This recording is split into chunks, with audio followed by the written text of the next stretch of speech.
On New Year's Eve of 1998, snow piled so high it sealed the doors.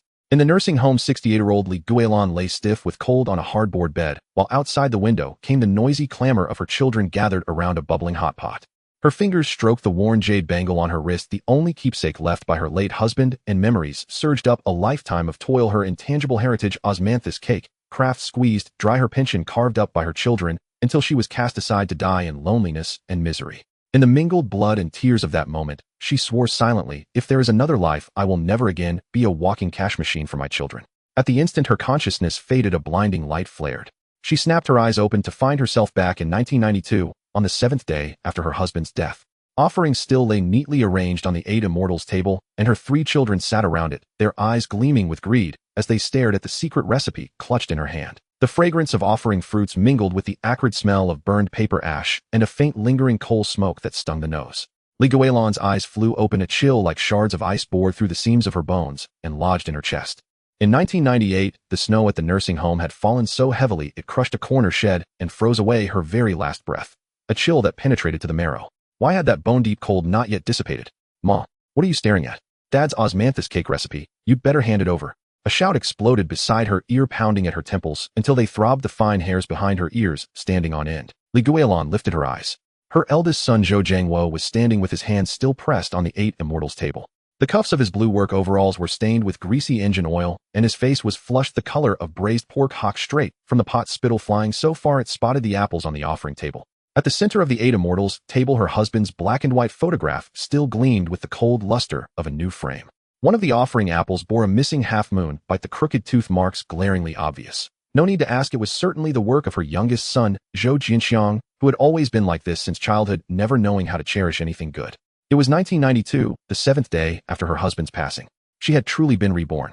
Scenes from her previous life surged up like a film playing in fast forward, the 3 children circling her, snatching for the secret recipe, Zhou Jiangwo yanking her by the arm, Zhou Jinxiang tearing at the handkerchief bundle in her grasp, Zhou Jianhong howling at the side, weaponizing morality with her tears. In the end, they drained her skills to the last drop, took off with the pension money, and tossed her into a nursing home like so much trash. Before she died, she had not even been given a single bowl of hot porridge. That despair, cold to the marrow, seared into her heart like a red-hot brand. "I want the pension money too." Her youngest son Zhou Jinxiang rubbed his hands together as he sidled up, nicotine-stained grime caked beneath his nails, his gaze glued to the handkerchief hidden in her jacket. Inside it was the 870 yuan pension she had just received, a subsidy from the state for a solitary widowed elder. As he spoke, a stench of cheap tobacco mixed with sour sweat wafted over, churning Guilan's stomach until it felt like a storm-tossed sea, forcing her to shrink back instinctively. "Ma, you can't play favorites." Second daughter, Zhou Jinhong, suddenly began to wipe at her eyes. The cuff of her floral blouse rubbed them red as she spoke in a shrill voice like fingernails scraping glass. "Jiangwo's been laid off and needs capital to start a business. His whole family is waiting to be fed. Jinxiang owes debts. If he doesn't pay up, he'll be beaten. I can barely earn anything with my street stall. The recipe and the money should all be divided with us." Crying, she edged closer to Guilan, but her hand crept stealthily toward the front of the old woman's jacket, fingertips icy and slick with calculation. Guilan jerked back, and that grasping hand closed on empty air. Zhou Jinhong staggered, then burst into even louder sobs. In her last life, it had been just like this, the 3 ungrateful wretches hemming her in with tears and pleas, forcing and coaxing until a moment of soft-heartedness made her muddle-headedly hand over the recipe, only to end with her family broken and herself destroyed. "Lan, children are all pieces of your own flesh." Great Aunt came out from the inner room leaning on her cane. Her bound feet had twisted her gait, making every step a lurch like a wobbling coal briquette. "The recipe is the Zhou family's root. The pension ought to be given to the children to tide them over. You can't cut off anyone's hopes."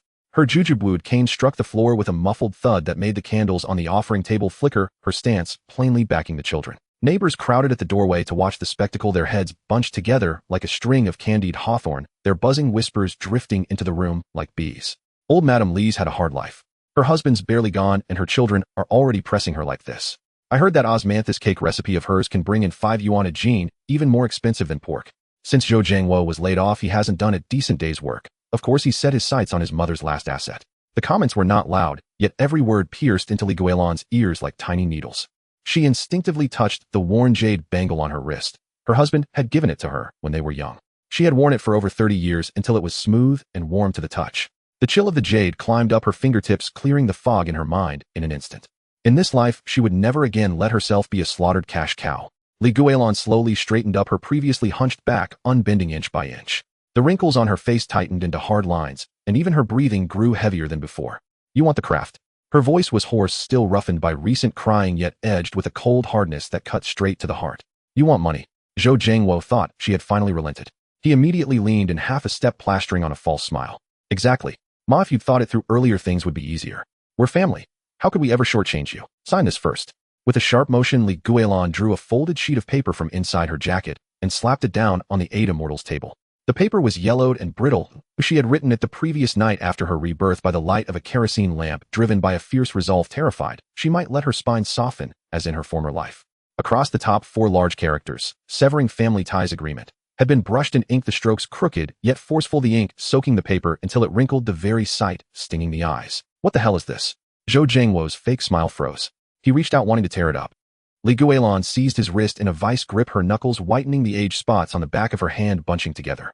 Her strength was so great that Zhou Jiangwo yelped a sharp cry, bursting from his throat as sweat instantly sprang to his forehead. In her youth, she had kneaded dough alongside her husband and built up remarkable strength. Only in her previous life had she been ground down until she no longer dared to show it. No care in life, no burial in death. Li Guilan's gaze was like a well sealed with ice, chilling to the bone. Sign this, and you can divide the recipe and the pension however you like. If you don't sign, not 1 cent, not 1 scrap leaves with any of you today. Zhou Jiangwo grimaced in pain, baring his teeth as he struggled. You damned old woman. Are you crazy? What kind of mother cuts off her own children? Crazy. Li Guilan gave a cold laugh, the wrinkles at the corners of her mouth twisting into ravines saturated with unspeakable sorrow. I'd say it's you who have gone mad with greed. Great-aunt was so furious she kept jabbing her cane at the floor, leaving white marks on the blue bricks. Lon, you'll be struck by lightning for this. All the neighbors are watching. You're not afraid they'll point at your spine and curse you? Her voice was sharp and full of blame. The onlooking neighbors began to whisper again, their gazes filled with shock. Some even shook their heads in secret. Zhou Jianhong cried, even harder, simply collapsing to the floor and slapping her thighs as she wailed, tears and snot smearing her face. Ma, how can you be so heartless? We're your own flesh and blood. Neighbors, look at this.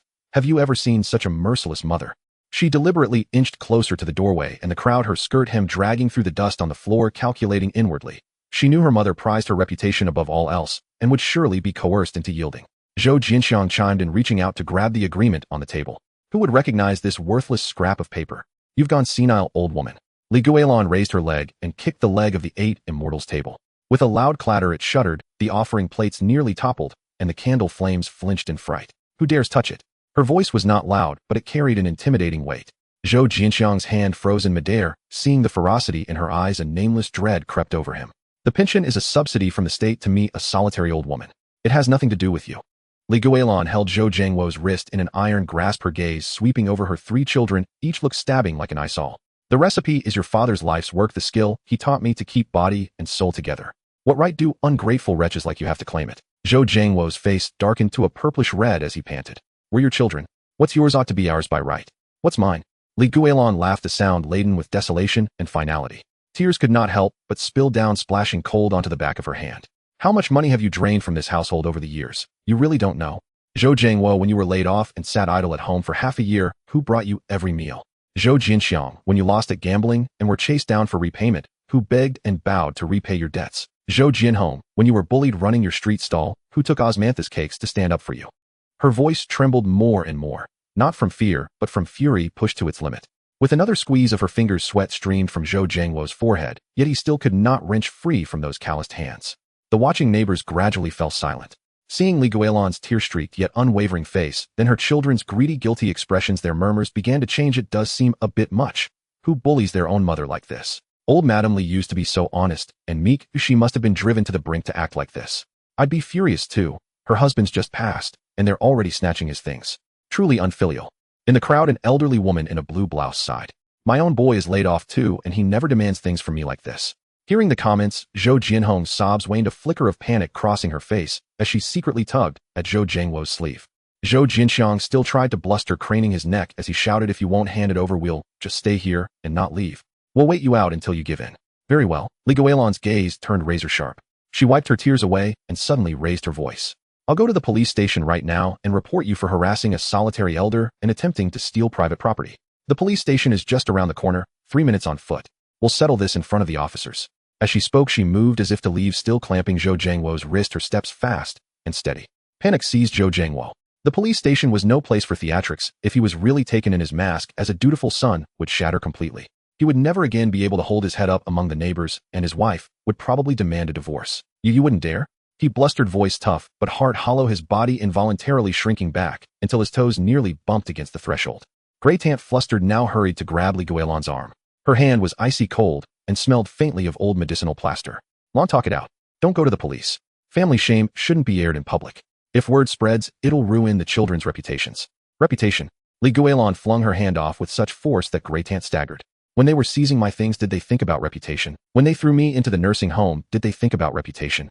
Memories from her previous life surged up again after they secured the recipe. Her children had immediately driven her out, almost letting Zhou Jinxiang pawn off her husband's urn to cover his debts, and only the neighbor's intervention had snatched it back. Her chest felt as though carved by a dull blade, the pain making it hard to breathe, hatred sprouting like wild grass run amok.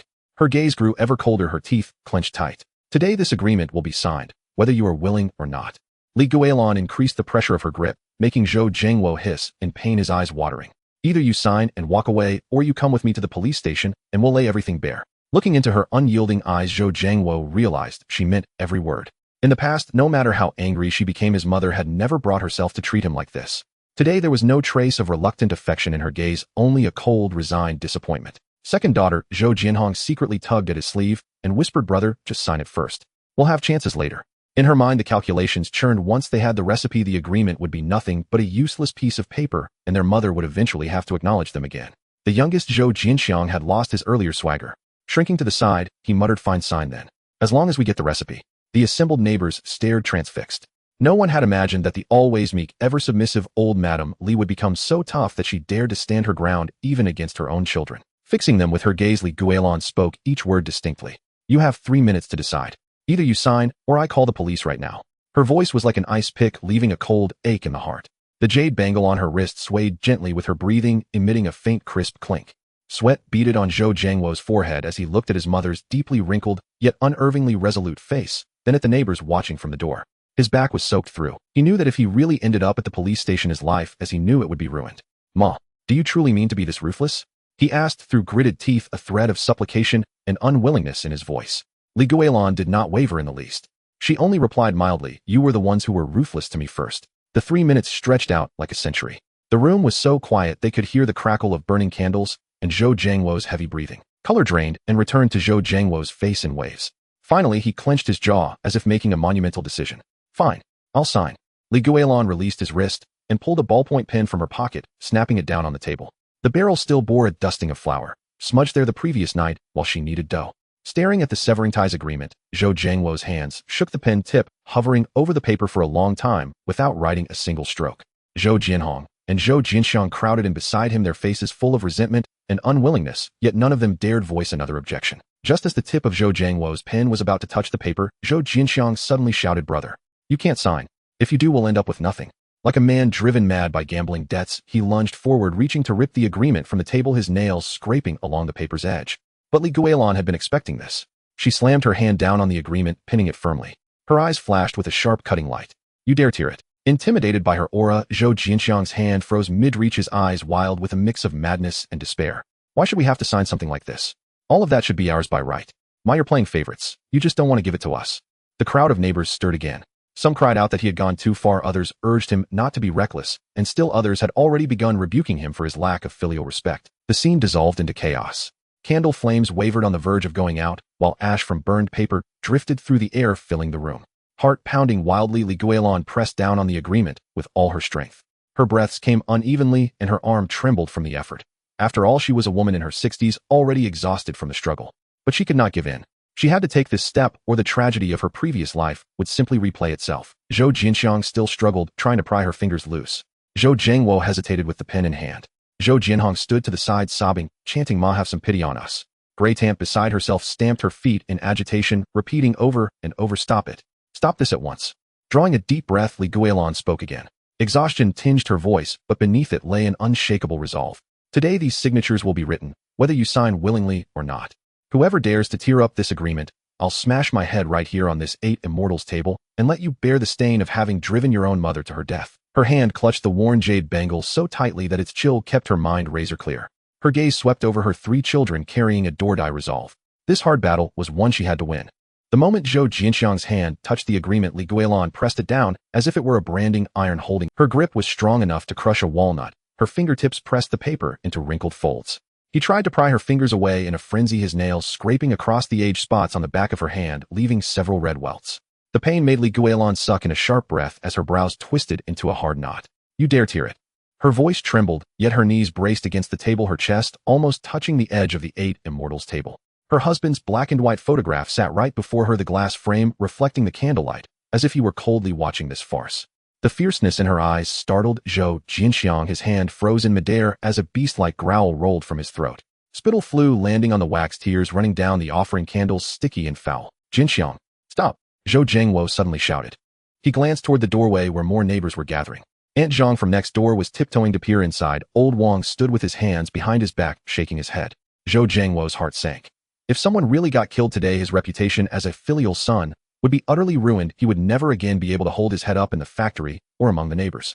Zhou Jinxiang hesitated, then reluctantly pulled his hand back and gave the table leg a vicious kick. With a loud bang, the apples on the offering plate rolled to the floor, one splitting with a crack. Their sweet fragrance mingled with the smell of dust. Mom, is this really necessary? Zhou Zhengwo gripped the collar of his blue work uniform, his face flushed red. It's just signing a lousy agreement. Can't we be the ones to sign it? Inwardly, he was scheming sign first to stabilize the situation. Once they obtained the secret recipe, his mother would soften sooner or later and regret it. Then the agreement would be nothing but a scrap of useless paper. Yet Li Guilan did not loosen her hold. With her other hand, she reached into her jacket and took out a small booklet wrapped in indigo homespun cloth. The cloth, worn smooth and frayed at the edges, was stitched twice around the seams. Her husband's account book, used for more than 10 years. Before signing, let the neighbors judge. Her voice was not loud, yet it drifted through the crack in the door out to the street, each word bitten out with crisp clarity. As she untied the cloth, her fingertips brushed the icy pages. Inside the yellowed, brittle account book were pressed several dried osmanthus blossoms accidentally dropped in last year, while making cakes, still carrying a faint sweet scent. Zhou Zhengwo, 1988, borrowed 500 yuan from the family to speculate in clothing, lost it all, never repaid. Li Guilan read slowly, every word like a small hammer striking Zhou Zhengwo's heart. His face flushed crimson at once. He stretched his neck to argue. Later, I bought rice for the family. 3 bags. That money was settled long ago. 3 bags of rice, 27 yuan and 80 cents, Li Guilan murmured as she turned a page. The paper let out a crisp rustle. On March 6, 1989, you signed your own name in this very account book, writing temporarily offset the debt. Do you admit it or not? The color drained from Zhou Zhengwo's face. His lips moved soundlessly, the tips of his ears burning, as if well, now 3 bags of rice to offset 500 yuan. That's some clever accounting. Aunt Zhang at the doorway could not help chiming in, her voice sharp. My boy borrowed 200 from me and pays me back in eggs every month. I always wondered how he dared start a business after being laid off. Turns out he wanted to use his old mom's secret recipe to plug the hole. Old Wang spoke in a booming voice, hands clasped behind his back. That's no son, that's a debt collector in disguise. The neighbors' chatter buzzed like a hive of bees crashed open. Zhou Zhengwo's head drooped lower and lower. He wished he could find a crack in the ground and crawl into it. Li Guilan did not stop. She continued reading. In May 1990, you secretly took my bridal silver bracelet and sold it to the scrap station for 300 yuan, never told the family. You're lying. Zhou Zhengwo jerked his head up, eyes bloodshot. You told me to sell that bracelet to get red envelopes ready for my wife when she gave birth. I told you to sell it. Li Guilan laughed, then a laugh steeped in sorrow, the wrinkles at the corners of her eyes bunching together. I told you it was the keepsake my mother pressed into my hand on her deathbed, asked you to think of some other way. You turned around and sold it, then came back and told me you lost it by accident. She raised a hand to wipe her eyes, the flour on the back of her hand mixed with tears, leaving a pale streak. If Boss Liu at the scrap station hadn't mentioned he'd taken in a silver bracelet engraved with the character Lan, I would have gone to my grave, still kept in the dark by you. Color flushed and drained from Zhou Zhengwo's face in turns. At last his head sagged, his shoulders slumped, and he fell completely silent. Li Guilan's gaze shifted to Zhou Jinxiang, her voice turning colder. Zhou Jinxiang, in the 12th lunar month of 1991, you claimed you were partnering with friends in business and swindled 200 yuan of my retirement money, but in truth you took it to gamble and lost every cent. Zhou Jinxiang panicked, stamping his feet as he shouted, I didn't. Don't slander me. Didn't. Li Guilan fixed her gaze on him, her eyes like ice-tempered steel. That New Year's Eve the creditor blocked our door, pounding on it. If your father hadn't knelt and kowtowed 3 times promising to repay within 3 months, your legs would have been broken that night. Her voice trembled more as she spoke, her chest heaving, veins bulging on the hand clutching the account book. Those 200 yuan were the egg money I saved over 3 years, up before dawn every day to pick vegetable leaves at the market, cutting and scraping to save. I meant to buy your father a new cotton jacket, but you threw it into the gambling pit. Because of that, your father worried himself sick. He was hospitalized when spring came and died, without ever putting on that new cotton jacket. Her words fell like sledgehammer blows. Zhou Jinxiang stumbled his heel, knocking into the table, leg pain, contorting his mouth. His eyes darted, unable to meet Li Guilan's gaze, his fingers clawing at the seam of his trousers until his knuckles turned white. That boy's been no good since he was young. To gamble away his own father's life-saving money. Truly a thankless wretch. Old lady Li has been ruined by these children all her life. The reproachful voices of the neighbors grew louder. The eldest grandaunt, standing aside, opened her mouth wanting to say the child is still young, but old Wang shot her a glare. She could only sigh, turn her head away, and tap her cane against the floor without saying another word. Li Guilan drew a deep breath and turned to Zhou Jinhong, who was still wiping away tears. Jinhong, tell us. These years you've been taking osmanthus cakes from home to sell at your stall. How much have you earned? Zhou Jinhong's sobs cut off abruptly. The tear tracks on her face were still wet, her lashes damp, her gaze flustered. I didn't earn much, just enough to scrape by and pay my child's tuition. Not much. Li Guilan turned to the last few pages of the account book, her fingertips gliding over dense columns of figures. From 1987, when you started setting up your stall, until the end of last year, you took 20 yuan of osmanthus cakes each month, double on holidays. The records show you took a total of 1,362 yuan worth of goods without handing a single cent back to the family. She raised her head to look at Zhou Jinhong. I never asked you for a single yuan, thinking it was hard for a woman carrying a child to run a stall. But you turned around and told your brothers that I was biased, that I was hiding the secret recipe from you. So my kindness to you Zhou Jinhong's face flushed bright red again. Tears welled up once more, this time not from grievance, but from shame and fury at herself. She covered her face with her sleeve, shoulders jerking, unable to utter a single word in rebuttal. Every entry in the account book was like a knife piercing straight through the children's pretense. The room fell terrifyingly silent. Only the crackle of burning candles, Li Guilan's slightly labored breathing, and the occasional sighs from the neighbors could be heard, each sigh like a needle pricking at the children's hearts. Listening to all this, Zhou Jiangwo's face burned as though slapped a dozen times. He knew that once today's events spread, he would never be able to lift his head in this small town again. Mom, stop talking. He jerked his head up, gritting his teeth. We'll sign this agreement, all right. All he wanted now was to finish signing, send the neighbors away, and later find some way or another to get his hands on the secret. Zhou Jinxiang muttered as well. Sign, then what's with all the nagging? In his heart, he was already planning, once he got the recipe, he would make a few batches of cakes to pay off his gambling debts, then use the rest to gamble again. Maybe he could finally win it all back. After a moment's hesitation, Zhou Jinhong also nodded, her voice faint as a mosquito's buzz. Mom will. She felt she had not lost out. The cake she had taken over the years already made up for it. Signing the agreement meant she would no longer have to hear her brothers complain that their mother favored her. Li Guilan looked at them, her gaze devoid of warmth, only a chill as deep as winter. You think that once you sign the agreement and obtain the secret recipe, you can sleep soundly, free of worries. She closed the account book, wrapped it again in the blue cloth, and tucked it back inside her jacket. Her fingertips brushed against the worn jade bracelet beneath, its icy touch sobering her. Let me tell you, this recipe is your father's life's work. The timing of the heat, the proportions of ingredients, the final technique of releasing the fragrance. Without my guidance, even if you get it, you will never reproduce that flavor. Her words fell like a basin of cold water over the three children. After a brief daze, Zhou Jiangwo spoke quickly. Mom, don't be angry with us. Once we succeed in business, we won't forget you. We'll support you in your old age and see you off when the time comes. No need. Li Guilan waved her hand, her voice as calm as if discussing someone else's life. Once the agreement is signed, we are no longer mother and children. From then on, you live your lives, and I live mine. We will have nothing to do with one another. She pushed the agreement toward Zhou Jiangwo and handed him the pen. There was still flour clinging to the pen barrel, picked up last night when she had secretly tested a batch of cakes. Zhou Jiangwo stared at the 6 characters on the agreement. No support in life, no burial in death. His hand trembled as he held the pen. The tip hovered over the paper for a long while, without forming a single stroke.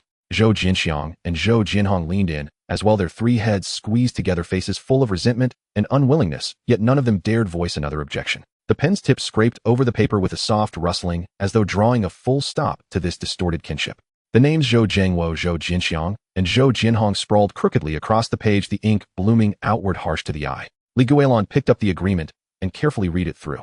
Only after confirming that each name had been signed did she fold it with care and slip it into the pocket against her chest, gripping it tightly, as though holding her fate for the rest of her life. She rose and looked at her husband's photograph on the 8 Immortals table, her gaze filled with guilt. Old man, I've failed you. I didn't teach the children well. From now on, I'll live properly on my own and spare you further worry. With that, she turned to leave. Mom, what about the secret recipe? Zhou Jiangwo hurriedly called after her, anxiety in his voice. You promised that once we signed, you'd give us the recipe.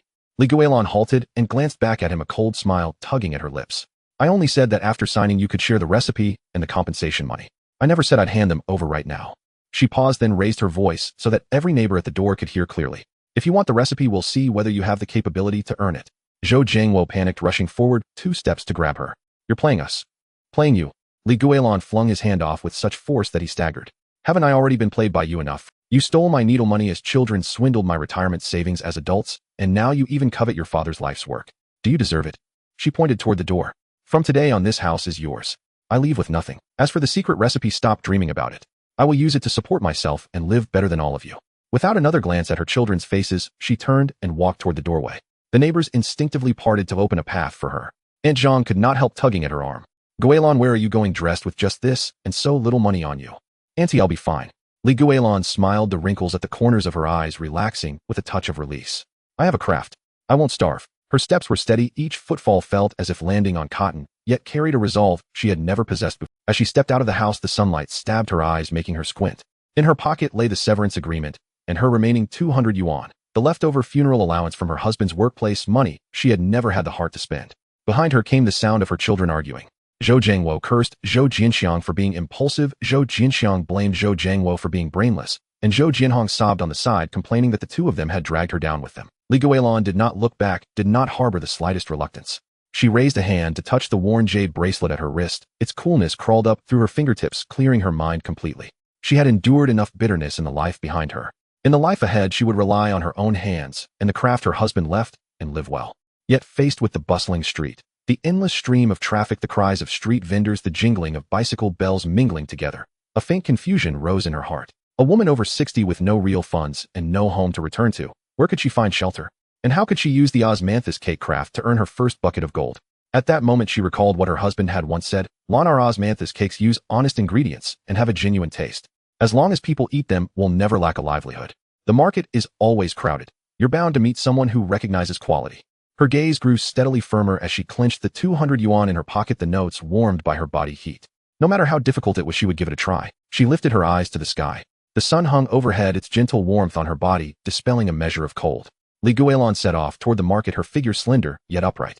She did not notice that around the corner behind her, not far away, Zhou Jianxiang was glowering at her back, his gaze full of venom, a stone clenched in his hand. "You old hag, just wait," he muttered through clenched teeth, spitting on the ground. "I'll get that recipe sooner or later, and when I do, you'll have nowhere left to cry." He followed her quietly, his steps light, like a beast stalking its prey in silence. A new storm was already. The early morning market was bustling like a boiling pot, the mingled scents of fish, vegetables, and fried dough sticks assailing the nostrils, while waves of hot, stuffy air enveloped everyone in a stifling embrace. Li Guilan clutched the 200 yuan notes in her jacket pocket. The sweat-dampened bills felt slippery, their edges chafing her fingertips with a raw sting. This was all the money she had brought from home, her sole lifeline. She hurried her steps, heading straight for Granny Zhang's pickled vegetable stall in the northwest corner. The bamboo basket's salted radish strips were dusted with white frost, their pungent, savory aroma wafting far and wide. "Granny," Li Guilan's voice tightened, and she unconsciously gripped the worn jade bangle on her wrist, its cool surface pressed down, the panic rising in her heart. Granny Zhang was snipping pickled cucumbers. With a click of her scissors, she paused, looked up at Li Guilan's expression, and immediately furrowed her brow into a knot. "What's the matter? Did those little brats really drive you out with nothing? Signed the severance agreement, didn't take a thing." Li Guilan lowered her head, staring at her calloused hands, her voice soft but resolute. "I want to borrow some osmanthus honey, a bowl of flour, and your little coal stove and steamer set. They'll make osmanthus cakes to sell, and once I earn money, they'll pay you back with interest." "Pay back what?" Granny Zhang immediately flipped up the cloth behind her stall, turned, and scooped out the osmanthus honey. The amber syrup studded with dried osmanthus flowers released a sweetness that instantly filled the air. "When your old Zhou was alive, didn't he always bring me 2 pieces of cake first? Flowers in the jar, and I just cleaned the coal stove and steamer yesterday. He'll fetch them for you right now." She thrust the bowl of honey and flour into Li Guilan's hands, then leaned in to whisper, "There's an empty stall at the end of the alley. No one dares to take it. If the city inspectors come, he'll call out for you. I know them well. I can get you a pass this once." Li Guilan's eyes instantly grew hot, and her hands trembled as she took the items. "Granny, thank you." "What's there to thank? I'm just hoping to taste your osmanthus cake again." Granny Zhang patted her back, her voice clear and hearty. "Work hard, and don't let those heartless ones look down on you." Clutching the supplies, Li Guilan rushed to the empty stall at the alley's end. The cement counter was pitted and uneven, stained with dried vegetable scraps and mud. She pulled out her rag and scrubbed it 3 times before it showed any sign of cleanliness. Granny Zhang helped set up the coal stove and lit the fire. The flames crackled and licked the stove core, the heat blasting Li Guilan's cheeks until they burned. Sweat from her forehead trickled down her wrinkles and dripped onto the cement, evaporating instantly. But as soon as she pinched off a piece of dough, her right hand began to tremble uncontrollably. a lingering tremor from 10 years of carrying bowls in a nursing home in her past life, and today it was acting up worse than ever. Flour sifted down, scattering across the counter like a layer of crushed snow. The kneaded dough was lumpy and uneven, collapsing softly without holding its shape. "Oh, what's this?" Wang Motzi from the pastry stall next door leaned over his hole-ridden chef's hat askew, his pockmarked face scrunching up as he eyed Guilan's hands. With a sneer he said, "Old sister, your hands are shaking like a sieve. Can you even hold a bowl steady? And you dare to make pastries? Don't ruin the reputation of osmanthus cake. They'll suffer for it too, being right next door." His voice carried, and the vendors selling vegetables and meat nearby gathered to watch. Their gossip pricked like needles. "Isn't that Master Zhou's wife? How did she end up in such a state? I heard she cut ties with her kids homeless, so she..." With hands shaking like that, can the cakes even be edible? Must be a scam. Guilan's face burned. She gripped the dough tighter, the worn jade bangle digging into her wrist bone with a sharp pain. She closed her eyes, and instantly her husband's business notes surfaced in her mind, words etched into her memory for a lifetime. "When kneading, sink your shoulders and drop your elbows. Let the power flow from your waist. Knead slowly and gently, turn the dough half a circle with each press. Only when the gluten is fully stretched will the cake be soft." She steadied herself again, lowered her shoulders, pressed the dough firmly with her left hand, and with her right hand against the dough, began to knead slowly using the strength from her waist. The palm of her hand rubbed against the coarse dough, once, twice, 3 times. At first it still trembled. The dough was kneaded crookedly, and beads of sweat plopped onto it, leaving small wet patches. She gritted her teeth. Her arms ached as if filled with lead, but she didn't rest. She adjusted her posture repeatedly until the dough in her palm gradually became smooth, fine, and exuded a faint wheat fragrance. It was elastic and no longer sticky. Wang Motzi watched for a long while, then pursed his lips and turned back to kneading his own dough, but he couldn't resist stealing glances. A hint of genuine envy lurked in his eyes. He had been making pastries for 3 years, yet his kneading skills were nowhere near this old woman's level. Guilan ignored him. She scooped out the osmanthus honey and slowly drizzled it along the edge of the dough. The sweet fragrance of honey mingled with the wheat aroma, drifting outward instantly. Following the notes, she sprinkled white sugar, kneaded it in evenly, then tore off pieces of uniform size. She gently flattened each piece with her palm and pinched fine osmanthus patterns with her fingertips, a unique design created by old Zhou, both beautiful and ensuring the cakes steamed through perfectly. Just as she placed the first batch of cakes into the steamer, Granny Zhang suddenly shouted, "Guilan, the city inspectors are coming from the east entrance. Cover up quickly." Guilan's heart clenched. Her hand jerked, and the wooden lid of the steamer clattered against the counter's edge, numbing her hand. Wang Motzi laughed gleefully beside her. "What did I say? Just set up, and you're already caught. All that work for nothing." The inspector's shouts grew closer. Guilan gritted her teeth, quickly slid the steaming tray under the coal stove, and pulled an old cloth over most of it, leaving only a small gap for the steam. Her heart pounded wildly. 2 inspectors in blue uniforms approached, their brows deeply furrowed. "Who's setting up an unlicensed stall here? Pack it up now, or we'll confiscate everything." "Comrades, I'm so sorry, so sorry." Guilan quickly stepped forward, still gripping the cloth, her voice sincere. "This is my first time. I have no other choice. I've cut ties with my children, I have nowhere to go, and this craft is all I have to get by. They'll get a business license in a couple of days. Please, just this once." Granny Zhang also chimed in to mediate. She's old Zhou's wife. His osmanthus cake was famous around here. She's just hit a rough patch. Cut her some slack, it won't happen again. The inspectors looked at Guilan's wrinkled face and calloused hands, then glanced at the half-hidden steamer. One of them waved a hand. "Hurry up. Next time we won't be so lenient." With that they turned and left. Guilan breathed a sigh of relief. The back of her jacket was already soaked through with sweat, clinging unpleasantly to her skin. She lifted the cloth, and a burst of white steam rushed out, carrying a wave of hot, sweet fragrance that instantly overpowered the surrounding fishy and vegetal smells. The aroma was rich yet sweet without being cloying. The crisp, clear scent of osmanthus mingled with the mellow depth of wheat flour. It drifted on the wind, circling the market, perceptible from far away. "What's that smell? It's amazing." A woman with a shopping basket followed the fragrance, pressing her nose close to the steamer and inhaling deeply, her eyes lighting up. Osmanthus cakes, a family recipe passed down. Guilan lifted the steamer lid. Golden cakes lay on the tray, their osmanthus patterns clear and distinct, a slight sheen of oil on the surface dotted with dried petals, a delightful sight. "How much for one?" The woman reached out to touch one, then pulled back, afraid of getting burned. 25 cents each, or 4 for $1. Guilan picked up a piece and offered it. "Here, ma'am, try one. If it's not good, it's free." The woman took a big bite. The soft, glutinous cake melted in her mouth, the sweet flavor lingering on her tongue.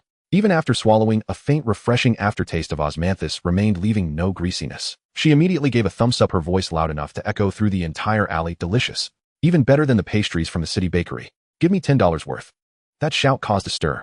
Shoppers, strollers, and passers-by all followed the scent, crowding around the tiny stall until it was packed tight. "Give me $5 worth. They'll take 8 pieces for my grandkids after school. Boss lady, another 4 pieces for my..." Guilan wrapped the cakes swiftly in oil paper. Her fingertips grew sticky from the paper, her arms ached so much she could barely lift them, and sweat dripped into her eyes stinging, but she had no time to wipe it away. She focused solely on wrapping and collecting money. The coins clinked in the iron box, a sound sweeter than anything else. Wang Matzi stared wide-eyed beside her, his dough kneaded into a mess. His stall was deserted. Not a single customer asked about his goods. Guilan's osmanthus cakes had lured all his customers away. He watched her technique, grinding his teeth in frustration, yet unable to resist wanting to get closer to see exactly how she made those cakes so fragrant. In less than an hour, both trays of osmanthus cakes were completely sold out. Guilan emptied the iron box into her palm. Notes folded over, coins heavy and pressing against her skin.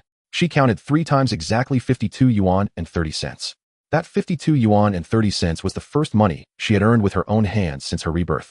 In her past life confined to a nursing home, she had to beg the aides even for a hot steamed bun. Her children had drained her of everything, and she had frozen to death on a hard bed in the dead of winter. Now, relying on the craft old Joe had left her and her own strength, she had earned money, earned the hope of survival. She pressed the money tightly against her chest, her fingertips tracing the edges of the coins. Her nose stung and tears threatened to fall, but she forced them back. See, I knew you could do it. Granny Zhang walked over with an empty bamboo basket, beaming at the empty steaming trays. Next time you make cakes, I'll help you. I can pick vegetables or wrap cakes. I'm quick. Just as Guilan was about to thank her, a furious roar came from behind. Guilan, you old hag. Her heart sank. She turned to see Zhou Jiangwo charging over with his wife. His face was swollen purple-black, his fleshy features twisted. His wife stood with her hands on her hips, her hair a wild mess, looking like a she-demon. The customers instantly stepped back. The once bustling stall fell silent, the only sound the faint jingle of coins still shifting in the iron box. You old fool. Cutting ties with us isn't enough. You still dare to come to the market and disgrace the Zhou family. Zhou Jiangwo's wife lunged forward, reaching out to shove Guilan. This craft belongs to the Zhous. What right do you have to make money from it? Hand over the money. Guilan sidestepped, thrust the money deep into her pocket, straightened her back, and fixed them with an icy glare. I earn money with my own skill. No theft, no deceit. What disgrace is there? Old Zhou's craft was left to me. It has nothing to do with the Zhou family. Nothing. Zhou Jiangwo's eyes reddened with rage. He reached out to snatch the money from Guilan's pocket. My father's things belong to the Zhous. Today you'll tear down this lousy stall of yours and see how you earn your dirty money. You dare. Granny Zhang immediately rushed forward, grabbing Zhou Jiangwo's arm, her hands trembling with anger. Jiangwo, have some shame. You drove Guilan out, and now you come to bully her. The neighbors are all watching. Aren't you afraid of retribution? The surrounding customers also grew indignant, cursing in unison. These two are despicable. They drive their own mother out, and then come to rob her.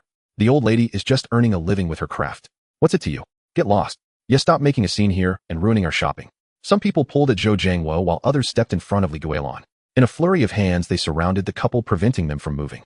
Zhou Jiangwo grew frantic, trying to fight back, but he was held fast by the crowd. His wife plopped down on the ground, slapping her thighs and wailing, "There's no justice. A mother earns money and won't recognize her own children.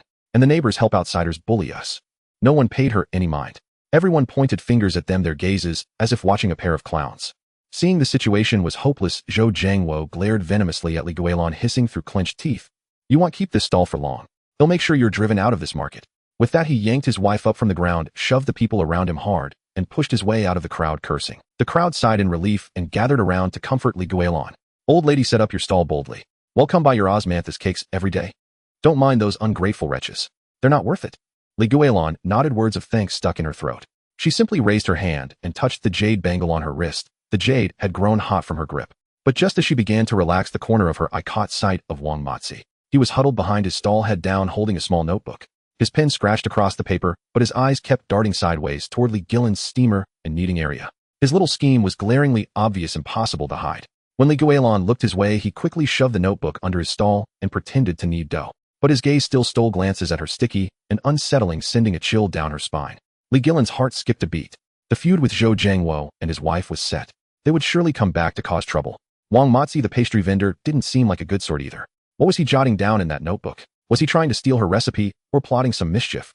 And then there were the city inspectors. They had let her off this time, but what about next? Without a business license, her stall was hanging by a thread, liable to be confiscated at any moment. She clutched the 52 yuan and 30 cents in her pocket, and sweat beaded on her palm again. She had taken the first step in setting up her stall and earned money, but she had also stirred up a heap of trouble. The road ahead was long and full of obstacles. Yet Guilan looked at the empty steamer, then touched the worn jade bangle on her wrist, a keepsake from old Zhou, and her gaze gradually hardened. She had suffered enough in her past life. In this life, no matter how many obstacles lay ahead, she would forge through. With her own hands and the craft old Zhou had left her, she would earn enough to support herself in old age. Preserve this skill and show everyone who had wronged her that Li Guilan, without relying on her children, could still live well, live splendidly. At the break of dawn, the wind outside the Industry and Commerce Bureau cut like knives, leaving Li Guilan's nose red from the cold. She shrank her neck and stamped her feet, clutching a stack of documents that had been wrinkled and frayed from her grip. This was her hope for the rest of her life. She had to get the business license no matter what. The window clerk flipped through the documents, quickly frowning. You're missing the temporary residence permit and health certificate. Can't process it. Come back when you have them. Li Guilan's heart sank like a stone, her throat tightening so much she couldn't speak. After a long pause, she managed to squeeze out, Comrade, I don't have a proper place to stay. I'm crashing in an old neighbor's storage room. Could you give me 2 days to get the residence proof? Rules are rules. Without the complete documents, there's nothing I can do. The clerk pushed the papers back, leaving no room for negotiation. Li Guilan walked back, clutching the documents, the cold wind stinging her face with a numb pain. Granny Zhang's storage room was just a temporary shelter with no visible house number. How could she get a residence permit? But she couldn't stop her stall. The 52, 3 yuan in her pocket was all she had, and there were neighbors waiting every day for her osmanthus cakes. She couldn't let them come for nothing. Gritting her teeth, she turned and hurried toward the market. She'd start work first and sort out the documents later. As she turned into the market alley, the corner of her eye caught Wang Matzi, lurking near Granny Zhang's pickled vegetable stall, phone in hand, whispering furtively. His voice was low but drifted into her ears. Comrade, urban management officer, there's an unlicensed stall selling pastries at the end of the alley. The ingredients don't look fresh. What if people get sick? Li Guilan's heart tightened, and she quickened her pace. Sure enough, 2 officers in blue uniforms stood before her stall, body cameras aimed at the empty counter. Seeing her approach, Wang Matzi immediately put on a fake smile and greeted her hypocritically. Old sister, you're finally here. The officers said someone reported you for unlicensed operation. They're shutting you down. Li Guilan stared at the barely concealed smugness in his eyes, her mind as clear as a mirror. The tip-off was almost certainly from him. Are you Li Guilan? The officer put away his recorder, his tone stern. Someone reported you for unlicensed street vending with questionable food sources. Shut down immediately. If you refuse to cooperate, we'll confiscate your tools. All my ingredients are from legitimate sources, and I'm not blocking the way. Li Guilan's voice trembled with panic. Instinctively, she gripped the jade bangle on her wrist, its cool surface calming her nerves. I want to get my license this morning. I'm just missing 2 documents. Can you give me 2 more days? No. The officer waved his hand. Unlicensed operation is already a violation, and with a food safety complaint, we have to investigate thoroughly. Wang Matzi fanned the flames, his voice pitched just loud enough for the officers to hear. Exactly. This market is crowded. Who'd dare eat from an unlicensed stall? If someone really gets sick, the whole market will suffer. He was secretly delighted. Ever since Li Guilan set up her stall, his pastry stand had been deserted. Yesterday, seeing her head to the bureau, he guessed she couldn't get the license, so he made the call, waiting to see her stall confiscated and her on the streets. Nearby vendors gathered, some whispering, others showing sympathy, but no one dared to speak up. No one wanted to offend the officers or provoke Wang Matzi, that gossipy, vengeful snake. Li Guilan's face flushed crimson, a mix of panic and grievance. Tears welled in her eyes, but she bit her lip hard, refusing to let them fall. Her reputation was what she valued most in life.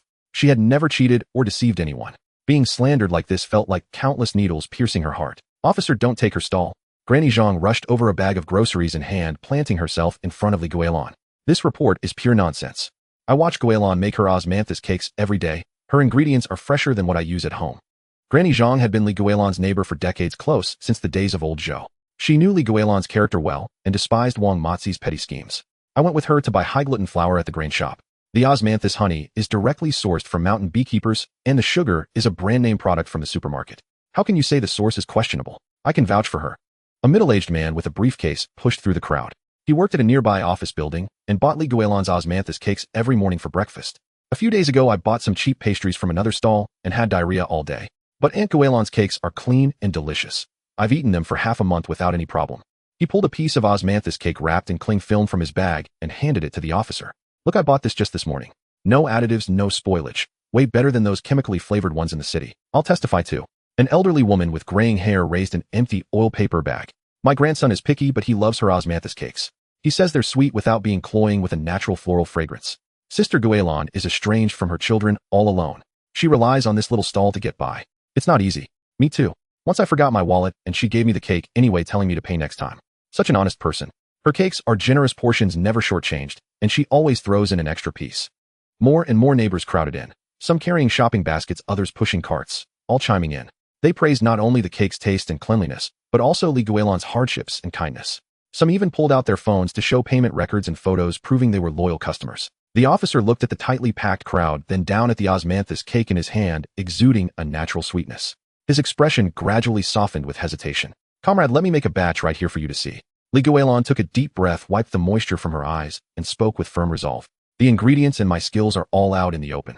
You'll know if it's good or clean at a glance. The officer was torn. Regulations said no tolerance for unlicensed operations, but seeing this scene, he couldn't bear to be harsh. Just 10 minutes of your time. Without waiting for a reply, Li Guilan swiftly set up her steamer, laying out flour, osmanthus, honey, and sugar on the counter. Look, the flour is snow white and fine with no impurities. The osmanthus honey is amber-colored with real petals, no water or artificial flavoring added. The sugar is from a reputable manufacturer with clear production and expiration dates. She lifted the flour toward the sunlight, letting the fine powder drift in the light, while a pure wheat fragrance filled the air. Smell it. Only the scent of wheat, no mustiness or sourness. Then she scooped out a spoonful of osmanthus honey, its sweet fragrance instantly spreading, carrying a delicate floral note that was neither sharp nor cloying. This honey is naturally fermented, not an industrial synthetic. With that, she lowered her shoulders and elbows, beginning to knead the dough. After just a few strokes, her arms ached with numbness. She had been standing at the stall all day yesterday, and fatigue seeped into her very bones. The dough was stiff at first, but she gritted her teeth and adjusted her technique, following the method her husband had taught her.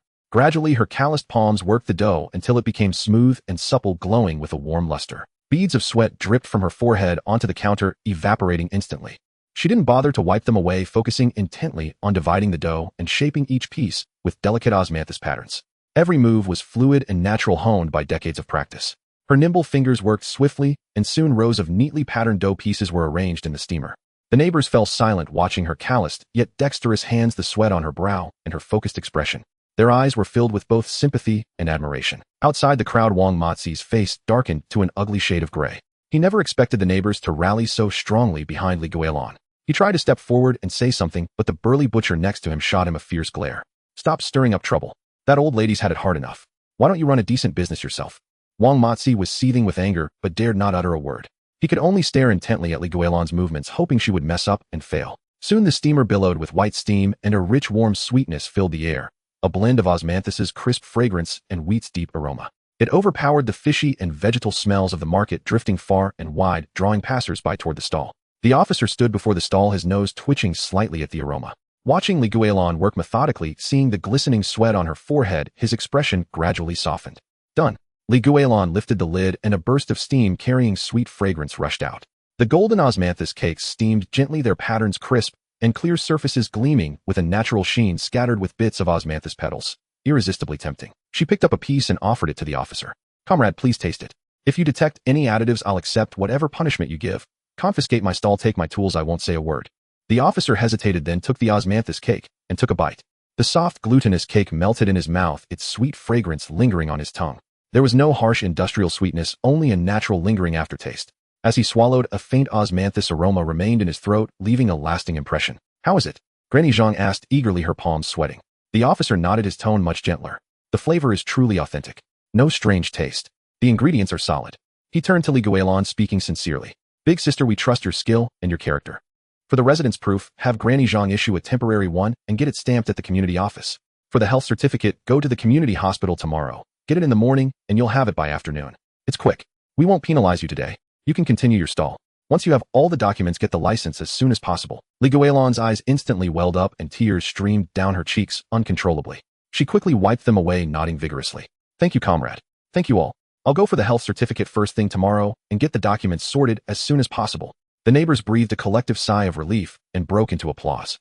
Someone immediately called out, Sister Guilan, give me 5 yuan's worth. I'll take 8 yuan's worth. I didn't get enough just now. Give me 10 yuan's worth to take home for the kids. A long line quickly formed at the stall. The clinking of coins, the laughter of customers, and the lingering sweet fragrance warmed Li Guilan's heart. All her earlier grievances and anxiety melted away in an instant. Watching this, Wang Mozi trembled with rage, his nails nearly digging into his palms. He had thought the tip-off would ruin Li Guilan, but instead it had boosted her reputation. Her business would only get better from now on.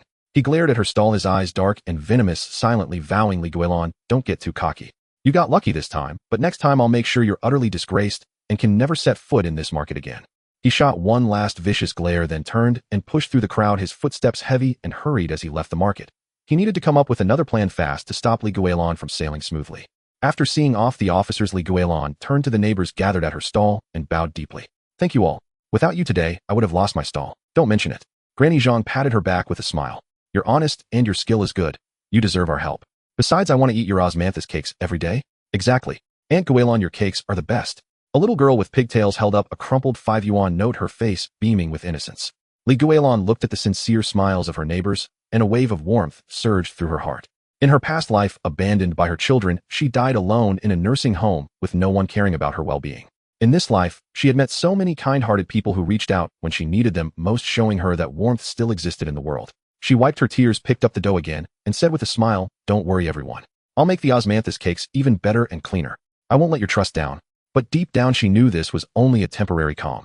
Wang Mozi's sinister glare was etched in her mind. He wouldn't let things go so easily. And Zhou Jiangwo and his wife, after her firm refusal, would not back down either. Her path as a street vendor was like walking on a thorny trail with new troubles lurking at every turn. But she wasn't afraid. With the support of so many neighbors, her own skill and conscience, and the jade bangle left by her husband by her side, no matter how great the difficulty she could endure. Meanwhile, lurking in the shadows, Wang Mozi had already begun plotting. Since the tip-off failed, he would sabotage her from the root, making sure she could never make osmanthus cakes again. The alley was so quiet at night that the rustle of fallen leaves scraping against the ground could be heard. The dim street lamp at the entrance cast twisted, elongated shadows. A gust of wind made the weeds at the base of the wall rustle, carrying an indescribable eeriness. Zhou Jiangwo crouched by the wall, gripping a polished, gleaming thin wire. His fingertips were ice-cold, trim. "Hurry up. Dawdling like this, it'll be dawn soon, and everyone will see." His wife urged him in a low voice, her eyes fixed greedily and anxiously on Granny Zhang's storage shed. "If that old woman wakes up, we're done for today. What's the rush?" Zhou Jiangwo gritted his teeth and glared at her. "I watched her all afternoon. I saw her hide that canvas bag tightly. She doesn't have anything else valuable. The secret recipe must be in there."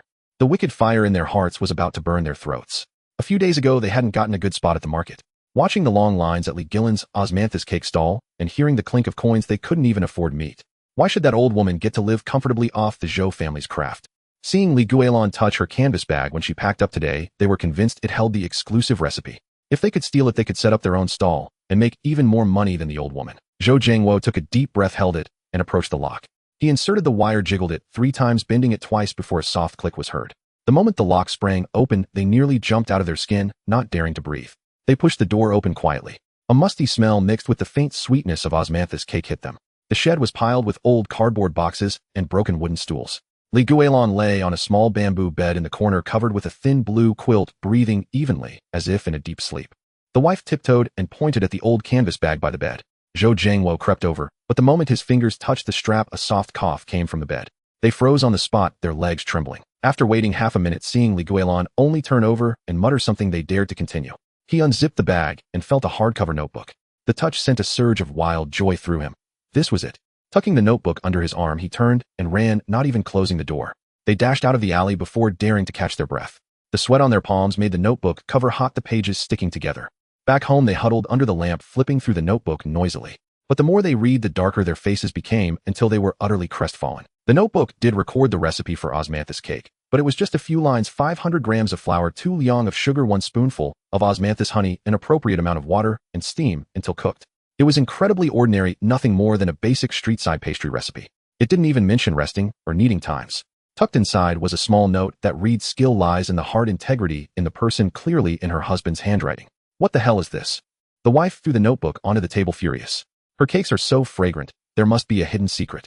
Is there a code in this notebook? Zhou Jiangwo examined the notebook over and over, even checking the seams. Besides those few lines and the note, there was nothing. He muttered, could she have hidden the real recipe on her? Or did she deliberately write a fake one to fool people? They deliberated until the early hours. The wife suddenly slapped her thigh. Who cares if it's real or fake? Maybe she wrote it simply on purpose, afraid of theft. Let's follow it. Use less honey and knead more. We can make something decent. Just as dawn broke, they were bustling about. The kitchen clattered like a battlefield. Zhou Jiangwo's arms ached from kneading. Impatiently, he shaped the dough after just a few turns, sending flour flying across his face. His wife poured the osmanthus honey liberally, thinking more would make it fragrant, but ended up with honey dripping down her fingers. They turned the steamer to full heat and lifted the lid after only 10 minutes, afraid of overcooking. The first batch of cakes came out yellowish, pockmarked, and hard as rocks. Zhou Jiangwo took a bite. The dry crumbs hurt his teeth. The cloying sweetness of the osmanthus honey, mixed with the raw honey's pungent smell, choked his throat. It tasted bitter, and he spat it out with a puff. What's going on? The recipe is exactly the same. Zhou Jiangwo scratched his head in frustration, slamming the dough onto the counter. Did we use too little water? It must be the kneading. The wife refused to give up. She mixed another batch this time, kneading even more roughly and using higher heat. The resulting cake was even harder, bouncing when dropped on the floor without breaking.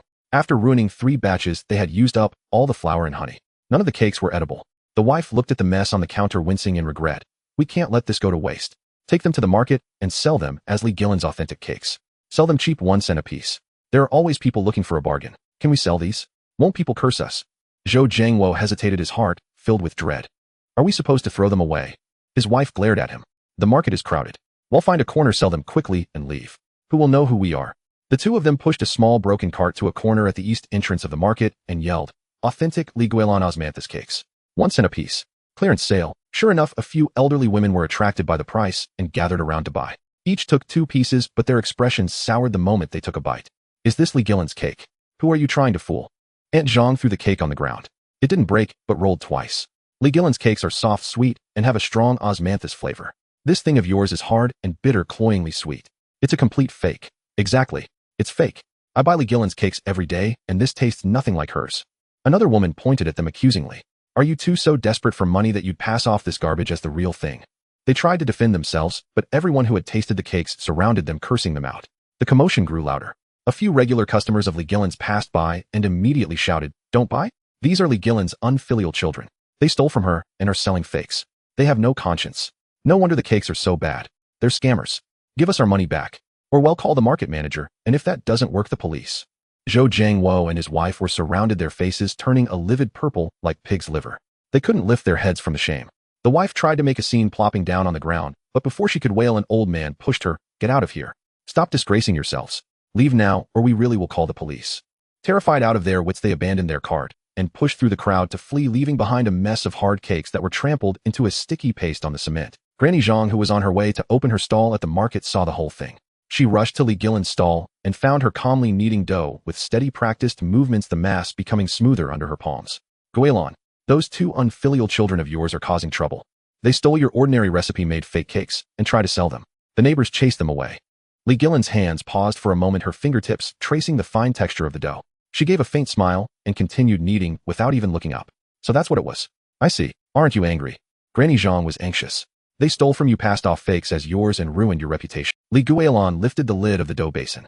The dough had risen until it was soft and airy. She pinched off a piece, her fingertips forming delicate osmanthus patterns with practiced ease. What's the use of being angry, eh? They wanted a secret recipe. But old Zhou's craft was never on paper. She raised her hand to touch the worn jade bracelet on her wrist. The surface was cool, a keepsake from her late husband. Holding it, she could almost feel him teaching her how to make the cakes. To make our osmanthus cake, you need to knead it 3 times and let it rest 3 times. You knead until the dough, your hands, and the basin are all clean. You let it rest for a full 2 hours so it becomes stretchy and soft. The osmanthus honey must be steeped with rock sugar for 3 days to remove the raw taste and enhance the fragrance. You can't just pour it in. The heat is also crucial, high heat to a boil, then medium heat for 15 minutes and let it rest for 5 more. Miss it by a second and the texture is worlds apart. These are decades of feel that old Zhou and I developed. It's in my mind and my heart. How could a thin notebook ever capture it? Granny Zhang suddenly understood. Watching Lee Guilan's dough and recalling the hard cakes of Zhou Jiangwo and his wife, she couldn't help but laugh. "So you knew they would steal it all along? Did you deliberately put that ordinary recipe in the bag?" Lee Guilan looked up, a glint of shrewdness in her eyes that quickly softened. "One must be cautious. I know their nature too well. They want shortcuts, and that will never lead to success." In truth, she hadn't been sleeping deeply the night before. She had heard every sound of them picking the lock and stealing the notebook. She just couldn't be bothered to expose them. Let them have the ordinary recipe and make a fool of themselves. It would also show the neighbors who truly guarded the craft. The neighbors who heard about the incident gathered around, watching Lee Guilan's freshly steamed osmanthus cakes. They were golden, soft, and sticky with clear osmanthus patterns, their sweet fragrance wafting far. Everyone offered comfort and praise. "Aunt Guilan, your cakes are the real deal. Those fakes can't compare. Those 2 were just desperate for money. From now on, we trust you even more. Don't worry. If they dare come back, we'll stop them for you." Lee Guilan smiled as she packed cakes for everyone. The line at her stall was even longer than the day before. Zhou Jiangwo and his wife's farce hadn't ruined her reputation. Instead, it made more people aware of the unique skill behind her osmanthus cakes, and her business boomed. Meanwhile, Zhou Jiangwo and his wife had run home, shut the door, and immediately started blaming each other, smashing bowls and pots. The noise was loud enough to disturb the neighbors. "It's all your fault. You insisted that notebook was the secret recipe. Now we've wasted all the flour and honey, and we've been branded as scammers. How are we supposed to show our faces in this area again?" The wife sat on the floor, wailing, slapping her thighs in grievance. "My fault. Weren't you the one who pushed me to steal it and set up the stall?" Zhou Jiangwo was furious too, kicking over a stool. "That old woman Lee Guilan did this on purpose. She set us up." They argued until they were red in the face, spittle flying everywhere, both filled with hatred. The wife wiped her tears and said, "We can't just let this go. If she won't let us have peace, we won't let her be comfortable." Zhou Jiangwo's eyes turned sinister. He gritted his teeth. "Right? We lost this round. Next time we'll think of a harsher method. We have to shut down her stall." They didn't notice that outside their window Wang Matzi was leaning against the wall, a sinister smile on his lips. The cigarette in his hand had burned down to his fingers without him feeling it. He had been loitering around the market all morning and had watched Zhou Jiangwo's entire debacle. He was overjoyed. His previous attempt to get Li Guilan in trouble had failed. Now these two unfilial children were the perfect pawns. If he teamed up with them, how could they not bring down that old woman? Wang Matzi stubbed out his cigarette and slipped away quietly, already hatching a plan. He would talk to the couple first, offer them some benefits, and they would surely be willing to follow his lead. Back at the market stall, Li Guilan's hand hesitated as she was packing the cakes. The corner of her eye caught a familiar figure flashing by the alley entrance. It was Wang Matzi. She tightened her grip on the worn jade bracelet, now warmed by her body heat. She knew in her heart that Zhou Jiangwo and his wife's antics were just the beginning. That old fox Wang Matzi was likely about to make his move. She lowered her head to look at the osmanthus cakes on the counter. Their rich, sweet fragrance was the embodiment of her husband's life's work, her reason for living. No matter who came to cause trouble, she would not let this craft be ruined or this stall be destroyed. Li Guilan took a deep breath, picked up her spoon, and scooped osmanthus honey into a new basin. Her movements were still steady, but there was now a sharp glint of determination in her eyes. A greater scheme was brewing in the shadows, but Li Guilan was already prepared. At the break of dawn, the cement floor of the vegetable market was still damp with dew. Grandma Zhang rushed over with her vegetable basket, fresh scallions dangling from it, the red booklet in her hand blindingly bright. "Guilan, it's done, it's done." Her voice pierced the morning mist, breathless with excitement. "My nephew stayed up half the night to patch up the documents. I got your license for you. Nail it to your stall right away, and no one will ever dare to cause trouble again." Li Guilan clutched the license with its black characters on a red background. The hard plastic cover warmed her palm. The panic from the city inspector's raid days earlier and the anxiety over incomplete paperwork all melted into a solid sense of relief. Yet her fingers gripping the license trembled slightly. This stall was the legacy her husband had left behind, something she could not afford to let falter. "Nail it right here." She pointed at the most visible wooden plank of her stall, a tremor hidden in her voice. "Let everyone see. We run a legitimate business." Just as Grandma Zhang hammered the last nail, and a harsh voice suddenly erupted from the diagonal stall, grating like a dull knife scraping a pan. "Osmanthus cakes. 15 cents each. Half the price of anyone else. Miss this deal, and it's gone forever." Wang Matzi stood on tiptoes, shouting, a plastic bag rustling in his hand. His eyes were bloodshot like a desperate rabbit. His wife lay ill in bed, his son's tuition fees were pressing, and if he didn't scrape together some money soon, his family wouldn't have enough to eat. The better Li Guilan's business was, the more frantic he became. The shout struck like a thunderclap. People in front of Li Guilan's stall froze mid-step, their heads swiveling in unison. 15 cents. Good heavens. The normal price was 30 cents. This was half off. So cheap. Let me go see what it's like. An elderly woman clutched her money, hesitating for a long moment before shuffling her feet in that direction. Yet she glanced back at Guilan's freshly steamed cakes, their warmth wrapped in a sweet fragrance she couldn't bear to leave. "He'll check it out too. If it's no good, he'll come back." Another man followed along, his vegetable basket swaying as he calculated his own little scheme. The crowd began to shift. Some craned their necks forward, others stood frozen, money in hand, torn with indecision. The long line that had formed quickly crumbled, leaving only 3 regular customers rooted to the spot. Grandma Zhang stomped her foot in panic, her vegetable basket crashing to the ground, scallions spilling out. That wretched man. He must be using stale flour mixed with saccharin. "Guilan, how about we lower our price too? We can make less profit, but it's better than having no customers. I want to eat your cakes every day." Her voice carried a note of desperation. She truly feared that such fine craftsmanship would be squeezed out of business. Li Guilan's knuckles whitened as she gripped the steamer lid, flour dust falling from her fingertips. Her chest tightened, but she shook her head. "Auntie, our cakes are made with freshly milled flour and pure osmanthus honey. If we cut the price, we'd have to adulterate the ingredients, and that would tarnish my husband's legacy." She picked up a freshly steamed cake, its warm vapor brushing her face. "Taste this. This soft, chewy texture can't be achieved with any shortcuts." Grandma Zhang took a bite. The osmanthus fragrance slowly melted in her mouth, neither cloying nor greasy. She turned to look at Wang Matzi's cakes, dark, lumpy, with flour clumps on the surface and a pungent artificial scent wafting from afar. But the irresistible price had already drawn a small line. Wang Matzi deftly stuffed cakes into plastic bags, a grin stretching ear to ear. His mental calculations clicked away: stale flour, damp and clumpy osmanthus honey mixed with saccharin and water, costing only 8 cents each. Selling at 15 cents, the profit would buy 2 days' medicine for his wife. "Boss Wang, how come your cakes are so cheap?" A man stared at the cakes, reaching out to touch them. They felt hard, stirring depth. "Small profits, quick returns."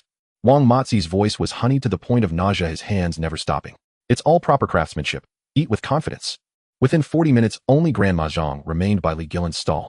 The cakes in the steamer had gone half cold, their sweet fragrance drowned out by the shouting from across the way. Grandma Zhang paced in agitation. See, no one's here. If this keeps up, the stall will be finished. Li Guilan didn't answer. She poured the cooled cakes into a basin and placed fresh dough into the steamer, her fingers trembling slightly. It wasn't that she wasn't worried, but her husband had always said that only genuine ingredients could stand the test of time. She couldn't betray that cherished memory. But just as she started steaming, a low complaint arose from the other side. What is this stuff? Chewing on sawdust. A young man frowned, spitting the cake from his mouth onto the ground, crumbs scattering. And it's bitter. Sickeningly sweet with a musty smell of old wheat. Choking. These words were like sparks landing in a pan of oil, instantly igniting chaos around Wang Mazi's stall. Mine too. Dry and hard. Can't even swallow it. 15 cents is still money. Isn't this a scam? Refund us.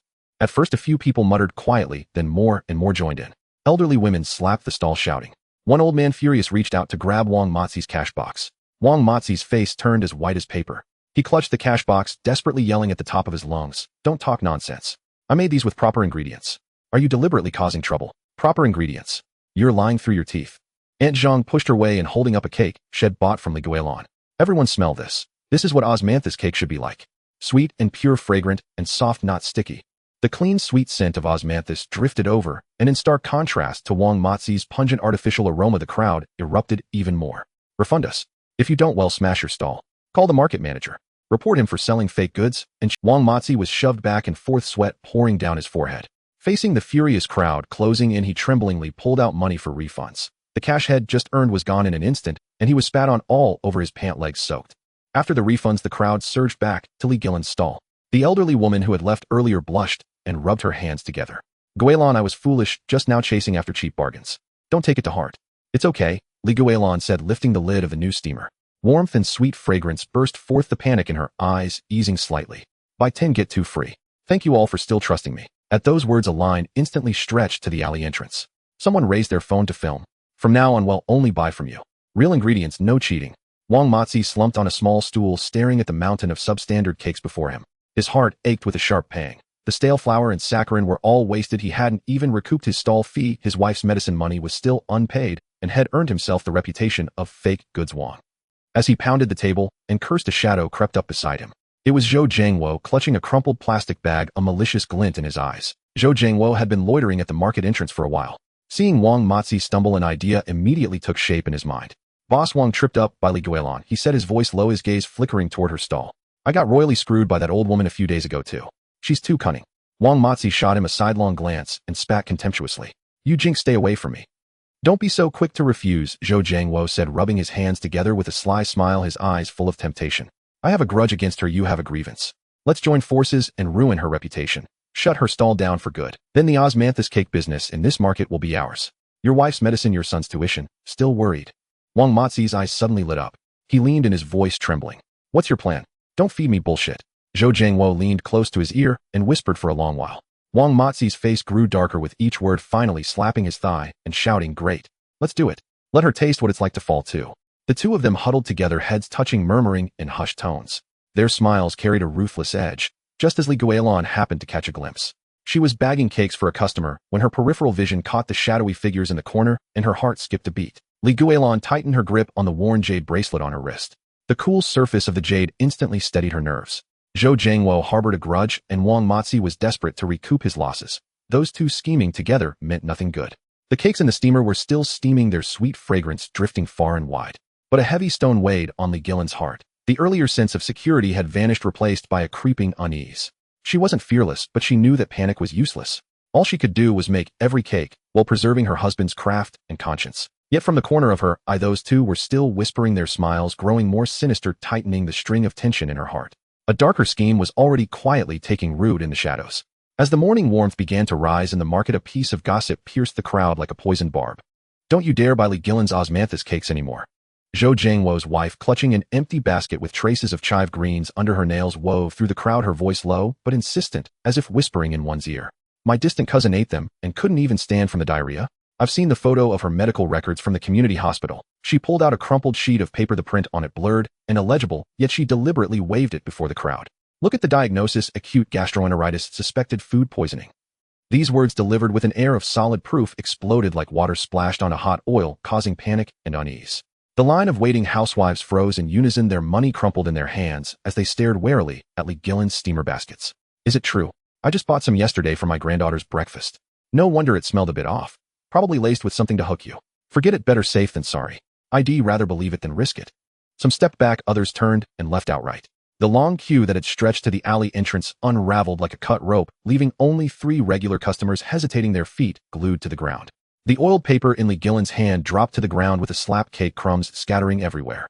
Her heart felt as if crushed by a heavy weight, dull and aching. Her fingers clawed at the edge of the steamer, her nails turning white. She had just obtained her business license and business was finally picking up. This rumor was like a knife thrust straight into her heart. How could she not panic? Her mind buzzed, her throat felt blocked, and for a long moment, she couldn't utter a single word. Granny Zhang's face flushed with anger as she grabbed a departing woman's arm, her voice trembling. Don't listen to her nonsense.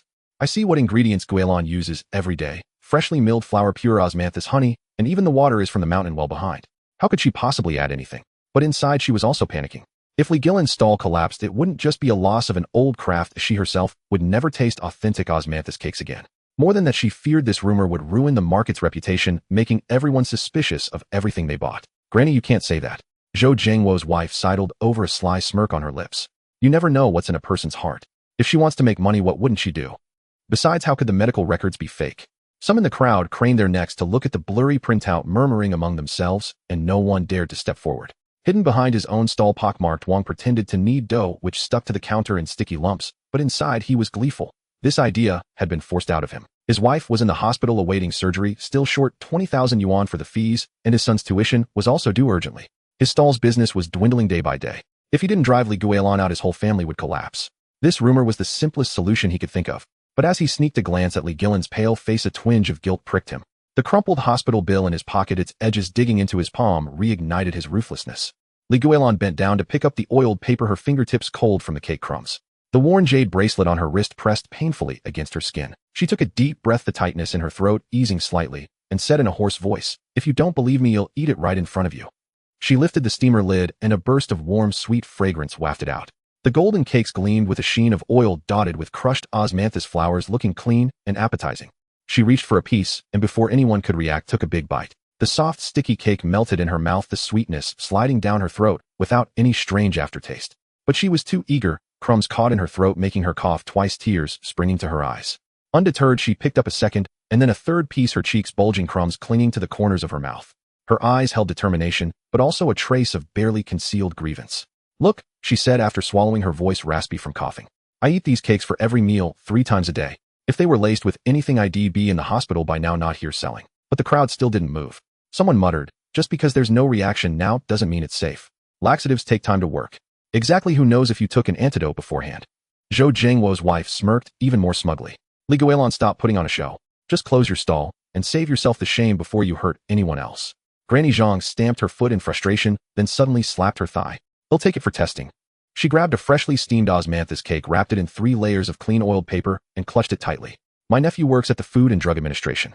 We can get results today. Let's settle this with facts and see who dares to spread lies anymore." Guilan's heart warmed. She grasped Granny Zhang's hand, her voice trembling slightly. "Granny, I'm sorry to trouble you." "What trouble?" Granny Zhang rushed out, carrying her basket, her hair flying wildly. "I won't let you suffer this injustice, nor let a fine craft be ruined, and I won't let the market's reputation be tarnished." Once Granny Zhang left, the stall grew even quieter. Occasionally someone passed by, but they only cast a distant glance before hurrying away as if fleeing from a plague. Pockmarked Wang sidled over, feigning a sigh. "Guilan, I'm not one to lecture, but you have to be honest in business. Adding things is wrong. It's not too late to turn back now." His tone was probing, and he felt trapped. If the test came back clean, he would be utterly disgraced and would never be able to show his face in the market again. Guilan looked up and glared at him, her eyes as cold as ice, the fire of anger rising in her throat. "Pockmarked Wang, did you start this rumor? Don't you accuse me falsely?" He stepped back, his heart quaking, but his mouth defiant. "I'm trying to give you good advice, and you bite the hand that feeds you. My stall is right here. Would I stoop to such a despicable act?" He turned and walked away, but inside he was scheming. The test would take at least half a day, and with no customers in that time, all of Guilan's cakes would go bad. Even if the results were clean, she'd still take a huge loss. Guilan ignored him, quietly covering the steamer and guarding her empty stall, her heart weighed down like a cold. The steam from the baskets made her dizzy. The hard crust of the cooled cakes stung her palms. The sweet fragrance faded, replaced by a faint burnt smell like the dimming of hope in her heart. She even began to doubt herself. Was she too stubborn for refusing to lower her prices, inviting resentment? If her husband were still here, would things be different? He would always find a way to resolve such troubles. By midday, Granny Zhang came rushing back, her hair a tangled mess, waving a piece of paper. Her face was flushed and her voice boomed across the entire market. The results are out. Completely clean. No additives, no laxatives. All indicators exceed national standards. She slapped the test report onto the stall with a crack. The black and white text was clear stamped with a bright red official seal. Everyone come and see. Guilan's osmanthus cakes are pure. Someone deliberately spread lies to slander her. The crowd surged forward jostling to see the report. Some even pulled out their phones to take pictures, clicking their tongues in admiration. It really is clean.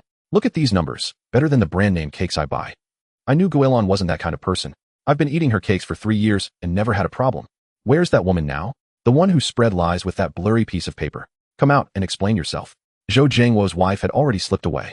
Hidden behind his stall, pockmarked Wang's face was as white as paper, the dough in his hands kneaded into a sticky mess. His heart sank. This plan hadn't worked. Instead, it had put him right in the line of fire. His wife's surgery fees and his son's tuition were now even further out of reach. Despair washed over him like a tide, and a darker thought crept into his mind. If soft tactics wouldn't work, he'd go for hard ones. Without ingredients, how could she make her cakes? Li Guilan stared at the word qualified on the report. Her eyes welled up and tears finally spilled over, falling onto the paper and blooming into small damp patches. This wasn't just a vindication of her osmanthus cakes, it was a defense of her husband's legacy, a preservation of her reason to live, and a testament to the trust of her neighbors. If you still trust me, please buy some to try. Today it's buy 8 get 2 free. Thank you all for still believing in me. She lifted the lid of a freshly steamed batch and the warm, sweet fragrance spread once more, richer than before, carrying a comforting warmth. They'll take 20 yuan worth. The hesitant housewife from before was the first to pull out money, her face full of guilt. I was foolish earlier believing those lies. I almost wronged a good person. Me too. Give me 15 yuan worth for my parents. A young man hesitated, then pulled out 5 yuan. They'll take 2 pieces to try first. Taking a bite, his eyes lit up. Holy crap. This is amazing. Sweet, but not cloying, with the fragrance of osmanthus. More authentic than any I've had before. At his words, the crowd erupted like a tidal wave, surging forward with even more fervor than before. The line grew longer, stretching all the way to the market entrance. Some held up their phones to record videos, while others called out to friends to join the queue. The kind-hearted old lady of the market. Falsely accused of lacing cakes with laxatives, but the test results are completely clean. I've tried these osmanthus cakes for you all. They're amazing. They'll only buy from your stall from now on. Real ingredients, no cheating. Businesses like yours deserve to thrive. Those rumor mongers are despicable. They need to be exposed so good people don't suffer. Li Guilan packed the cakes with swift, practiced hands, her fingertips sticky from the oiled paper. Her arms ached from lifting and sweat dripped into her eyes, stinging. But her heart was sweet and a smile lingered on her lips. The coins clinked merrily in the iron box like a song of praise, a sound sweeter than any other. In less than 2 hours, all 5 large steamers of osmanthus cakes were sold out, more than on any previous day. The coins in the iron box piled up like a small mountain, heavy and satisfying. Zhou Jiangwo emerged from nowhere and sidled up to pockmarked Wang, his face dark and grim, his voice a low whisper. This tactic didn't work. We need something more ruthless. Cut off her escape route. Pockmarked Wang looked up at him, a desperate glint in his eyes, his fingers gripping the edge of the counter. I was thinking the same. There are only 2 local suppliers of osmanthus honey. They'll go negotiate tonight and buy up all their stock. She'll have no honey to use. Excellent. Zhou Jiangwo's eyes lit up and he gave a sinister smile. They'll get a few guys to wait on her supply route. Let's see if she can even buy flour. Without ingredients, how can she make her cakes? The 2 huddled together, whispering even more venomous schemes, their smiles carrying a desperate ruthlessness. Li Guilan, just finishing with her last customer, caught a glimpse of them. Li Guilan tightened her grip on the worn jade bracelet on her wrist. The cool surface of the jade instantly calmed her. Those 2 wouldn't give up easily after failing to profit. Osmanthus honey was the key ingredient for her cakes, and there were only 2 local suppliers. If pockmarked Wang really cornered the market, where would she find a source? The steam from the baskets had dissipated and crumbs remained on the counter, but a chill crept into Li Guilan's heart. She knew this was only a temporary victory. A harder trial lay ahead. But she wasn't afraid. She reached out and touched the test report on the stall, feeling the rough texture of the paper, then the steamer, the lingering warmth comforting her palm. Her craft made with honest ingredients, her clear conscience, and the trust of her neighbors. These were her strongest, but as she thought about the possibility of not being able to buy osmanthus honey tomorrow, a pang of anxiety struck her. Would pockmarked Wang really go to the suppliers tonight? Would she be able to steam her cakes tomorrow, as usual? A battle for ingredients had already begun to unfold in the morning dew moistened the bluestone slabs, carrying a cool touch. Li Guilan clutched her money pouch as she hurried toward Old Yang's, befarmed, the soles of her shoes scraping against the grass blades, her ankles damp with the chill of the dew. The iron gate was tightly locked. Old Yang squatted by the wall, smoking his pipe, the bowl sizzling as his face drooped with a sullen expression, too weary to even lift his eyelids. Old Yang, what about the 20 gene of osmanthus honey? I ordered. Li Guilan's throat tightened, the sweat from her palms making the money pouch feel damp. Old Yang flicked away the cigarette, but its ashes drifting in the morning mist. It's gone. Bought out last night by someone who paid 3 months deposit up front. Not a single drop left. Her voice trembled, her feet unsteady beneath her. Who else? Wang Matzi. Old Yang shot her a glance, the smell of tobacco mingling with the earthy scent of soil drifting over. He said with red eyes that if he can't cut off your supply, he won't be able to scrape together his wife's surgery fees, and his whole family will have nothing to eat. Those words pierced her heart like shards of ice. Li Guilan staggered back half a step, the money pouch dropping to the ground with a thud, coins scattering everywhere, their clinking sound harsh and jarring.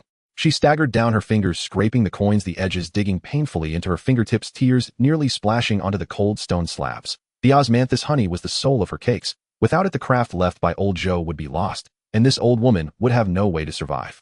Clutching the gathered coins, she ran toward old Liu's bee farm at the west end of town, the soles of her shoes burning hot, her chest heaving like a bellows, her throat parched and fiery. Old Liu's bee farm was in even worse shape. Empty beehives were piled by the entrance, and old Liu was tying luggage onto a three-wheeled cart, the hives in the cart thudding loudly as they bumped together. Guilan, you're too late.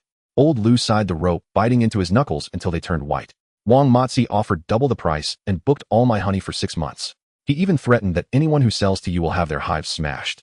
Li Guilan leaned against the wall to keep from collapsing, her vision darkening before her eyes.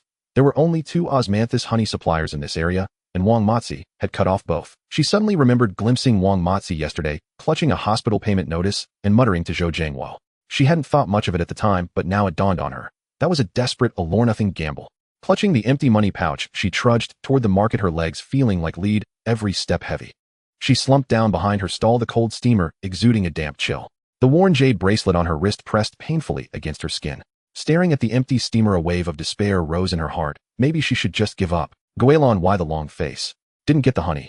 Granny Zhang came over with a vegetable basket, the water droplets from the leaves dripping onto the ground, forming little wet patches, and a radish rolled out. Li Guilan nodded, her voice hoarse like sandpaper scraping. Wang Matzi bought up all the honey. I couldn't get a single drop. Granny Zhang stamped her foot in anger, picking up the radish and stuffing it back into the basket. That damned bastard. All that immoral stuff just to steal business. She crouched down and patted Li Guilan's hand, her fingers trembling slightly. Don't worry, I remember now. My distant nephew keeps bees in the mountains. There's wild osmanthus there, and the honey is much more fragrant than the farmed kind. But the road is long and treacherous, and these old bones of mine probably can't handle it. Granny, the mountain path is dangerous. Don't go. A glimmer of hope lit up Li Guilan's eyes, but quickly faded. How could she let an elderly woman take such a risk? What danger? Granny Zhang coughed a couple of times, thumping her chest. Your old Joe's craft can't just end like this.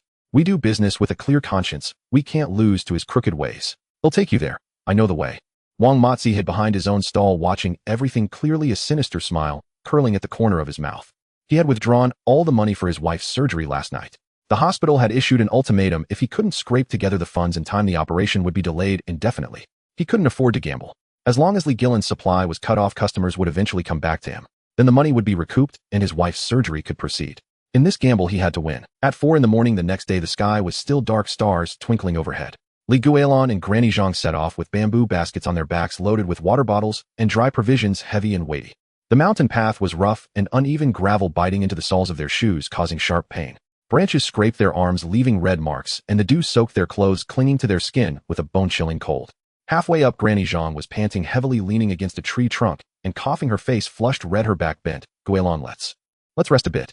These old bones of mine are about to fall apart. Li Guilan helped her sit on a rock and handed her the water bottle. Granny, maybe we should head back. They'll think of another way. Don't wear yourself out. No. Granny Zhang took a sip of water, wiped the sweat from her face, mud smeared in the wrinkles. We've come this far, how can we turn back now? Think about old Joe. If he were here, he'd definitely want to pass this craft down. After resting for 10 minutes, they continued on their way. Li Guilan supported Granny Zhang, the muddy ground slippery beneath their feet. They nearly fell several times, her hand scraping against a rock, breaking the skin and stinging fiercely. Around noon, the buzzing of bees suddenly reached their ears. Granny Zhang's eyes lit up as she pointed ahead. We're here. That's my nephew's bee farm. Li Guilan looked up. The valley was covered in golden wild osmanthus blossoms.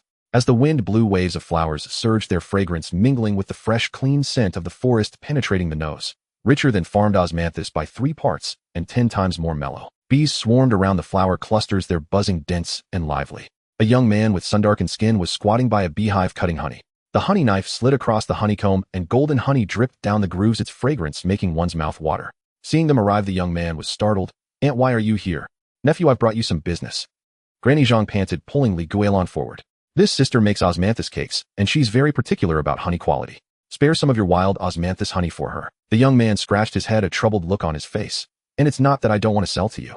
The yield of wild osmanthus honey is low, only a little each year. I keep it for family and regular customers, I never supply it outside. Guilan stepped forward, her voice pleading, the scraped wound on her hand still aching. Young man, this old woman's livelihood depends on making osmanthus cakes. If I run out of honey, my stall will have to close, and old Joe's craft will be lost. He'll pay triple the price. Just sell me a little. She took a piece of osmanthus cake from her basket and handed it to him. Try this. I made it with farmed honey. If I used your wild honey, the flavor would be even better. I never use additives in my cakes. I just do honest work with a clear conscience.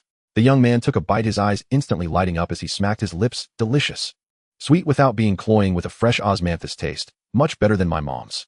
He hesitated for a long while, glancing at the blooming osmanthus-covered mountains, then at Guilan's wrinkled face and the wound on her hand. Finally, he relented. I have 3 conditions. If you agree, I'll sell to you. First, you can't buy too much at once. I need to keep some for my regular customers.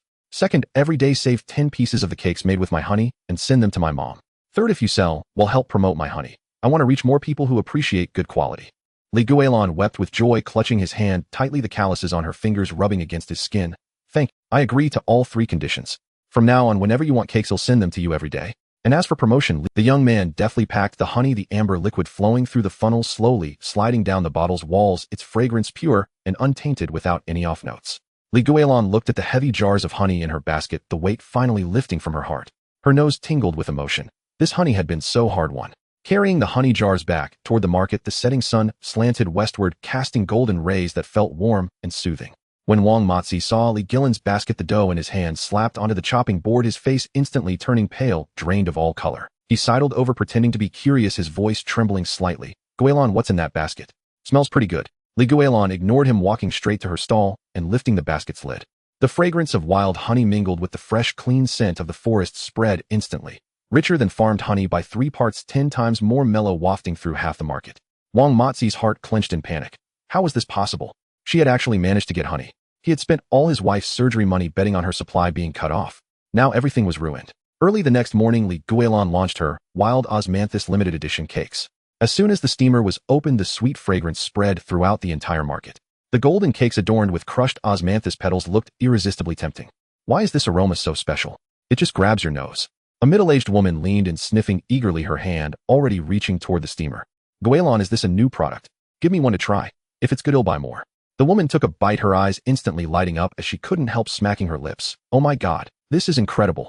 The sweetness is pure, the osmanthus flavor goes straight down your throat without being cloying, and the fragrance lingers in your mouth after you swallow.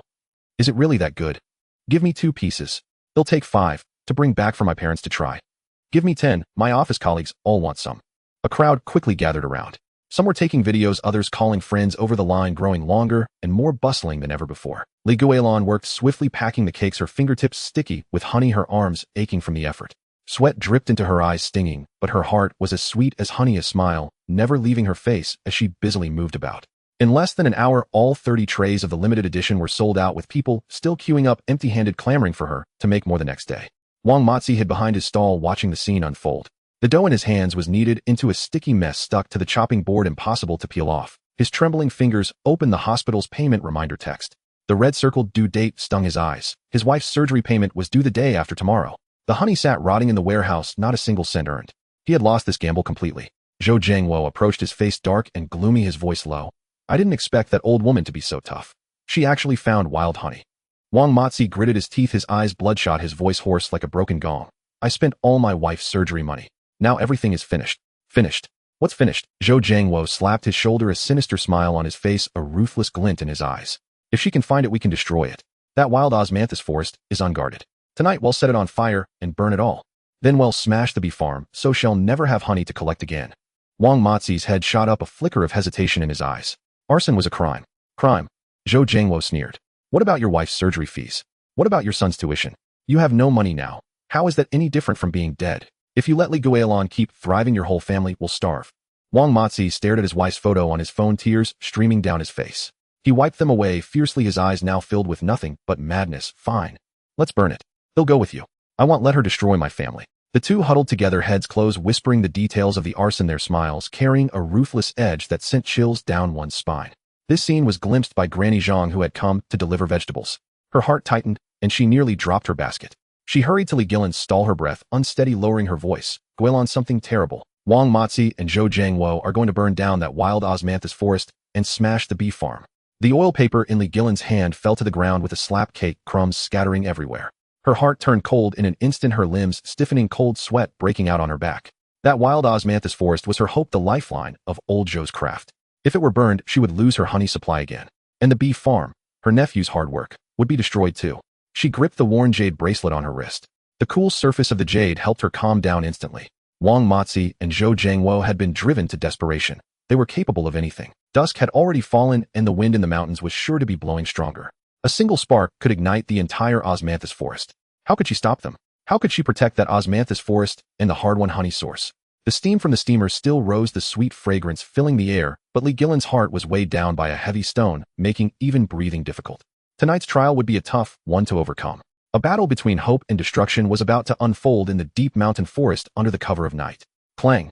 The clamor of the morning market was abruptly split in two.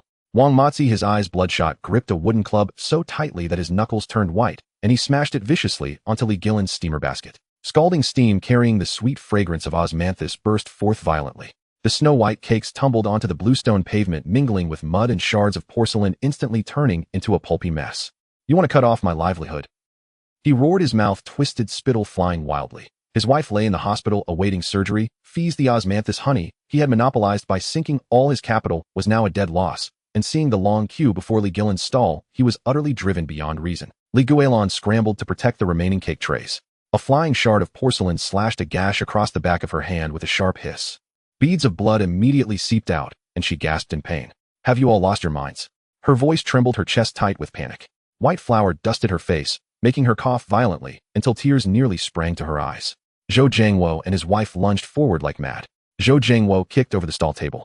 Oil paper and bags of flour tumbled down with a crash, exploding into a cloud of flour that filled the air. Everyone come and see. Zhou Jiangwo's wife threw herself onto the ground, deliberately rolling in the flour. Her hair was plastered messily across her face as she spat, mixing saliva with flour. This unfilial old hag. She fled the house with the family savings to make dirty money, forcing her own son to starve and stealing his business. She deserves to be struck by lightning. As she wailed, she secretly used her foot to grind the scattered osmanthus cakes into the mud, terrified that someone might see how fine they were. Onlookers instantly crowded around in layers. Some raised their phones to take pictures, others whispered, "This old lady looks honest enough. She couldn't have done something like, who knows? But the son and daughter-in-law do look pitiful crying like that." Hard to say, hard to say. Every family has its own troubles. These words pricked Li Guilan's heart like tiny needles. She clenched the worn jade bracelet on her wrist, a keepsake from her late husband. The cool touch of the jade finally steadied her wildly pounding heart. You're lying through your teeth. Li Guilan wiped the flour from her face, her voice suddenly rising. 3 years ago, you forced me to sign a declaration severing family ties. You wanted to sell the old house to pay off your gambling debts. When I refused, you threw me out. Severing ties. Zhou Jiangwo's wife scrambled up, clawing at Li Guilan's face. You old hag, twisting the truth. You were the one who ran off with the family savings, and now you're turning the blame around. Don't believe her lies, everyone. Seizing the opportunity, Wang Matzi picked up the wooden club from the ground, ready to smash the remaining steamers. His eyes were frighteningly red. You've ruined my chance to pay for my wife's surgery. Your stall is done for too. Stop. Grandma Zhang's voice thundered like a clap of thunder. She planted herself in front of Li Guilan, slammed her vegetable basket on the ground, sending radishes rolling everywhere. You damned lot. Smashing stalls and beating people in broad daylight. Is there no law? She turned to the crowd. How long has Guilan been selling at this market? Everyone knows her cakes are clean and genuine. Last time someone spread rumors, she put laxatives in them. She sent them for testing without a second thought, and nothing was wrong. Why do you take the word of these troublemakers? In the crowd, Aunt Zhang, a regular customer, hesitated, then stepped forward. I buy Guilan's cakes for my grandson every day, and he's never had a stomach ache. She always gives me an extra piece. She's so honest. Exactly. Butcher Liu emerged from behind his meat stall, cleaver in hand, his voice booming. Everyone in this market knows Guilan's character. She's an honest, hardworking vendor. But you too. Last time your lies were exposed, and now you're back causing trouble. Have you no shame? With someone taking the lead, the crowd immediately sided with Li Guilan. Looks like a setup. This son and daughter-in-law are despicable, forcing their mother to sell the house for gambling debts, and they have the nerve to cry, eh? Call the police. Don't let them bully an honest person. The accusations came thick and fast. Zhou Jiangwo and his wife's faces alternated between pale and red. Zhou Jiangwo's wife tried to defend herself, her mouth opening and closing, but she was drowned out by the torrent of abuse. Li Guilan took a deep breath. The sweat on her back had soaked her clothes, but a newfound toughness arose in her heart. She had always thought, he's still my own flesh and blood, I can bear it. But they kept pushing, and now they were trying to destroy the craft her husband left behind. She couldn't give in anymore. She pulled out her phone, her palms slick with sweat. Her fingers trembled as she dialed, but she gritted her teeth and called 110. Officer, I'm selling at the market. Someone is deliberately smashing my stall and slandering me. Please come quickly. Zhou Jiangwo and his wife's faces changed drastically. They hadn't expected this always submissive old woman to dare call the police. You dare call the cops? Zhou Jiangwo lunged forward to snatch the phone. Old hag, aren't you afraid the neighbors will call you unfilial? Li Guilan stepped back, dodging his hand. She pulled a neatly folded paper packet from her apron pocket, unfolded it with trembling hands, and thrust it at Zhou Jiangwo. See for yourself. This is the severance agreement you forced me to sign. It has your signatures and thumbprints, and the neighbors can testify. The agreement fell to the ground. Aunt Zhang picked it up and read it aloud to the crowd. This is to certify that Zhou Jiangwo and Zhao Xiulan voluntarily sever the mother-son relationship with Li Guilan and shall not interfere with each other henceforth. Due to Zhou Jiangwo and his wife's gambling debts, they pressured Li Guilan to sell the family home to repay them. Upon her refusal, they expelled her from the house. At the words, gambling debts, the crowd erupted in an uproar. Oh my God. So that's it. This son and daughter-in-law are utterly despicable. Gambling and forcing their mother to sell the house, and they still have the nerve to come and make a scene. They've hit a new low. That poor old woman being bullied by her own son like this. Zhou Jiangwo's wife's face turned the color of liver. She wanted to curse, but was rendered speechless by the overwhelming accusations. Li Guilan opened her phone's photo gallery and selected a recording, turning the volume to maximum. This is a recording of the times you came to harass and curse me. And hey, race Wang Matzi threatening the beekeepers not to sell me osmanthus honey. I recorded it all. Wang Matzi's vicious voice came from the phone. Anyone who sells osmanthus honey to Li Guilan, ill smash their— Wang Matzi's face turned ashen. The wooden club in his hand clattered to the ground. His legs trembled, and he had thought Li Guilan was just an uneducated, ignorant old woman. He never expected she had kept a record of everything, even made recordings. Fear and regret filled him. Sweat soaked his pants. The police arrived quickly. The siren grew louder, and people in the morning market crowded closer. The market surveillance camera was aimed directly at Li Guilan's stall, capturing the entire scene of the three smashing the stall and causing a ruckus in perfect clarity. Come with us to the police station for investigation. The officer's expression was stern as he produced handcuffs. Zhou Jiangwo's wife collapsed to the ground in fright, wailing, I'm not going. She bullied us first. We're the victims. The evidence is clear. Stop arguing. The officer was unmoved, first escorting Zhou Jiangwo and Wang Matzi into the police car. Zhou Jiangwo's wife tried to throw another tantrum, but was silenced by a sharp rebuke from the officer. Terrified, she obediently followed into the car. Watching the police car disappear, Li Guilan's tense body suddenly gave way, and she slid to the ground beside the stall. The wound on her palm was still bleeding, dripping onto the ground, mixing with mud and flour. She was a complete mess. She looked at the devastation around her. 30 trays of freshly steamed wild osmanthus cakes had been trampled into mud, the fruit of her labor since 3 in the morning. The loss was a full 800 yuan, enough to buy 2 boxes of blood pressure medicine for her husband, enough to pay a month's stall fee. Tears couldn't be held back and fell splashing onto the cold blue stone. She recalled her husband's words when he taught her to make cakes. Making cakes is like being a person. You have to be honest, no cheating, so you can last. But why was living such an honest life so hard? Guilan, are you all right? Grandma Zhang crouched down, wiping her tears with concern. Get up, the ground is cold. Let me take you to the clinic to get that wound treated. Yes, Guilan, don't be sad. The bad guys have been caught. The neighbors helped her tidy up the stall. Someone picked up the cakes that weren't dirty and wrapped them in paper. These cakes are clean. We'll buy them. Your hard work shouldn't go to waste. Sister Chun, who sold vegetables, handed her a bottle of water. Guilan, from now on, well, take turns guarding your stall. 2 people every day. Let's see who dares to cause trouble. Yes, let's form a stall guard team and be with you every day. Your cakes are so delicious. We can't— The warm words flowed into Li Guilan's heart like a warm current. She wiped away her tears and managed a pale smile. Thank you, everyone. With you all here, I'm not afraid of anything. Grandma Zhang accompanied Li Guilan to the nearby clinic to treat her wound. When the doctor disinfected it with alcohol, a sharp pain shot through her nerves, but Li Guilan didn't even whimper. Compared to the pain in her heart, this was nothing. Guilan, you were really tough this time. Grandma Zhang sat beside her, handing her water. I've always told you you can't give in to people like that. But you always thought about family ties. Well, now they've finally learned their lesson. Li Guilan looked at her bandaged hand, her gaze resolute. I used to think he's still my own flesh and blood. But they hurt me time and again, and even dragged you good neighbors into it. I can't be weak anymore. I have to protect Lao Zhou's craft, keep a clear conscience, and not let everyone's support down. In the evening, news came from the police station. Zhou Jiangwo and Wang Matzi were sentenced to 15 days of administrative detention and fined 500 yuan for intentional damage to property and creating a disturbance. Zhou Jiangwo's wife, due to her lesser involvement, was released after a reprimand, but was ordered to compensate Li Guilan for her economic losses. Upon hearing the verdict, Li Guilan breathed a sigh of relief, but a faint unease lingered in her heart. She knew Zhou Jiangwo too well. He held grudges. Being detained this time would only make him seek more vicious revenge upon release. And sure enough, that very evening, as Li Guilan was washing up and preparing for bed, her phone suddenly rang. It was She hesitated, then answered.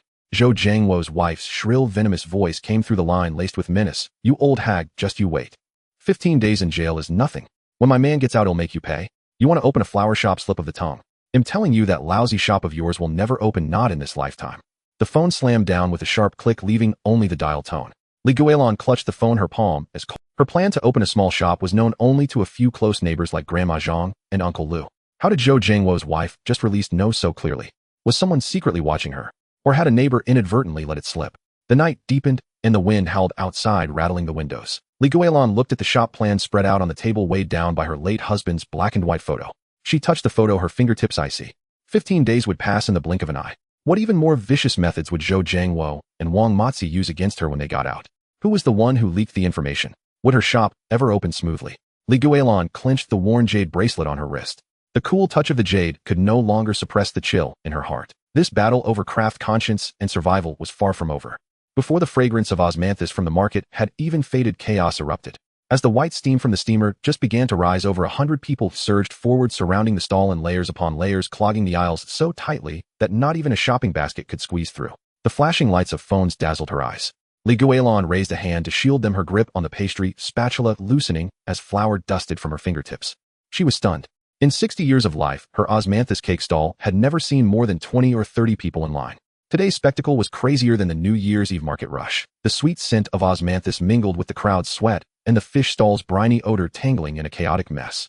In her ears, the shouts for cakes, the sounds of video recordings, and the constant pinging of phone notifications clattered together, pounding against her eardrums until they ached. 10 wild osmanthus limited edition cakes. The same as the internet celebrities. Don't cut in line, I was here first. Grandma, take your time, I can wait as long as it takes. Li Guilan's hands trembled slightly. She wanted to rub her aching arms, but was pinned in place by the pressing crowd. Reaching into her pocket, she touched the small black and white photo of her husband. The cool plastic coating steadied her frantic heart just a little. Auntie Zhang. What's going on? She shouted, but her voice was swallowed by the crowd, leaving only a faint echo. Auntie Zhang pushed through, drenched in sweat, her blue cotton blouse clinging to her skin. Her vegetable basket tilted on her arms, spilling 2 tomatoes. She scooped them up and stuffed them back in haphazardly, her face crinkled into a wide smile. Guilan, you've gone viral. Completely blown up. Auntie Zhang thrust her phone in front of Li Guilan's face. On the screen, a young woman with a high ponytail held up an osmanthus cake, her eyes curving into crescents. Hey everyone, I found a treasure, Grandma, at the market. These wild osmanthus cakes are handmade with dough kneaded 3 times and rested 3 times, soaked in osmanthus honey for half a month. Sweet but not cloying, bursting with osmanthus fragrance, pure, handmade with no additives. A taste that takes you straight back to childhood. In the video, her bent head as she kneaded the dough was captured clearly. Her fingertips pressed into the dough with strength, and the wrinkles at the corners of her eyes radiated sincerity. The number of likes beneath the screen shot up rapidly, the digits blurring into a line too fast to count. The backend showed 1,200,000, and the comment section scrolled faster than flowing water, all filled with, "Where is it?" and "Going there tomorrow to check in." This is the food influencer Xiao Ran. She came by yesterday afternoon and bought 2 cakes, casually filmed a video, and it blew up the whole internet by this morning. Auntie Zhang laughed heartily, reaching out to wipe the flour off Li Guilan's face. Li Guilan stared at the screen, her mouth slightly open, her heart skipping a beat. All her life, she had just wanted to make cakes, steadily preserving her husband's craft. She had never imagined her cakes would be seen by so many people. Grandma, Xiao Ran. The girl pushed through, clutching a bottle of cold mineral water. She handed it to Li Guilan. The bottle was cool to the touch. Her face showed a hint of unease. I tried your cake yesterday, it was so delicious, so I filmed a video. I never expected it to blow up like this. If it's causing you trouble, I'll delete it right now. Li Guilan unscrewed the cap and took a sip. The cool water slid down her throat, soothing its dryness. Delete what? She waved her hand, her voice warm. As long as you enjoyed it, it's no trouble. This simple, honest remark was captured by those around her, sparking another wave of comments like, Grandma is so genuine.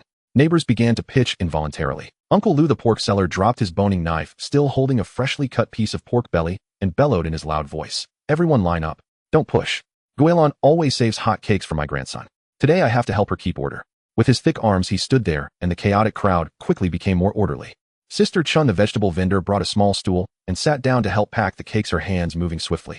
She muttered, "Can't keep the customers waiting. Guilan's cakes are slow work for fine results worth the wait." The wrappers for the cakes were pre-folded neat and tidy.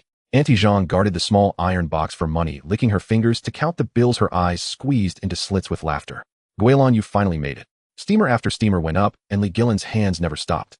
Kneading, molding, loading the steamers, a fluid motion. But her arms ached so much she could barely lift them, and the sweat on her back soaked her coarse cloth tunic through and through. Yet a smile lingered on her lips. Looking at the crowd before her, the bustling figures of her neighbors, and the satisfied expressions of everyone eating her cakes, she felt that the hardship of getting up at 3 in the morning to knead the dough with its 3 kneads and 3 rests was all worth it. The commotion lasted from morning until evening when the sunset stretched the market's shadows long and the crowd finally dispersed. Guilan collapsed onto a small stool, rubbing her sore arms, gazing at the empty steamers, her heart filled with warmth. But that warmth didn't last 2 days before trouble came knocking. Early one morning, just as Guilan had set up her stall, a man in a suit and leather shoes approached.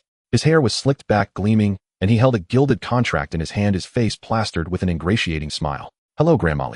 I'm Manager Wang from Fue Ju restaurant chain." He handed her a business card, its paper smooth and glossy, the smell of ink somewhat pungent. "Your osmanthus cakes have taken the whole internet by storm. This is a huge opportunity. Would like to partner with you for a franchise. You provide the recipe, we provide the capital and the storefronts. We can open 100 branches in a year, guaranteeing you $1 million in annual earnings." Million. The word struck her ears like a thunderbolt. Guilan tightened her grip on the card, its edges crumpling. She had never seen that much money in her life, and her heart skipped a beat, a flicker of hesitation rising within her. With that money, she could pass on her husband's craft far and wide, leave behind the hardship of vending in the wind and sun, and live a more comfortable life. The neighbors crowded around, whispering in hushed tones, "My God, 50,000. Enough for my retirement. Guilan, are you crazy? You'd be a fool not to take this money." Seeing her hesitation, Manager Wang's smile grew wider. He leaned in, lowering his voice. "Grandma Li will give you a direct franchise fee of 500,000.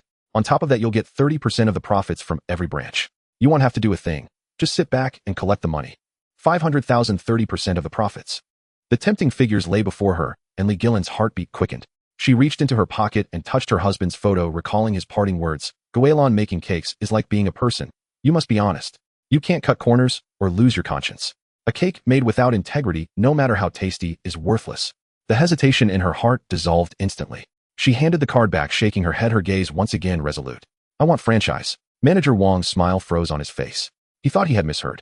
"Grandma Li, did you not hear me clearly? A 500,000 franchise fee, 30% of the profits. This is a godsend." "I heard you clearly." Guilan's voice was low, but each word was distinct. "My osmanthus cakes are handmade, fresh to order. They depend on precise heat, the intention behind the kneading, and the richness of the osmanthus honey. If I franchise and open branches, they'd be made by machines in batches. The taste would change for sure. That wouldn't be my cake, and it would betray my conscience." "What is conscience worth?" Manager Wang's face darkened, his tone turning cold. "Grandma Li, you're turning your back on money. This is a golden opportunity. If you miss it, it's gone forever. I don't make cakes to get rich." Guilan picked up her pastry spatula and bent over to knead the dough. "I do it to preserve my husband's craft, to honor the people who eat my cakes, and to stay true to my own conscience." The moment these words left her mouth, the surrounding neighbors fell silent, and then applause erupted. Manager Wang's face turned ashen. The veins on his hand clutching the contract bulged. He shot Guilan a venomous glare, muttered something about her being ungrateful, and turned to leave, tossing over his shoulder, "Don't come crying later." He was the first. A second and a third followed. Owners of dessert shops, businessmen in food processing, individual investors. They came in waves, each offering more tempting terms than the last. The franchise fee rose from 500,000 to $1 million, the profit share from 30% to 50%. Some tried to wear her down, sitting by her stall and refusing to leave, talking endlessly about business opportunities. Others tried threats and intimidation, saying they'd have someone copy her cakes if she didn't franchise. Still others pretended to buy cakes, standing nearby and staring intently at her kneading technique, hoping to steal it. Guilan refused them all, unwavering in her resolve. "All my life I've just wanted to make cakes steadily, to treat everyone fairly. Franchising is out of the question." Her words were captured on video by a passerby and posted online, going viral once again. Netizens flooded the comments with praise. "This is a true artisan holding fast to her principles. Grandma Li is so tough. Not even $1 million franchise fee could sway her. Support artisans with integrity. I'm only eating her cakes from now on." The buzz grew louder, but Guilan's heart gradually calmed. She still got up at 3 in the morning to make her cakes, steady and dedicated, but a new thought had taken root in her mind. She wanted a shop of her own, a place sheltered from the wind and sun, where she could make cakes in peace. Auntie Zhang sensed her wish and made inquiries. Soon news came. A small 20-square-meter storefront next to the market was available. It was clean and bright, with an old osmanthus tree at the entrance, and the rent was reasonable. Guilan went to see it and fell in love with it on the spot. That very afternoon, she signed the lease with the landlord. Holding the thin piece of paper, her hands trembled slightly, tears welling in her eyes, but she couldn't stop smiling. She finally had her own shop. That evening, Guilan and Auntie Zhang sat under the lamplight, staring at the lease agreement, growing happier the more they looked at it. "Guilan, this is wonderful. No more suffering under the sun and wind at the market." Auntie Zhang stroked the contract, her eyes full of anticipation. "Let's clean up the shop, put up your husband's photo, and place a few pots of osmanthus. It'll look beautiful. Li Guilan nodded, her finger tracing the words on the contract. I want to write the method of 3 needs and 3 rests on the wall and record the process for steeping the osmanthus honey. He'll preserve this craft steady and true. No sooner had she spoken than her phone suddenly rang. The words police station on the screen stung her eyes. Li Guilan's heart skipped a beat, her fingertips growing cold as she gripped the phone. She hesitated for a long moment before answering. Hello, is this Comrade Li Guilan? The voice of a police officer came through the line. I'm informing you that Zhou Jiangwo and Wang Matzi have completed their detention and were released today. The lease agreement slipped from her hand and fell onto the table, its pages scattering like her suddenly sinking heart. She had known this day would come, but she hadn't expected it so soon. What's wrong, Guilan? Auntie Zhang quickly picked up the contract. What happened? Li Guilan hung up her lips, pale, her voice trembling. Zhou Jiangwo and Wang Matzi, they're out. Auntie Zhang's face darkened instantly. She clenched her fists and cursed, those 2 bastards. The grudge from trashing your stall hasn't been settled, and now they're bound to cause trouble. Li Guilan sat in her chair, a chill running down her spine. Fear surged within her like a rising tide. She recalled the threats from Zhou Jiangwo's wife, the informant who had never been found, and the vicious faces of the 2 men as they destroyed her stall. Her whole body trembled with dread. She didn't sleep a wink that night. Staring at the ceiling, her mind was filled with the images of Zhou Jiangwo and Wang Matzi, the scene of them wrecking her stall. The unease grew heavier with each passing moment. That unease became reality the very next morning. Li Guilan and Auntie Zhang went to check on the storefront. As soon as they reached the entrance, they spotted 2 familiar figures lurking furtively behind the old osmanthus tree across the street. It was Zhou Jiangwo and Wang Matzi. A scar ran across Zhou Jiangwo's face, left by a shard of porcelain from the last time he smashed the stall. Now he was staring at the storefront with a dark, venomous gaze, as if he wanted to bore a hole through it. Wang Matzi followed behind, head down, clutching a piece of paper in his hand, and muttering to himself, his face twisted with malice. When they saw Li Guilan and Auntie Zhang, they immediately shrank back behind the tree, keeping their heads low but still peeking out to watch. Li Guilan stopped in her tracks, the renovation blueprints in her hand, soaked with sweat from her palms. She saw Zhou Jiangwo whisper something into Wang Matzi's ear, and Wang Matzi nodded, a flicker of cruelty flashing in his eyes. Those 2 were definitely up to no good. After 15 days in detention, nursing their grievances, they were bound to cause trouble during her renovation and opening. Perhaps the informant who had leaked information last time had been bought off by them. Li Guilan also noticed an unfamiliar old man sitting in front of a miscellaneous goods stall diagonally across from the storefront. He held a radio blaring loudly, but his eyes were fixed intently on her and the shop. When she looked his way, he immediately lowered his head, pretending to listen to the broadcast. She had never seen this man before. Li Guilan and Auntie Zhang exchanged a glance, both reading caution and fear in each other's eyes. They didn't dare linger. Pretending not to have noticed, they walked away slowly, but the gaze on their backs felt like needles prickling them with unease. Back home, Li Guilan sat at the table looking at the renovation blueprints and her husband's photo, her heart a mix of emotion. She had preserved her craft and her conscience, making cakes with integrity, offending no one. Yet there were always those who wanted to harm her, to destroy everything she had. She was afraid. Afraid they would come to wreck her shop, afraid they would tamper with her ingredients, afraid they would spread more lies, afraid that everything she had fought so hard for would be ruined in their hands. But she couldn't back down. Remembering the support from her neighbors, the encouragement from netizens, the way her husband had taught her to make cakes, and the joy of holding that lease agreement, her fear was slowly replaced by resolve. She touched the photo in her pocket, feeling its cool surface, and her heart steadied. She had to open the shop. For herself, for her husband, for all those who supported her, and for this craft that preserved her integrity. But she didn't know that at that very moment, behind the old osmanthus tree across the street, Zhou Jiangwo and Wang Matzi were staring at her retreating figure, grim smiles twisting their lips. Wang Matzi handed over the paper he was holding, a copy of the storefront's renovation blueprints, complete with the renovation team's contact information. Brother, this blueprint came from old Gu at the miscellaneous stall. He took our money, so he'll do the job. While sneaking at night, cut the wires, smashed the pipes, and shut down her renovation. That's not enough. Zhou Jiangwo shook his head, his eyes dark and cunning. Sabotaging the renovation is just small stuff. We need to swap out her osmanthus honey with cheap stuff, ruin the taste of her cakes, and destroy her reputation. She wants to hold on to her conscience. They'll turn that conscience of hers into a joke. Wang Matzi nodded eagerly, his eyes full of agreement. Brother, you always think ahead. Once she opens, we'll hire some people to cause a scene, say her cakes gave them diarrhea, and ruin her business. The 2 muttered on one malicious idea after another taking shape. Old Gu behind the miscellaneous stall glanced up furtively in the direction of Li Guilan's home, a barely perceptible smile curling at the corner of his mouth. As night deepened, the wind picked up outside, rustling the old osmanthus tree by the door and making the windows of Li Guilan's house creak. Li Guilan sat under the lamplight, pen in hand, sketching out the design of her shop. But the unease in her heart swelled like a rising tide, growing stronger and stronger. Zhou Jiangwo and Wang Matzi's schemes had only just begun. Who was that strange old Gu? Could any of those who wanted to franchise be in league with Zhou Jiangwo? Would her little shop be able to open successfully? Could she preserve her craft, her conscience, and everything she had fought so hard to gain? No one knew the answer. This battle over craft, conscience, and survival was far more brutal than Li Guilan had ever imagined. At 3 in the morning, the phone's ring shook the brick bed. Li Guilan's fingers, when she reached for it, were as cold as if she had dipped them in well water. Grandma Li, hurry. The shop's been wrecked. Water's up to my knees and the electricity's completely cut. Foreman Old Chin's voice cracked with tears. In the background, the roar of water mixed with the shouts of workers piercing her eardrums. Li Guilan's blood rushed to her head. Grabbing a coat, she ran out the door, the heel of her shoe half torn off. The black and white photo of her husband in her pocket pressed against her palm, causing a sharp, piercing pain. Guilan, wait for this, old bones. Granny Zhang hobbled out, leaning on her cane, the cold wind making it hard for her to close her mouth. It must be that damn Zhou Jiangwo. He's up to no good. The night was as dark as spilled ink. The streetlights in the alley flickered. The two women ran towards the shop on the cold stone slabs. The wind howled into their collars, numbing them to the bone. Before they even reached the street corner, the sound of gushing water hit their ears, mixed with the sizzle of short-circuiting wires. A pungent burnt smell mingled with the wet scent of cement drifted over, making them cough. The shop's rolling door was pried open, leaving a gap. As they pushed it open, cold water rushed over their feet up to their ankles. The chill made Li Guilan's toes curl. Her cloth shoes instantly soaked through, becoming too heavy to lift. When she shone her phone's flashlight, the sight before her made her heart clench, and tears nearly fell. The freshly plastered concrete floor was swollen and cracked like a spiderweb. The wooden planks and tiles piled in the corner were floating in the water, their edges white and wrinkled like soaked bread.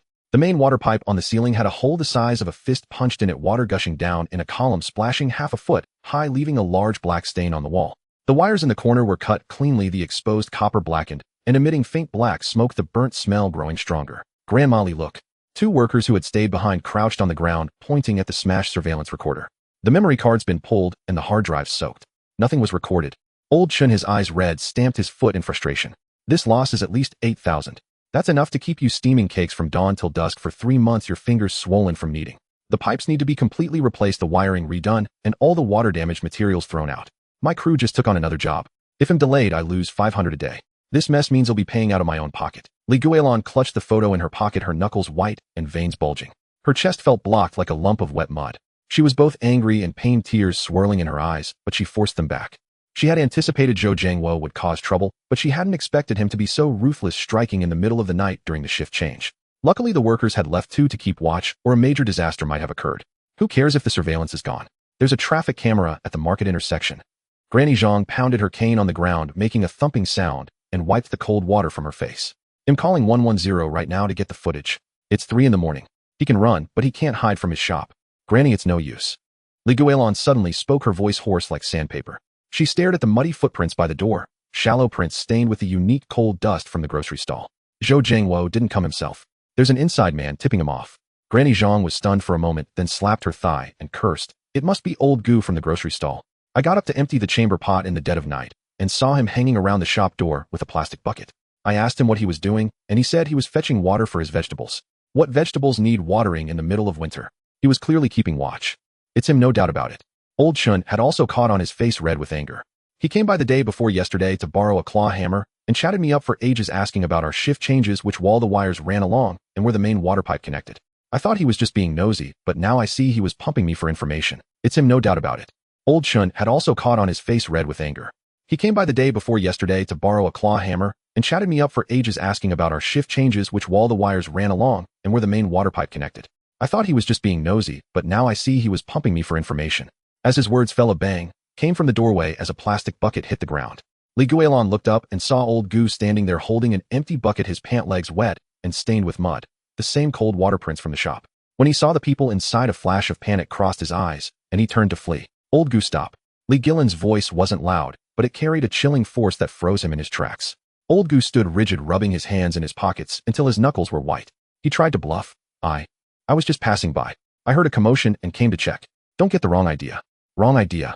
Granny Zhang walked over and pointed at his pant legs. The well you fetch water from is at the end of the alley. The well water is warm. So why is the water on your pants bone-chilling cold? It smells just like the cold water in the shop. Old Gus's face turned pale. His eyes darted around nervously, his lips trembling as he failed to form a coherent sentence. You asked me about the wires and pipes the day before yesterday. Yesterday afternoon, you were peeking through the window at the surveillance system. And then early this morning this happens. Old Chin stepped forward, his voice laced with anger. Do you take us for fools? This coincidence is more far-fetched than a soap opera. These words hit the mark. Old Gus's shoulders slumped. His legs gave way, and he nearly fell, catching himself against the wall. Cold sweat dripped down his face, mingling with the cold water on the floor. I didn't mean to. Zhou Jiangwo forced me. He covered his face, his voice trembling. He said since we're from the same village, if I didn't help him, he'd smash my grocery stall. He also promised me 500, enough to stock half a truck of goods. I was weak and agreed. 500. Li Guilan walked up to him, looking him in the eye, the anger rising in her chest. Do you know how much dough I have to knead, how many cakes I have to steam to earn back this 8,000? I work from dawn till dusk, getting up at 2 in the morning to mix the dough until my fingers are too sore to straighten. And you for a mere 500 help an outsider destroy the fruits of my labor. If a worker had been in here electrocuted or crushed, could you afford to pay for a life? Old Gu couldn't lift his head. He squatted on the ground, clutching his hair, slapping his thigh in remorse. I was foolish. I was blinded by greed. My wife is sick in bed, my kids need school fees. I just wanted some quick cash. I didn't think he would be so vicious. Grandma Li, I was wrong. Please forgive me. Old Gu couldn't lift his head. He squatted on the ground, clutching his hair, slapping his thigh in remorse. I was foolish. I was blinded by greed. My wife is sick in bed, my kids need school fees. I just wanted some quick cash. I didn't think he would be so vicious. Grandma Li, I was wrong. Please forgive me. He pulled a crumpled 500 yuan note from his pocket and held it out, his hand shaking so violently the money nearly fell. Here, take this back. They'll go home and scrape together another 500 to cover your losses. Please don't call the police. If I get locked up, my family will fall apart. Li Guilan looked at the crumpled money, then at old Gus' mournful face, her heart a jumble of emotions. She hated him for helping Zhou Jiangwo sabotage her shop, but she could also see that he wasn't inherently evil, just driven by desperation and exploited by Zhou Jiangwo. Granny Zhang tugged at Li Guilan's sleeve and whispered, Guilan, don't be soft. People like him need to be taught a lesson by the police or he'll do it again. It's not that I'm soft. Li Guilan shook her head, looking at old Gu, her voice heavy as a stone. If I call the police, you'll be detained for at least half a month for breaking and entering and vandalism, and you'll have to pay the full 8,000 in damages. Your family's life will only get harder, but I won't call the police on 2 conditions. Old Gu immediately looked up, his eyes shining, nodding vigorously. Name them. He'll do anything. I'd go through fire and water for you. First, you return this 500 and bring another 500 in compensation to me tomorrow morning. Li Guilan spoke slowly and deliberately. Second, you write down everything. How Zhou Jiangwo contacted you, how he pressured you, how you two planned the sabotage, without missing a single detail. Sign it, and add your fingerprint as a testimony. First, you return this 500 and bring another 500 in compensation to me tomorrow morning. Li Guilan spoke slowly and deliberately. Second, you write down everything. How Zhou Jiangwo contacted you, how he pressured you, how you two planned the sabotage, without missing a single detail. Sign it, and add your fingerprint as a testimony. He'll write it. He'll do it right now. Old Gu agreed hastily. Old Chin found paper and a pen. Old Gu squatted on the floor and wrote, his pen trembling, the characters crooked. He paused after every sentence, his eyes occasionally darting towards the door. When it was time to press his fingerprint, he hesitated for a moment before pressing down hard. Li Guilan took the testimony and read it carefully. It detailed everything, complete with old Gus' signature and a bright red fingerprint. She folded the testimony and the money, tucked them into an inside pocket, and pressed her hand against them firmly. Old Gu, I'm letting you off this time, considering your family's difficulties. She looked at him, her tone serious. But remember this, a person must live with a clear conscience. Don't do wrong for a bit of money, harming others and yourself. If Zhou Jiangwo comes to you again, no matter what he says or offers you, come and tell me immediately. If you dare help him again or tip him off about this, I will take this testimony straight to the police station. Then no one can save you. She looked at him, her tone serious. But remember this, a person must live with a clear conscience. Don't do wrong for a bit of money, harming others and yourself. If Zhou Jiangwo comes to you again, no matter what he says or offers you, come and tell me immediately. If you dare help him again or tip him off about this, I will take this testimony straight to the police station. Then no one can save you. He'll remember. I won't dare do it again. Old Gu promised, repeatedly picked up his plastic bucket and slunk away with his head down. At the street corner, he turned back to glance at the shop. The look in his eyes was an unreadable mix of regret and fear with a furtive gleam. Li Guilan watched his retreating figure, a sinking feeling in her heart. That look was not a good omen. Dawn was breaking, a pale fish-belly white appearing in the east. The cold wind in the alley gradually subsided and faint shouts began to echo from the market. The renovation workers began to clean up, pumping out water, moving materials. Old Chun was calculating the losses on his notepad, muttering, I need to find replacement workers fast, or the penalty for breaching the contract will bankrupt me. Granny Zhang helped Li Guilan wipe the cold water from her face and sighed. Guilan, your heart is too soft. I'm afraid old Gu will turn around and tell Zhou Jiangwo everything, and then this testimony will be useless. Li Guilan shook her head. Looking at the water-damaged materials, the pain in her heart hadn't subsided, but it was now mixed with a new resolve. She clutched the testimony against her body, her fingertips feeling the rough paper and the damp fingerprint. The 8th Yuan loss could be recovered, the schedule could be caught up, but Zhou Jiangwo's malice had shown her his true colors. She had to fight this battle, and she had to win. But as she stared down the street, her unease grew heavier. Was old Gus' evasive look a sign that he was about to renege? Would he turn around and inform Zhou Jiangwo? And now that Zhou Jiangwo knew his plan had failed, and that they had obtained a testimony, what even more vicious move would he come up with next? Li Guilan looked up at the old osmanthus tree in front of the shop. Its branches were bare, but exuded a tenacious spirit. She touched the bottle cap of osmanthus honey in her pocket, the honey for the next batch of cakes, and her heart suddenly skipped a beat. Zhou Jiangwo always went for the kill. Having blocked her renovation, he would surely go after her ingredients next. This thought, once it surfaced, stuck in her heart, like a thorn impossible to remove. She knew Zhou Jiangwo's next move would come faster and be more ruthless. And she had to be ready, her fists clenched. The sky was still dark, the shop's light glaringly bright. Li Guilan had just tied her apron around her waist when her hand eagerly reached for the white porcelain honey jar. This was the confidence of the soft opening. The first-run wild osmanthus honey shed ordered from beekeeper Old Yang, paying double the deposit 3 days in advance. The promised crisp, sweet fragrance, when kneaded into cakes, could waft down 3 streets. As she lifted the lid, a pungent, cloying sweetness slammed into her senses, reminiscent of the saccharine ice pops from the village convenience store, mixed with a dull, burnt smell. She recoiled sharply, bracing herself against the counter, her knuckles turning white. Something was wrong. She dipped a finger in, it was sticky, pulling into threads, a far cry from Old Yang's smooth, flowing wild honey. Rubbing it between her fingers, she felt tiny grains that crumbled easily, clumps of low-quality syrup. Ha! Li Guilan spat the honey from her finger into the trash, a numbing bitter aftertaste lingering on her tongue, her throat tightening. This isn't osmanthus honey. It's been swapped. On the counter, 20 jean of freshly kneaded dough sat neatly, all waiting for this honey. Today was the soft opening, and the neighbors had spread the word early. Zhang Abayo's distant niece even said she'd bring colleagues to support. Without this honey, the cakes couldn't be made, and the soft opening would be a complete disaster. 3 years of hard-earned reputation from her stall was about to be ruined by this jar of fake honey. Guilan, what's all the fuss? Zhang Abayo walked in carrying youtiao and soy milk, frowning as soon as she crossed the threshold. What's that smell, eh? It's cloying. She leaned in for a sniff, then immediately stepped back 3 paces, covering her nose, slapping her thigh in anger. That damned Zhou Jiangwo. He ruined your renovation last time, and now he's messing with the ingredients. Old Yang's honey smells of osmanthus. The moment you open the jar, this stuff could poison someone. Li Guilan didn't reply, her hands trembling as she pulled out her phone to call Old Yang. With each ring of the busy tone, her heart clenched. She'd worked with Old Yang for 3 years. He even sent her a new jar of honey during festivals.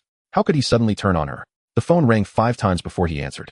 Old Yang's voice was flustered, mixed with the distant buzz of beehives. Li Nai, so early, what's wrong? Old Yang, you tell me. What kind of honey is this? Li Guilan's voice was laced with suppressed anger, a tremor in it. Saccharine mixed with syrup, and you have the nerve to call it wild osmanthus honey. 3 years we've worked together, and this is how you cheat me. There was a long silence on the other end, followed by a heavy sigh. Old Yang's voice came out choked with tears. Li Nai, I am not a good person. I've wronged you. It was Zhou Jiangwo. He blocked my apiary entrance yesterday, threatening me using my grandson's schooling.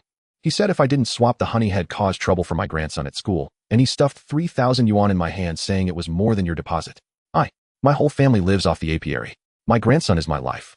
Li Guilan's anger lodged in her chest, a mix of bitterness and fury. Using a child as leverage had hit Old Yang's weak spot. She gritted her teeth. Old Yang, I don't care about your troubles. Bring his transfer records and chat logs here right now. If you don't, I'll call the police. Don't blame me if your apiary's reputation is ruined. After hanging up, Zhang Abayo quickly rummaged through the cabinets for a honey sample. After a while, she pulled out a small glass bottle barely holding 2 liang of honey. This is all that's left over from last time. How can this be enough for the filling? Li Guilan stared at the meager amount of honey, sweat trickling down her temples. She twisted her apron corner in her hands, panic gripping her heart. The dough was nearly proof, the tables were set, even the packing paper was folded in a stack. All that was missing was the honey. Was she really going to let the neighbors see her fail? This was the first time she'd panicked. From being chased by city inspectors while selling at a stall, to scraping together money for the shop, to having her renovation sabotaged by Zhou Jiangwo, she'd never been afraid. But this time, with the very lifeblood of her business, the ingredients, compromised, she was truly at a loss. Don't rush, turn off the heat first, don't let the dough overproof. Zhang Abayo patted her back. If Old Yang has any conscience left, he'll find a way. If not, well, just tell the neighbors and postpone the soft opening by a day. No one will blame you. Li Guilan shook her head, wiping her sweat. Zhou Jiangwo wants me to fail. I refuse to give him that satisfaction. Even if I only make a few jean of cakes today, they'll show everyone that Li Guilan never uses shady methods in her baking. Just past 6, the market came alive. Uncle Lu carried his stool, sister Chun her shopping basket, both gathering at the shop entrance. Guilan, when will you start steaming? My grandson specifically asked for your osmanthus cakes. Among the crowd, a figure lurked behind a tree, Old Gu. Seeing Li Guilan glance his way, he immediately bowed his head, pretending to tie his shoe, but his eyes kept darting. Zhang Abayo spotted him and hobbled over on her cane, glaring fiercely. What are you looking at? Behave yourself. If you dare help Zhou Jiangwo cause trouble again, I'll tear your mouth apart. Old Gus' face flushed red, and he scurried away in a panic. Just then a clattering sound announced old Yang's arrival on his tricycle. The cloth bundle in his basket jostled wildly. His face was ashen, drenched in sweat, and he nearly stumbled as he dismounted. Instead of pulling out his phone, he shoved a stack of cash into Guilan's hand, his voice choked with sobs. Li Nai, hey, raise your deposit plus another 500. Don't call the police, don't ruin my apiary. I had no choice. I don't want the money. I want an explanation. Li Guilan pushed the money back, her gaze icy. Zhou Jiangwo threatened you with your child, I understand that. But you've worked with me for 3 years and you just stand by and let him destroy my shop. Today either you explain yourself in front of the neighbors, or I call the police. When Zhou Jiangwo's deeds come to light, your apiary won't fare well either.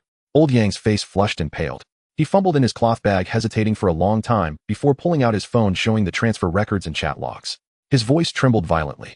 This is the 3,000 he gave me and his threats. He said if I didn't swap the honey, he'd poison all my bees. On the screen, Zhou Jiangwo's messages were glaring. Don't swap the honey, and your grandson won't have a good time at school, and you can kiss your apiary goodbye. That bastard Zhou Jiangwo. He's worse than an animal. Uncle Lu saw it and slammed the table on the spot. Using a child and someone's livelihood as leverage, he's utterly despicable. Exactly. Guilan works from dawn to dusk making cakes, doing honest business. And he just keeps using dirty tricks. Sister Chun joined in the cursing. The neighbors erupted, all pulling out their phones to capture the evidence.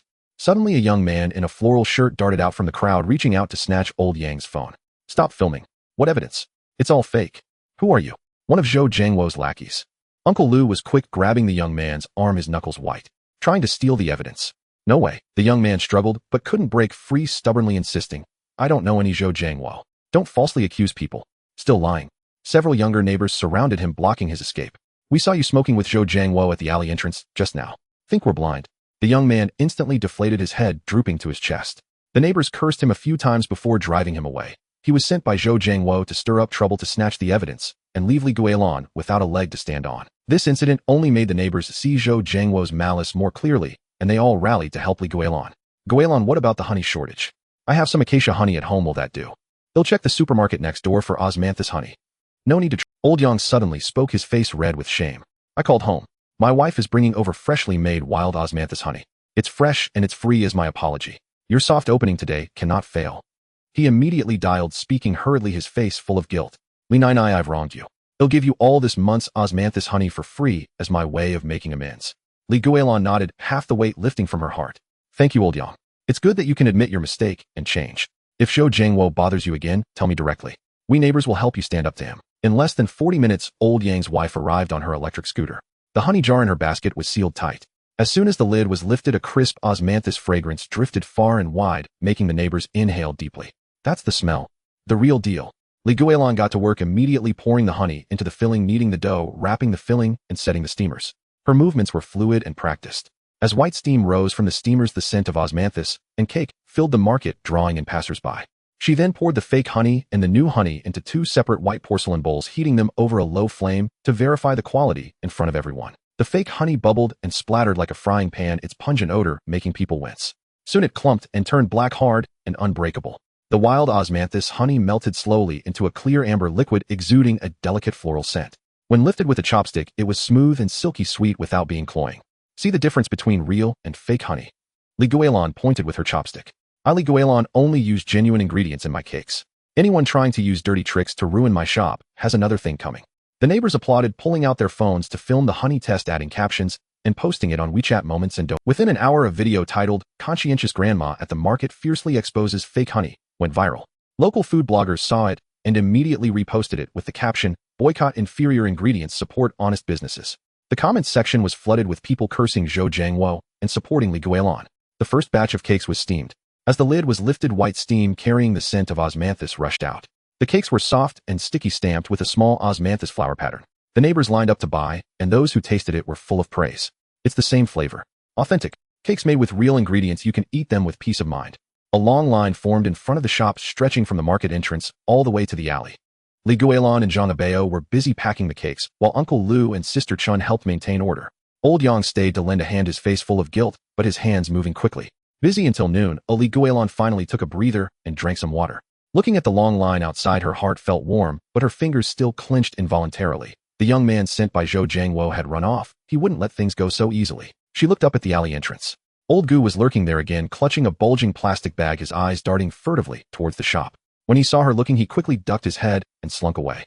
What weighed heavier on her heart was that from a distance, she saw the franchise manager Wang, whom she had rejected, sitting with Zhou Jiangwo in the small restaurant at the alley entrance. Their heads were close together, their lips moving constantly. Zhou Jiangwo even pointed towards her shop, plotting. Zhou Jiangwo's tactics were getting more vicious each time. Now had roped in manager Wang. What even more insidious scheme would they cook up next? The soft opening was gaining traction, her reputation was more solid, but the crisis was greater than ever. Li Guilan touched her husband's photo in her pocket, feeling the cool texture beneath her fingertips. Her heart steadied. No matter what dirty tricks they pulled, as long as she held fast to her principle of using genuine ingredients and had the support of her neighbors, she had nothing to fear. But she never expected that the first move from manager Wang and Zhou Jiangwo's alliance would come so quickly and strike at her very heart. A fire safety inspection. The wail of sirens pierced the clamor of the vegetable market, and 3 red fire trucks screeched to a halt in front of the small shop. Red and blue lights swirled, dazzling the eyes like lightning, casting an eerie glow upon the osmanthus cakes on the counter. Li Guilan had just lifted a steamer of hot cakes when her hand jerked violently. Scorching steam blasted her face, searing her skin and making her hiss in pain.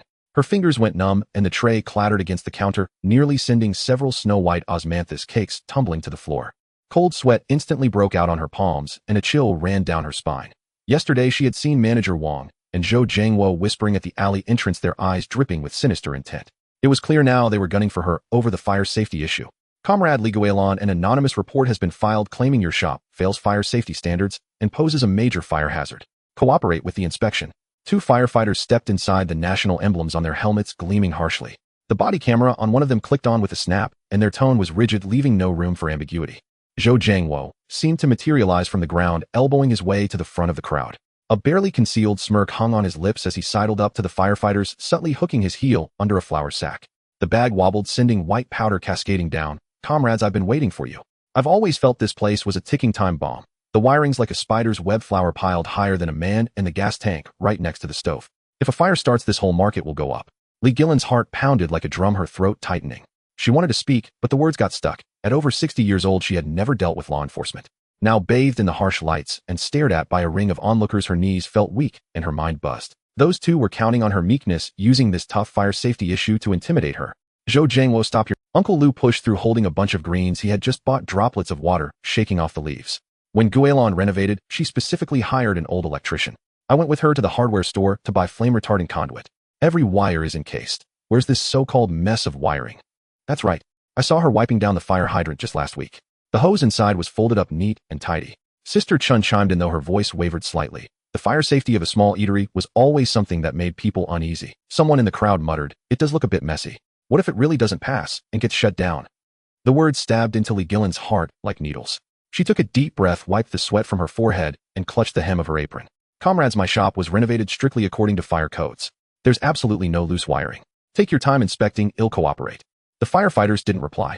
They pulled out a tape measure and a flashlight, crouched down, and began their inspection.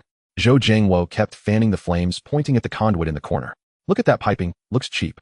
Probably substandard, not fire-resistant at all. Li Guilan panicked, bending over to point at the conduit. This is a national standard product. I paid $2,300 for it. The electrician said it can withstand high temperatures. If you don't believe me, you can break it open and check. The firefighter shone his flashlight on the conduit, pinched the wall of the tube, said nothing, and made a note in his book. Li Guilan's heart leaped into her throat. She suddenly remembered old Gu had helped pass the conduit during the renovation. His eyes had been shifty then. Could he have been bribed by Zhou Jiangwo to swap out a section? She scanned the crowd and spotted old Gu shrinking in a corner, clutching a small notebook, his head bowed low as he scribbled furiously. Yet he kept stealing glances at the inspection spot. When he saw her looking, he immediately turned his head away, pretending to study the vegetable leaves on the ground. That old fox was still acting as Zhou Jiangwo's spy. Comrade, look how close this flour is to the stove. Zhou Jiangwo pointed at the counter again. I measured it just now, less than a meter. If a fire starts, this is just fuel. Li Guilan quickly pushed his hand away. Don't just measure at a crooked angle. The flour is a full 3 meters from the flame source. Measure it yourselves if you don't believe me. The firefighter stretched the tape measure from the stove edge and announced 3 meters and 5 centimeters. Meets the standard. Zhou Jiangwo's face stiffened, but he wasn't done. He pointed at the gas tank. That tank isn't secured. A child could knock it over. If the gas leaks, the whole street will go up. Li Guilan bent down and lifted the panel next to the gas tank, revealing a metal bracket underneath. The screws tightened firmly. This is a dedicated bracket. I had a technician check it yesterday. The hose is new too, no aging. You can unscrew the connection and look. The firefighter twisted the valve and felt the hose connection. Finding no leak, he nodded. Just then hurried footsteps approached. A man in a suit with slicked back hair ran in, his cuffs dusty and breathless. It was Manager Wang, the franchise representative she had rejected. He clutched a few photos and shoved them into the firefighter's hands. Comrade and the one who reported her. I took these yesterday at 3 in the afternoon. Her tables were set all the way out on the road. The fire lane was blocked to just a crack. Fire trucks couldn't even get through. The photos were taken from a crouch position at a tricky angle. A few temporary tables filled most of the frame, making the passage look so narrow it could trap a person. To an uninformed eye, it looked like a permanent obstruction. Zhou Jiangwo's eyes lit up, and he immediately chimed in, right. I see it every day. She relies on the neighbor's support to set up on the street. The fire lane is just for show. Li Guilan looked at the photos and her eyes reddened instantly. Yesterday afternoon, the neighbors had helped move leftover wood from the renovation. Afraid of scratching the shop's items, they had temporarily placed the tables outside. They were brought back in less than half an hour. She never expected this man to take a photo and twist the truth so maliciously. It was temporary, not like this every day. Her voice trembled with a hint of grievance and anger. We were moving materials yesterday and put them out for a short while to avoid damaging things.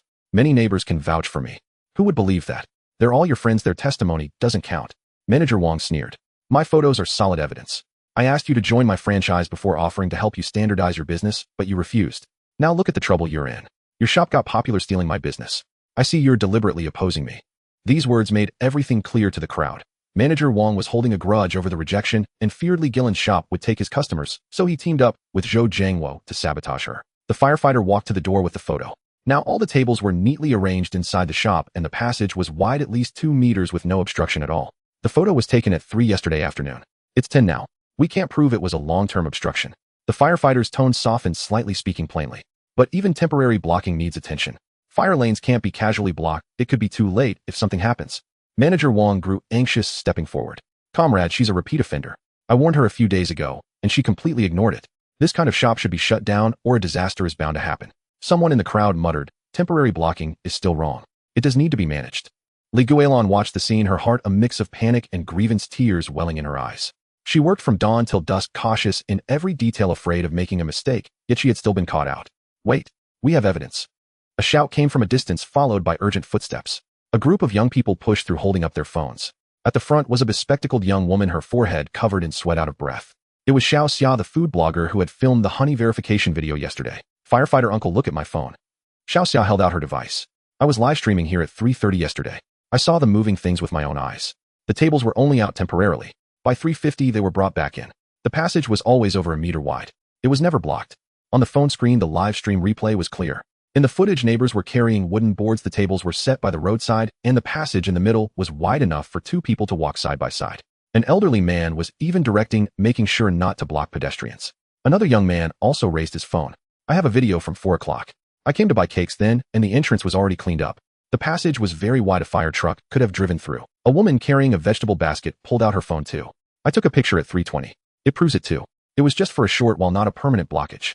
It turned out these young people had seen the honey verification video yesterday and came today to visit and support the shop. When they stumbled upon the fire inspection, they rushed over to testify.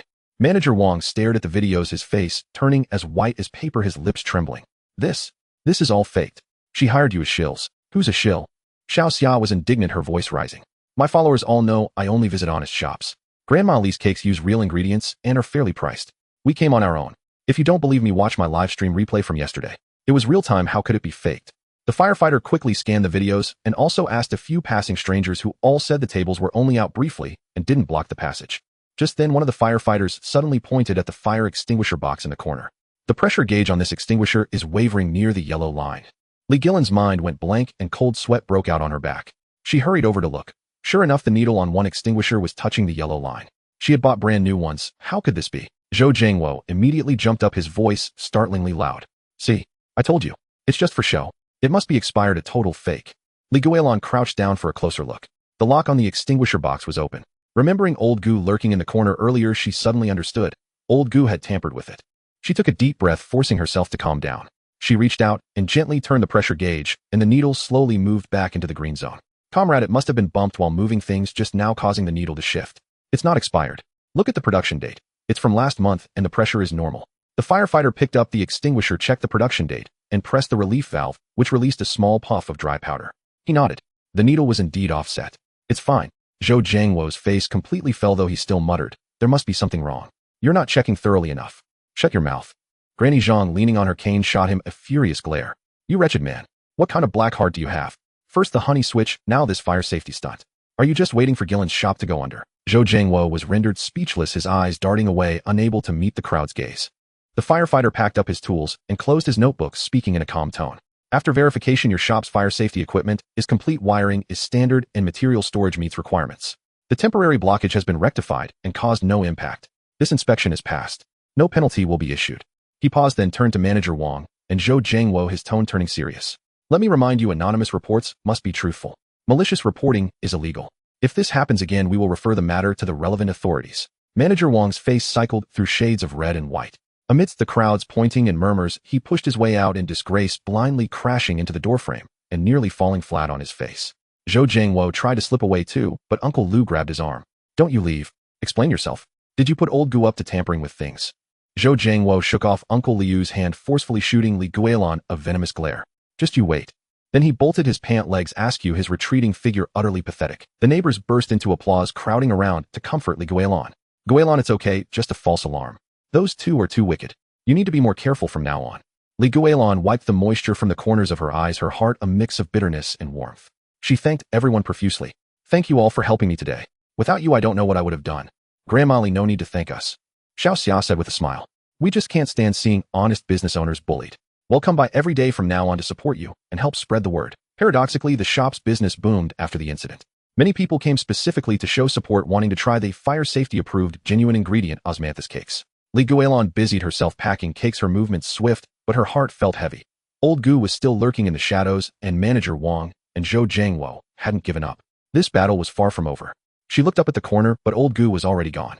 In that small notebook of his, who knew how many details about the shop? What weighed on her heart even more was what Granny Zhang whispered as she leaned in. Guilan, I overheard Zhou Jiangwo on the phone just now. He said on the trial opening day he's going to make sure you never open for business. The trial opening was the day after tomorrow. What dirty trick did Zhou Jiangwo mean by never open for business? Would he hire people to cause trouble? Li Guilan touched the photo of her late husband in her pocket. Her fingertips trembled, but she slowly steadied herself. No matter what tricks they pulled, as long as she held fast to her integrity of using genuine ingredients and had the support of her neighbors, she had nothing to fear. But she had no idea that Zhou Jiangwo and Manager Wang had already found someone waiting for the trial opening day to stage a scene of eating cakes and getting diarrhea, aiming to ruin her reputation for good. In the early morning, the aroma of sweet osmanthus wafted through the market, drawing people irresistibly toward Li Guilan's small shop. Red silk banners hung from the doorframe, and the wooden sign reading "Soft Opening" had just been set in place. Neighbors crowded around in layers, their noses filled with the sweet, moist scent of steamed cakes. The steamer bubbled, emitting plumes of white steam. The snow-white osmanthus cakes gleamed with an amber honey glaze. With one bite, the sweet juice mingled with the fragrance of wheat, leaving customers squinting their eyes in delight and smacking their lips. Li Guilan, wearing a blue cloth apron, deftly packed the cakes, though her fingers felt a bit stiff. Last night, Granny Zhang had grabbed her arm and whispered in her ear words that stuck in her heart like a thorn. That rascal Zhou Jiangwo said he'll shut you down on your very first day of business. She glanced toward the sundry stall across the way, but didn't spot Zhou Jiangwo. Instead, she saw Old Gu huddled behind the counter, clutching an old polished phone, his gaze fixed on her shop like a predator eyeing its prey. That old scoundrel, taking bribes from Zhou Jiangwo and still acting as a spy. Li Guilan snorted inwardly, but her hands kept moving. Yet a thin layer of sweat formed on her back, clinging uncomfortably to her clothes. Grandma Li, 2 boxes please, cried Xiao Xia, dressed in a white t-shirt, holding up her phone for a live stream.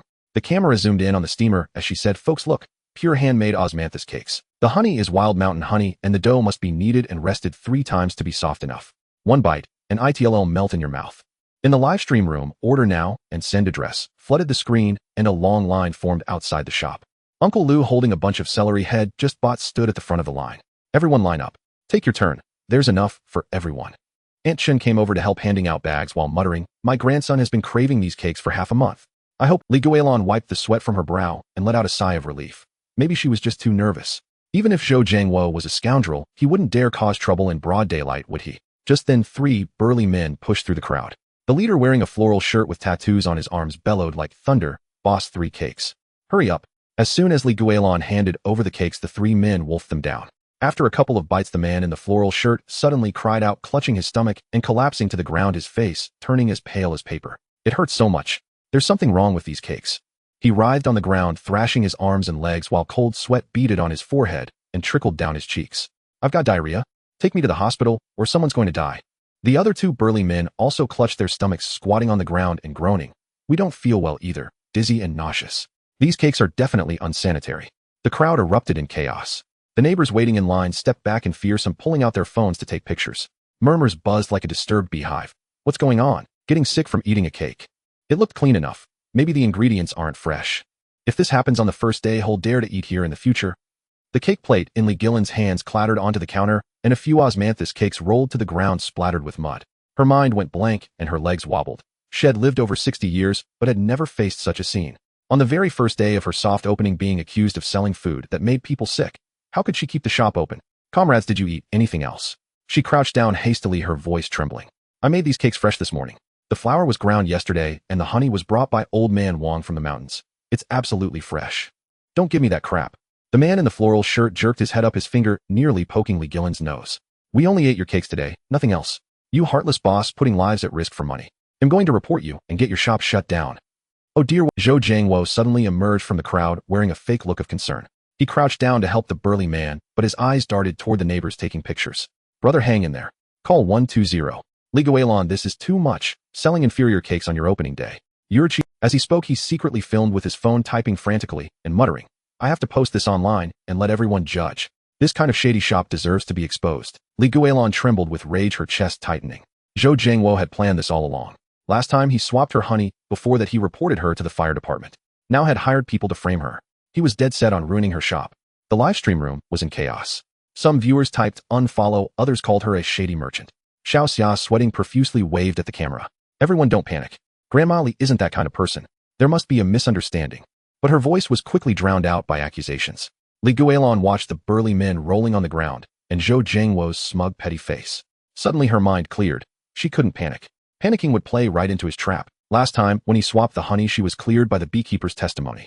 The time before, with the fire department complaint, she passed inspection with proper equipment and online videos. This time would be no different. A clear conscience fears no false accusations. She took a deep breath, wiped the sweat from her forehead, stood up, and raised her voice. Everyone stop arguing. Whether the cakes are the problem, we'll find out soon enough. She pulled out her phone, her fingers still trembling slightly, but she firmly dialed 120 and 12,315. I've already called the ambulance and the consumer complaint hotline. The food and drug officials will be here soon. If my cakes are to blame, I'll pay all medical bills and losses, and I'll close the shop immediately. But if you're framing me, don't blame me for calling the police to have you arrested. The man in the floral shirt hesitated, his eyes darting nervously toward his accomplices. He muttered, go ahead and check. Who's afraid? We got sick from eating your cakes, that's for sure. Zhou Jiangwo's heart skipped a beat. When he hired these three, he only gave them a mild laxative, nothing too strong. If the tests came back, everything would be exposed. But now he had to tough it out. Check. We must check, he blustered. I want to see what dirty tricks you're hiding in this shop. In just 10 minutes or so, the wail of an ambulance siren pierced the air. Medical staff carried a stretcher through the crowd, quickly taking the three burly men's blood pressure and heart rates. Doctor, my stomach hurts so badly. Save me. The man in the floral shirt kept up the act, clutching his stomach and groaning, but his eyes dodged the doctor's gaze. The doctor frowned, examined his eyelids, and pressed on his abdomen. Are you sure you felt sick immediately after eating? Food poisoning usually doesn't act that fast. I'm sure. Absolutely sure. The man in the floral shirt slapped his thigh while the cold sweat on his forehead grew heavier, soaking his shirt. It was just bottled water had smeared on earlier, now sticky and uncomfortable under the sun. The medical staff exchanged glances and pulled out a thermometer. Let's take your temperature, draw some blood, and collect a stool sample for testing. When the needle pierced the man's arm, he visibly flinched, his mouth twitching. Had been terrified of needles since childhood. If Zhou Jiangwo hadn't offered him 500 yuan, promising no beatings and no liability, had never have stooped to such a despicable act. Zhou Jiangwo stood nearby, nervously rubbing his phone case, his face growing darker by the minute. He glanced stealthily at old Gu, who immediately pulled out his phone, sent a quick message, and shook his head, meaning there was no chance to tamper with anything. Guilan watched the man's reaction and grew more confident. That cold sweat was suspicious. When he wiped his face with his sleeve, the droplets that came off were cool, lacking any scent of sweat. And though he writhed in pain, his voice was loud and clear, showing no sign of weakness. Doctor, she hesitated, then spoke up. Could you please check if they've taken a laxative? Zhou Jiangwo framed me before, and I'm afraid he's done it again. Well, conduct a full examination. The doctor nodded, instructing the nurse to bag the stool samples, label them, and just then the food and drug officials arrived wearing red armbands. They took out instruments to randomly sample the osmanthus cakes, flour and honey in the shop, and reviewed the ingredient purchase records. Comrade Guilan, your ingredients have certificates of quality and your hygiene conditions meet the standards. Well, no more once the test results are out. Zhou Jiangwo grew anxious and interrupted. Comrade, maybe she switched to inferior ingredients at the last minute. She used bad honey before and got caught. I have proof. Don't slander me. Li Guilan shot back, immediately pulling out her phone to show chat records. Last time you secretly swapped my honey. The beekeeper confessed and even sent me your payment records. Do you think everyone has forgotten? She handed her phone to the officials and the gathered neighbors. Murmurs rippled through the crowd. Oh, so it was Zhou Jiangwo behind it all. He swapped the honey last time too. I knew those 3 thugs were suspicious. Getting diarrhea 2 minutes after eating a cake. That's way too fake. Zhou Jiangwo is such a snake. He can't stand seeing anyone else succeed. Zhou Jiangwo's face flushed red and then turned pale. He wanted to defend himself, but couldn't find the words. Stiffening his neck, he insisted, this time it's definitely her cakes that are the problem. Before long, the medical staff walked over with the test results, their tone serious. The results are in. These 3 individuals show no signs of food poisoning. Instead, we found a significant amount of laxative residue in their systems, quite a large dose. The news hit the crowd like a thunderbolt. The man in the floral shirt's face turned deathly pale, and he struggled to get up and flee. I have something to do. I'm leaving. Don't let him get away. Uncle Lu shouted and lunged forward to pin him down. Had his eye on these troublemakers for a while now. When his grandson was hospitalized last time, Li Guilan had paid the medical bills without a second thought. He owed her that kindness and wouldn't let her suffer unjustly. You dare mess with Aunt Li? You think I'm not here? A few younger neighbors also stepped up and subdued the other 2 burly men, their faces burning with anger. Trying to run. No way. It was Zhou Jiangwo who made us do it. The man in the floral shirt cried out, pinned to the ground. He gave each of us 500 yuan to take laxatives and pretend to have diarrhea. He said if we didn't head smash our stalls. The other 2 burly men also begged for mercy. We were forced into it. Zhou Jiangwo said he'd beat us if we didn't cooperate. We had no choice. Zhou Jiangwo's legs went weak, and he turned to flee, but Aunt Chin grabbed his arm. She despised bullies who preyed on honest folks, and her grandson loved Li Guilan's cakes, talking about them every day. Trying to run. Spit it out. Aunt Chin's grip was like a vice, squeezing Zhou Jiangwo's arm until it hurt. Why do you have to pick on an old lady? Have you no conscience? It wasn't me. They're framing me. Zhou Jiangwo struggled fiercely, his face reddening and veins bulging on his forehead, but he couldn't break free from Aunt Chin's hold. The crowd erupted, surrounding him and condemning him. Zhou Jiangwo, you're shameless. Hiring people to cause trouble just to ruin someone's business.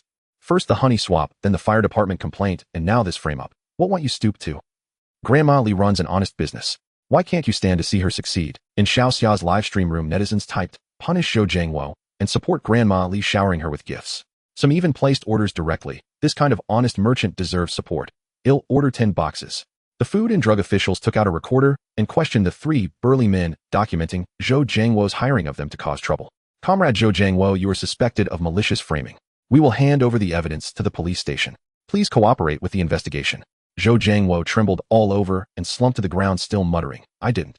I just can't stand seeing her do better than me. It turned out that Zhou Jiangwo had once run a small convenience store, but it closed after he was caught selling counterfeit goods, leaving him deep in debt. When he saw Li Guilan's shop thriving, jealousy and hatred consumed him. He believed she had stolen his business, so he repeatedly targeted her. Just then police officers arrived, snapped handcuffs on Zhou Jiangwo and the 3 burly men, and led them toward the As Zhou Jiangwo was being escorted into the car, he twisted his head like a pretzel and glared viciously at Li Guilan. Just you wait. I won't let you off. Li Guilan ignored him. She turned and bowed deeply to the gathered neighbors, her voice choked with emotion. Thank you all for believing in me. I'm sorry for frightening everyone today. Grandma Li, we should be thanking you. Xiaoxia held up her phone, the live stream filled with encouraging messages. You proved yourself with the facts. We all support you. Neighbors came forward to comfort her. Someone picked up the fallen osmanthus cakes, brushed off the dust, and said, these cakes smell so good. There's definitely nothing wrong with them. They'll take 2 more boxes. The line reformed longer than before. Some people deliberately bought extra boxes to share with friends and help promote this. Li Guilan busied herself packing the cakes, her fingers still trembling slightly, but her heart felt much more at ease. She had weathered this crisis. But she never expected that just as she saw off the last customer, her phone rang. It was old Wang, the mountain beekeeper, his voice frantic like a fire alarm. Sisterly, it's bad. Zhou Jiangwo rented the entire wild osmanthus forest yesterday at a high price, and he swore that anyone who dared to send you honey would have their beehives smashed. Li Guilan's heart plummeted like a stone into an ice cellar. Wild osmanthus honey was the core ingredient of her cakes. The unique aroma of that honey was what made them so delicious. This year's harvest in the mountains was meager. She had been rationing this last batch of honey, which would last at most another half-month. Zhou Jiangwo was arrested, but he had already laid a trap to cut off her honey supply completely. She looked at the half jar of osmanthus honey on the counter. The amber liquid gleamed in the light, its fragrance still rich, but a heavy shadow settled over her heart. Without the wild osmanthus honey, could her cakes still win over the neighbors and netizens? What unsettled her even more was that old Gu from the sundry stall across the way had vanished. During the commotion, she had clearly seen him hiding behind the counter, secretly sending messages. He might have already relayed the shop situation to Zhou Jiangwo's accomplices. This battle over craft and livelihood was far from over. Where could she find a new source of honey? Granny Zhang had mentioned a deserted osmanthus grove in the back hills, but after years of neglect the weeds were taller than the trees. Could it still produce quality honey? Li Guilan clutched the half jar of honey, feeling its coolness against her fingertips. She silently resolved. No matter how hard it got, she would preserve her craft and keep her shop open. She would not let Zhou Jiangwo's scheme succeed. But she didn't know that before his arrest, Zhou Jiangwo had already contacted several thugs, instructing them that if he went down they were to wreak havoc on her shop, ensuring she could never stay in business. When old Wang the beekeeper called with a trembling voice on the verge of tears, Li Guilan's hand jerked, nearly sending her phone crashing onto the counter. Sister Guilan, that bastard Zhou Jiangwo rented the entire wild osmanthus forest at 3 times the price. He also declared that anyone who dares to deliver honey to you will have their beehives smashed. After hanging up, she stared down at the half jar of osmanthus honey. The amber honey clung to the jar's walls. When she swirled it, only a shallow layer remained, barely enough to make 28 cakes. Yet orders from her shop's live stream had already been scheduled 3 days out, with over 100 placed just that afternoon. Honey is the soul of osmanthus cake.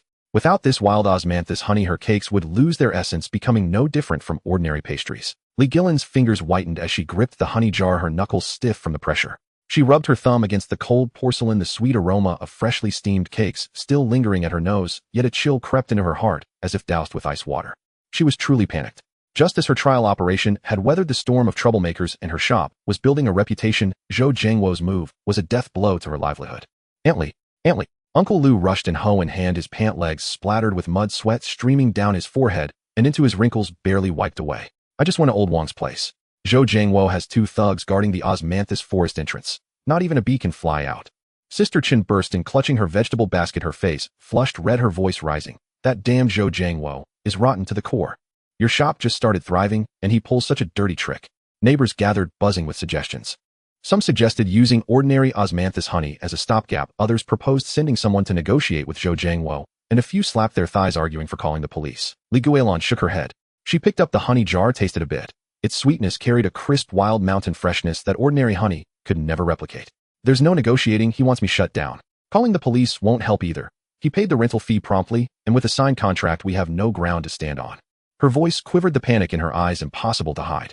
In her 60 years keeping her late husband's craft alive by making cakes, she had never felt so lost, as if the road ahead was pitch black, with not even a walking stick to grasp. Oh! Grandma Zhang hobbled in, leaning on her cane, and slapped her thigh, nearly jabbing the ground with her stick. There's an abandoned osmanthus forest on the back mountain. It's been neglected for decades. It used to be part of the old forestry station. Maybe a few trees are still alive. The back mountain. Uncle Lu frowned and waved his hand. The path there has long been overgrown with weeds, full of slippery rocks and tall grass taller than a person. Aunt Li, at your age, how can you climb that? Sister Chen chimed in. Guilan, the osmanthus in that forest has probably withered long ago. Don't waste your effort and hurt yourself. It's not worth it. Li Guilan kneaded her aching legs, the soles of her cloth shoes worn thin. She thought of the expectations from netizens in her live stream, the way neighbors helped guard her shop, and most of all her late husband's dying wish, keep this craft alive. Clenching her jaw, she said, no matter how hard it is, I have to try. I can't just sit by and let my husband's craft be lost, let this shop close. Turning around, she went inside to fetch a cloth bag, packing a water flask, a handkerchief, and the small scissors her husband had left behind, sharp after decades of use, made by his own hands for clipping osmanthus flowers. They'll go with you.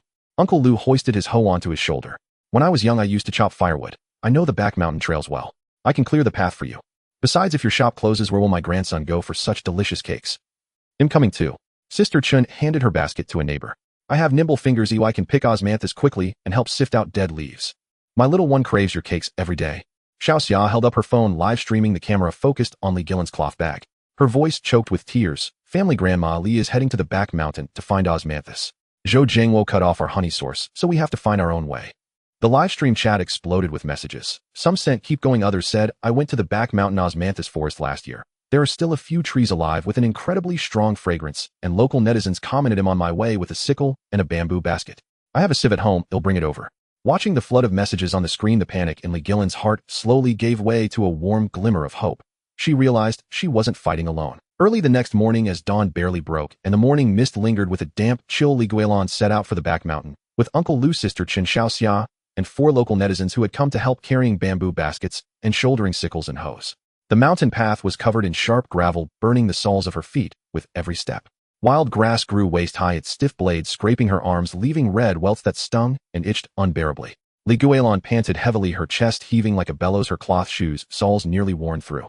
Each step sent sharp stones digging into her arches, causing her to gasp in pain, yet she gritted her teeth and pressed on. Several times, she nearly fell only to be steadied by Uncle Lou. "Aunt Lee, why don't you rest at the foot of the mountain? We'll go up and find the osmanthus. We'll pick it for you, and make sure we get the right variety." "No need." Li Guilan wiped the sweat from her forehead. Beads of it fell to the ground, leaving small dark stains. She waved her hand, breathing heavily.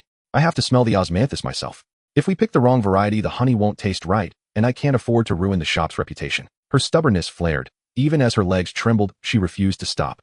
This wasn't just about finding osmanthus. It was about preserving her husband's craft, keeping the shop's lifeline alive, and honoring the expectations of so many neighbors. After nearly an hour of climbing, they finally reached the back mountain osmanthus forest. The sight before them made everyone's hearts sink, the air itself seeming to still. Weeds grew rampant with thick layers of dead branches and leaves crunching underfoot. A few osmanthus trees stood forlornly in the grove, their sparse branches revealing the sky, with only a handful of pale yellow blossoms hanging from the tips. A gust of wind sent a few petals drifting down onto the deep leaf litter, barely noticeable. This is way too little." Sister Chun crouched down, picked up a single osmanthus flower, and brought it to her nose. "It smells really good, but with this amount we can't even brew a jar of honey." Xiao Xia sighed into the camera, tears glistening in her eyes. "Family, the osmanthus on the back mountain is this sparse. Grandma Li is really in a tough spot now." The neighbors fell silent. Someone put down their sickle, their face etched with disappointment. Another let out a quiet sigh. This trip, it seemed, had been for nothing. Li Guilan walked over to an osmanthus tree, bent down, and pushed aside the weeds at her feet. The dew on the grass soaked her pant legs, sending a chill through her. She leaned close to a branch and took a gentle sniff. Her eyes suddenly lit up like two small lamps being kindled. The fragrance of these osmanthus flowers was richer and crisper than that of the previous forest, carrying a unique coolness of the wild. It filled her nostrils, sweet without being cloying, with a lingering aftertaste, the true essence of wild osmanthus. She reached out and touched the petals. Their soft, velvety texture clung to her fingertips, the osmanthus scent weaving through her fingers, refusing to fade. She couldn't resist taking a few more deep breaths. "Don't lose heart, everyone." Li Guilan turned around, her voice still breathless, but imbued with resilience. "The osmanthus may be scarce, but the fragrance is potent. It's genuine wild osmanthus. We'll make several trips to pick more and use the base honey from home with my husband's traditional brewing method. It'll be enough for the cakes." Her words were like a soothing pill, settling everyone's hearts. Uncle Lou was the first to swing his sickle. "Right. It's just picking osmanthus. We'll make a few more trips. They'll start clearing the weeds so no one gets scratched." Sister Chin picked up her bamboo basket and stood on tiptoe to gather blossoms. "I have sharp eyes. They'll pick only the plump ones and sift out any dead leaves or debris. I guarantee only the best osmanthus." The neighbors immediately sprang into action. The sounds of sickles cutting grass, bamboo baskets clinking, and the gentle plucking of osmanthus mingled with the blossom's fragrance spreading through the grove. The earlier disappointment vanished, replaced by a surge of energy. Xiao Xia helped while live streaming, and the viewers were moved. Some sent gifts, others commented that they would mail honey brewing tools, and a few said they would drive over to help pick osmanthus. By noon, over a dozen local netizens had arrived, bringing sickles, bamboo basket sieves, and clay jars for brewing honey. The grove grew crowded as everyone divided tasks, clearing weeds, picking osmanthus, sifting impurities, and loading baskets, working with such fervor that they barely had time to speak. But a new challenge arose. Everyone knew how to pick osmanthus, but no one understood the traditional honey brewing craft.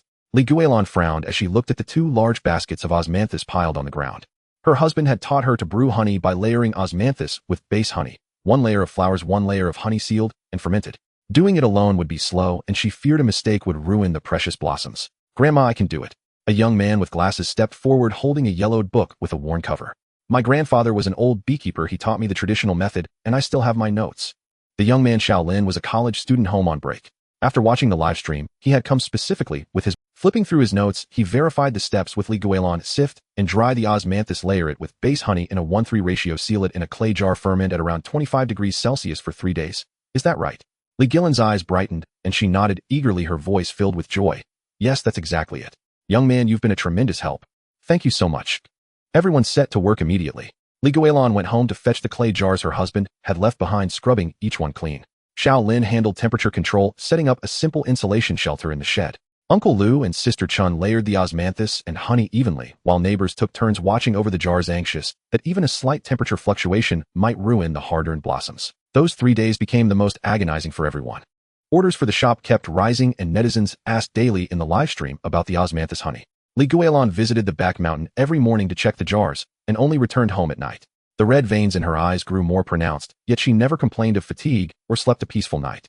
On the second night, the weather suddenly turned.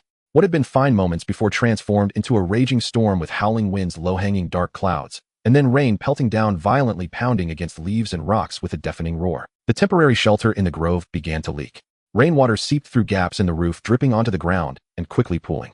The honey brewing clay jars sat inside in danger of being soaked. No, the honey jars are about to be flooded. Guilan shouted, grabbing a plastic tarp from a corner of the shelter and charging into the rain without a second thought. The rain, like shards of ice, struck her face, numbing and stinging. In an instant, her clothes were drenched, clinging to her body and sending chills through her, making her teeth chatter. Uncle Lu Xiaolin and a few younger neighbors rushed in after her, hastily lifting the clay jars and moving them to a dry corner of the shelter, wrapping them tightly in layers of plastic to keep out any rainwater. Guilan's reading glasses were blurred by the rain, obscuring her vision. She held one jar with one hand while trying to wipe her glasses with the other. Her foot slipped and she nearly fell onto the rocks, but Uncle Lu caught her just in time. "Auntie, take shelter first. We'll handle this. You're not young anymore. If you get soaked and fall ill, what then?" "No." Guilan refused to let go of the jar, her knuckles white. "These jars are our hope. They can't be harmed. I have to stay." The storm raged for most of the night. Everyone stayed by the jars, not closing their eyes once. Their clothes were soaked and dried again, sticking to their skin, clammy and miserable, yet no one left for a moment. Their eyes were fixed on those clay jars, the embodiment of all their hopes. On the afternoon of the third day, the rain stopped. Sunlight filtered through the gaps in the leaves, casting a faint glow on the clay jars. Xiaolin carefully opened the sealed clay lid, and a rich fragrance of osmanthus honey burst forth, as if seeping into one's very bones. It was richer and clearer than the previous wild osmanthus honey, its sweetness carrying the cool essence of the mountain wilds. The scent filled the nostrils, making everyone involuntarily close their eyes and take a deep breath, as if the aroma itself dispelled all their exhaustion. The honey in the jar was a golden hue with a faint amber tint, crystal clear. When lifted with chopsticks, it formed fine sticky threads that slowly dripped back down, the sweet fragrance clinging to the nose, refusing to dissipate. "It's done. The brewing succeeded." Xiaolin shouted, tears in his eyes, his voice trembling. Guilan leaned and dipped her finger into the honey and tasted it. It was sweet without being cloying, the crisp osmanthus fragrance spreading across her tongue and gradually filling her entire mouth. The flavor was exactly the same as the honey her husband used to brew. Her eyes grew warm and tears fell, landing in the jar and creating tiny ripples. She wiped her face, brushing away tears and sweat together, but the corners of her mouth lifted involuntarily, her smile as bright as a child's. The 3 days of hardship, the struggles along the way, it had all been worth it. Everyone carefully scooped out the honey. They had brewed 6 large jars in total, enough to supply the shop for half a month, with some left over to make extra cakes to fill the earlier orders. Back at the shop, Guilan immediately used the newly brewed osmanthus honey to steam cakes. The moment the steamer lid was lifted, a rich osmanthus fragrance filled the entire market, even more penetrating than before. It drifted across the street, drawing crowds of neighbors and passers-by who followed the scent to gather at the shop entrance, craning their necks to see inside. "This aroma is incredible, even better than before. What kind of osmanthus honey is this? It smells so good it makes my mouth water. Give me 2 pieces. I can smell it and I want to eat it." Guilan smiled as she packed the cakes, each one stamped with the small words "Together Hearts." This cake is called Together Hearts cake. The osmanthus was picked by the neighbors, the honey was brewed together. Every piece carries everyone's heartfelt intentions. Xiaoxia held up her phone, live streaming the appearance and aroma of the Together Hearts cake, along with videos of the neighbors picking osmanthus and brewing honey. Orders in the live stream exploded instantly. In just one afternoon, 568 pieces of Together Hearts cake were sold, more than double the previous sales. Out-of-town visitors made special trips to try the cake, carrying the neighbors' hearts. Neighbors eagerly helped promote it, recommending it to friends and family. A long line formed at the shop entrance from morning till night, never thinning. Guilan and the helping neighbors were busy non-stop, but no one complained. Their faces were all wreathed in smiles. Guilan was busy packing cakes, her fingers too sore to lift, her arms numb, but her heart was warm, as if cradling a small stove. Zhou Jiangwo had tried to cut off her honey source and shut her down, but he never expected that this time the neighbors would unite as one, helping and protecting her. Not only did they keep her from falling, but they also created even better cakes and preserved this craft. But this joy was short-lived, interrupted by a sudden phone call. Her phone rang, an unfamiliar number. Guilan answered casually, and a sinister voice came through, sending chills down her spine. "Guilan, don't get too cocky. Brother Zhou said you crossed him, and he won't let you off easy." Guilan's hand froze, her heart sinking with a jolt. "Who are you?" "Zhou Jiangwo has been arrested. What tricks can he still pull?" "Arrested? So what?" The other sneered, his voice dripping with contempt. "Brother Zhou already sold the land next to the back mountain osmanthus forest to a developer. In 3 days, bulldozers will move in. Not just that wild grove, but all the trees around it will be cut down. Let's see where you'll find osmanthus next time." The line went dead with a sharp click, the dial tone buzzing harshly in. Guilan gripped the phone, her fingertips icy cold, as if all the blood in her veins had frozen. The warmth she had felt moments ago vanished without a trace, replaced by a bone-piercing chill. She suddenly remembered that when they entered the mountain to pick osmanthus, there had been a crooked sign on the empty land at the forest's edge reading to be developed. It was already moldy. Everyone had been too busy picking flowers to pay it any mind, but now she realized it was Zhou Zhengwo's backup plan all along. He had rented the front mountain osmanthus forest to cut off her honey source, luring her to the back mountain.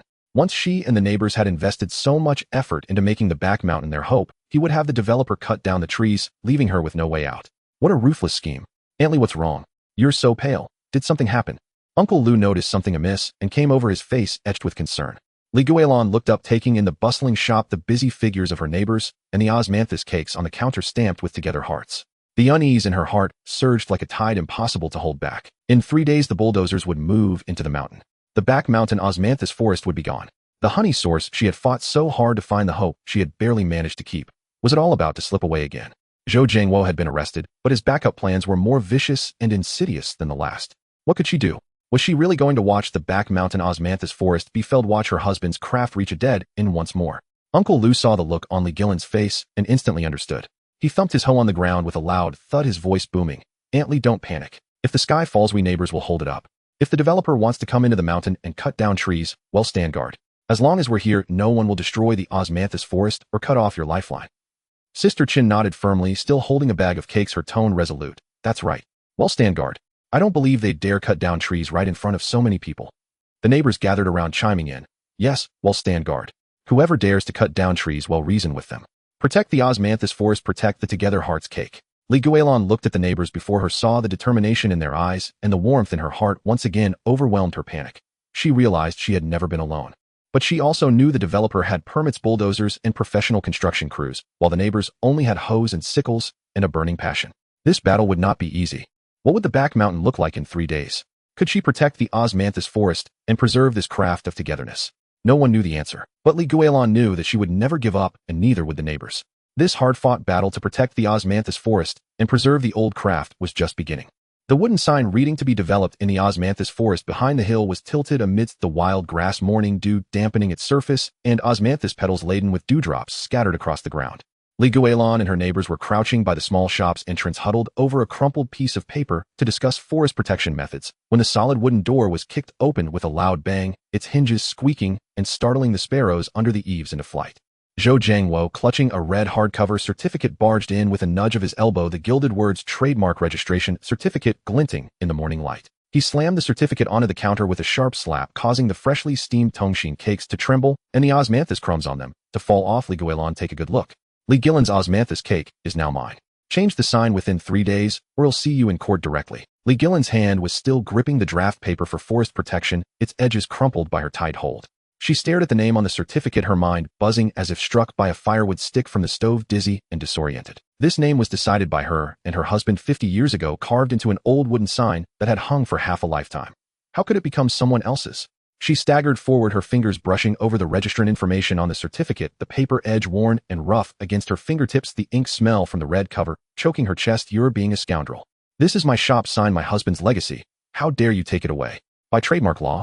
Zhou Zhengwo shoved her hand aside, his finger poking at the registration date, a smug grin spreading across his face. I submitted the application last month, officially approved, perfectly legal. If you dare not change it, I'll sue you for infringement and make you pay through the nose. His shoe scuffed against the osmanthus cake on the counter, a venomous glint in his eyes. Either change the sign or sell me the shop. I'll give you 2 enough for retirement, or else this store won't stay open. Li Guilan's body swayed, and Sister Chin quickly reached out to support her arm, her palm warm from the stove's fire. Guilan, steady yourself. Uncle Lu clenched his fist and stepped in front of her, eyes blazing with fury. Zhou Zhengwo, have you no shame? This shop was built by Aunt Li, cake by cake. Are you trying to get something for nothing? The neighbors gathered around. Grandpa Wang grabbed a broom from the corner, and Sister Zhang pointed at Zhou Zhengwo's nose, cursing, you have such a black heart. The shop in trance erupted into chaos, voices drowning out the peddlers' cries in the alley. Zhou Zhengwo pulled out his phone, opened a screenshot, and waved his arm. Don't try to bully me. I have the registration certificate. If you keep causing trouble, it's a fray, and you'll all be locked up. Li Guilan watched his arrogant demeanor, then looked down at the red seal on the certificate, her heart feeling like it was gripped by a coarse rope, suffocating and breathless.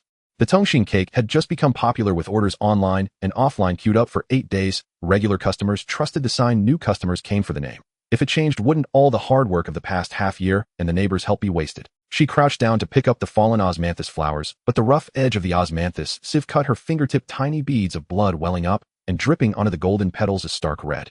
The sting shot up from her fingertip, yet she felt no pain. Only an emptiness in her heart, as if a piece had been gouged out.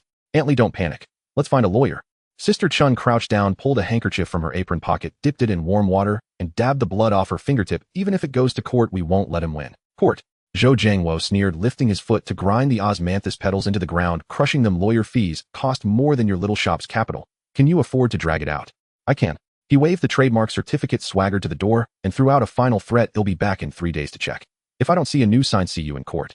Watching Zhou Jiangwo's figure disappear at the alleys, Li Guilan slumped onto a small stool, her back against the wall, shoulders heaving as tears finally spilled, dropping onto the blood-stained osmanthus flowers, leaving tiny wet marks. The neighbors exchanged glances, silent. The atmosphere at the shop entrance was as heavy as lead, broken only by an occasional rooster's crow in the distance. Guilan, why are you crying? Granny Zhang tapped the ground with her cane, a thump shattering the silence. Remember when Ming came last month? He said he'd help you apply for intangible cultural heritage status. Ming. Li Guilan's head shot up, tears clinging to the corners of her eyes like tiny beads, a flicker of light shining through. Granny Zhang's nephew Ming worked at the Cultural Bureau. Last month, he came to the shop for Tongxin cake, saw her authentic kneading technique passed down from her husband, and said it met the criteria for intangible cultural heritage application. He even filmed her making the cake, copied down the process, and promised to submit the materials.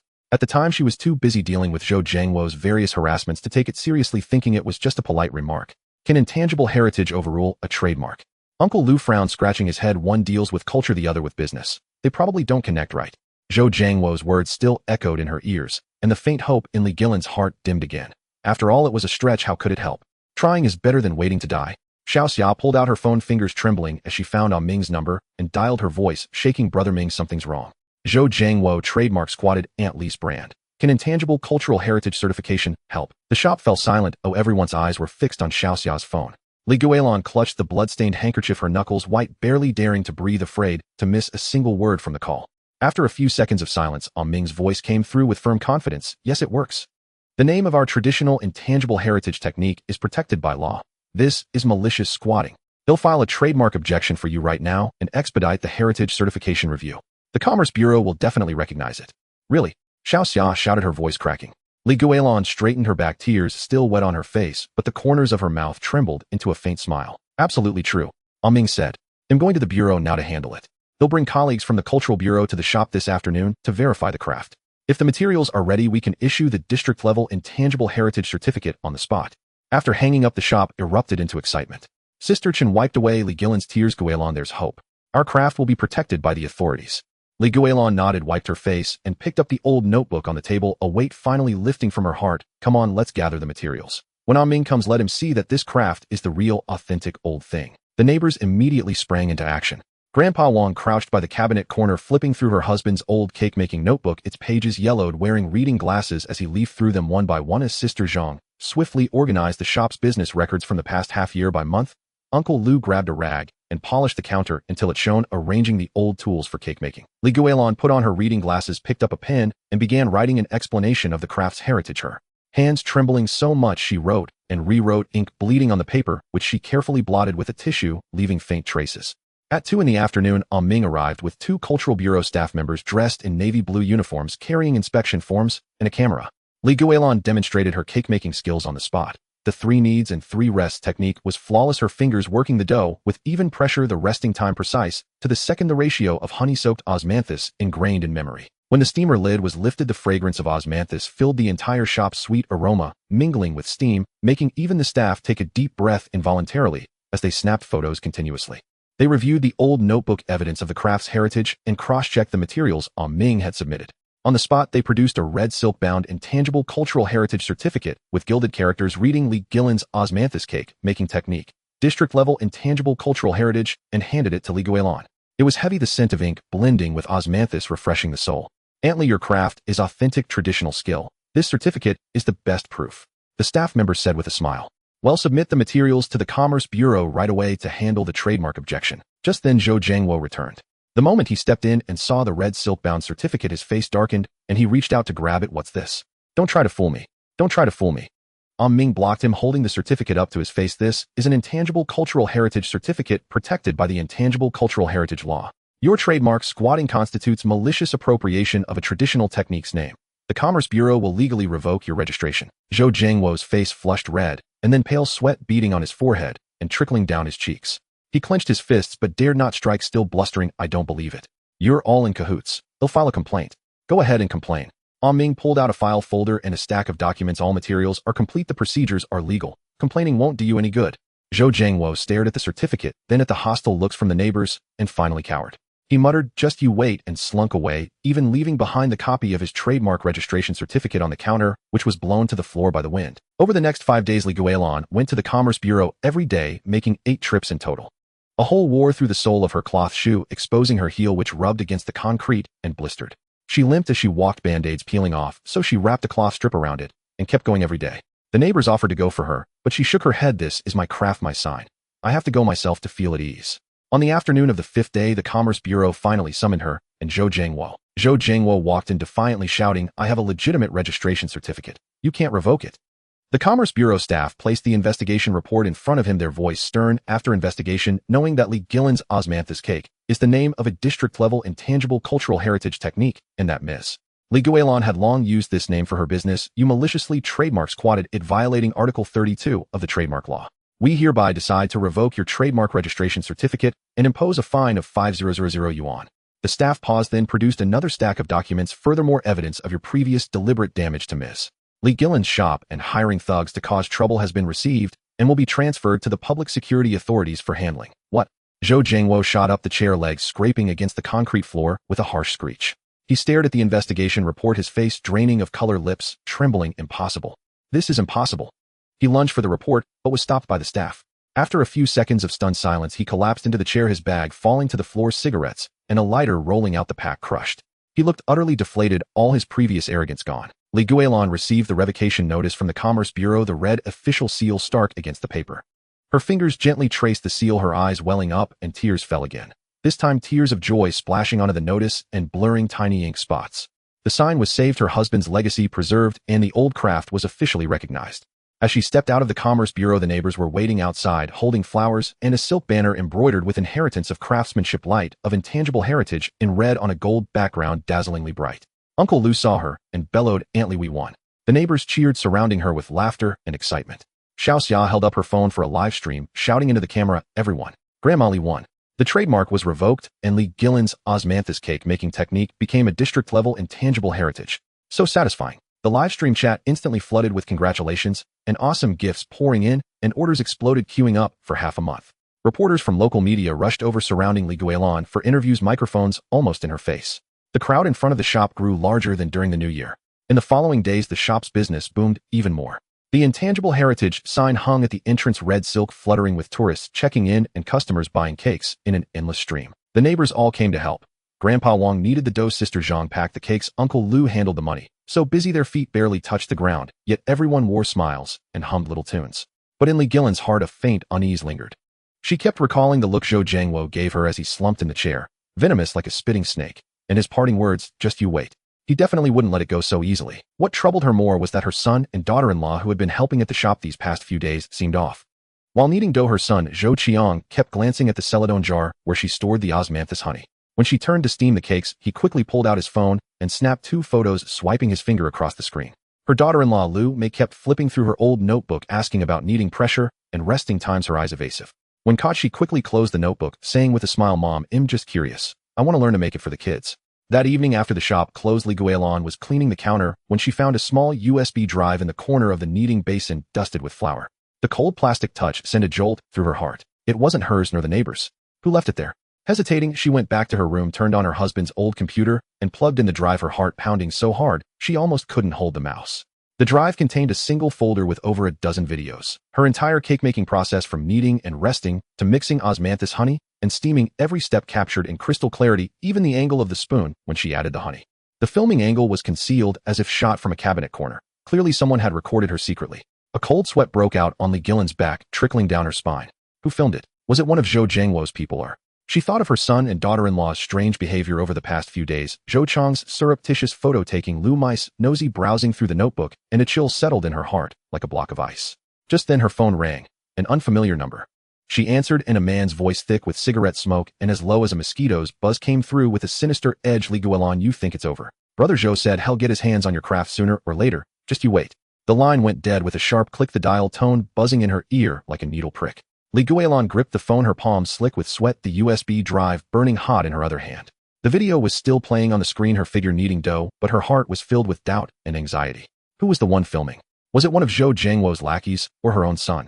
What was Zhou Jiangwo's next move? Could she hold on to this hard-won piece, this craft passed down through generations? The night deepened, the shop's light flickering in the alley, casting a dim glow on the moss at the wall's base. Li Guilan sat before the computer watching the video on the screen, her brows furrowed. Wind blew through the window, rattling the pane, as if a pair of eyes were watching this light from the darkness. This battle over old craftsmanship, over the sign, over family ties, had only just begun.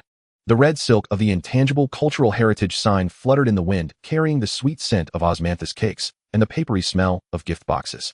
Li Guilan was teaching Sister Chun how to fold ribbons, her fingertips just forming a bow, when the shop door creaked open, letting in a dusty, cool draft. Two dusty figures blocked the doorway, their coats stained with mud and hair plastered messily to their foreheads. It was Zhou Qiang and Lu Mei, her son and daughter-in-law, she hadn't seen in 3 months. Zhou Qiang clutched a bag of apples, their skin wrinkled like old bark, mottled green and red, clearly days old. His Adam's apple bobbed twice, and his voice came out hoarse like sandpaper scraping. Mom, we've come to apologize. Lu Mei stepped forward, her eyes red as a rabbit's. Before Li Guilan could respond, she dropped to her knees with a heavy thud on the concrete floor, a sound that set one's teeth on edge. Mom, we were bewitched before listening to Zhou Jiangwo's instigations. Now we know we were wrong and want to come back and live with you. Li Guilan's ribbon slipped from her hand and landed on the gift box with a soft snap, her fingertips instantly turning cold. The secretly recorded video stored on the computer still flashed in her mind. The silhouette of someone lifting a phone in the frame overlapped with Lu Mei's head bowed in tears before her. Her heart felt as if scraped by sandpaper, aching and stifled. You? She started, her gaze falling on the gray hairs at Zhou Qiang's temples. Far more than 3 months ago, as if they had sprouted overnight. How did you end up like this? Zhou Qiang quickly set the apples on the counter, a few rolled bumping against the pastry boxes with a soft sound. He wanted to help Lu Mei up, but stole a glance at Li Guilan's expression. His hand reached out halfway, and then withdrew, his voice trembling. Mom, Zhou Jiangwo tricked us.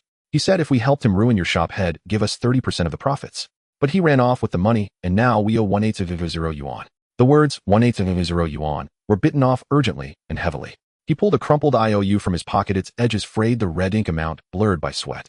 His fingers shook as he handed it over. The smell of ink mingled with Zhou Qiang's sweat, stinging Li Guilan's nose and making it ache. We're truly at our wits' end. Lu Mei scrambled up, reaching for Li Guilan's hand, but she sidestepped, her fingertips brushing against her sleeve, touching the worn, pilled fabric. We heard your shop has been designated as intangible cultural heritage business, is booming with lines stretching to the end of the street. Mom, we want to come back and help you work, and also take half the family assets to pay off the debt. As soon as these words were spoken, the shop fell silent, so quiet that the vegetable vendor's cries outside the window could be heard clearly. Granny Zhang thumped her cane on the ground, leaving a white mark on the concrete, and raised her voice. Zhou Qiang, you heartless wretch. Back when you took Guilan's life savings of 20 years and ran off to fool around with Zhou Jiangwo, why didn't you think about today? Now you shamelessly come back to claim assets. Your face is thicker than a city wall. Granny, that's all in the past. Lu Mei's face flushed with anxiety, tears falling faster as she wiped them, smearing dust across her cheeks. We genuinely repent now and want to properly care for Mom and live a good life. Li Guilan looked at their haggard faces, remembering how Zhou Qiang as a child would lean on her lap, smearing osmanthus cake crumbs all over her trousers, shouting, Mom's cakes are sweeter than honey. The hardened shell around her heart suddenly softened at a corner. But the image of the secretly recorded video surfaced again, along with their previous deeds of helping Zhou Jiangwo switch osmanthus honey and spread rumors like a thin thorn, piercing her heart, making her afraid to trust easily. Mom, please forgive us, just this once. Zhou Qiang dropped to his knees, his voice choked with tears. We promise from now on we'll come early and leave late, help you knead dough and pack boxes, and never play tricks on you again. Yes, Mom, Lu Mei chimed in, wiping her tears. Creditors block our door every day, smashing things and cursing. We can't even sleep. You can't just watch us get hounded to death, can you? Please just take pity on us and give us a way out. Li Guilan's tears finally broke free, splashing onto the ribbon on the counter, leaving a small wet patch. All her life, she had only wished for her children to be sensible, but these two had broken her heart time and again. Yet blood was thicker than water. Truly, watching them cornered, she couldn't be ruthless. Aunt Li, don't be soft. Sister Chin quickly stepped in front of her, pressing a hand on her shoulder, her palm warm from the stove. Thereafter, your intangible heritage shop. Back when Zhou Jiangwo was sabotaging, they were his accomplices. Yes, Aunt Li. Xiao Xia ran over, holding up her phone, the screen showing the earlier secret video. The one who secretly filmed you making cakes last time. Maybe it was them. Look at this figure, it looks just like Lu Mei. Zhou Qiang and Lu Mei's faces turned pale instantly. Lu Mei's eyes darted away and she quickly waved her hands in denial. It wasn't us. Xiao Xia, you can't slander us. How could we do something so unfilial to Mom? Zhou Qiang nodded along, but his hands unconsciously clutched his closed knuckles, turning white. Mom, don't listen to their nonsense. We truly know we were wrong and want to make it up to you. Guilan watched their flustered state, and her suspicions deepened. Yet seeing her son, kneeling his knees scuffed with dust, she remembered how her own mother would always soften and forgive her no matter how grave her mistakes. Get up, she sighed, her voice heavy with exhaustion. If you want to stay, I have 3 rules. Zhou Qiang and Lu Mei's eyes lit up instantly, as if grasping a lifeline. They scrambled up, dusted off their knees, and said eagerly, Mom, name them. Not just 3, even 10 will agree. First, Guilan looked up, her gaze sweeping over them, her tone firm. The shop's ownership and the cake-making skills are forever mine. You cannot covet them in any way. Second, if you work in the shop, it'll pay you 4,000 yuan a month, just like the other neighbors. More work, more pay. No special treatment. Third, she paused, glancing at Xiaoxia. We need to hire a lawyer to draft an agreement and get it notarized. Everything will be written clearly, and no one can go back on it. A flicker of reluctance crossed Lu Mei's face. Her lips moved as if to speak, but Zhou Qiang tugged her arm discreetly. No problem, Mom. Zhou Qiang nodded, quickly forcing a smile. Just let us stay, and we'll do whatever you say. Lu Mei chimed in. Yes, Mom, notarization is good. ITLL put everyone at ease. Guilan looked at them, still uncertain. She asked Xiaoxia to contact their trusted lawyer Wang, and they set out for the notary office early the next morning. The next day, as they signed the agreement, lawyer Wang read out each clause. Zhou Qiang and Lu Mei listened attentively, occasionally asking about the salary payment schedule, but not even frowning at the core ownership and skill clauses. The moment the notary stamped the red seal, Zhou Qiang held the copy of the agreement, a long missed smile spreading across his face, the wrinkles around his eyes relaxing. Mom, thank you. We'll work hard from now on, and won't let you down. Lu Mei added, Mom, tonight we'll make your favorite braised pork. I remember you used to make it for me. Now it's my turn. Guilan watched them, her heart easing slightly. Perhaps after all they'd been through, they truly wanted to turn over a new leaf. Over the next few days, Zhou Qiang and Lu Mei were indeed exceptionally diligent. Zhou Qiang came to open the shop at 6 every morning, cleaning it, spotlessly polishing the counter until it shone, even clearing the cobwebs from the corners. Lu Mei learned to pack gift boxes from Sister Chun, her sweet talk flowing thickly, calling out, Sister Chun and Granny Zhang, incessantly, her fingers nimbly folding ribbons. Yet her eyes kept darting to the old notebook in the corner of the cabinet, causing her to make several mistakes that required Sister Chin's reminders. Seeing this, the neighbors gradually let down their guard. Granny Zhang occasionally asked Lu Mei to pass her things, and Sister Chin began teaching her how to distinguish good osmanthus from bad. But the taut string in Guilan's heart never loosened. She noticed that Lu Mei would always sneak a peek at the old notebook she kept in the cabinet corner whenever she turned to steam the cakes, her fingers swiftly gliding over the pages as if memorizing something. Zhou Qiang, whenever she mixed the osmanthus honey, would pretend to tidy the shelves, his eyes fixed intently on the porcelain spoon in her hand, not even noticing the crooked pastry boxes. Once Guilan deliberately stated the wrong osmanthus honey ratio. Lu Mei immediately pulled out her phone to jot it down, a barely concealed eagerness on her face. When she realized her mistake, she quickly deleted it, pretending nothing had happened. Mom, how much osmanthus honey do you put in? Lu Mei sidled over, smiling. I want to learn, so when you're tired I can help you mix. Just by feel. Guilan set down the porcelain spoon, calmly pinching the osmanthus petals with her fingertips. Making cakes is like living life. You don't need to memorize everything by rote. Just put your heart into it. Lu Mei's smile stiffened for a moment before she quickly nodded. Mom is right. Zhou Qiang also came over, holding a notebook. Mom, how long do you need the dough? I'll write it down so I won't make mistakes later. There's no fixed time. Guilan kneaded the dough, feeling its softness with her fingertips. The moisture content varies, so the kneading time differs. You'll get it with more practice. Zhou Qiang's notebook remained empty. A flicker of disappointment crossed his face, and as he turned to tidy the shelves, he accidentally knocked over a box of pastries. That evening, Guilan deliberately left the old notebook on the counter, turned off the lights in the inner room, and hid behind the door. Not long after, the shop lights were quietly switched on, and 2 dark figures crept in. It was Zhou Qiang and Lu Mei. Lu Mei picked up the old notebook, pulled out her phone, and using its screen light, quickly took photos, whispering, Hurry up and take pictures, especially those pages about mixing the honey. Mom always hides it, and won't tell the truth no matter how many times I ask. Zhou Qiang wrote something in his notebook, his voice low and tinged with impatience. What's the rush? We're here every day. We'll figure out the recipe sooner or later. Once we learn it, we'll open our own shop using the intangible heritage title. ITLL definitely do better business than hers. What about the notarized agreement? Lu Mei asked, her fingers still scrolling rapidly on her phone. The agreement is worthless. Zhou Qiang sneered, his voice dripping with contempt. Once we have the core recipe, what can she do to us? Besides, I'm her only son. This shop is mine eventually. I'm just taking it back early. Hiding behind the door, Guilan felt icy cold, as if drenched in a bucket of freezing water, chilled from. So their repentance was all an act. All that diligence, flattery, and apology, just to steal her craft? And she remembered how readily they had signed the agreement, their sweet words over the past few days, and how she, out of a soft heart, had given them chance after chance to hurt her. Tears silently fell, striking the doorframe, icy and piercing. She had thought family bonds could awaken their conscience. She had believed the agreement could safeguard her boundaries, as she had hoped that if she forgave, life could return to how it was. But But she was wrong. In the face of profit, family ties became worthless. Before greed, the agreement turned into a scrap of paper. Now they had already gained a foothold in the shop and could access the cake-making process every day. If she drove them away, wouldn't they spread rumors accusing her of mistreating her children, ruining the shop's reputation? If she didn't, they would eventually learn the core recipe, and then her hard-won intangible heritage craft would truly be lost. Guilan leaned against the door, her fingers tightly clutching her closed knuckles, white, not daring to breathe loudly for fear of alerting the two outside. Moonlight streamed through the window, illuminating the intangible heritage sign in the shop.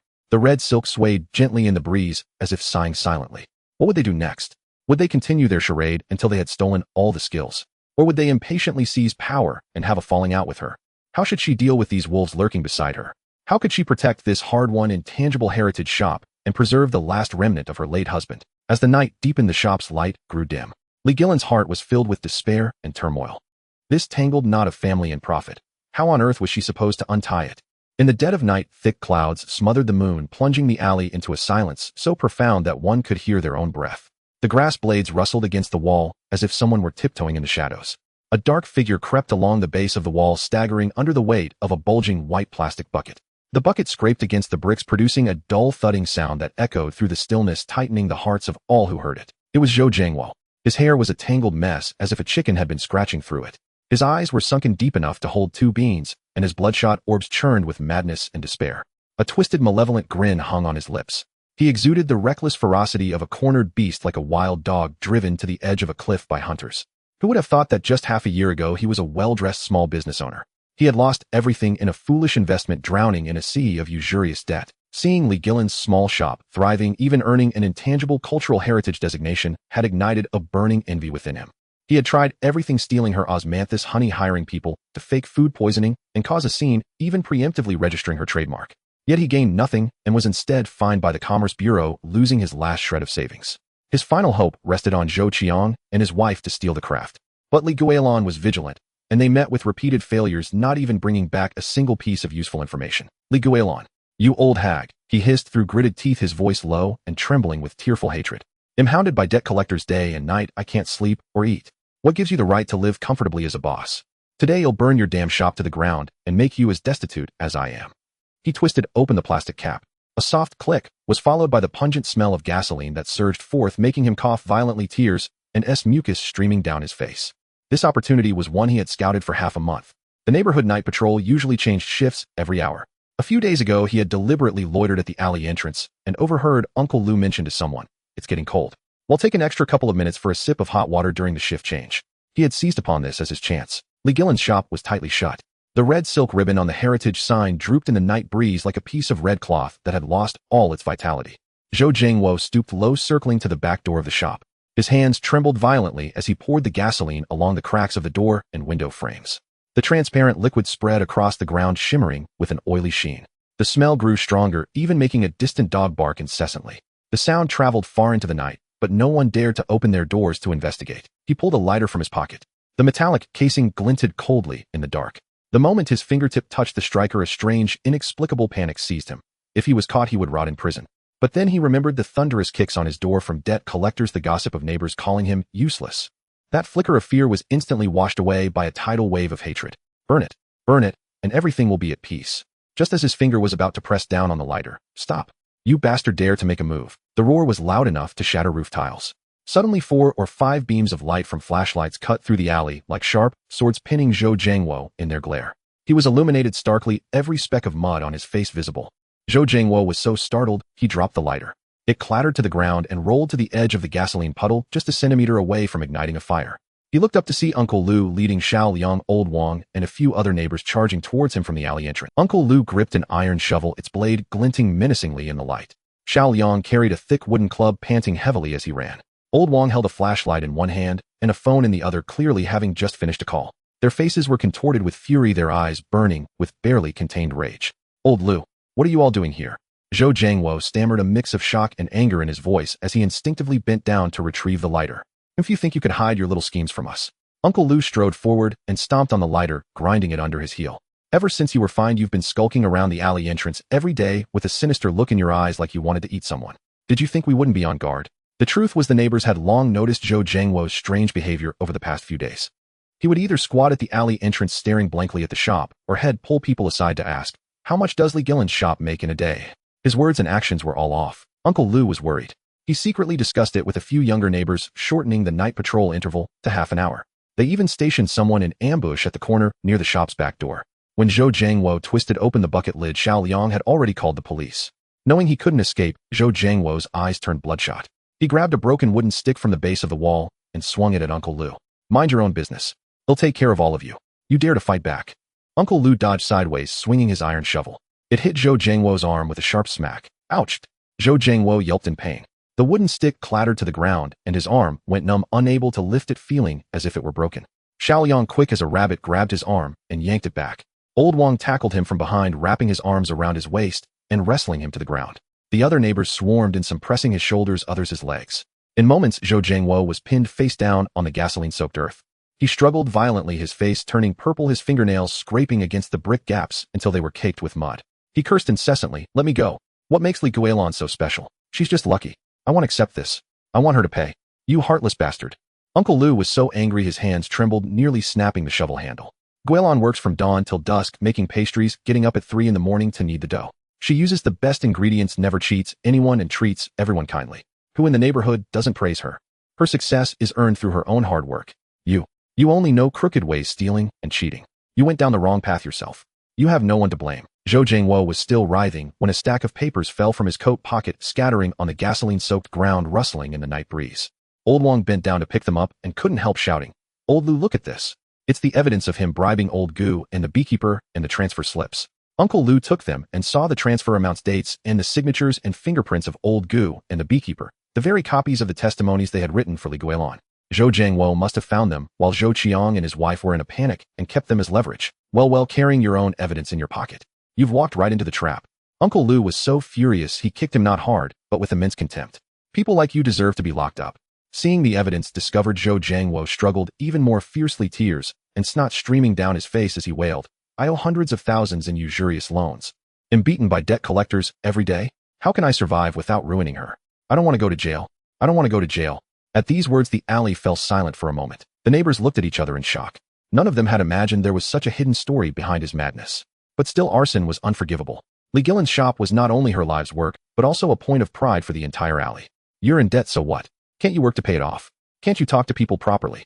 Xiao Liang, young and hot-headed, couldn't help shouting. "Aunt Li even advised you before, telling you to stop messing around and find a steady job. You wouldn't listen. Now look at you trying to drag everyone down with you." Just then the wail of police sirens came from afar, growing closer, piercing the heavy night. A police car stopped at the alley entrance, its red and blue lights flashing, casting the alley in alternating light and shadow. As the officers got out, they immediately saw Zhou Jiangwo pinned to the ground, the gasoline everywhere, and the scattered evidence. They understood the situation at once. "Officer, it's him. He tried to burn down the shop." Uncle Lou pointed at Zhou Jiangwo, speaking urgently. The officer stepped forward and handcuffed Zhou Jiangwo. The cold metal clicked shut around his wrists. He suddenly stopped, struggling, collapsing like a deflated balloon, his eyes vacant, muttering, "It's over, it's all over. This is the end. Take him away," the officer ordered.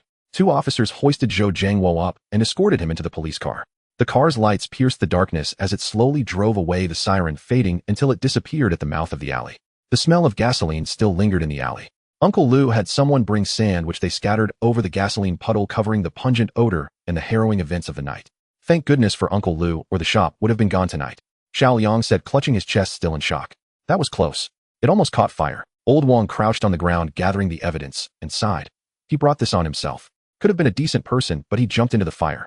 Debt isn't what's terrifying, but it's a blackened heart. Uncle Lou wiped his face, his expression weary. A man's heart is never satisfied. Greed can drive a good man. Just then hurried footsteps echoed from the alley entrance. Li Guilan rushed over. She was wearing a faded old pair of pajamas, her hair a mess with stray strands plastered to her forehead. Her face showed the exhaustion of being woken up along with undisguised anxiety. "Uncle Lou, Xiao Liang, what's going on? I heard a commotion outside and I thought." Her voice trailed off as she saw the sand and the lingering traces of gasoline on the ground. Her face turned ashen, a cold sweat breaking out on her back, her legs going weak. But the thought of the old ledger inside, the one recording the ancestral pastry recipe, the pastries the neighbors had helped make, and the heritage sign soaked with her life's work, made her shudder. If it had all burned, the dream of a lifetime would have been lost. "Guilan, it's all right, it's over," Uncle Lou said, quickly stepping forward to support her. "That lunatic Zhou Jiangwo tried to set the shop on fire, but we caught him red-handed. He's been handed over to the police. You can rest easy. Guilan's lips trembled and her eyes reddened instantly. She stepped forward, firmly grasping Uncle Liu's hand, then looked at the other neighbors, her voice choked with tears. Thank you all so much. If it weren't for you, my shop, my lives work. Don't mention it. Xiao Liang waved his hand dismissively. We're neighbors.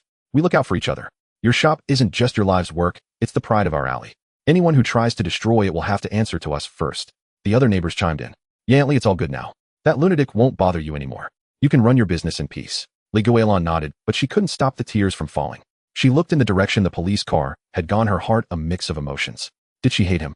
Of course she did. Zhou Jiangwo had repeatedly tried to destroy her hard work, and this time he had tried to annihilate it completely, leaving no room for mercy. But seeing him collapse on the ground, his eyes empty, she couldn't help but sigh. How had a decent person come to this? Driven by greed and despair, he had lost all his principles. Zhou Jiangwo was caught. The biggest threat was gone, but the stone in her heart had only been half lifted. Zhou Qiang and his wife were still in the shop. She had seen their intentions clearly in the past few days. Their diligence, their flattery, their sweet words, all were for stealing the craft and taking over the shop. With Zhou Jiangwo gone, would they panic? Would they, without their backer, accelerate their plans? Or even do something more outrageous than Zhou Jiangwo? Guilan returned to the shop door and reached out to touch the cold wooden door. Her palm felt the grain of the wood, but her heart was pounding. She looked again at the heritage sign, its outline becoming clearer in the night. The red silk ribbon fluttered slightly in the first light of dawn, as if reminding her of something. The wind still blew through the alley, the smell of gasoline slowly fading. A sliver of fishbelly white appeared on the horizon, painting the alley a pale gray. A new day was about to begin. She knew Zhou Jiangwo's farce was over, but her struggle with Zhou Qiang and his wife was just reaching its most critical point. She would have to hide the old ledger more securely, ensuring they could never get their hands on it. The core steps of pastry making, like the ratio of osmanthus honey and the fermentation time for the dough, could no longer be shown to them. She would have to find an excuse to send them away, but blood was thicker than water. She couldn't bear to completely sever ties and kick them out. After all, he was her son, born of her own womb. How could she truly abandon him? Guilan stood at the shop door, gazing at the brightening sky, her brow furrowed into a deep knot. How was she going to deal with these two wolves in sheep's clothing who wore the mask of family? How could she peacefully pass down this ancestral, intangible cultural heritage craft? The sunlight slowly climbed over the wall, illuminating the alley and the shop sign. The red silk ribbon regained its vitality in the sun, but in Guilan's heart a layer of fog still lingered, refusing to dissipate. This battle over profit, family, and legacy was far from over.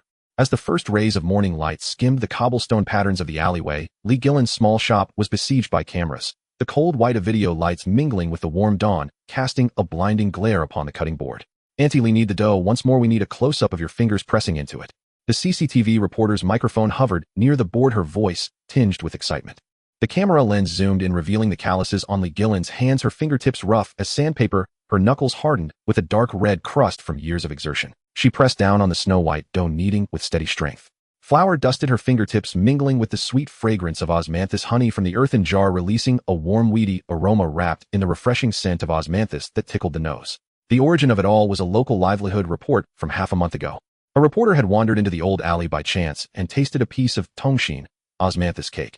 The sweetness was not the harsh kick of sugar, but the pure freshness of osmanthus itself, blended with the wheat's fragrance, leaving a lingering aftertaste. Seeing the neighbors bustling around the cutting board, sifting osmanthus and passing steamers in a lively scene, he immediately wrote a piece titled, "Intangible Heritage Osmanthus Cake, a Sweet Scent Needed with Neighborly Love."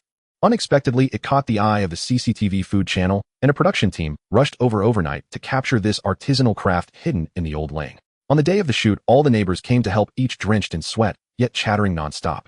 Uncle Lou brought a bamboo sieve to sift the osmanthus. Golden petals fell in a shower, impurities clinging to the sieve's edge. As he shook it, he chatted with the reporter. This osmanthus was picked last autumn by over a dozen of us hiking 3 kilometers up the mountain. It was sun-dried for a full 90 days. On rainy days, we had to cover it with cotton quilts to keep it from getting damp and losing its flavor. Sister Chun tended the steamer on the coal stove, a cloth in hand, occasionally lifting the wooden lid to let out steam. The hot, sweet aroma surged out, forming a white mist on the camera lens. The reporter sniffed deeply, stomping her feet. This smell is 10 times stronger than any city dessert shop, and it carries that rustic, smoky charm. Guilan stood at the center of the cutting board, demonstrating the ancestral method of 3 kneadings and 3 resting. The dough seemed alive in her hands. When kneaded to its elastic peak, it could be pulled into a thin, tough film that showed a weedy hue when held to the light. She timed the resting periods to the minute, even bending down to feel the temperature of the board. When it's cold, rest at 5 minutes longer. When hot, 3 minutes less. You have to understand the dough's nature. She worked without pause, chatting with the reporter. The flour must be from the season's new wheat, ground 3 times to be fine, so the steamed cake won't stick to your teeth. The osmanthus honey must be aged in an earthen jar, avoid iron or copper or ITLL, get a metallic taste that ruins the pure flavor. In the frame, the osmanthus cake was shaped from dough into neat squares coated with crushed osmanthus and steamed. Out of the steamer, it was crystal clear. One bite revealed a soft, tender cake that seemed to release juice, the osmanthus fragrance swirling on the tongue, sweet and clear without cloying. The crew also filmed the neighbors' daily routines. Someone packing cakes for tourists would slip in an extra piece, saying, "Try it, taste it while it's hot." Another, while wiping a table, would tell out-of-town guests, "Making cakes takes patience, just like life." Laughter bounced off the old walls, echoing a warm, smoky charm. The night the program aired, the Old Alley's WeChat group exploded. Messages scrolled furiously with screenshots shared and cries of, "We need to queue up early tomorrow." The next morning, the queue at the alley's entrance wound around 3 times from the shop door, blocking even bicycles. Tourists held up their phones, snapping photos of the Redan gold intangible heritage sign, their voices piercing the Old Alley. "This is the one." The osmanthus cake from CCTV. Some had taken a 6-hour high-speed train ride, braving the sun to queue for 120 minutes just for a piece of freshly steamed cake. Streamers set up their phones, their lenses capturing the steaming cake as comments flooded in. "Give me the address. I want to fly there to eat it." This rustic charm is unbeatable. The small shop was instantly overwhelmed. Daily revenue shot up 12-fold, and gift boxes required a 10-day advance order. Li Guilan and the neighbors were on their feet non-stop, barely having time to grab a drink. Zhou Qiang and his wife also bustled about, their faces plastered with ingratiating smiles, but their hands— Zhou Qiang pretended to help knead the dough, secretly mimicking Li Guilan's rhythm. When he messed up, had apologized with a grin. "Mom, I'm so clumsy, I can never get your technique. Is it 3 turns, and then a press?" His wife, while pretending to clean the stove, let her eyes drift to the ingredient jars by the board. She stealthily dabbed a bit of osmanthus honey from the jar's rim onto a tissue, then crumpled it into her palm. Within days, representatives from major food conglomerates came calling, all in suits, clutching thick collaboration proposals and handing out business cards at a rapid pace. The first was a national chain dessert brand. Its representative presented a gilded card and spoke politely. "Auntie Li, we truly admire your craft and wish to collaborate. We'll offer a 5 million yuan franchise fee and invest another 20 million to expand, opening 50 branches nationwide. You won't have to do a thing, just sit back and collect dividends, earning at least tens of millions a year." Li Guilan took the card, glanced at it, and set it aside, still holding the scraper for kneading. "Thank you for your kindness, but I decline." The representative paused, clearly unprepared for a direct refusal, and his tone grew urgent. "Auntie, this is a golden opportunity. You slave away in this tiny 10 square meter shop, earning next to nothing all year. With this partnership, your craft can reach more people, and you'll make a fortune. What's not to like? My cakes must be made fresh and sold fresh to stay flavorful." Li Guilan pointed to the just steamed cake, still steaming. "Opening nationwide means assembly line production, adding preservatives and artificial flavorings. That wouldn't be my osmanthus cake anymore. The craft passed down from my ancestors isn't for making quick money. We can replicate your process. Same recipe, same methods." The representative leaned in, his tone eager. "Machines need more consistently than hands guaranteeing the same taste, and you'll have less to worry about. It can't be replicated." Li Guilan shook her head, pointing to her hands. "The force I use to knead, the time for resting, even the amount of honey. It's all based on decades of experience. If the dough's too soft, I add flour. If too hard, I add water. A machine can't feel the dough's elasticity, nor can it knead in the neighbor's goodwill." Seeing her unyielding, the representative's smile faded. Before leaving, he glanced at Zhou Qiang and said pointedly, "Auntie, if not for yourself, think of your family. These days, money is what counts." Those words struck a chord with Zhou Qiang, who looked uncomfortable. He quietly tugged at Li Guilan's arm, but she shook him. A few days later, another food group came with an even more tempting offer. "Auntie Li, will give you a tin steak with the brand valued at 100 million. You only need to authorize the recipe and trademark. We'll handle everything else. You can enjoy your retirement." Zhou Qiang and his wife's eyes lit up. Zhou Qiang couldn't help but grab Li Guilan's arm. "Mom, that's 100. We'll never earn that much in a lifetime. Say yes. From now on, I'll take good care of you, and you won't have to knead dough, so—" His wife chimed in, smiling, but her eyes darting to the ingredient jars on the board. "Yes, Mom, you're getting on in years and deserve some leisure. We'll keep an eye on the shop for you, so you won't have to worry." Li Guilan looked at her son and daughter-in-law, a flicker of disappointment and sadness in her eyes. This was the son she had carried for 10 months, who used to follow her around, helping with the fire and handing her flowers, sweetly saying, "Mom's cakes are the best." How had he changed so much? Her tone was unusually firm. "I've said it before, my cakes are not for chains. Why are you so stubborn?" The group representative frowned, impatience creeping into his voice. "This is the age of internet traffic. Sticking to this little shop in an old alley will get you left behind. 100 million. Most people can't earn that in a lifetime. Money isn't about having too much, just enough to get." Li Guilan picked up a freshly steamed osmanthus cake and handed it to the representative. "Taste it.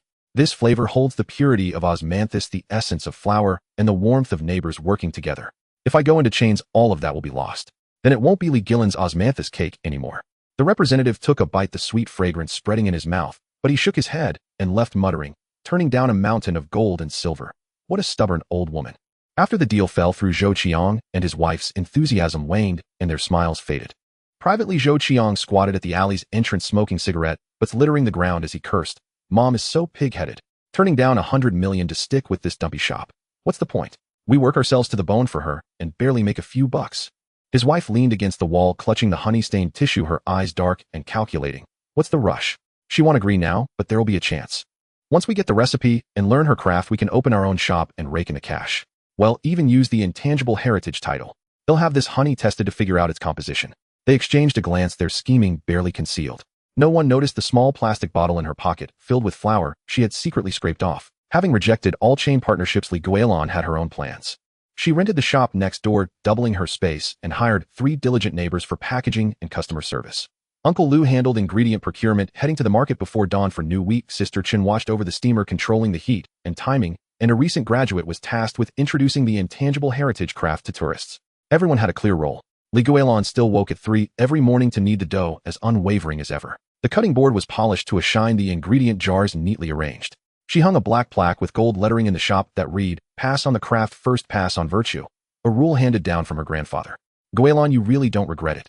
Uncle Lu moved a jar of osmanthus closer and lowered his voice. That was 100 million. Anyone would be tempted. And that boy Zhou Qiang was asking me yesterday where you keep the osmanthus honey. I didn't tell him. You'd better be careful. Guilan kneaded the dough, feeling its elasticity under her fingertips, the scent of osmanthus in her nose, her heart aching. I don't regret it. I opened this shop not to get rich, but to preserve my ancestors' craft and let people taste the real thing. But Xiangzi and his wife. She trailed off with a sigh, remembering her son helping her with the fire as a child, and her hands softened a little. Sister Chen also leaned in, tugging at her sleeve and whispering, Guilan, I saw your daughter-in-law yesterday with that honey-stained tissue in her pocket. She even went through your drawer when you were in the bathroom and took photos of your old notebook. That notebook holds 7 generations of recipes. You need to hide it better. Guilan nodded, her wearing. In truth, she had already noticed. Zhou Qiang pretended to help knead, while secretly counting her kneading motions. His wife, while tidying the board, used a small spoon to measure the flour in the ingredient jars and even searched for the old notebook hidden in the cabinet. Once she caught Zhou Qiang photographing the notebook. He quickly hid the phone behind his back, grinning apologetically. Mom, I was just worried you might forget things with age. I wanted to record it for you to save trouble later. Guilan didn't call him out. Instead, she hid the notebook in a crevice inside the stove's firebox, the very spot her grandfather had used to conceal secret recipes known to no one. From then on, she performed the core steps of making the cakes only when Zhou Qiang and his wife were absent, never mentioning the kneading force or resting temperature to them again. The shop's business grew increasingly brisk, and the neighbors benefited, their hearts light with joy. Some volunteered to clean up, others told tourists the story of the cakes, and the old alley became an internet-famous spot, with even the locust tree at the entrance serving as a photo backdrop. But Guilan's heart felt heavy, as if weighed down by a stone. Zhou Jiangwo had been caught, the biggest threat gone, and the shop had gone viral, and life should have been getting better. Yet her own son and daughter-in-law were fixated on her craft and shop, like 2 wolves lurking in the shadows ready to pounce. She watched Zhou Qiang and his wife bustling around the shop, their hands developing new calluses from the work, but the greed in their eyes was unmistakable.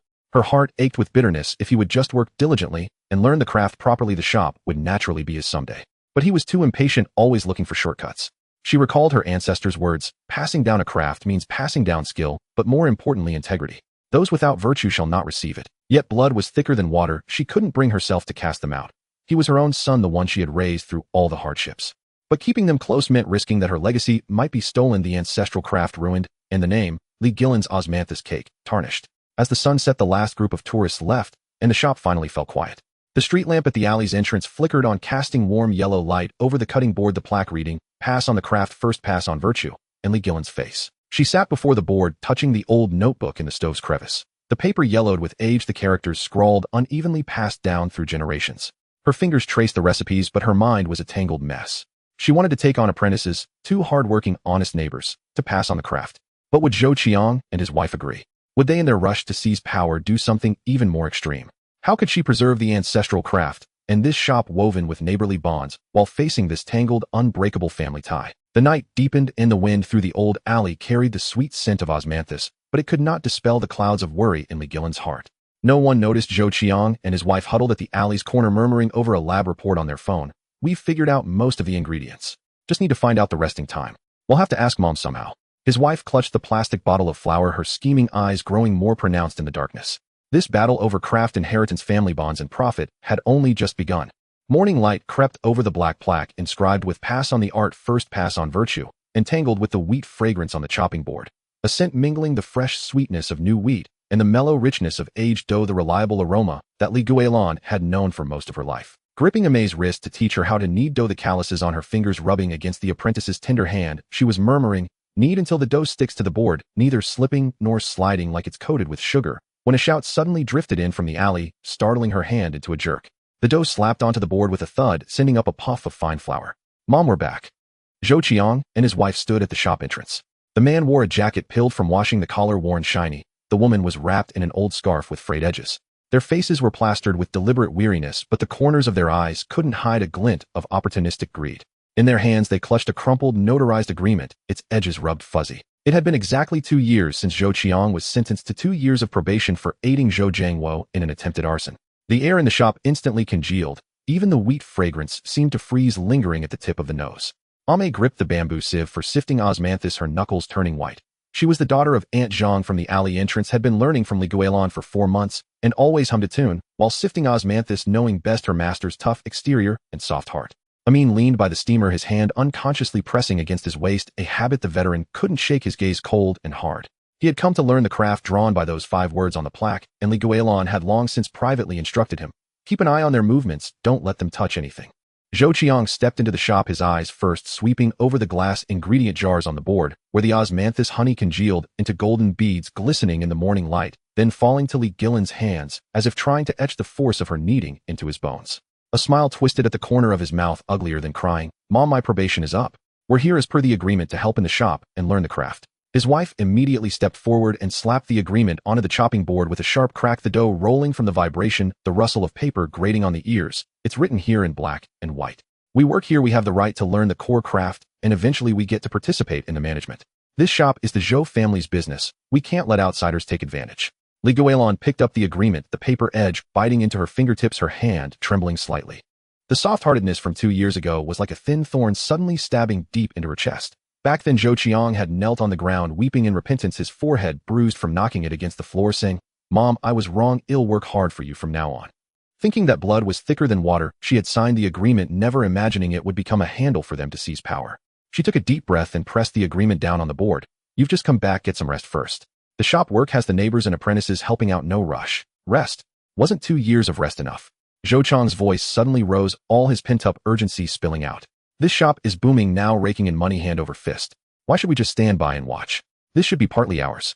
Guilan looked at the greed churning in her son's eyes, and her heart felt as if it were being pickled in coarse salt, both painful and bitter. Those 2 years hadn't worn away his ambition. Instead, they had taught him how to put on a show. She shook her head, her voice as heavy as a stone. "The agreement says helping, not taking over. The core craft is passed on through virtue, not profit. You two still have a long way to go. Passed on through virtue, not profit." Zhou Qiang's wife immediately chimed in with a shrill voice, reaching out to grab Guilan's arm. Her hand was cold, her knuckles digging painfully in her nails, almost embedding into the flesh. "Mom, we're your own son and daughter-in-law. Are we worse than these 2 outsiders? You'd rather pass the craft on to them than to your own flesh and blood." Amin finally spoke, his voice as steady as a stone wall, carrying the toughness of a veteran. "Brother Chang, you can't say that. Master teaches us to first learn to be a good person. Sift the osmanthus 3 times, leaving no trace of impurities. Knead the dough 100 times. Pastries made with shortcuts never sit right. We never intended to take over the shop. We just want to master the craft and preserve this authentic flavor. Who do you think you are?" Zhou Qiang glared at him, raising a hand to shove him. "This is family business, none of your outsiders' business to stick your nose in." "Stop it." Uncle Liu's voice came from the back door.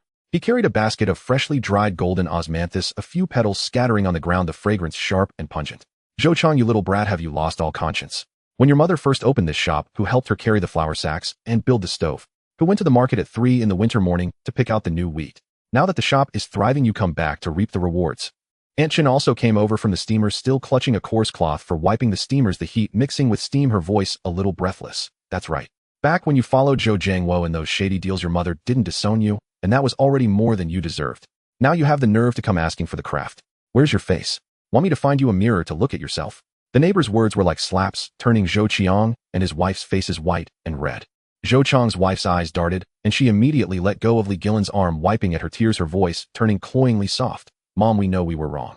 These past 2 years outside, we've thought of you every day, thought of the flavors of the shop. We just want to work hard for you and make a good life. Give us another chance, and we'll learn steadily, no more tricks, okay?" Her tears fell onto the chopping board, splashing into the flour, forming tiny white circles. Guilan looked at her, suddenly remembering what she was like when she first married in. Ponytail swinging, quick and nimble, warming her feet in winter, learning to make osmanthus cakes during festivals, crooked and lopsided, but made with genuine feeling. That old affection was like warm water softening the hard shell around her heart, loosening a crack. Unable to withstand their persistent wheedling and crying, Guilan finally nodded. You can stay, but start from the very basics. Sifting osmanthus, packing gift boxes. When I see sincerity, then we'll talk about learning the craft. As for the core secrets, don't even think about it. Zhou Qiang and his wife immediately stopped crying, their faces breaking into smiles, endlessly repeating, "Thank you, Mom." But a glint of triumph flickered in their eyes like a stolen piece of candy secretly sweet. In the days that followed, the two of them performed with unusual diligence. Zhou Qiang came before dawn every day, vying to wipe the board and carry flour sacks. While wiping the board, he would deliberately sidle up to Guilan, his words dripping with false sweetness. "Mom, isn't sifting the osmanthus 3 times a bit too much work? Isn't twice enough? When you knead the dough, do you add a bit of honey? It smells sweeter than usual." His wife was more covert. She packed gift boxes with nimble fingers, her hands flying, but her eyes always darted to Guilan's movements as she taught the apprentices. While Guilan was explaining to Ame to check if the dough has proofed, feel the temperature of the board, if it's cool, wait a bit longer, she secretly pulled out her phone, the lens pressed against her pocket, recording the kneading motions. When no one was looking, she used a small spoon to secretly measure the flour and osmanthus honey in the ingredient jars, jotting down the numbers in her phone's memo, the writing crooked, afraid she might forget. Guilan saw it all, and it pained her deeply. She deliberately slowed down her teaching pace, saving the core steps for when the two weren't around. The brewing of osmanthus honey required adding 3 qian of dried tangerine peel. A bit more made it bitter, a bit less made it bland. The dough needed 7 extra minutes of proofing when it was cold, and less when it was hot. These words were only spoken in the backyard when the 3 of them were alone, her voice kept low, as if afraid the wind might carry them away. But it was impossible to guard against everything. That afternoon, Guilan was teaching Ame and Amin how to judge the dough's gluten, pulling a membrane thin enough to see the fine wheat patterns against the light like silk threads. Zhou Qiang suddenly returned from outside, carrying a bottle of water, and walked over with a smile. "Mom, you look so busy and sweaty. Have a drink and rest." The moment Guilan turned to take the water, his wife quickly pulled out her phone, snapped a photo of the ingredient proportions laid out on the board, swiped her finger to hide the picture in an encrypted album, and swiftly stuffed the phone back into her pocket. Amin caught this with his peripheral vision. He was about to speak, but Guilan stopped him with a look. She still wanted to see if her own flesh and blood had any bottom line left. When the shop closed for the night, only one light was left on in the backyard, casting a dim yellow glow on the chopping board, stretching long shadows. Guilan sat on a small stool, holding a cup of warm tea, the steam fogging her glasses. You both saw it. Their scheming never stopped. From now on, be even more careful when teaching the craft. They must never get their hands on the core recipe. Ame bit her lip, her eyes read the bamboo sieve creaking under her grip. Master, they don't genuinely want to learn the craft at all. They just want to steal the recipe and open their own shop to make money. It's too much. Amin nodded, pulling out his phone and opening a recording. Master, I've been on guard. I recorded a phone call she had with a strange man under the old locust tree at the alley entrance the other day. Listen. The recording was filled with the noise of wind, but Zhou Qiang's wife's voice came through, sharply laced with calculation. Wait a bit longer. Guilan has already softened. In a while, we'll get the core recipe. Then we'll find a factory to mass produce it, sell it cheaper than hers, and we'll make a fortune. Guilan held the phone, her fingertip pressing against the screen, her heart sinking little by little, turning ice cold as if soaked in the frigid water of a winter well. A week later, Zhou Qiang finally couldn't contain himself. He threw the rag for wiping the board onto the floor, scattering dough crumbs everywhere. Mom, we've been doing grunt work for a week now. It's time to learn the core craft. According to the agreement, you can't keep hiding things. His wife chimed in, leaning against the ingredient jars, her hand unconsciously rubbing the jar's rim, leaving faint fingerprints. Yeah, Mom. We've already figured out most of it just by watching. Just give us a few pointers, and we'll be sure to do it well. You can't let outsiders keep holding the core positions, can you? Guilan looked at the rag on the floor, then at the fingerprints smudged on the jar's rim. The last shred of hope in her heart shattered like a bowl dropped on the floor. She stood up, her voice as cold as ice. Making osmanthus cakes isn't something you can learn just by watching. The force of the knead, the time of the proofing, the proportion of the honey. It all depends on experience, and more importantly on conscience. Your hearts are in the wrong place. Teaching you would only be wasting the craft. Conscience. What's that worth? Zhou Qiang turned hostile, his eyes red as he shouted. You're just biased. You'd rather pass the craft to outsiders than to your own son. Do you want us to be poor for the rest of our lives? His wife also started making a scene, reaching out to rummage through the drawer under the chopping board. She had long had her eye on the place where Guilan kept her recipe notes. I think you've lost your mind. This shop will be ours sooner or later. Today you'll teach us whether you like it or not. How dare you? Amin stepped forward, blocking her, his hand clamping down on her wrist with considerable force. If you want to steal, ask us first if we'll allow it. The shop instantly erupted into chaos. Zhou Qiang lunged at Amin, and the two of them tumbled into a fight, knocking over a flour sack. Snow-white flour spilled all over the floor like a thin layer of snow. His wife took the chance to grab Li Guilan's arm, trying to push her aside to get to the drawer. Aunt Chun immediately stepped in to pull her back, cursing, "You ungrateful wretch," while Uncle Lu went to separate Zhou Qiang. The neighbors' shouts, the acrid smell of flour, and the dry fragrance of osmanthus all churned into a tangled mess. Everyone stop. Li Guilan's sharp cry cut through all the noise. Her hair was disheveled, her face dusted with flour like a layer of frost, but her eyes were exceptionally resolute, like iron tempered in ice. She looked at Zhou Qiang and asked word by word, "I'll ask you one last time. Are you learning the craft to carry on a tradition or to make money and seize control?" Zhou Qiang panted heavily, flour smeared on his face like a painted mask, his eyes full of resentment as he roared, "What's wrong with making money? Who doesn't want a good life? You cling to that lousy craft. How much can you earn in a lifetime? I want to industrialize it and make a fortune. What's wrong with that? It's wrong. Completely wrong." Li Guilan's voice trembled and tears finally fell splashing into the flour, forming tiny craters. "This craft isn't for making a fortune. It was kneaded together by our ancestors with their conscience. 7 generations have kept it alive, preserving an authentic taste, the trust of the neighbors, the rule of pass on the art, first pass on virtue. You don't even have the most basic conscience. How could you be worthy of learning this craft?" She grabbed the notarized agreement from the chopping board and tore it to pieces. The shreds of paper mixed with the flour drifting down like snowflakes. "This agreement is void.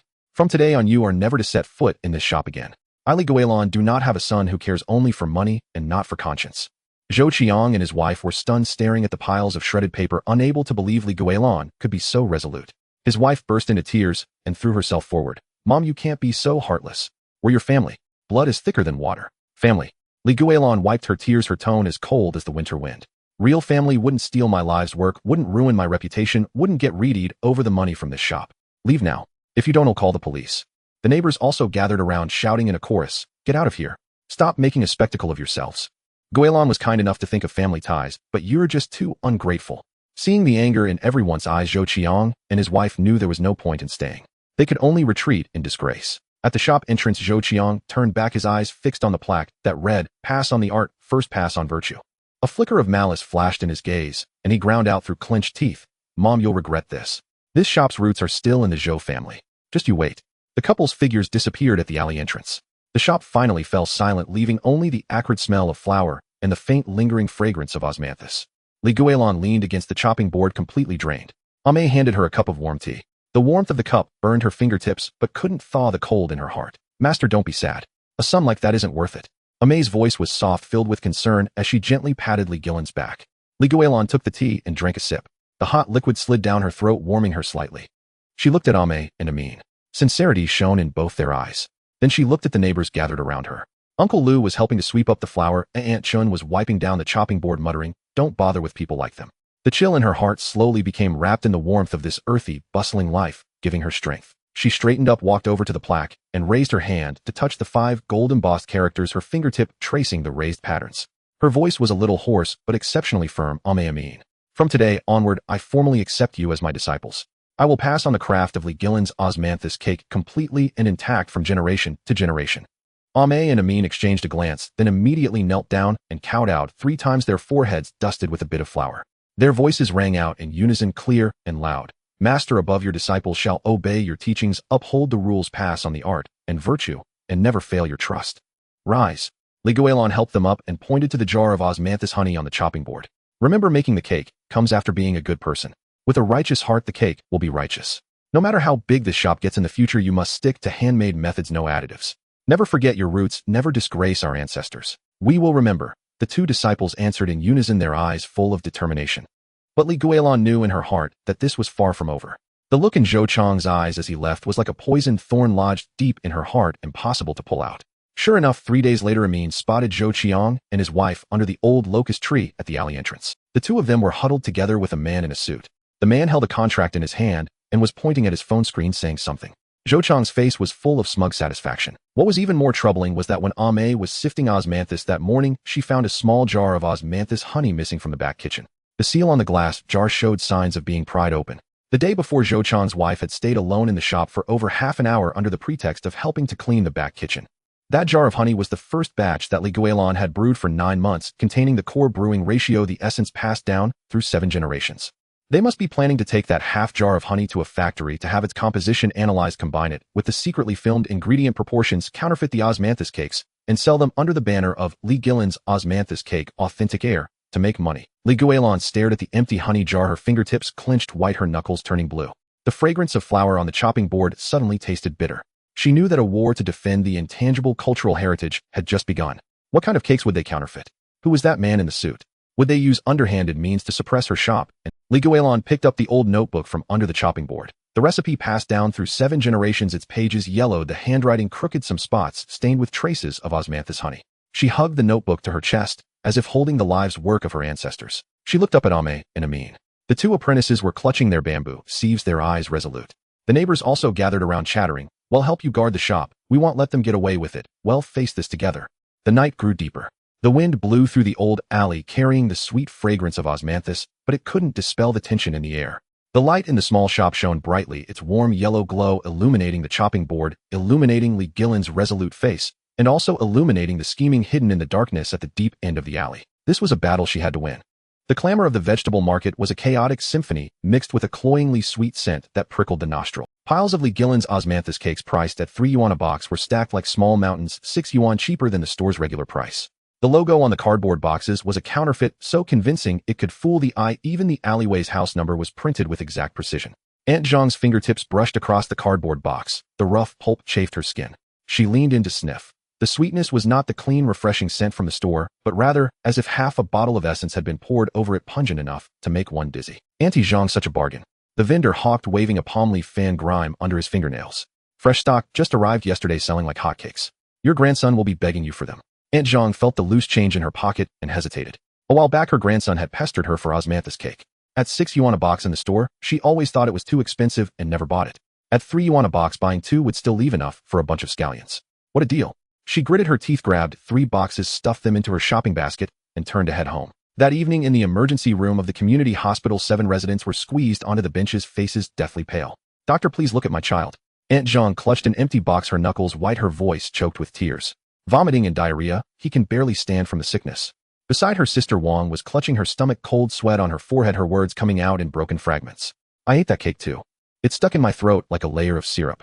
It took ages to swallow, and now my stomach is twisting in pain like bugs are crawling inside. Isn't this Guilan's brand?" Someone held up a box, brow furrowed. How could a time-honored brand do such a... They must be getting cocky from the money, cutting corners and adding additives. The rumor spread like wildfire, following the flow of the market crowd and the community's WeChat groups. Early the next morning, just as Guilan's shop lifted its bamboo curtain, a crowd had already gathered at the door. "Bossly, you owe us an explanation." A man brandished a lab test report, spittle flying onto the counter. "My daughter ate your cakes and was hospitalized with acute gastroenteritis. 3 yuan a box, and you dare say there are no preservatives?" A middle-aged woman slapped her thigh, her voice booming. "Last time I bought it, it was 6 yuan. This is lowering the price and the quality. You're cheating us. Taking us for fools, are you? That intangible cultural heritage plaque, did you buy it and stick it on?" The accusations rained down like hail. Guilan's hands clutching her apron trembled slightly. The osmanthus flower pattern embroidered on the apron was crumpled from her grip. It wasn't that she wasn't panicked, she was too panicked to show it.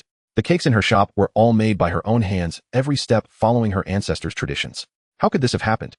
She reached out and took the cardboard box from the man's hand. The moment her fingers touched it, she frowned. This box was made of the cheapest recycled paper, soft and flimsy to the touch. The printed logo had blurry edges, even a typo, and the sealing tape was stuck on crookedly. The cake crumbs left inside were greasy, and the cloying sweetness made her stomach churn as if she had swallowed soapy water. "This isn't my cake." Her voice was a little hoarse with a barely perceptible hint of grievance. "Not yours. The name and address are the same, and you still try to deny it." The man stepped forward, his finger nearly pointing at her nose. May, frightened, hid behind Ming. The young girl's eyes were re-dimmed, her voice tearful. "Our cakes never use this kind of packaging. Master even uses less sugar in the cakes. How could we add additives?" Ming stepped forward to shield his master, his hand instinctively moving to his side, a habit from his years of military service that he couldn't shake. His tone was firm, but not aggressive. "Brother, don't be so absolute. The cake you ate was square, right? Ours are rhombus-shaped with rounded edges. Come into the shop and see for yourself." Someone in the crowd muttered, "That's right. The one I bought last time was rhombus-shaped, but the name and address match. What if they changed the packaging?" "Exactly, who wouldn't want to make that money at 3 yuan a box?" Someone held up a phone to film, muttering about intangible cultural heritage shop's downfall as bullet comments on the screen began to flash, "Never buying again." Guilan took a deep breath, turned around, and took a freshly steamed osmanthus cake from the steamer. She held it out to the man. "Try this. Does my cake have that cloying, sticky taste?" The man hesitated, then took a bite. His eyes suddenly lit up. The soft, glutinous dough melted between his teeth, carrying the fresh fragrance of new wheat. The sweetness of the osmanthus honey wasn't a sharp burst, but a slow infusion with a faint astringent hint of dried tangerine peel at the end. It went down smoothly, leaving no sticky sensation in his throat. This is completely different from what I ate. He was stunned, the lab report in his hand loosening its grip. My cakes require 3 kneads and 3 rests. Just kneading the dough takes half an hour. The osmanthus honey is made from the first bloom steeped for 9 months. The cost alone is nearly 4 yuan. How could I sell it for 3? Guilan picked up a crumb of the counterfeit, rubbing it between her fingers. A sticky substance clung to her fingertip. Look at this. It has thickener added. It feels like glue, tastes sweet but bitter. This is not my craft. The crowd quieted a bit, but one middle-aged woman was relentless. Who knows if you're making 2 versions?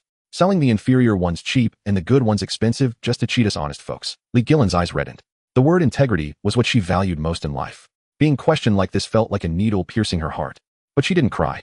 She turned around and pulled out a testing application form from the cabinet. Let's go to the Food and Drug Administration right now. Test the genuine and the counterfeit together. When the report comes out, everyone can see whether it's good or bad. They'll go with you. Uncle Lou suddenly pushed through the crowd carrying a vegetable basket. Inside was a half-eaten box of genuine osmanthus cake. He'll testify. My wife has diabetes, but she never has to worry about eating Guilan's cakes. She doesn't even use rock sugar. It's all sweetened by the osmanthus itself. Uncle Liu's words were not empty boasts. Last year, when his wife was in the hospital, Guilan brought her a bowl of sugar-free osmanthus congee every morning for 2 weeks straight, refusing to let them wash the bowls and charging not a single cent. They'll go too. Sister Chun chimed in from the side. My grandson talks about Aunt Guilan's cakes every day. He wouldn't even sniff the counterfeit ones, let alone take a bite. Just as the group stepped out of the shop, they saw Zhou Qiang leaning against a black car in the shade of the alleyway tree, a cigarette dangling from his mouth, a look of pure provocation in his eyes. He wasn't blocking them openly. He lurked in the shadows like a rat stalking its prey. Only when Guilan looked his way did he slowly stand up straight. Mom, isn't all this trouble exhausting? He flicked his ash, his tone dripping with sarcasm. Just give me the recipe, and it'll make them stop selling. It'll save everyone the hassle. Guilan's footsteps faltered. Her heart felt as if it had been struck by a heavy hammer, the pain stealing her breath. It was him, the one who had stolen the first bloom honey she had steeped for 9 months. Her son, whom she had cherished since he was a child. That jar of honey, you stole it. Her voice trembled not from fear, but from a chill in her heart. Zhou Qiang raised an eyebrow, neither admitting nor denying it. Mom, don't say things you can't prove. I just want a better life. Sticking to that old recipe of yours, you'll never make any real money. A flicker of resentment hid in his eyes. Ever since he was young, he had felt his mother favored her craft over him, neglecting his needs.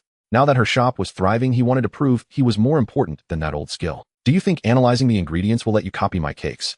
Guilan's voice turned cold. A craft is needed into being. It's preserved through dedication, not copied. Whether I can copy it or not isn't for you to decide. Zhou Qiang smirked and turned to get into his car. Mom, don't waste your energy.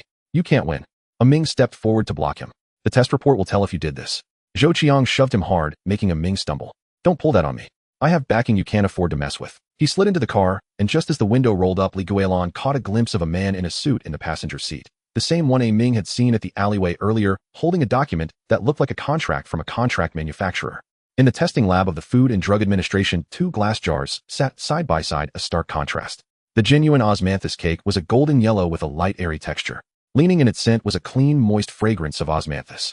The counterfeit was dark in color, its surface oily and shiny with a pungent sweetness that was dizzying after a moment. The technician dipped a test strip into the liquid from the counterfeit, and it instantly turned a deep red. The industrial flavors and preservatives in the counterfeit are all over the limit. The preservatives alone are 3 times the national standard. Eating this will definitely cause diarrhea. Guilan's heart sank. She hadn't expected Zhou Qiang to be so ruthless, disregarding others' health for money. But she also felt a wave of relief. At least her innocence could be proven. When will the report be ready?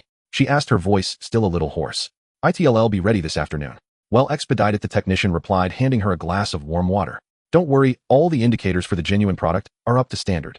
No additives at all. Back at the shop, May was showing customers the packaging of the genuine and counterfeit products, her little face flushed, talking until her throat was dry. Look, the genuine packaging is craft paper with master's handwritten signature. The counterfeit is a plain cardboard box. The signature is printed, and it's even crooked. And the shape. The genuine ones are rhombus-shaped with rounded edges. The counterfeits are square-cut, all crooked, some even missing a corner. Regular customers nodded in agreement. Someone even pulled out their phone to show a photo. Right, I took a video last time. They were rhombus-shaped, see. But a few new customers were still skeptical, hesitating at the entrance. Guilan looked at the shop's surveillance camera and had, May, get my phone. We're going to live stream making the cakes. Live stream? May was taken aback. Master, do you still learn? Guilan rolled up her sleeves, her gaze resolute.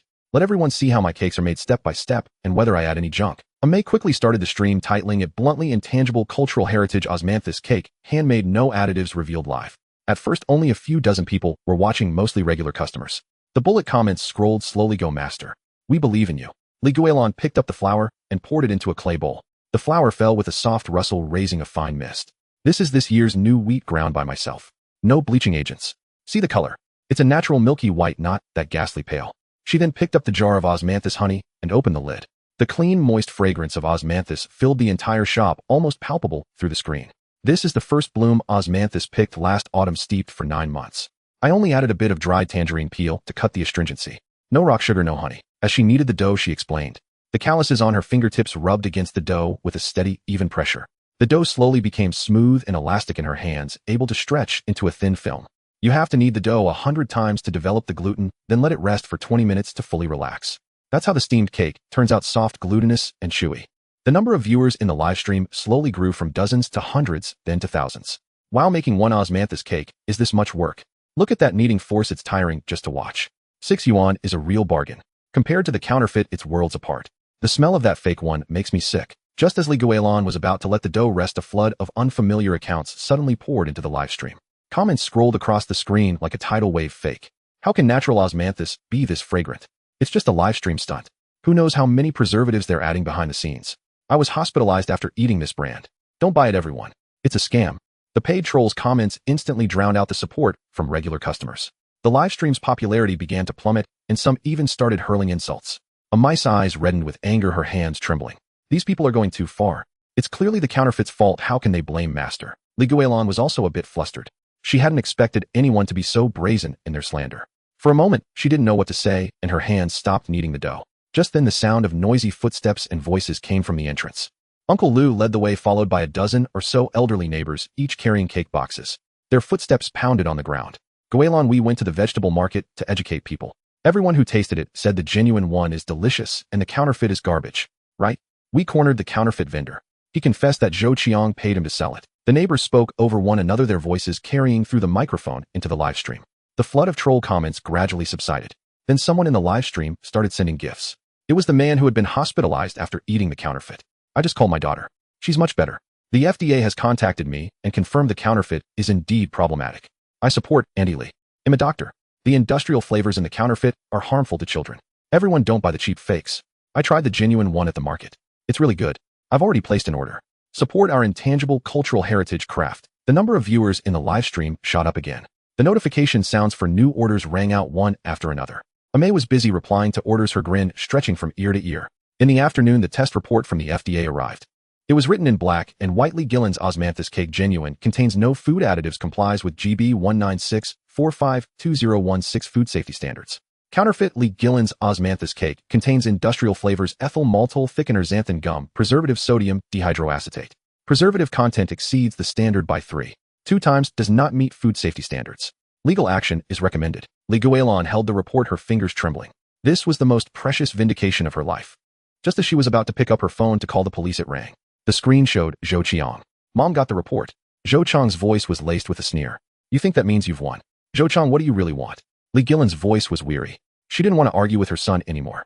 It's simple. Zhou Qiang's voice dropped, laced with a threat. Hand over the recipe, and he'll have Mr. Zhao stop the counterfeit. Otherwise, he'll make sure the internet is flooded with dirt on you. No one will dare buy your cakes, and your shop will be finished. He wasn't purely evil. He was blinded by greed, seduced by Mr. Zhao's capital. He believed that getting the recipe would make him rich overnight and finally earn his mother's respect. In your dreams. Guilan hung up the phone. The tears she had been holding back finally fell splashing onto the report and leaving a small dark stain. She had thought the test report would end things. But she was wrong. The capital behind Zhou Qiang was more formidable. Online smear campaigns had already begun. Someone had fabricated chat logs claiming Guilan's osmanthus cake contains preservatives, and others had photoshopped fake test reports, spamming them across local forums. Orders in the live stream were dwindling. Even regular customers were privately messaging Amai asking, does it really? Guilan looked out the window at the darkening sky. The street lamp at the alleyway entrance had lit up, casting a dim yellow glow on the old alley walls like a faded old photograph. She picked up the heirloom recipe book. Its pages were yellowed, bearing the signatures of her ancestors, and a stain of osmanthus honey she had accidentally dripped on it when she was first learning. What her ancestors had passed down was not just the recipe, but also the word integrity. She could not let that word be destroyed in her hands. But the capital of Zhou Qiang and Mr. Zhao was like a vast net slowly closing in on her. What tricks would they try next? Would the lies on the internet grow even more outlandish? Could her shop survive? Li Guilan didn't know, but she knew one thing: she could not back down. She had to protect her ancestral craft, her conscience, and the trust of her neighbors and customers. This was a battle she had to fight. Ame rushed over, clutching her phone, the screen glaringly bright. Her face was as pale as freshly cut rice paper, her lips trembling. Master, it's over, it's over. The comments section is in chaos. So many people are cursing us, and they're even threatening to file complaints. Li Guilan had just pasted the inspection report from the Food and Drug Administration on the door, the paste still wet. Leaning in to look on the local forums and short video comment sections, a mountain of curses had piled up. Ate it, and got diarrhea immediately. They put in more preservatives than sugar. Is that intangible cultural heritage certification bought with money? A shabby little workshop dares to call itself intangible cultural heritage. Former employee here to expose the truth. The boss secretly added whitening agent in the middle of the night. I saw it with my own eyes. Her fingers twisted the apron into several creases. Li Guilan's heart was both anxious and stifled. The counterfeit issue had just been resolved, and now, just a few days later, this had to happen again. It must be that bastard Zhou Qiang. Her voice trembled slightly, not from fear, but from gnashing her teeth in anger. His counterfeit goods were seized, and since he has no other skills, all he can do is stab people in the back. Amin clenched his fists, his knuckles cracking audibly. That scumbag. If he has the guts, come at us fair and square. Playing dirty tricks, is that any way for a man to act? As soon as he finished speaking, the shop's phone rang incessantly, jarringly shrill, like needles pricking. Does your pastry have any additives? I just placed an order and saw the bad reviews. I want a refund immediately. My grandson ate 2 small pieces, and now he's complaining of a stomachache. You must take responsibility. An intangible cultural heritage store committing fraud. I've already called 12315. Get ready to be investigated. Ame answered calls until her voice went hoarse. As soon as one call ended, another came in, and the refund notification sound on her phone kept dinging incessantly. What was worse were the delivery orders. Yesterday they had over 200 orders and couldn't keep up, but today half the day had passed, and they hadn't even gathered 30 orders. The community's homeowner group chat was even more chaotic. Someone posted a crudely photoshopped image changing the name on the counterfeits inspection report to Li Guilan's with the caption, "Avoid this trap. Never buy from this store. If your child gets sick from eating their food, no one will take responsibility." Sister Wang tried to speak up for her in the group, but was instead besieged by a mob. Did they pay you off? Someone's child is already hospitalized, and you're still defending a fraudster. Flustered Sister Wang called, her voice choked with tears. Guilan, I wanted to explain for you, but they just wouldn't listen, and they even cursed me. Li Guilan held the phone, her throat tight. Big sister, thank you. Don't argue with them. It's not worth it. Putting down the phone, she looked at the empty storefront. Her heart felt as heavy as a piece of wet cotton. Just talking was useless, she needed solid proof. But where was that proof? Just as she was worrying, 2 people in uniforms walked into the shop. The badges on their chests were dazzlingly bright. They were from the Market Supervision Administration. Comrade Li Guilan, we have received multiple complaints alleging that your osmanthus cakes contain additives and involve The lead officer's face was completely devoid of a smile, his tone rigid. Your store is now required to suspend operations for self-inspection and submit to a comprehensive investigation. Upon hearing this, the surrounding customers immediately erupted into an uproar. See, there is a problem. Why else would the authorities come knocking? I knew it. How could cakes that cost 6 yuan a box be that clean? Good thing I didn't buy any, or I'd be having diarrhea too.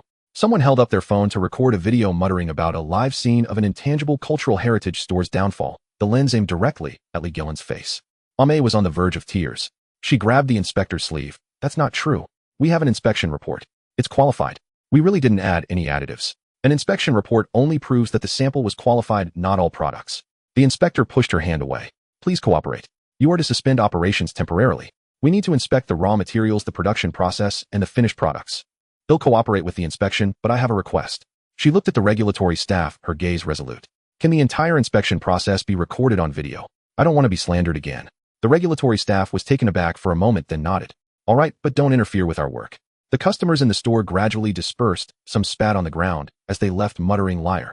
Aming's face flushed with anger. He rolled up his sleeves wanting to argue, but Li Guilan held him back.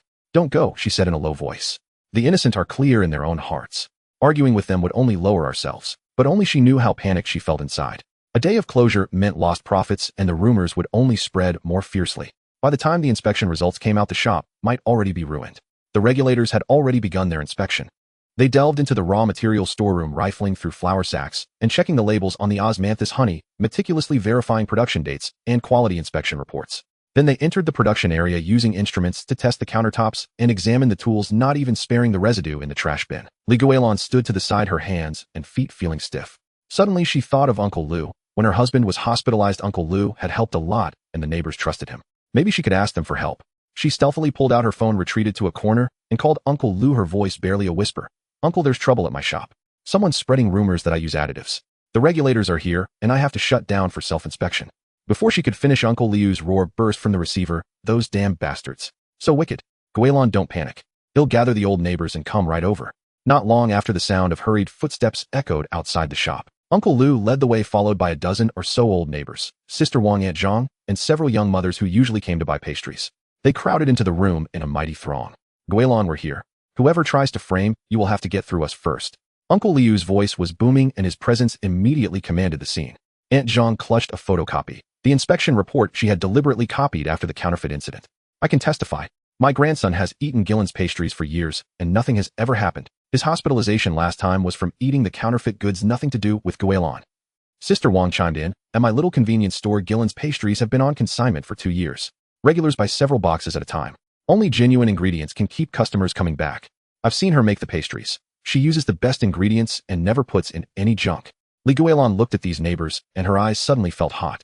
Uncle Liu came because his wife had diabetes and could only eat the sugar-free osmanthus cakes she made. Sister Wang's business had improved thanks to selling her pastries.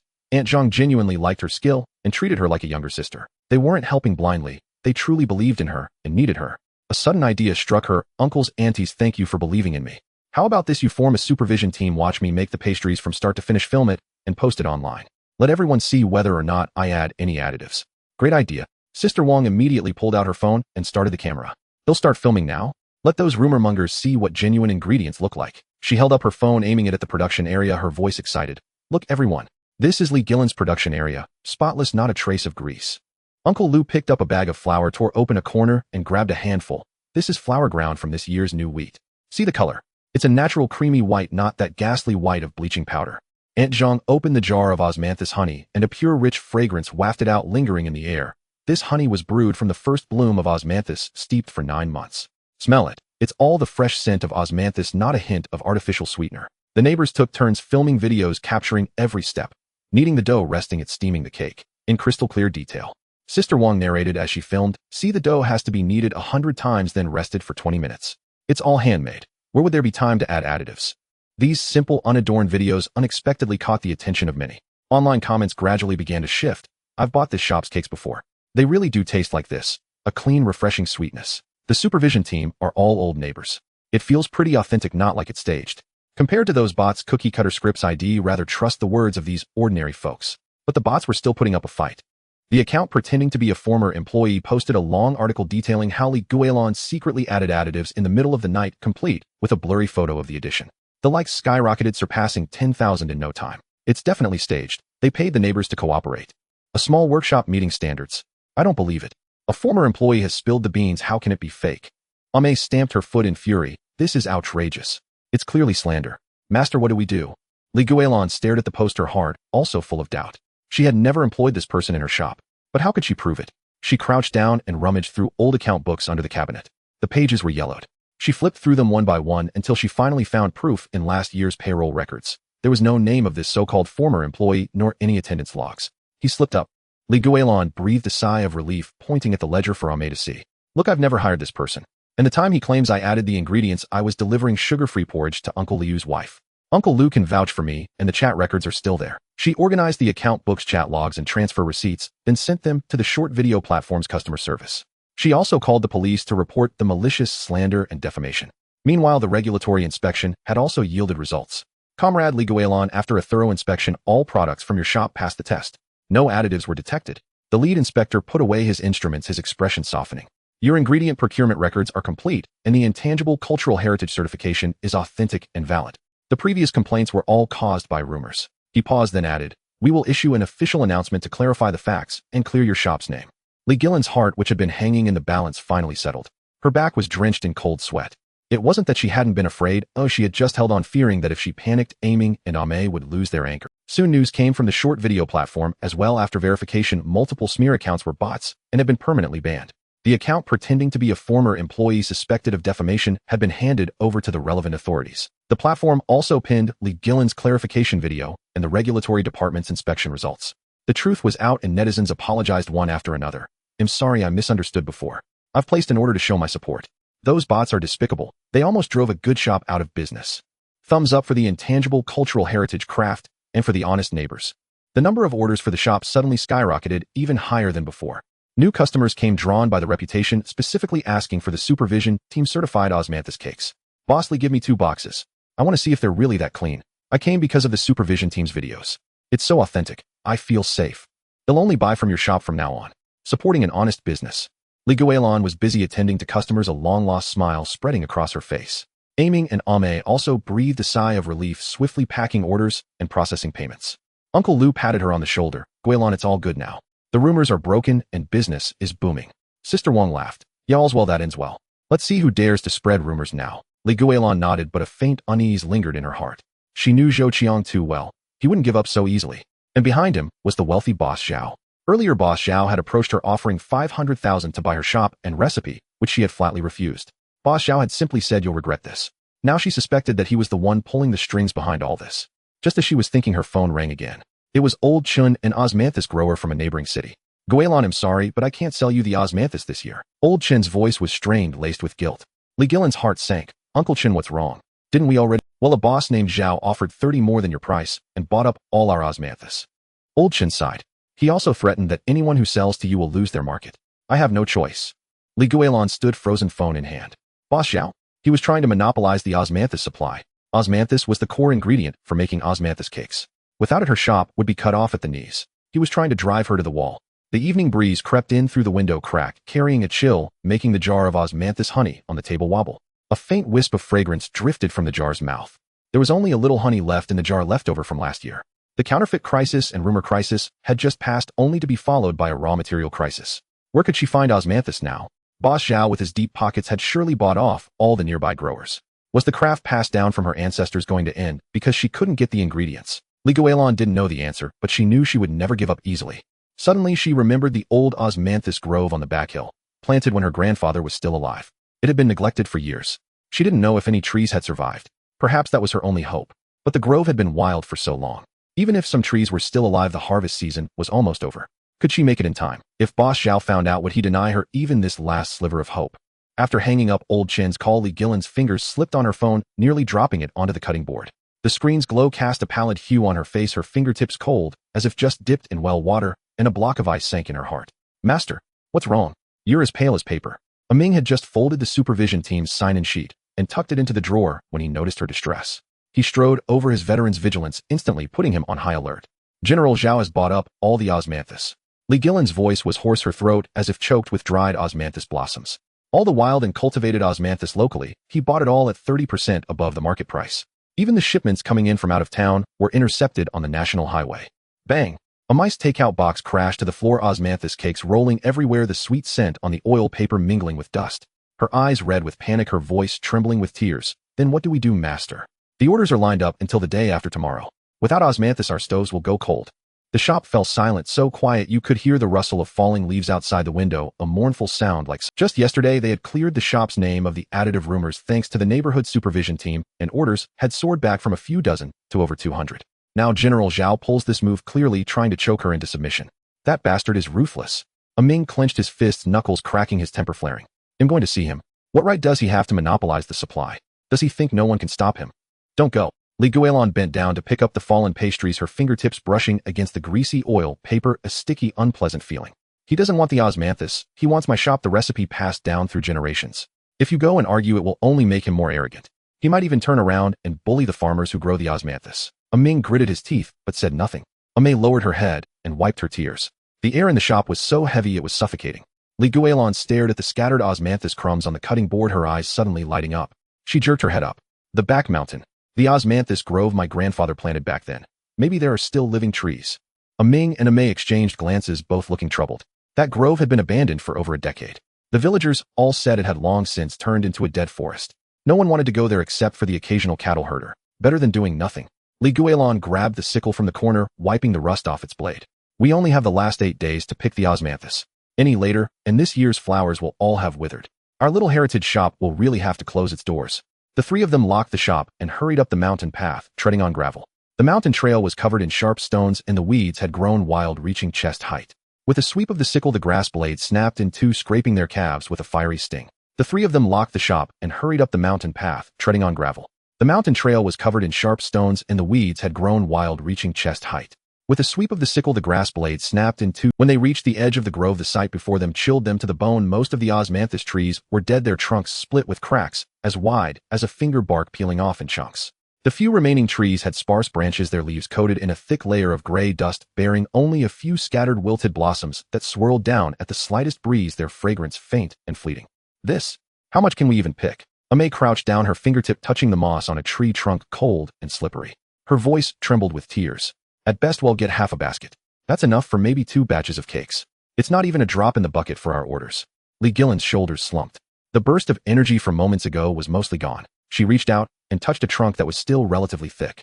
The bark was rough and chafed her fingertips. This was a tree her grandfather had planted with his own hands. When she was little, she would always cling to his shoulders to pick the flowers, their petals falling all over her clothes, fragrant enough to sweeten her dreams. Now the tree was still there, but barely clinging to life. Her nose stung, tears welling up in her eyes, but she held them back with sheer will. We'll pick what we can. It's still better than just watching the shop close down. She raised her sickle to cut the weeds, but suddenly heard a clatter of footsteps behind her mixed with the clang of hoes striking bamboo baskets. Turning around, she saw Uncle Lou leading the way, his hoe over his shoulder, trouser legs rolled up to his knees and caked with mud.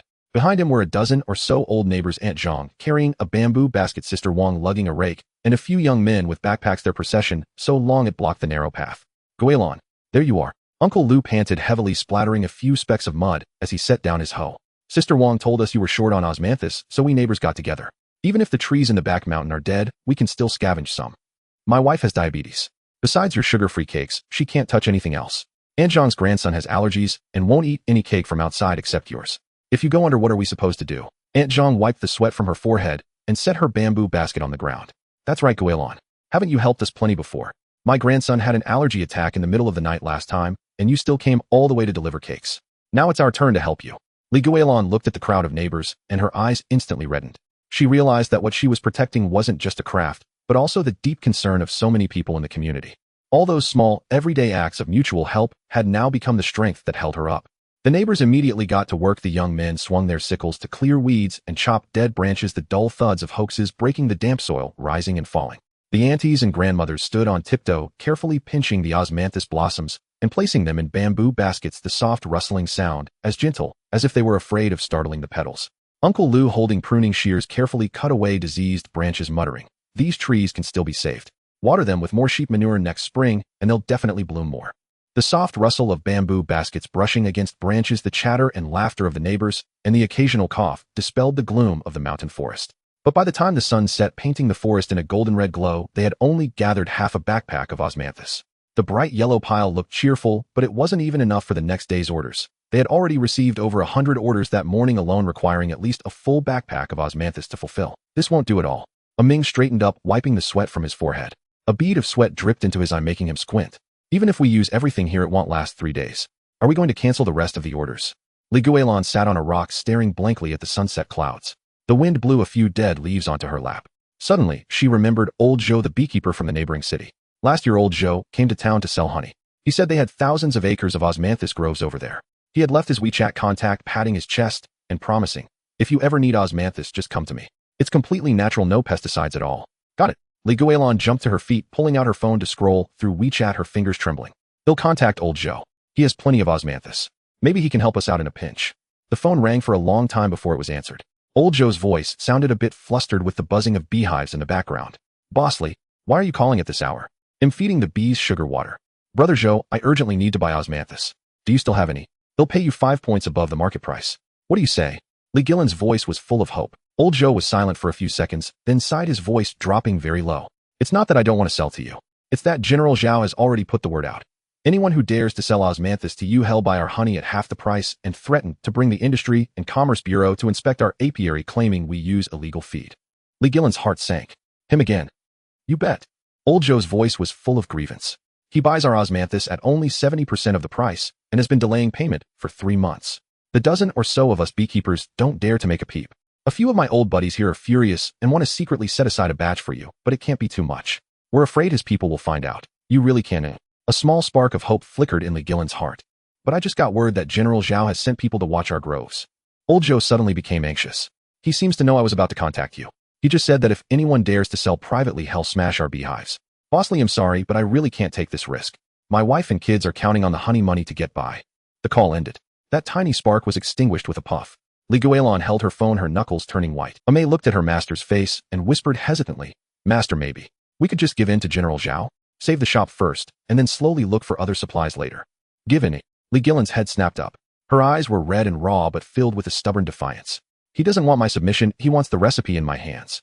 If I give in, the lives work of 7 generations of my family is gone. My heritage certification will be stuck on his counterfeit goods. I practice a craft, am not a soft persimmon for anyone to squeeze."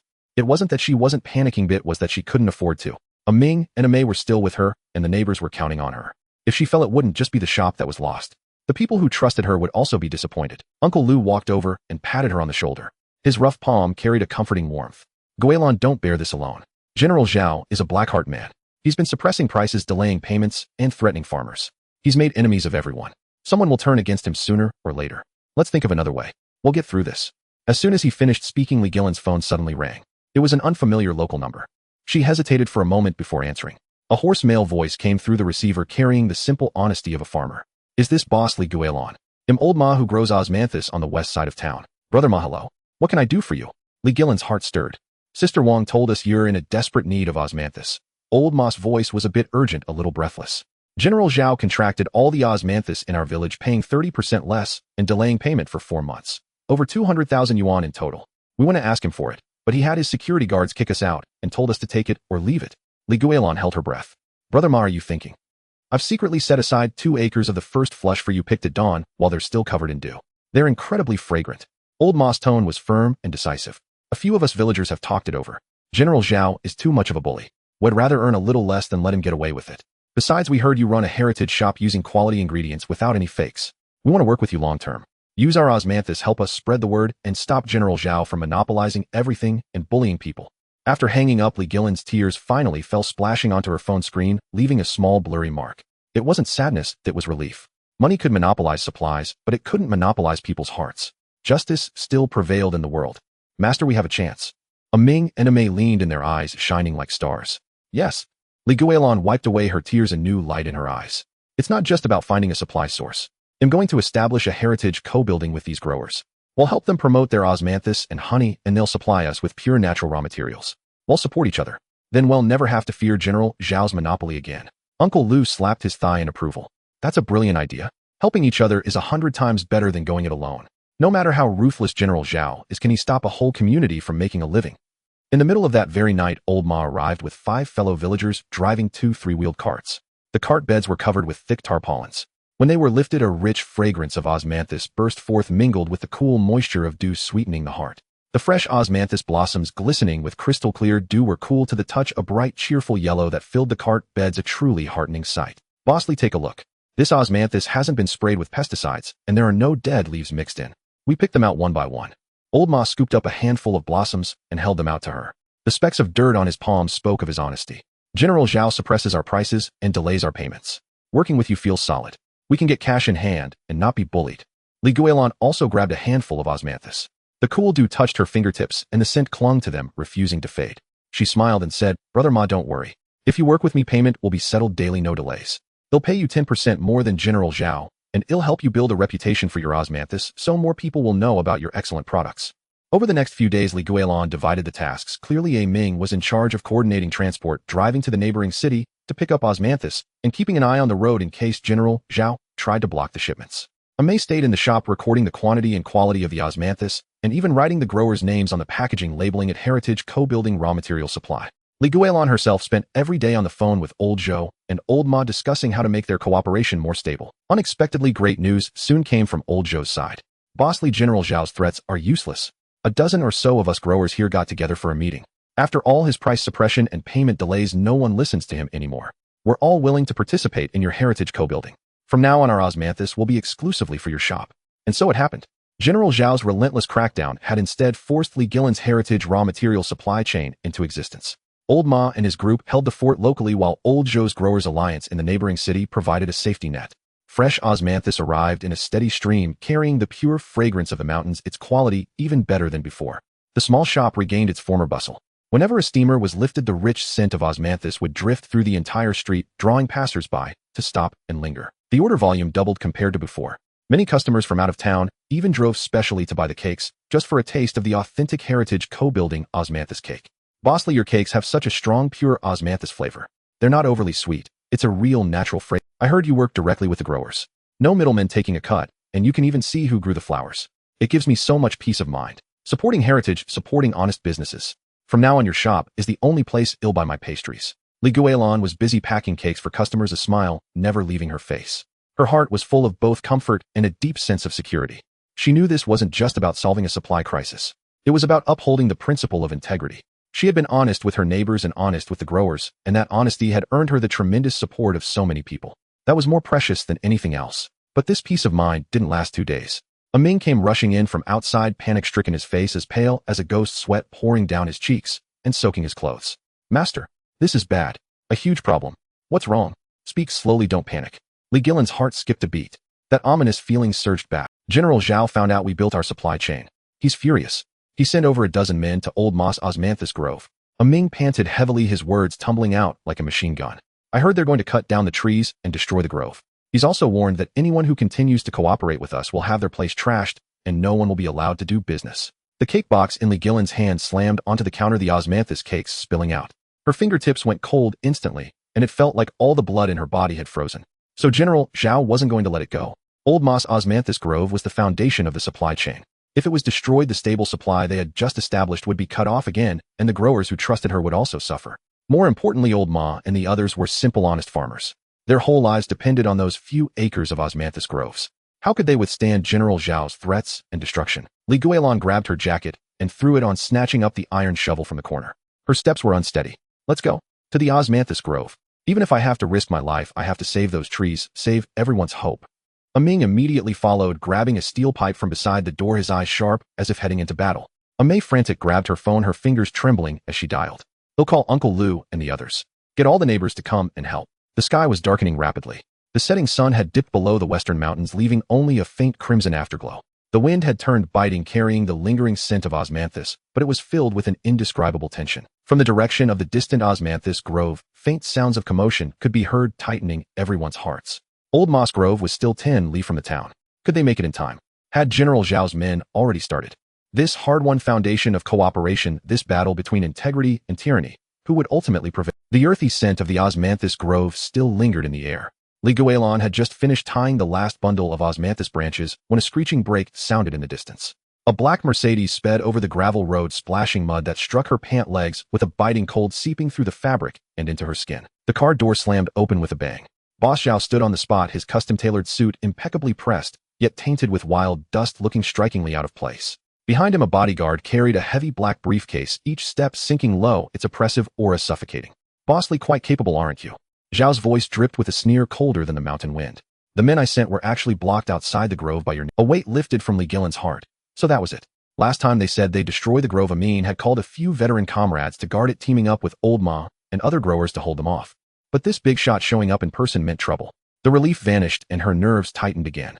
Amin stepped forward at once, his feet planted firmly on the ground, his hand instinctively pressing against his waist, his eyes sharp as a drawn blade. Boss Zhao, destroying the grove is illegal. If this ends up at the police station, it won't look good for you either. Police station? Zhao scoffed, lifting his chin. The bodyguard immediately clicked open the briefcase. I'm not here to cause trouble today. I'm here to offer you a way out. 1 million and your shop and recipe are all mine. As the case opened, stacks of crisp 100 yuan notes lay neatly arranged, a dazzling red, the scent of ink hitting her nose, choking her throat. The thickness pressed the case bottom slightly inward, looking heavy. Her fingertips brushed against the sharp edges of the new. Guilan's breath caught her knuckles white as she gripped the shovel handle, the wood grain digging painfully into her palm. Her mind churned like a storm. Amin's mother's monthly medical bills of 2,300 weighed him down, and the hospital was still owed over 30,000. The 2 steamers in the shop had been leaking steam for ages, used half a year. The osmanthus grove behind the hill needed new saplings, costing a lot. This 1 million could clean up all these messes and give the neighbors some breathing room. Boss Zhao, is this an acquisition or a forced buy? Guilan's voice tightened, but she didn't budge, her eyes fixed on the money without a trace of greed. Of course it's an acquisition, a win-win deal. Zhao paced forward, his cologne mixed with smoke pressing and suffocating. You're getting on in years, kneading dough and steaming cakes every day until your back can't straighten. What's the point? Take the money and retire. They'll give you 50,000 in dividends each year. Isn't that better than clinging to this He tapped the case with his finger, his voice dripping with capitalist arrogance. Once I take over, I'll switch to machine production, make gift boxes, and with the intangible heritage label, we can distribute nationwide and multiply profits tenfold. This handcrafted slow work of yours is exhausting and unprofitable. It'll be eliminated by the time sooner or later. No, Ame spoke up at once, still clutching freshly picked osmanthus flowers, the petals crushed in her hand. Our cakes need 100 needs and 3 rises. How can a machine get that elasticity? The osmanthus honey needs 9 months to brew. Mass production is all additives. Wouldn't that ruin the heritage brand? Zhao raised an eyebrow, his tone dismissive and pragmatic. Consumers only care about the intangible heritage label. Who has time to check if it's handmade? A slightly inferior taste doesn't matter. Cheap and sellable is what counts. You old fossil, what do you know about business? His tone suddenly shifted, his gaze freezing cold, his voice dropping to a low, naked threat. Of course you can. I can monopolize the osmanthus, choke your flour and honey supplies, have market regulators raid you daily, get your shop taken off delivery platforms, until you close down on your own and beg to sell me the recipe. Guilan's heart felt squeezed by iron tongs, suffocating the shovel handle, nearly snapping in her grip. She remembered her grandfather on his deathbed, his withered hand clutching her, stuffing the recipe book into her arms, whispering, "Guard the craft, like guarding the root must not break." She remembered Uncle Liu's wife in the hospital, the 8,000 shed lent him, and his reedied vow, "I'll remember this kindness forever." She remembered Aunt Zhang's grandson with allergies, and her staying up all night to make additive-free osmanthus cakes, the child eating with sweet joy. She remembered Ammon's red eyes as he said, "I'll slowly earn the money for mom's treatment, but I won't sell the craft or shame our ancestors." 1 million was a lot, but the roots passed down through generations, the bonds with neighbors, and the rule of pass on the art before passing on virtue. Which of these could money buy? Boss Zhao, you've misjudged me. Guilan slowly shook her head, letting go of the shovel, the soil on her fingers rubbing against her pant leg, yet her resolve was unshakable. My cakes have the elasticity from hand-kneading, the pure sweetness from osmanthus honey, and the trust from neighbors who've eaten them. These your 1 million can't buy. Master is right. Amin chimed in, his voice firm. I've already called a few veteran comrades to guard the grove and the shop in shifts. If you try any tricks, we'll be ready. We'll never sell our ancestral legacy. Ame also straightened her back, clutching the osmanthus tighter. Our customers only want handmade additive-free goods. Even if you cut off supplies, the back hill has osmanthus and the neighbors have flour. We can still make cakes and people will still buy. The smile on Boss Zhao's face froze completely, his mouth twitching. He had calculated the ordinary person's craving for 1 million, but not that these people valued craft and loyalty more than life itself. Fine. Guard the craft. Zhao laughed in fury, then kicked over a nearby bamboo basket, scattering golden osmanthus on the ground stained with mud, a heartbreaking sight. Let's see how long you can hold out. He snapped at the bodyguard. Let's go. Pull all funding from that waste, Zhou Qiang. Cut off all his suppliers too. The briefcase slammed shut with a clang. The Mercedes spun around, kicking up a cloud of dust that made everyone cough, and vanished in an instant, leaving only the smell of exhaust. Guilan crouched down, picking up the mud-stained osmanthus flowers one by one, brushing the dirt off the petals with her fingers. Instead of fear, she felt a deep relief. She had weathered the hardest temptation. No matter what came next, she could endure. Master, are we really letting go of that 1 million? Ame asked, still dazed, watching the car disappear. That money could solve all our problems. Money can be earned back slowly, but if we lose the craft, we lose everything. Guilan placed the osmanthus into a clean bamboo basket and patted the dirt off her hands. We'll earn the money for Ammon's mother's treatment and the new steamers little by little. It'll be honest money spent with peace of mind. Just then a chaotic rustle of footsteps approached. Uncle Liu led a dozen neighbors carrying flour, honey, and new steamers marching over in a bustling crowd, their steps crunching on the gravel. Guilan, that bastard Zhao didn't give you trouble, did he? Uncle Liu panted, sweat streaming down his wrinkled forehead, soaking his collar. We heard he brought men to the grove, so we gathered some things and came right over. This flour is homegrown, nothing added, use it with confidence. This honey is from my son up in the mountains, pure, wild, very sweet. Aunt Zhang pushed to the front, clutching a cloth bundle, and handed it to Guilan. Hey Race, 5,000 a collection from the neighbors. Use it for Ammon's mother's treatment first. You covered my husband's hospital bill and made additive-free cakes for my grandson late at night without hesitation. Now it's our turn to help you. The neighbors chimed in, their voices warm and lively, drowning out the earlier oppression. Guilan, if you need more osmanthus, we'll pick it every day. I have 2 spare steamers at home, I'll bring them over for you. If anyone dares to cause trouble again, we'll all stand up together and never let them bully you. The pile of ingredients, money, and steamers on the ground gave off a faint scent of wheat and honey, still warm from the... Guilan looked at the familiar faces before her, her eyes instantly reddening, her throat tight. For a long moment, she couldn't speak, only repeating, "Thank you, everyone, thank you." No need for thanks. Uncle Liu thumped his chest, his voice booming. Your shop isn't just yours, it's the heart of this whole street. You guard the craft, and we'll guard you. Amin, watching this, discreetly wiped the corner of his eye and turned to Guilan. Master, I'll go reinforce the grove fence now, install 4 cameras, and tell my comrades to keep a 24-hour watch. We won't give Boss Zhao any chance. Ame quickly added, Il organize the orders and attach an ingredient card to each one noting that the osmanthus is from Old Moss Grove and the honey from Old Joe's apiary, so everyone can feel confident. And he'll notify the suppliers that we'll pay in cash and never be late. As the sun set, all the lights in the shop came on. The steamers were fired up, billowing hot steam that warmed their cheeks, and the sweet scent of osmanthus cake drifted through the cracks, perfuming the entire street, sweeping away the earlier tension. Guilan kneaded the dough, her fingertips feeling the fine texture of the flour, the calluses on her palms rubbing against the dough, the familiar sensation, bringing her immense peace. She knew Boss Zhao wouldn't give up easily, but with her apprentices guarding and neighbors supporting her, she could face any storm. Yet trouble came faster and fiercer than expected.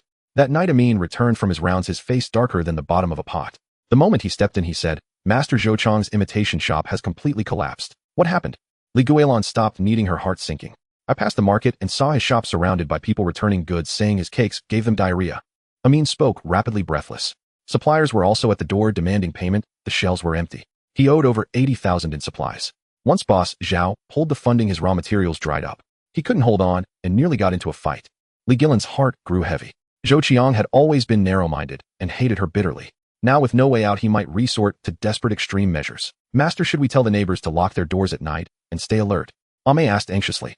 "Zhou Qiang has stolen honey, fake products, spread rumors. He's done every dirty trick. Now that he's cornered, he might go crazy." Guilan nodded. Just as she picked up her phone to call Old Chun at the market to check, an unfamiliar number flashed on the screen, the ringtone sharp and startling. "Hello, Guilan." The voice on the phone was hoarse and venomous. It was Zhou Qiang. In the background, bottles clinked, clearly had been drinking heavily. "Zhou Qiang, what do you want?" Guilan's voice tensed instantly. "What do I want?" Zhou Qiang sneered, his voice grating like nails on glass. "You've destroyed everything. Boss Zhao pulled out, customers returned goods, suppliers are hounding me. All because of you. That recipe was originally from the Zhou family. Why should you have it exclusively?" He suddenly screamed hysterically with a desperate madness. "Why do you get the heritage label and open branches?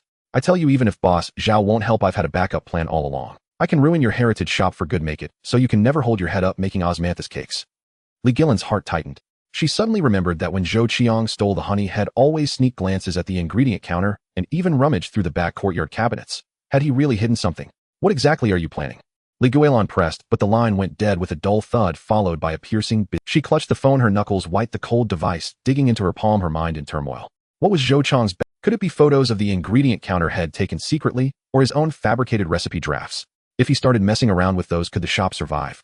The wind outside suddenly picked up, hurling leaves against the window with a bang, like someone knocking, carrying an eerie. The ancestral recipe book on the chopping board rustled as the wind flipped its pages, revealing 7 generations of signatures. The ink faded. Boss Zhao's pressure had just passed, and Zhou Qiang's frenzied counterattack had begun. This battle was no longer a simple fight over supplies or business. It was a clash between the inheritance of craft and the greed for profit. Would Zhou Qiang's backup plan be more lethal than Boss Zhao's monopoly? If he really started making a scene with those so-called evidence, how should she respond? Guilan pressed her hand on the recipe book, her fingers tracing the ancestors' handwriting, her gaze growing ever more resolute. No matter what dirty tricks Zhou Qiang played, she had to protect the ancestral craft, the neighbors' trust, and her own conscience. But the unknown danger hung over her like a suspended blade waiting to fall at any moment. The red stamp on the court summons stung her eyes, and the rough paper edge scraped her fingertips raw. Guilan's hand trembled as she clutched the document, the smell of ink mingled with the sweet osmanthus fragrance from the chopping board stifling her chest. "Stolen the Zhou family recipe, and pay 5,000 yuan in compensation." Ame leaned in, her voice quivering as she jabbed her finger at the words on the summons. Does Zhou Qiang have any shame? Why doesn't he just rob us outright? Just after she had sent away the supplier who had come to demand payment for the 8,000 yuan worth of goods, Zhou Qiang's counterattack struck. More vicious than the threats he had made over the phone. He aimed to swallow her shop, her craft, and even the flour the neighbors had pulled together. Guilan pressed the summons onto the chopping board, using the ancestral recipe book to weigh down its edge. The old wooden cover was polished smooth by touch, carrying the musty scent of an old house mingled with the sweetness of osmanthus, a smell etched into her bones. She took a deep breath, her throat tightening. 500,000 yuan. Our shop only makes over 8,000 yuan a month. Even if we didn't eat or drink, it would take 5 years to scrape that together. Isn't this just a blatant attempt to drive me to my death? Master, he's just a cornered dog lashing out. Ming clenched his fists, his knuckles turning white, his veteran's brows knitted together. I just paid 230 yuan for my mom's medical bills, and I've only got 327 yuan in cash left. But we can't back down. The recipe is yours, so why should he have it? No sooner had the words left his mouth than the shop door was kicked open. Zhou Qiang strode in, wearing an ill-fitting suit with his trouser cuffs still rolled up and his leather shoes splattered with mud. Behind him trailed a bespectacled lawyer. He barged in with his neck thrust forward, his shoes clacking loudly on the cement floor, stirring a sense of unease in everyone's hearts. Li Guilan stopped playing dead. Zhou Chang's voice carried a blustering arrogance as he reached for the recipe book on the chopping board. This recipe belongs to the Zhou family. You're an outsider. What right do you have to keep it for yourself? Li Guilan pressed her hand firmly onto the book. Who is it that on his deathbed took my hand and thrust this book into it, saying, Guilan, guard this craft well. Don't let the Zhou family's name fall into ruin. You were standing right there. Did you forget that already? Zhou Chang's face flushed crimson instantly. His eyes darted away for half a second before he roared back, his voice strained. My father was out of his mind with illness. This recipe should have been mine to inherit. You're just stubbornly holding on to it. The lawyer stepped forward and handed over copies of documents, his tone flat and monotonous like reciting a script. Our evidence includes the ancestral recipe manuscript and a honey jar containing traces of the core honey ingredient. The demands are clear. Cease using the name Li Guilan's osmanthus cake, pay 500 yuan in compensation, and return the recipe book. Li Guilan glanced at the so-called manuscript. The paper was artificially yellowed to look old, but the stroke order of the characters was wrong. Her ancestors always wrote the character Gui, starting with the wood radical. This one, however, started with jade. Any discerning eye could see it was a forgery. She let out a cold laugh. Zhou Chang, you tried to imitate grandfather's handwriting, but you didn't even get the stroke order right. Zhou Chang's eyes flickered with panic. He immediately grabbed the honey jar beside him and held it up high. Never mind the handwriting. The honey in this jar is the core ingredient of your recipe. I've had it tested. You stole it from me. That's the honey you stole 3 months ago. Amei cried out in urgency, the basket of osmanthus flowers in her hands crashing to the floor, scattering golden petals everywhere. You pried open the back door lock to steal the honey and used your phone to secretly film the ingredient table. Did you think no one saw you? So what if someone saw? Zhou Qiang bent down and crushed a petal of osmanthus between his fingers, not bothering to wipe the sweet juice from his hand. He wiped his face and turned to leave. See you in court. I'm going to make sure you shut down for good and give me back that recipe. The hem of his suit jacket swept across the flower bowl on the chopping board, sending a cloud of white powder cascading down onto the osmanthus flowers, stinging the eyes. The lawyer followed closely behind, tossing out a curt, see you in court, before leaving the door wide open as a cold wind howled in. Li Guilan crouched down to pick up the osmanthus flowers. The flower on her fingertips felt cool and damp, and her heart ached with a bitter swell. If she lost, she would not only lose her craft, but also the ingredients the neighbors had pooled together would go to waste. If she won, it would still drain her time and energy, and the shop's business simply couldn't afford to pause. Master were not afraid. Ming crouched down to help her pick up the flowers, his fingers moving swiftly and precisely, sorting the flower-dusted petals to one side and placing the clean ones back into the basket with the efficiency he had learned in the military. The surveillance camera caught him stealing the honey and filming. Old Gu at the market saw it too. He'll go copy the footage right now and get Old Gu to sign a statement. Amei immediately wiped away her tears and pulled out the receipts from the drawer. I've kept all the ingredient purchase orders along with the original copy of the Intangible Cultural Heritage Certification. Every page is stamped with an official red seal. They can't be faked. Li Guilan nodded, feeling a little more at ease, but she didn't let her guard down. Zhou Qiang wouldn't have dared to sue unless he had planned everything out. We need to organize our evidence carefully without a single mistake. That night, the light in the small shop burned until the early hours of the morning. Ming organized the surveillance footage, chronologically marking each clip with the exact time Zhou Qiang had stolen the honey, doing the job meticulously. Amei bound the purchase orders and the intangible cultural heritage documents into a neat folder, not missing a single receipt, even the one for a few cents worth of honey. Li Guilan cradled the recipe book, flipping through it page by page. The signatures of 7 generations were inked in varying shades of darkness. The earliest page recorded the osmanthus harvest during the Daowang era of the Qing dynasty, the paper so brittle it would crumble at the slightest touch. She remembered her grandfather teaching her how to knead the dough when she was a child. The warmth of her palms would spread as she worked, and the osmanthus honey was so sweet it was almost cloying. Her grandfather would say, the craft is a living thing and conscience is its root. If the root is crooked, the cake will taste bitter. Now someone wanted to sever her root, and she would die before letting that happen. Early the next morning, as soon as the sky began to lighten, the neighbors came flooding and carrying eggs, clutching small bills, and holding old photographs. They crowded into the small shop until there was barely room to turn around. Guilan, don't panic. Uncle Lu thumped his chest, his voice so loud it seemed to shake the roof. I still have a photo of your grandmother making me a cake back in 1987.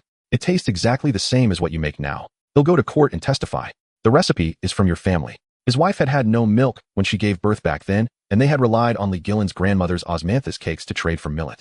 It was a debt of gratitude he had remembered his entire life. Aunt Zhang shoved a crumpled wad of small bills into Li Guilan's hand, her fingertips cold. This is the 2100 yuan I've saved up.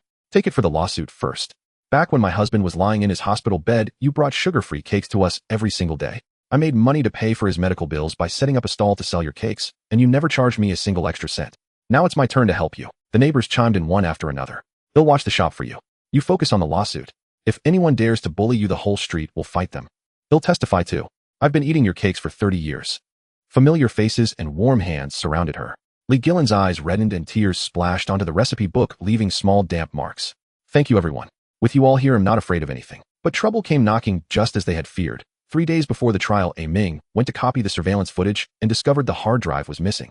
He searched the entire kitchen and storage room, even checking the rat holes in the corners, but it was nowhere to be found. Zhou Qiang must have done this. Ming stamped his foot in fury. He must have sneaked in through the side door last night and stolen it. He knew the surveillance footage was solid evidence. Guilan's heart sank like a stone. The surveillance footage was crucial to proving that Zhou Qiang had stolen the honey. Without it, the matter of the honey jar would be impossible to clarify. Mei was in tears. What are we going to do now? There are only 3 days until the trial.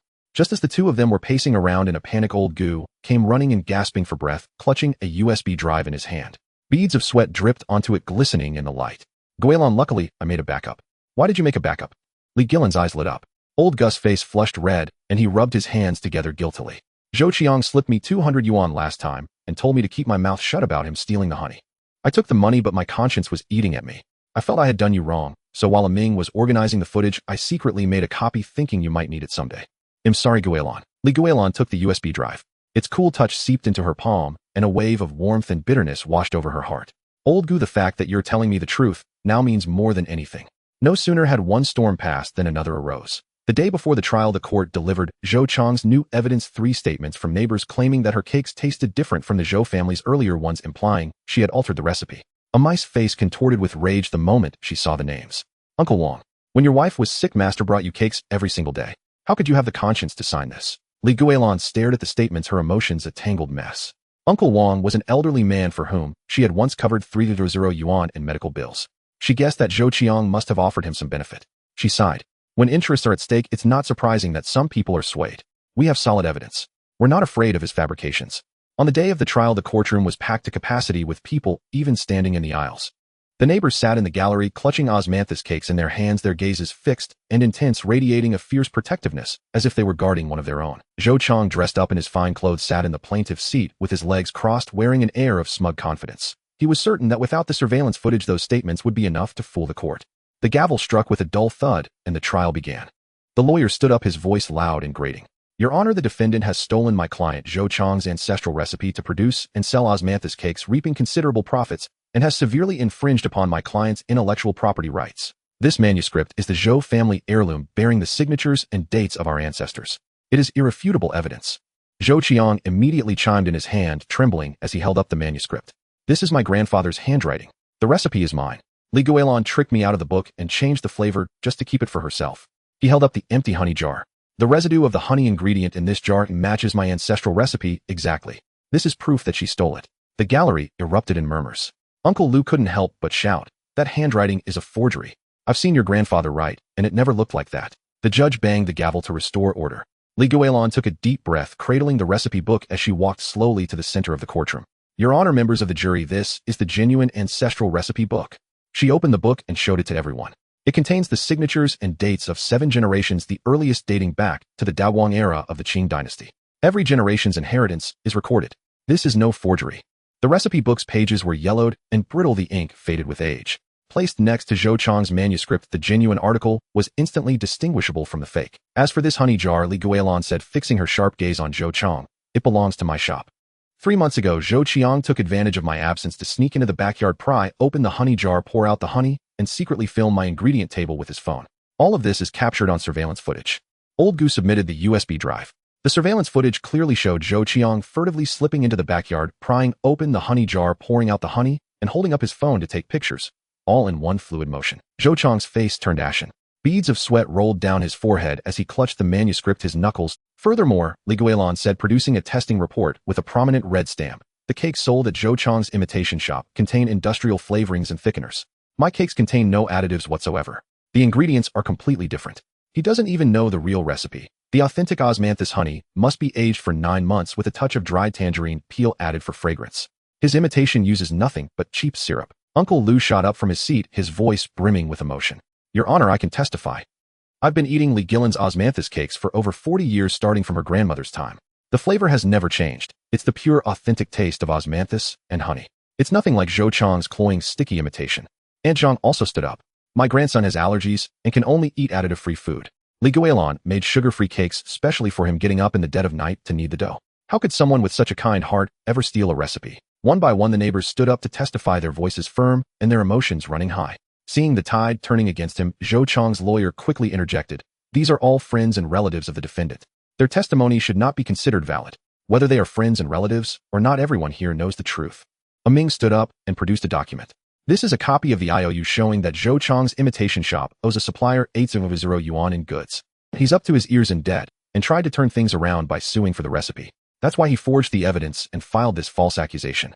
Zhou Qiang completely lost his composure. He shot to his feet and screamed, "No, the recipe is mine. You're all siding with her." He lunged forward like a madman, trying to snatch the recipe book, but was immediately restrained by the bailiffs and forced back into his seat. He continued to struggle and shout, his face flushed purple, looking utterly pathetic.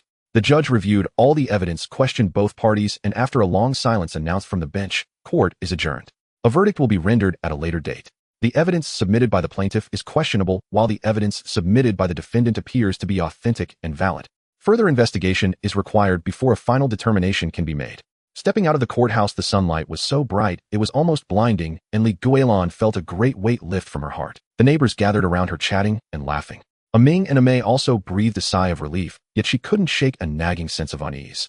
Zhou Chang, pushed to this point, would not let things end so easily. Sure enough, the night before the verdict was to be announced, Li Guilan's phone suddenly rang. It was an unfamiliar number, and the voice on the other end was sinister, carrying a cold, ruthless tone typical of capital. "Li Guilan, be smart and drop the lawsuit voluntarily. Hand over the recipe. Otherwise, before the verdict tomorrow, your little shop will catch fire, and those 2 apprentices of yours will meet with an accident." Li Guilan's hands went ice cold, her knuckles white as she gripped the phone. "Are you Mr. Zhao?" The last time Mr. Zhao had withdrawn his investment, this matter was definitely connected to him. The other party chuckled softly, neither confirming nor denying. "They'll give you one night to think it over. If you don't agree, you'll have to face the consequences." The line went dead with a click, the dial tone buzzing painfully in her ear. Li Guilan stood in the shop, staring out at the pitch-black night sky, a chill creeping into her heart.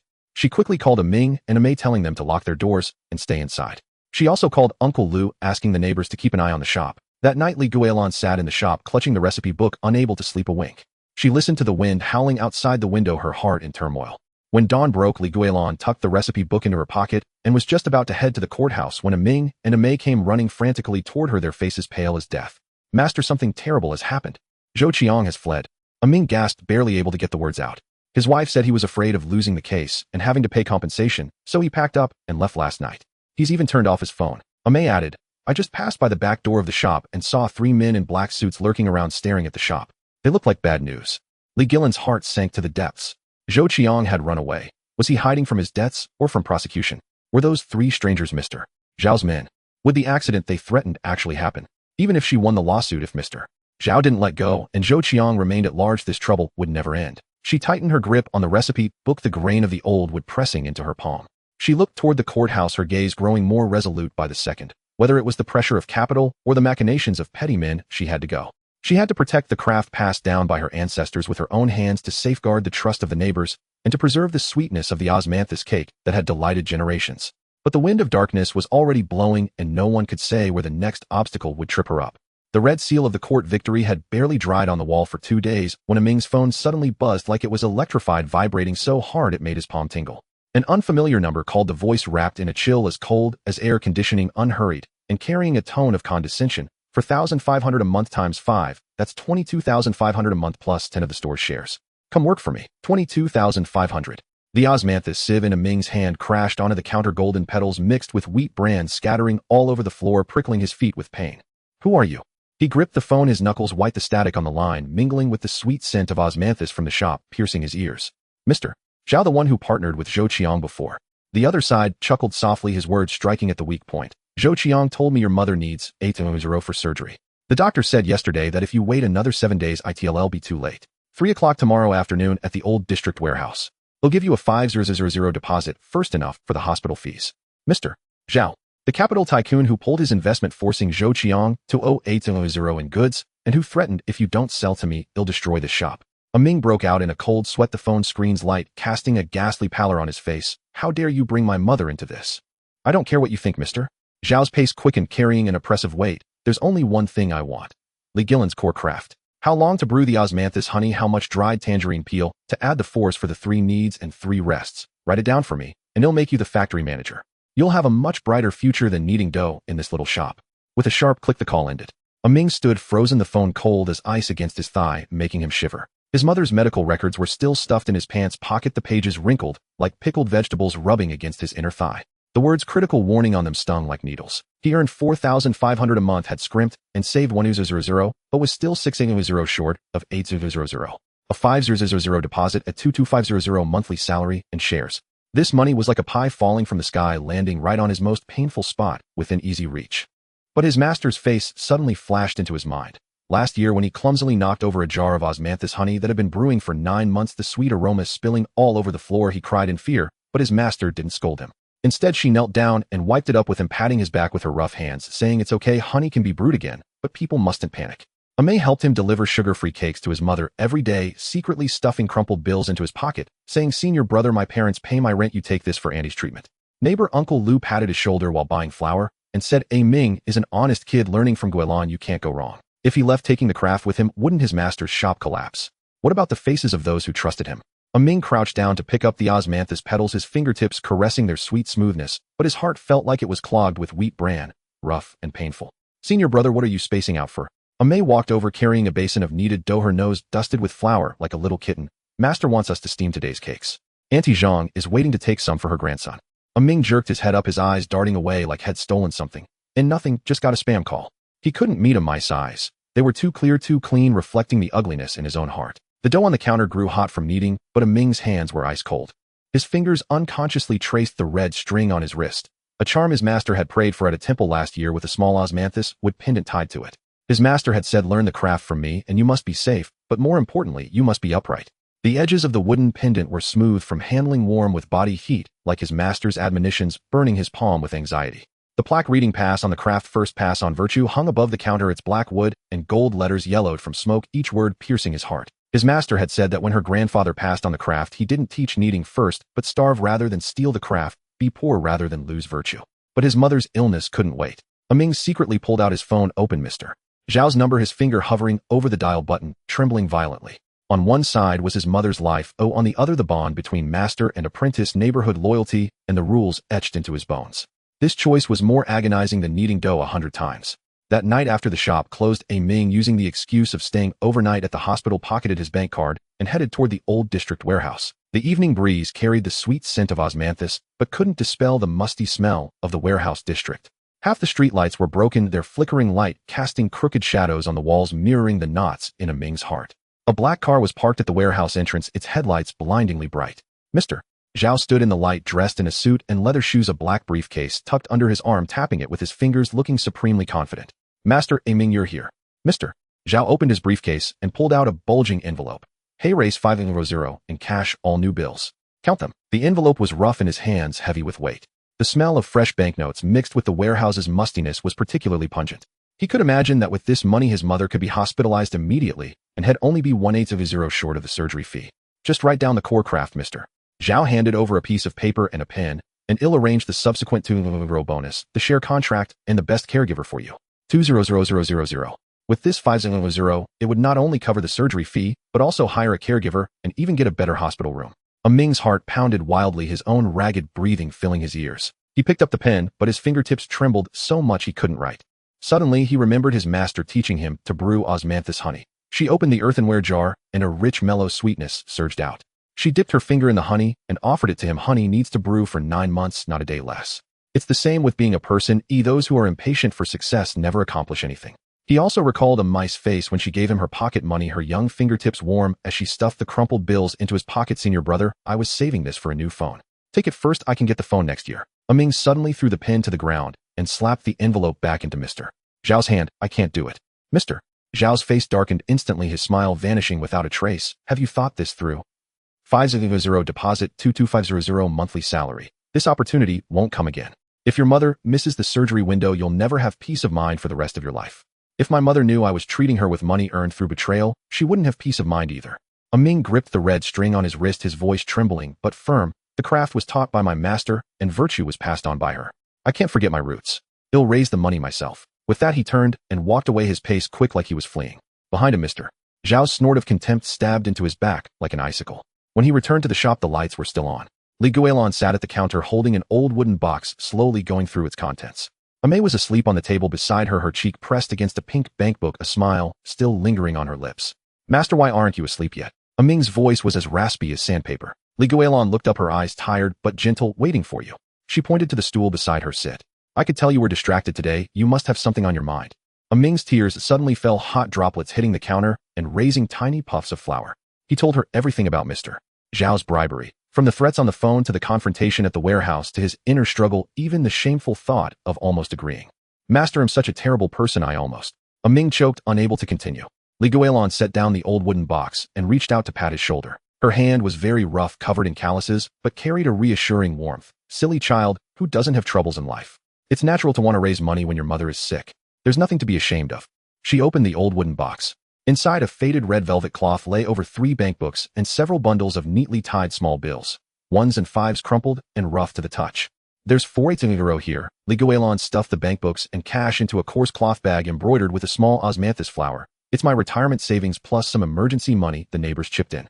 Take it first. Aming was stunned. Master, I can't take this. You need it for your retirement. I'm old bones, just enough to eat and stay warm. I don't need so much money. Li Guilan interrupted him, a flicker of hesitation in her eyes that quickly turned resolute. Your mother's illness can't be delayed. This money is just sitting here. Saving a life is what matters. Senior brother. Amei was woken up and, rubbing her eyes, picked up the pink bankbook from the table. Her fingertips traced the worn edges of the cover, her eyes slightly red, but she still forced herself to push it forward. I have 1 euro here. It's my dowry savings from 3 years. I was going to buy a new computer, but give it to Auntie for her treatment first. She bit her lip. I can get a computer later. Auntie's illness can't wait. Aming looked at the coarse cloth bag in his master's hands, the small bills making it lumpy. Money she had saved penny by penny. He looked at the bankbook in a mice hand, its cover worn smooth. The dreams of a thrifty young girl. His heart felt as if it were filled with osmanthus honey, sweet and sour, burning hot, making his tears fall. He fell to his knees with a thud and kowtowed heavily 3 times, his forehead hitting the concrete floor, the pain jolting him awake. Master, junior sister, thank you. I, Aming, swear on my life, even if I have to sell everything I own, I will never betray you, and I will never break the rule of pass on the craft, first pass on virtue. Li Guilan quickly helped him up and wiped the tears from his face with her sleeve. Silly child, why cow? Master and apprentice should help each other. She pointed to the plaque. Remember, craft can support a family, but virtue builds a person. The fact that you weren't blinded by money today is more important than anything. Amei nodded in agreement, stuffing the bankbook into his pocket. Senior brother, let's work hard together, make more cakes, earn more money. Not only to treat Auntie, but also to carry forward Master's craft. That night, the 3 of them, Master, senior brother, and junior sister, sat at the counter kneading dough, sifting osmanthus, and brewing honey together. The sweet scent of osmanthus mingled with the weedy aroma of the dough, filling the small shop with warmth and healing. Aming kneaded the dough with extra force, going through the 3 kneads and 3 rests with particular care. He was kneading his guilt into the dough to make the most fragrant osmanthus cakes. Early the next morning, Aming had gathered 6 euro plus his own 1 euro, totaling 7 euro, still 8 euro short. When neighbor Annie Zhang heard about it, she immediately pulled a cloth bundle from her pocket and handed it to him. This is the tuition I saved for my grandson. Use it for your mother's treatment first. He'll find another way for the tuition. Finally, the 8 euro surgery fee was raised. When Aming sent his mother into the operating room, his master and Amei were both there carrying a thermos filled with freshly steamed sugar-free cakes. Don't worry, we've got the shop covered. Li Guilan patted his shoulder. Your mother will be fine.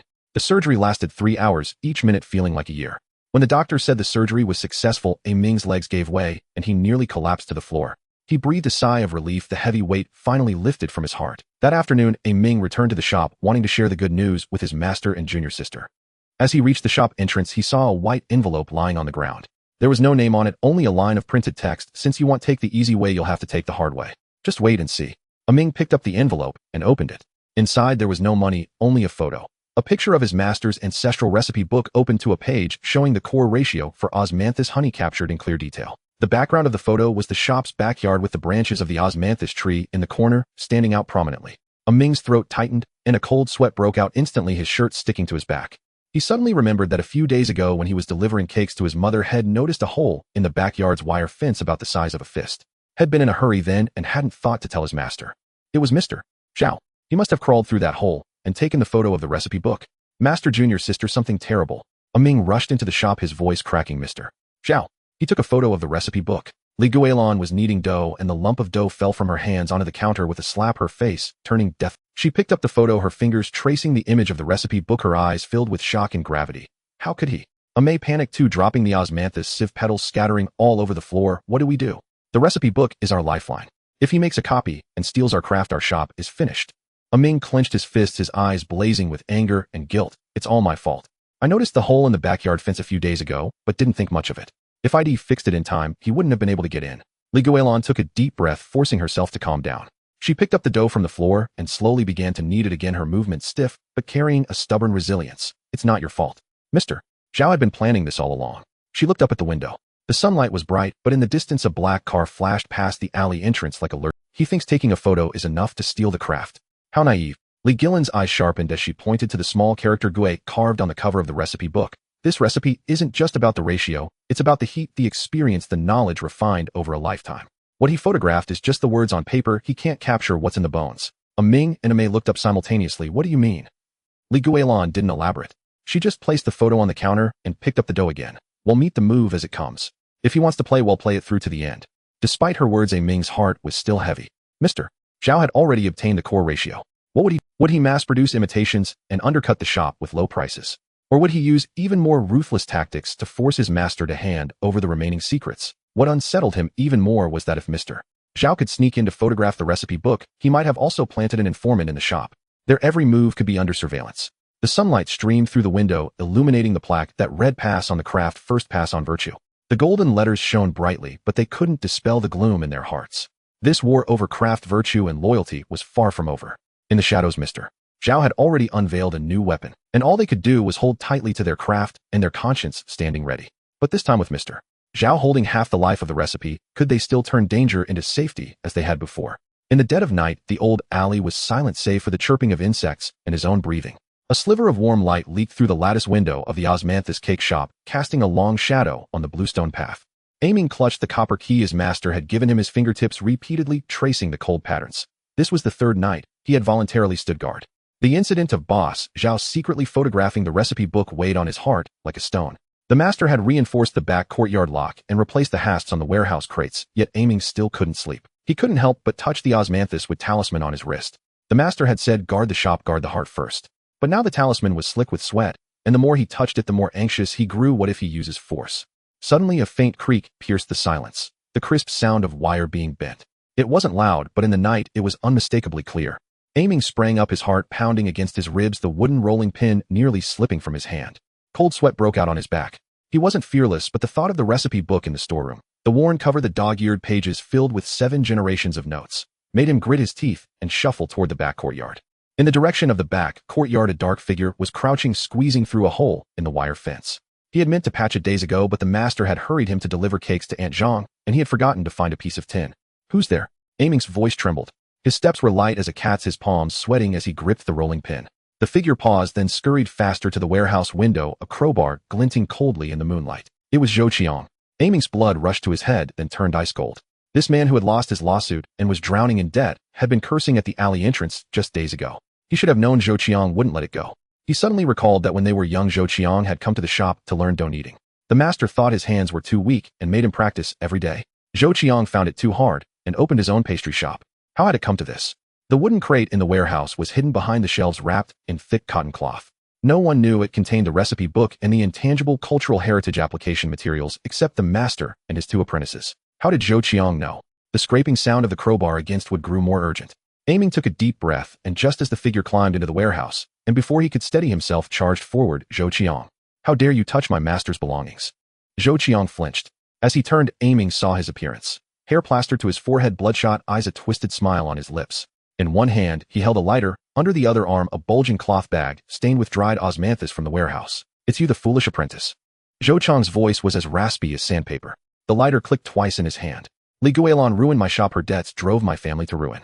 They'll turn her precious recipe book to ashes. Ming's heart sank. The cloth bag must contain the recipe book. He suddenly remembered his master flipping through the book, her fingertips tracing the old papers, grain murmuring, this is my grandmother's handwriting. His eyes grew hot. Put it down. That's the legacy of 7 generations. Legacy? Zhou Qiang sneered. The lighter flared with a click, the blue flame illuminating the deep lines on his face. If she had just lent me the recipe back, then would I be in this mess? Boss Zhao said if I destroy it, my 100,000 debt is cleared. 100,000. Ming's heart skipped a beat. The heat of the flame washed over him, mixed with the acrid smell of gasoline. He coughed, his throat tightening. Zhou Qiang had brought gasoline. He suddenly recalled the black car parked at the alley entrance days ago, Zhou Qiang whispering to a man in a suit. He hadn't thought much of it then, but now it must have been Boss Zhao. You've been tricked by Boss Zhao. Aiming stomped his foot in desperation, but dared not step closer. The lighter's flame flickered inches from the cloth bag. He just wants you to destroy the book so he can steal the business. I don't care. Zhou Qiang's hand began to tremble, the flame wavering. 100,000. My wife left with the child creditors are at my door every day. If I don't do this, I might as well jump into the river. He raised his hand ready to touch the flame to the bag. Aiming's mind went blank. He lunged, grabbing Zhou Qiang's arm. The rolling pin clattered to the floor. The gasoline fumes stung his nose, making his eyes water. His fingers touched the lighter's metal casing, burning him, but he held on tight. Get off me! Zhou Qiang roared, flinging his arm. Aiming's back slammed into the shelves, sending jars of dried osmanthus crashing to the ground. The shards dug into his back, pain shooting through him like his spine might break. Gritting his teeth, he ignored the pain and lunged again, pressing both hands over Zhou Qiang's. Don't burn it. If you do, you'll never escape. So what if I don't? Zhou Qiang's eyes were bloodshot as he kicked Aiming's knee. If I can't be happy, no one will. Aiming's leg gave way, and he fell to his knees on the concrete floor. The numbness shot up to his thigh and tears streamed down his face. He could feel the fabric of his pants tear the cold ground, seeping into the wound, a mix of cold and pain. Zhou Qiang broke free and raised the lighter toward the cloth bag. Just then the warehouse door burst open with a bang. Several flashlight beams blinded him, and Uncle Liu's roar shook the air. Zhou Qiang, stop right there. Aiming squinted and saw Uncle Liu holding a carrying pole, panting with sweat on his forehead. Sister Chen rushed in with a coal shovel, tapping it noisily. Aunt Zhang followed with a bamboo broom, her face etched with worry. There were also 4 or 5 other neighbors, elders who usually sat in the alley at night and couldn't bear to leave him alone. Uncle Liu. Aiming's voice cracked, a warmth spreading through his heart. He knew Uncle Liu's youngest grandson loved the master's osmanthus cakes, always tugging at her apron for more, as Sister Chen had been ill last year, and the master had brought her sugar-free cakes every day, urging her to eat less sweets for your health. Aunt Zhang's grandson got married, and the master had made special osmanthus cakes with the character for luck. These neighbors were never just helping out casually. Zhou Qiang froze, the lighter nearly slipping from his hand. His face turned deathly pale. You've been lurking at the alley entrance for days, staring at the shop. Did you think we were blind? Sister Chen planted her hands on her hips, breathing heavily. My second-floor window faces your backyard. I saw you sneaking around with your tools, so I called old Liu and Sister Zhang to wait. Realizing the situation was hopeless, Zhou Qiang's eyes turned red. He suddenly threw the cloth bag to the ground and bent to grab the lighter. He'll take you all down with me. Don't let him touch it. Ignoring the searing pain in his knee, Aiming lunged and wrapped his arms around Zhou Qiang's leg, the wound on his back tearing. My master's things must not be destroyed. Zhou Qiang stumbled. Uncle Liu stepped forward and kicked his arm, sending the lighter clattering to the floor. Aunt Zhang rushed over, stomped on it, and ground it under her shoe.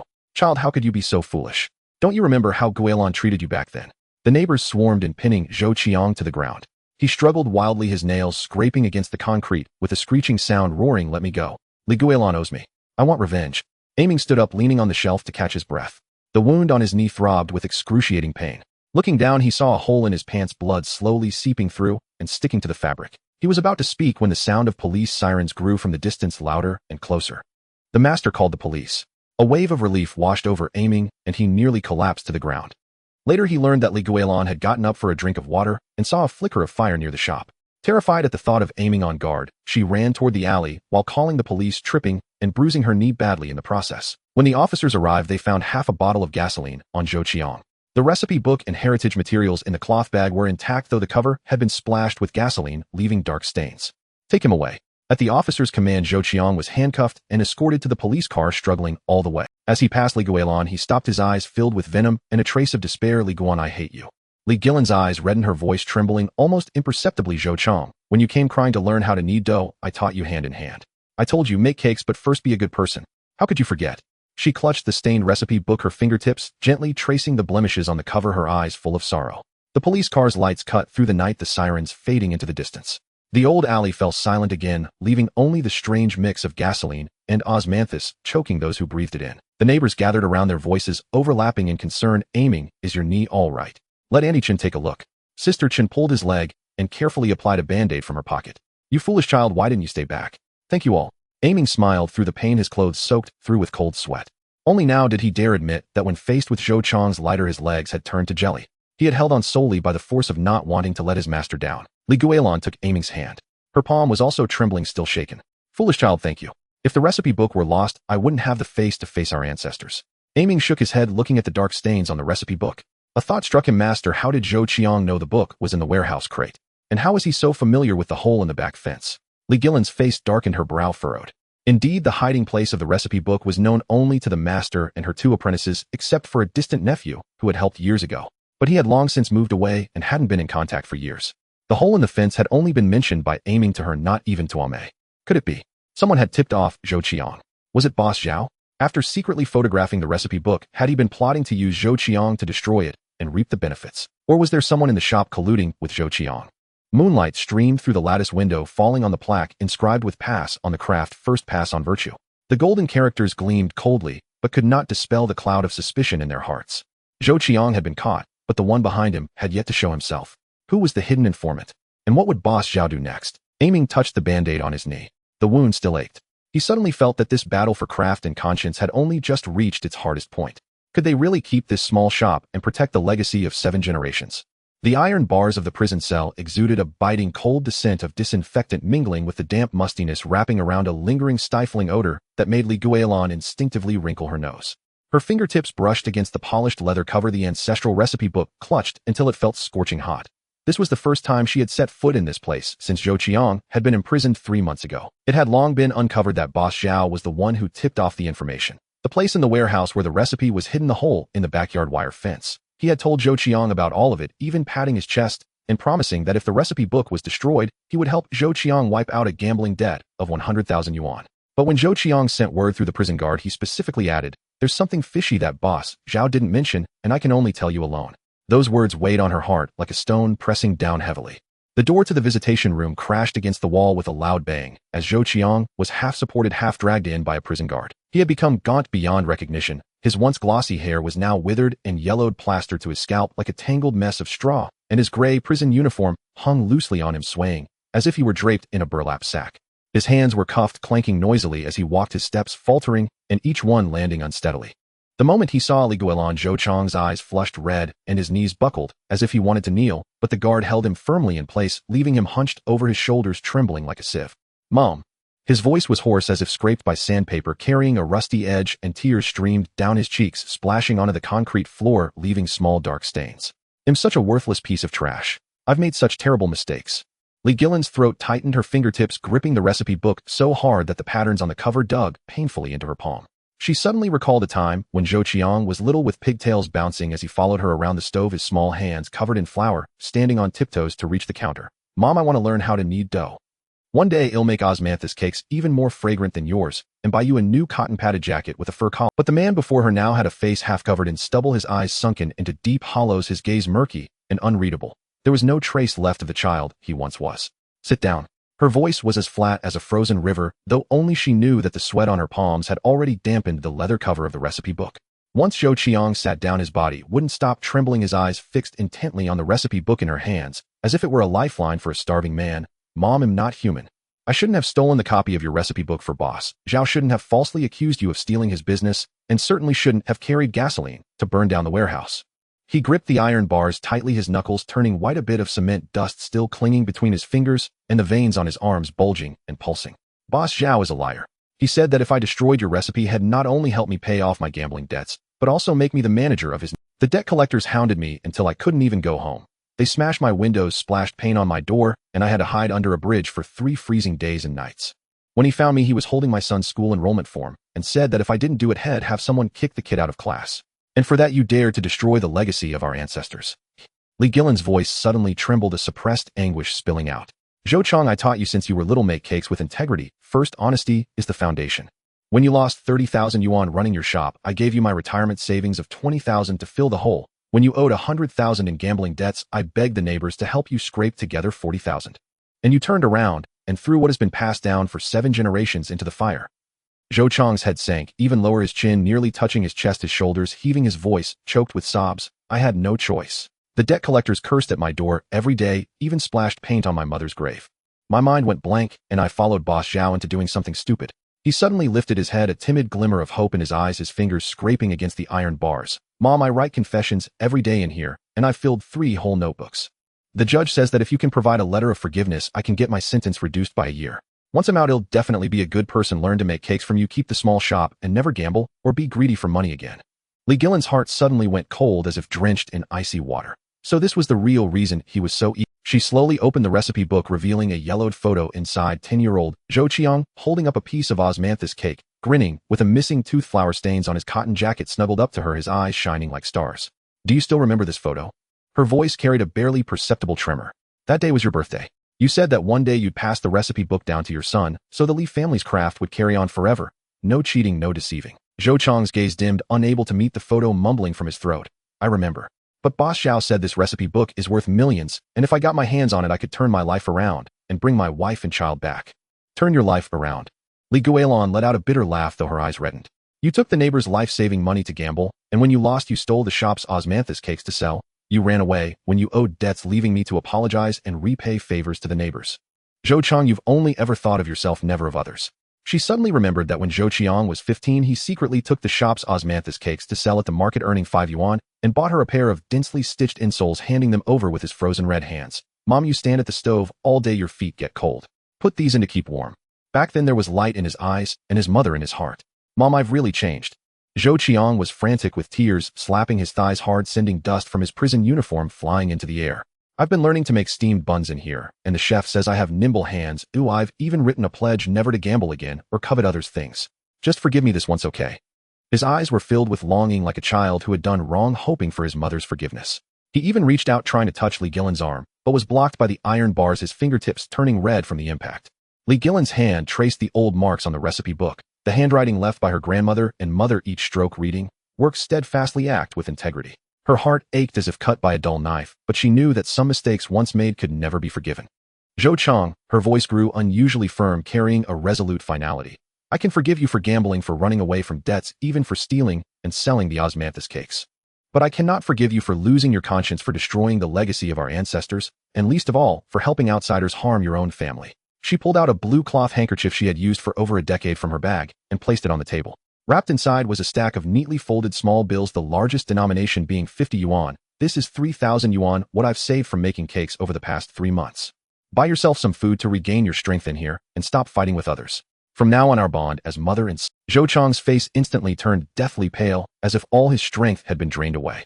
He slumped in his chair, staring blankly at the blue cloth handkerchief, his voice trembling. Mom, you can't do this to me. I'm your son. If you don't forgive me, I won't get my sentence reduced, and my wife and child will never come back. I once had a son, innocent and kind, who wanted to carry on the Li family craft. Li Guilan stood up, clutching the recipe book and the yellowed photo. But that son was long ago killed by money and greed. As she turned to leave, Zhou Qiang suddenly let out a roar, his voice dripping with venom, like a beast cornered to desperation. Li Guilan, you're ruthless. You just don't want me to have a good life. Li Guilan's steps faltered, a chill running down her back. Boss Xiao said, do you think holding onto that recipe book will save you? Zhou Qiang's voice carried a mad, grating laugh. He registered the trademark for Li's ancient method osmanthus cake last month, and even copied the packaging to look exactly like yours. He also forged inheritance documents claiming your recipe was stolen from his ancestors. He's going to have the media expose you for stealing trade secrets. Li Guilan spun around, shock flooding her eyes. Zhou Qiang knew all of this. Why do you think I'm telling you all this? Zhou Qiang grinned savagely, his mouth twisted into an ugly shape. I want you to know that you can't beat Boss Xiao. Sooner or later you'll end up just like me, completely ruined. If you won't let me be happy, I won't let you have peace either. The guard stepped forward to restrain Zhou Qiang, barking, quiet down. One more outburst, and he'll terminate the visit. Zhou Qiang struggled, shouting at Li Guilan's retreating back. Mom, I hate you. You'll regret this. Boss Xiao. Li Guilan didn't look back. Her steps were heavy, each one feeling like walking on cotton, but she forced herself. The prison's iron door clanged shut behind her, sealing off the howls and venom inside, and also the bond between mother and son, already riddled with scars. The sunlight outside was blinding, yet she felt an icy chill throughout her body. The recipe book in her hand was heavy, its leather cover's edges digging into her palm, but it was nothing compared to the biting cold in her heart. Boss Xiao had even registered the trademark, copied the packaging, and forged inheritance documents. How did he have such power? Had the people at the Intangible Cultural Heritage Application Department really been bribed by him? She suddenly remembered that a few days ago, when the application department staff came to inspect the shop, they had been perfunctory, repeatedly pressing for the recipe's specific origins, and even secretly taking photos of the shop's old ledgers when she wasn't looking. She hadn't thought much of it then, but now it seemed likely that Boss Xiao had been pulling strings behind the scenes. Though Zhou Qiang was in prison, Boss Xiao's schemes were only just beginning. The intangible cultural heritage status was the lifeblood of the small shop. With the trademark stolen and the inheritance documents forged, if the media ran with the story, the reputation of 7 generations and a lifetime's work would be completely destroyed. She clenched the recipe book, her knuckles turning white, the patterns on the cover digging painfully into her palm. Aiming and Aimee were still waiting at the shop, and the neighbors were still supporting her. She couldn't afford to fall. But faced with Boss Zhao's power and schemes, could she, an ordinary person holding onto an old craft, really hold her ground? Li Guilan stood at the prison gate, the sunlight warming her skin, but not the chill in her heart. In the distance, dark clouds gathered in the sky like a heavy black cloth pressing down, making it hard to breathe, as if heralding an even greater storm about to break. What other tricks did Boss Zhao have up his sleeve? With the trademark stolen and the intangible cultural heritage status hanging by a thread, how should she respond? This war over craft conscience and legacy seemed to have reached its most critical moment. She took a deep breath and turned to walk toward the direction of the small shop. No matter how difficult the road ahead, she had to protect the legacy of her ancestors and hold on to the original intention of passing on the craft before passing on virtue. But little did she know Boss Zhao had already sent the press release to local self-media outlets. By tomorrow morning, headlines accusing Li Guilan of stealing trade secrets would flood the internet. At the Intangible Cultural Heritage Office, he had also pulled strings, and the complaint materials had been submitted, just waiting to revoke her application qualification. This battle was far harder than she had imagined. As the morning light crept into the old alley, Li Guilan's small shop was besieged by a crowd of young people. The scent of perfume mingled with the sweet fragrance of osmanthus drifted far, but Li Guilan's heart was heavy. There was still no movement from Boss Zhao. The trademark squatting, the forged inheritance certificates, and the unreleased press releases. This silent demeanor was even more unsettling than outright sabotage. Stranger still, after Zhou Chang's imprisonment, the shop's fame had unexpectedly surged. Young people came more frequently than the old neighbors, holding up their phones to snap endless photos of the osmanthus cakes, posting them on social media, and then leaving without buying much. "Master, look at this." Ame rushed over, holding up her phone. On the screen, a short video of her kneading dough was set to a cheerful tune, and the likes had already exceeded 10,000. Li Guilan squinted and leaned in her fingertip, brushing the cool screen, a look of bewilderment on her face. "Can you make a living filming this stuff? You film every day, but we haven't sold many more cakes. Master, you really don't understand young people these days." Ame shoved the phone right in front of her, her eyes gleaming. "Our cakes are delicious, but they're still wrapped in old coarse paper. They look outdated. No one wants to post them online." She immediately pulled out a sketchbook and flipped to a drawing. "I want to make thumb-sized mini osmanthus cakes, 1 bite each, so they're not too cloying. Then we can create a cultural and creative gift box printed with hand-drawn illustrations of the old alley and an intangible cultural heritage logo. Inside the box, we'll put a packet of dried osmanthus. When people open it, they'll be greeted by the fragrance. It'll definitely be a hit." "Nonsense." Li Guilan's brows knitted into a knot. She picked up a freshly steamed osmanthus cake. The steam moistened the corners of her eyes, and the sweet fragrance mixed with the scent of wheat assaulted her nose. "This craft was passed down by our ancestors. It relies on genuine texture. How can we change the shape and put on a show just to make it look good?" Aiming stood nearby, still holding a rolling pin, his sleeves dusted with flour. His tone was earnest. "Master Ame has a point.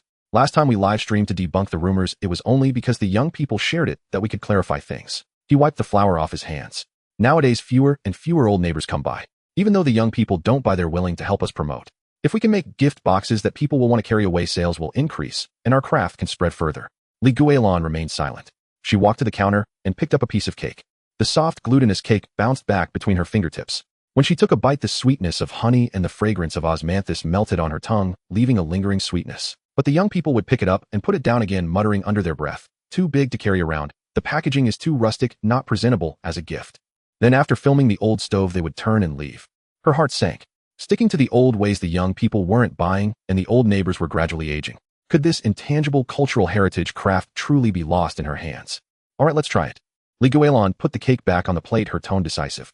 "Just one rule: the process cannot be changed, and the ingredients must be authentic. We can't lose our essence just to make it look good.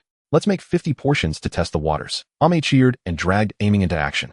They found a printing house to order the gift boxes, modified the molds to make mini cakes, and opened accounts on Douyin and Xiaohongshu, posting daily content titled, "Master Teaches You to Make Osmanthus Cakes."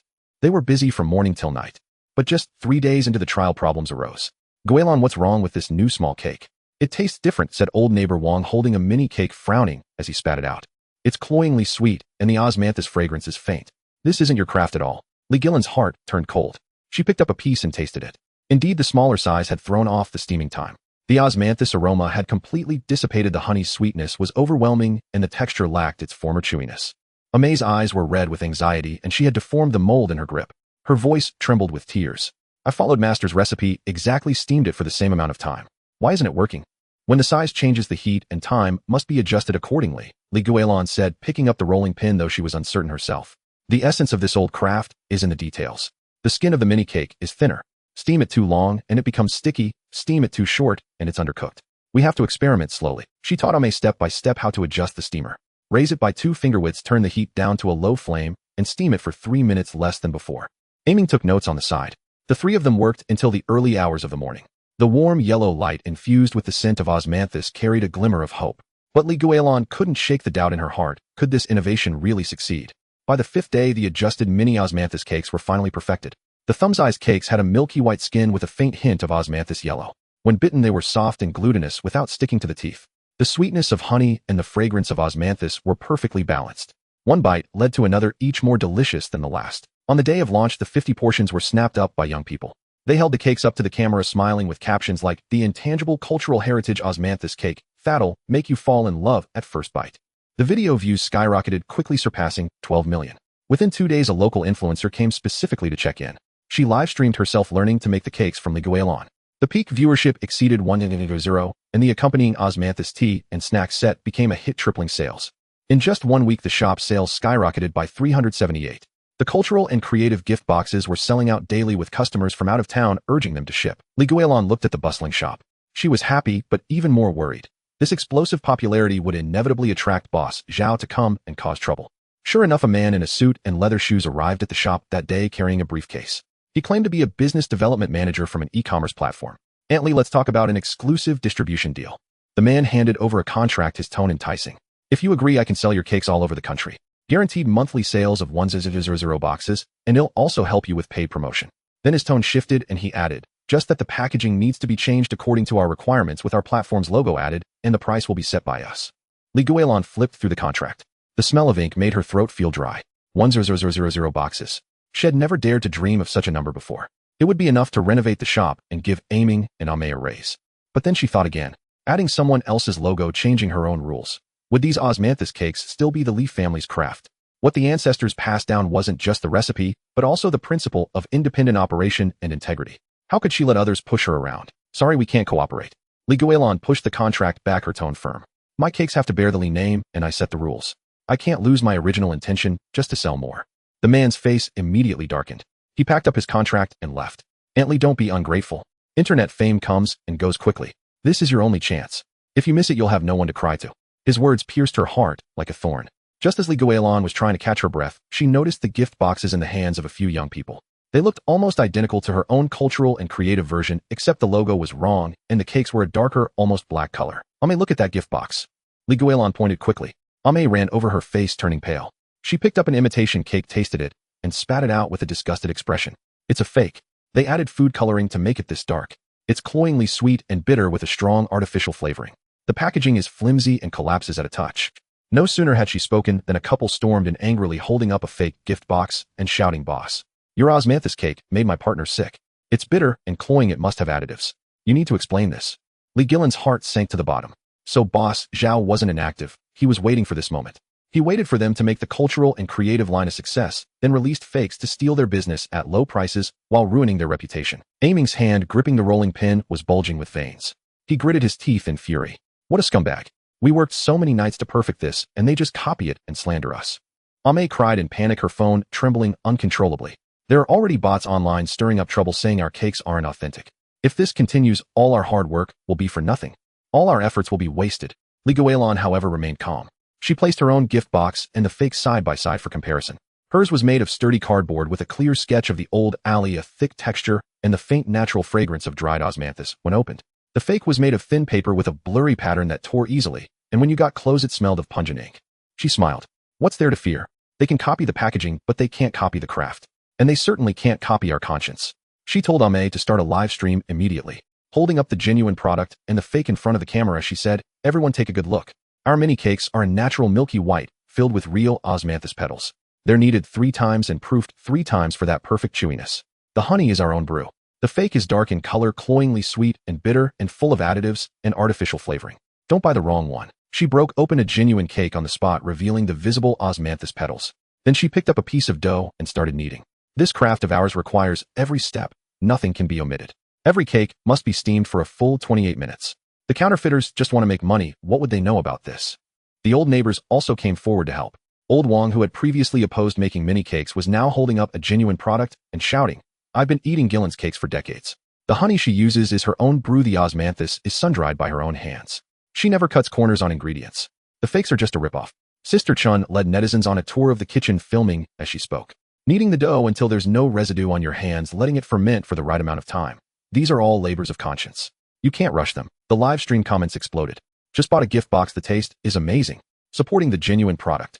I didn't realize intangible cultural heritage crafts were so meticulous. I'm definitely stocking up on 2 more boxes. The fakes are so unethical, they must be boycotted. But soon bots flooded the stream, spamming comments like, it's all staged. The real and fake are the same, and I ate the genuine one and got diarrhea too. It's full of additives. Right in the middle of the chaos, the business development manager from before returned. Antley, I'm sorry. I was hired by Boss Xiao before. He handed over a stack of documents, his face full of guilt. This is his plan to mass-produce the fakes.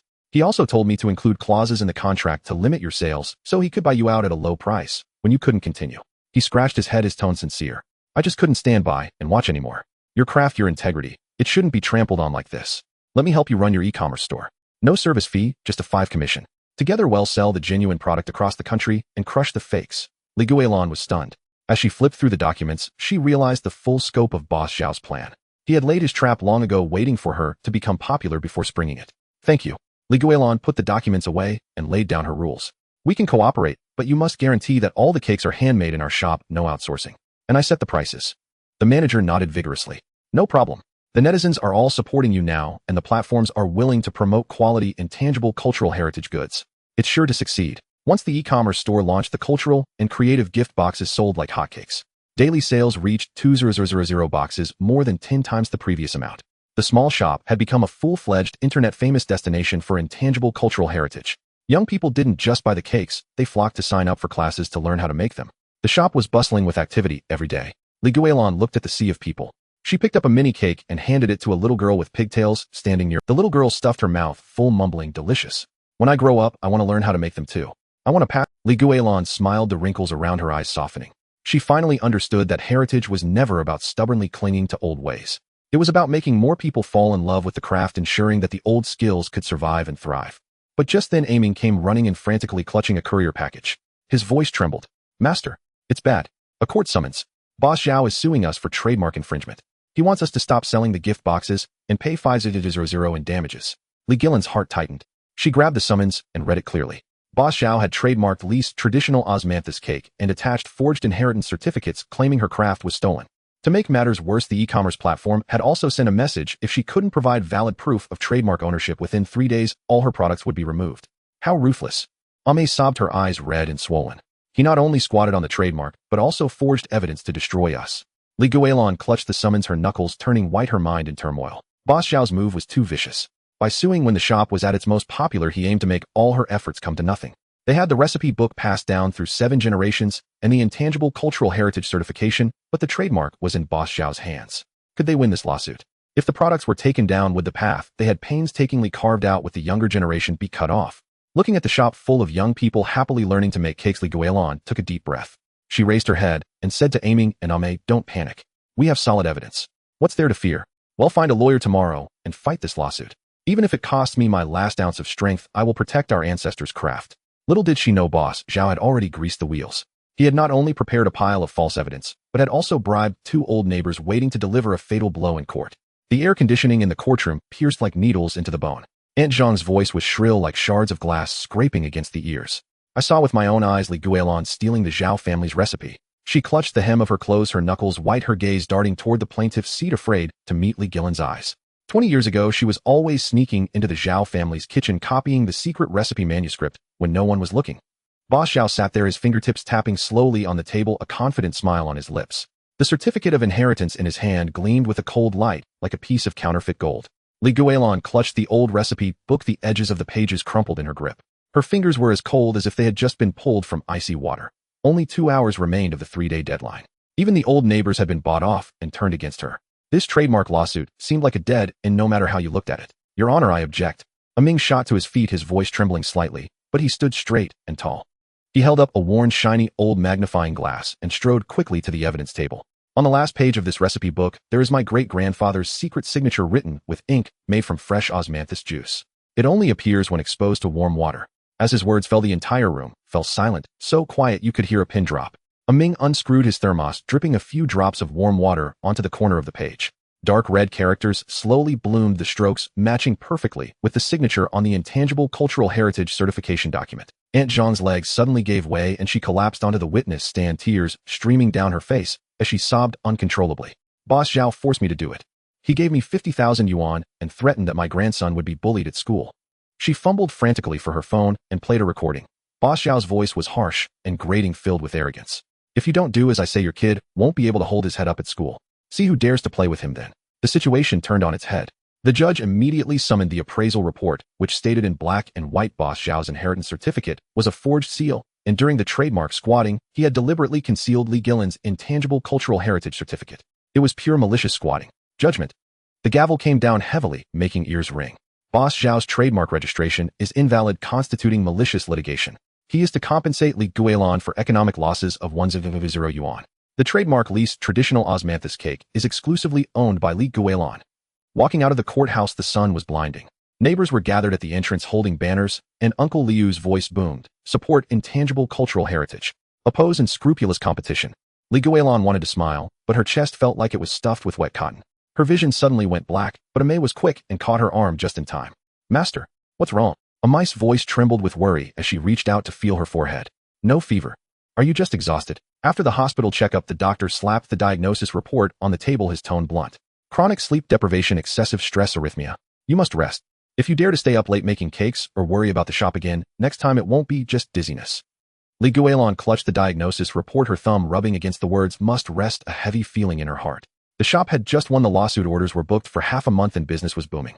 But her body truly couldn't take it anymore. Back at the shop, she called Ming and Amei to the backyard and opened the polished camphor wood box. The recipe book passed down through 7 generations lay inside. The pages were yellowed, the corners smooth from touch, carrying a faint scent of camphor. "I'm old. I can't stay up late working anymore." Her fingertips gently traced the old handwriting on the pages, her voice slow and measured. "From today on, the shop is in your hands. He'll only oversee things and teach apprentices. I won't worry about the daily business anymore." Ming's rolling pin clattered onto the counter. His face went pale, and his tongue seemed to tie itself in knots. "Master, how can the two of us manage? Stocking up, balancing accounts, serving customers. What if we mess it all up? What's there to be afraid of?" Li Guilan smiled, the wrinkles at the corners of her eyes bunching up like flowers. "You've studied with me for 5 years. The strength for kneading dough, the heat for steaming cakes, the rules for selecting ingredients. Haven't you mastered all of it? You have good hearts. Just remember, pass on the skill before passing on the virtue. Don't lose the roots of our ancestors." Amei clenched her fists, her nails digging into her palms, her eyes shining. Her voice was resolute. "Master, rest assured. We will guard this shop and protect this craft." But on the 6th day of taking over, trouble came knocking. A man wearing a gold chain pushed open the door, carrying a bulging briefcase. He slapped it onto the table with a loud thud, and a thick contract slid out. 5 million for a franchise chain.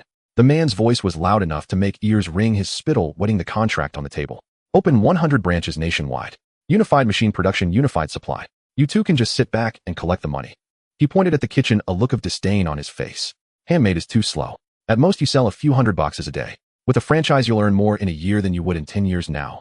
Ming's Adam's apple bobbed up and down. His eyes were fixed on the words 5 million on the contract, his fists clenched tight.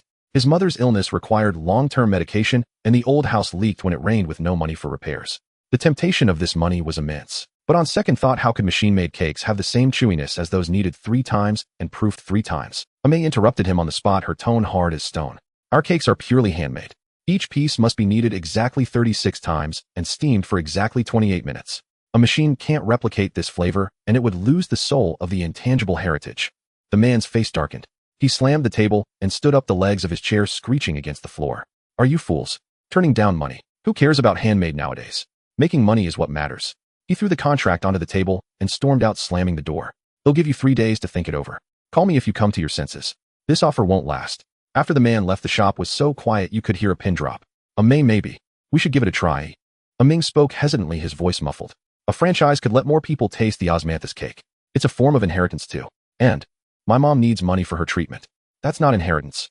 That's just ruining the craft." Amei's eyes were red with urgency, her lip trembling, her voice choked with tears. "Master said what's passed on isn't just the recipe, but the craftsmanship. Machine-made cakes are cold and lifeless. They don't have the strength of kneading or the fresh fragrance of osmanthus. Can that still be called lease osmanthus cake?" The two argued until their faces were red. Li Guilan sat to the side without a word. She simply took a freshly steamed osmanthus cake from the steamer and handed it to them. "Taste it." Her voice was soft like a spring breeze. This cake holds the fragrance of osmanthus dried in the sun, the sweat from kneading the dough, and all our care for this old craft. A machine can copy the shape, but it can never copy these things. Ming took a bite. The sweetness of honey and the fragrance of osmanthus melted on his tongue.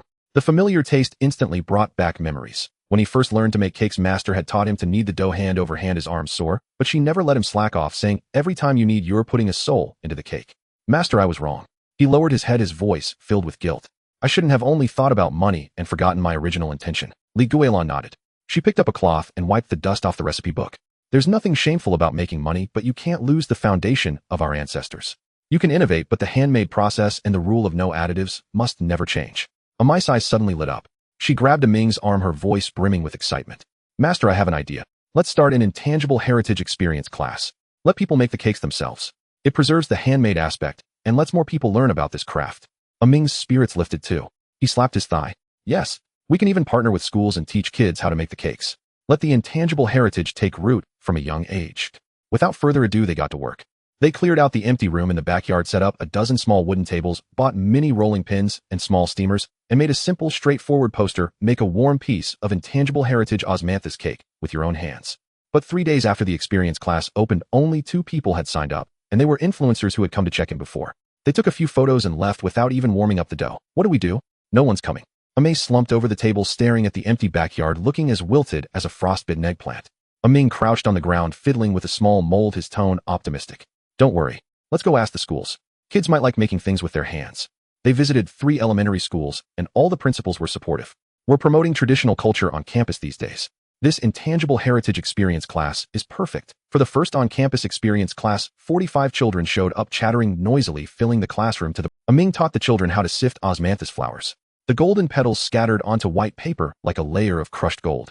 Amai taught them how to knead the dough. The little ones grabbed the dough and kneaded with all their might, their faces and noses covered in flour, looking like little kittens with missing teeth, laughing gleefully. Guilan sat to the side, guiding a little girl with pigtails hand over hand. "Knead with your heart. Put your strength and your feelings into the dough, and the cake will taste good." The little girl nodded vigorously. She kneaded the dough until it was smooth, carefully placed it into the mold, and after unmolding, held up her crooked cake and shouted, "Teacher, look, I made an osmanthus cake. Can I give it to my mom? I made this intangible heritage with my own hands." This simple statement moved everyone present to tears. Guilan quietly dabbed at the corners of her eyes with her handkerchief. Unexpectedly, parents posted videos of their children making the cakes online with the caption, "Intangible heritage starts with the little ones." Handmade osmanthus cakes are so meaningful. Within a single day, the views soared past 50 million and the comments section exploded. The experience class became an instant hit. Appointments were booked 3 months in advance. Even tourists from other provinces flew in specifically to take the class, wanting to bring home a piece of intangible heritage made by their own hands. They seized the momentum and divided the experience class into 3 categories: a parent-child class for simple mini cakes, an adult class for the complete process, and a professional class for those who seriously wanted to inherit the craft as apprentices. At the same time, they continued their partnership with schools. They not only taught cake making, but also took the children to the osmanthus grove in the back hills to identify osmanthus trees, learn to make honey, and even taught them to make simple cake molds. They truly integrated the intangible heritage into the classroom. The little shop's reputation grew and grew. It was awarded the title of city-level intangible heritage inheritance base, and even a CCTV reporter came to interview them. On the day of the interview, Guilan sat under the osmanthus tree in the backyard, watching Ming and Amai skillfully serve customers and guide the experience class, her eyes full of contentment. "Before, I was always afraid this craft wouldn't survive. I couldn't sleep at night." She smiled at the camera, a look of deep peace on her face. "Now I understand. Inheritance isn't about clinging to the old ways without change. It's about getting more people to love it and participate, passing down the craftsmanship and virtue from generation to generation." After the program aired, the little shop became famous nationwide. Every day, people came from all over the country, some to learn the craft, some to buy cakes, and some just to check in at the intangible heritage base. The threshold was nearly worn down by the constant stream of visitors. Today marked the 1st anniversary of the shop's reopening, and also the day Guilan officially handed the shop over to Ming and Amai. The shop was packed to the rafters. The old neighbors had come, the children from the experience classes had come, the CCTV reporter was there, and many netizens who had supported them online had made a special trip to witness the occasion. Guilan took the ancestral recipe book from the camphor box, opened it to the last page, dipped a brush in osmanthus juice, and wrote 8 characters in a neat, even hand. "Craft passes through the heart, virtue endures for generations." She handed the recipe book to Ming and Amai, placing her hands over theirs, her voice solemn. "This recipe book, remember, the craft can be taught, but your conscience must never be lost. The business can grow, but your craftsmanship must never be forgotten." Ming and a Mei took the recipe book, their hands trembling, tears welling in their eyes. In unison they said, "Master, we will remember. We will guard the craft, guard our conscience, and keep this intangible heritage alive forever." Just then a faint rustling sound came from the doorway. Everyone turned to look. It was Zhou Qiang. He was wearing a faded, worn-out old set of clothes. His hair was mostly gray, and he was much thinner than before, his cheekbones prominent. He carried a cloth bag and stood at the entrance, his gaze complex as he looked at everything in the shop, a mix of guilt, anxiety, and a timid reluctance to come closer. When Li Guilan saw him, her body stiffened. The handkerchief in her hand slipped and fell to the floor with a soft thud. Her breath caught for a moment. The neighbors fell silent instantly, watching him warily. Someone quietly clenched their fists, afraid he might try some trick again. Zhou Qiang's steps were incredibly light, as if he were walking on cotton, afraid to disturb the lively atmosphere of the shop. He walked in slowly, took a small wooden box from his cloth bag, and held it out to Li Guilan. His voice was hoarse like sandpaper scraping against wood. "Mom, I made this osmanthus cake inside. I used the method you taught me. No additives. I just wanted you to taste it." He lowered his head, his shoulders shaking slightly, his voice choked with tears. "I know I was wrong. I was blinded by money, disgraced our ancestors, and failed your teachings. I don't expect your forgiveness. I just want to taste a piece of your cake one more time, see this little shop one last time, and see how you are." Li Guilan looked at him, at the wrinkles at the corners of his eyes, the white hair at his temples, and his hands covered in calluses and scars. This was her son, the child she had raised with her own hands since he was a baby. But he was also the one who had conspired with outsiders to harm her and destroy her craft. Her heart felt as if it were being squeezed by a hand, aching and heavy. A sour feeling welled up in her throat, carrying a mix of disappointment, anger, and a trace of irrepressible pity. She reached out her hand. Her fingertips had just touched the cold wooden box when she suddenly pulled back as if burned. Ming and Mei exchanged glances, both at a loss. Let him stay. But he had hurt Master so deeply before. Send him away. But he seemed genuinely repentant, and his pitiful state was hard to ignore. Was Zhou Qiang truly trying to make amends, or was he up to some new trick? Li Guilan clutched the hem of her clothes, her fingertips turning white, her heart churning like a stormy sea. Should she accept her son's apology? Should she give this prodigal son who had found his way back a chance to start over and learn the craft anew? The atmosphere in the shop froze. Everyone's eyes were fixed on Li Guilan, waiting for her decision. In the shadows at the street corner, a black car sat silently. The window was half lowered. Boss Zhao, wearing sunglasses, curled his lips into a sinister smile. His fingertip tapped quickly on his phone screen, sending a message. His plan had never truly ended. The sweet scent of osmanthus from the kitchen suddenly broke off, leaving only the bland smell of flowers stifling and suffocating. Mei burst in, carrying an empty bamboo basket, her voice trembling. "Master, Old Yang said they have no stock, and he hung up on me." Ming followed, slamming the door open, the logistics form crumpled in his hand, his knuckles white. "The custom cake molds are held up at the port, accused of illegal modification. We can't get them out." Li Guilan's fingertips had just touched the warm cake in the steamer when the warmth instantly turned cold. 1-0 mid-autumn festival orders piled on the table, the bright red invoices glaring, only 7 days left until delivery, raw materials cut off, tools gone. Was this going to ruin the Li family's centuries-old reputation? The flour mill is even worse. Ming's voice choked with sobs, his eyes red-rimmed. "They said they'll only supply if we pay triple the price." Who else could be behind this but Boss Zhao? Boss Zhao had previously tried to monopolize the local mid-autumn pastry market, and this small shop's sudden surge in orders had cut off his profits. Now he was out for total annihilation. The half bag of osmanthus flowers and a few chipped old cake molds that the neighbors had scraped together weren't even enough. Li Guilan crouched in front of the ingredient shelf, her fingertips brushing over the empty wooden compartments. The lingering scent of past osmanthus still lingered in her nose, now replaced by the bitter sting of anxiety that tightened her throat. With a creak, the wooden door pushed open a crack. Zhou Qiang stood at the entrance, clutching a worn cloth bag in his hand, his gaze timid like a child who had done something wrong. "Mom, I heard the ingredients ran out." Ming immediately stepped in front of Li Guilan like a door blocking the way. "Don't come here causing trouble. Did Boss Zhao send you to fish for information?" Zhou Qiang's face flushed bright red, his fingers gripping the cloth bag, turning white. "I'm not here to cause trouble. I can find osmanthus flowers." "You?" Mei raised an eyebrow, her tone dripping with sarcasm. "Besides stealing the family recipe, what decent thing have you ever done?" Zhou Qiang didn't argue. He pulled a tattered address book from the cloth bag, its pages yellowed and curled. "I know a grower named Old Chen inside. Back then his son was critically ill, and I was the one who scraped together the life-saving money to send him to the hospital." These words hit like a stone thrown into still water. Li Guilan jerked her head up to look at him. This son who used to only ask for money and stir up trouble was now talking about helping someone. It was truly unexpected. "I can contact him to transfer the stock." Zhou Qiang's voice carried a plea mixed with uncertainty, "but I need to prepay the shipping. I only have 2,000 yuan. He pulled out a plastic-wrapped envelope containing a few crumpled bills, the largest denomination being only 50 yuan, still stained with a bit of mud. Ming was about to scold him for overestimating himself when Li Guilan raised her hand to stop him. "Let him make the call and try." Zhou Qiang's eyes lit up instantly, as if grasping a lifeline. His fingers trembled as he dialed the number, his voice shaking. Old Chun, it's Zhou Qiang. I know I used to be no good cheating and swindling, but now I want to turn over a new leaf. My mom's shop is on the verge of collapse. An impatient roar came from the other end of the line, audible even through the receiver. You still have the nerve to call me. I haven't settled the score with you from back then. Zhou Qiang patiently endured his tirade, then explained the shop's predicament and his own repentance in detail. Finally gritting his teeth, his voice choked with tears. I swear on the reputation of my remaining years. If there's any problem with the ingredients, I'll let you do whatever you want with me, no regrets. After hanging up, he wiped the sweat from his forehead, his chest still heaving. He agreed. He'll send 50 gene of morning dew osmanthus overnight, but the shipping costs 800 yuan. I really don't have enough. Guilan turned around, pulled open a drawer, and took out a stack of money bound with a rubber band. Savings from daily earnings. She handed it to him. Take it. If it's not enough, he'll ask the neighbors to chip in. Zhou Qiang took the money, his hands trembling violently, tears welling in his eyes. Thank you, Mom. I will bring the osmanthus back. I won't let you down. As soon as he stepped out, aiming chased after him, his tone harsh. I'm coming with you. Don't try any tricks. Zhou Qiang glanced back without a word. The two walked side by side into the night, their shadows stretching long and short under the streetlights. The flour mill's gate was tightly shut, a large padlock hanging on the iron door. The guard stood by with his hands on his hips. The boss says if you want the goods, pay triple the price. Not a cent less or forget it. Zhou Qiang suddenly pulled a photo from his pocket and slapped it on the guard's desk. This is the IOU for the grain payments boss Zhao owes you from last year. Almost a year now, and still not settled right. The guard's face turned pale, instantly stammering incoherently, his eyes darting away, unable to meet his gaze. Zhou Qiang dragged, aiming into the office. The boss was lounging in his chair sipping tea. Seeing them, his face darkened. My words don't count. You dare to barge in.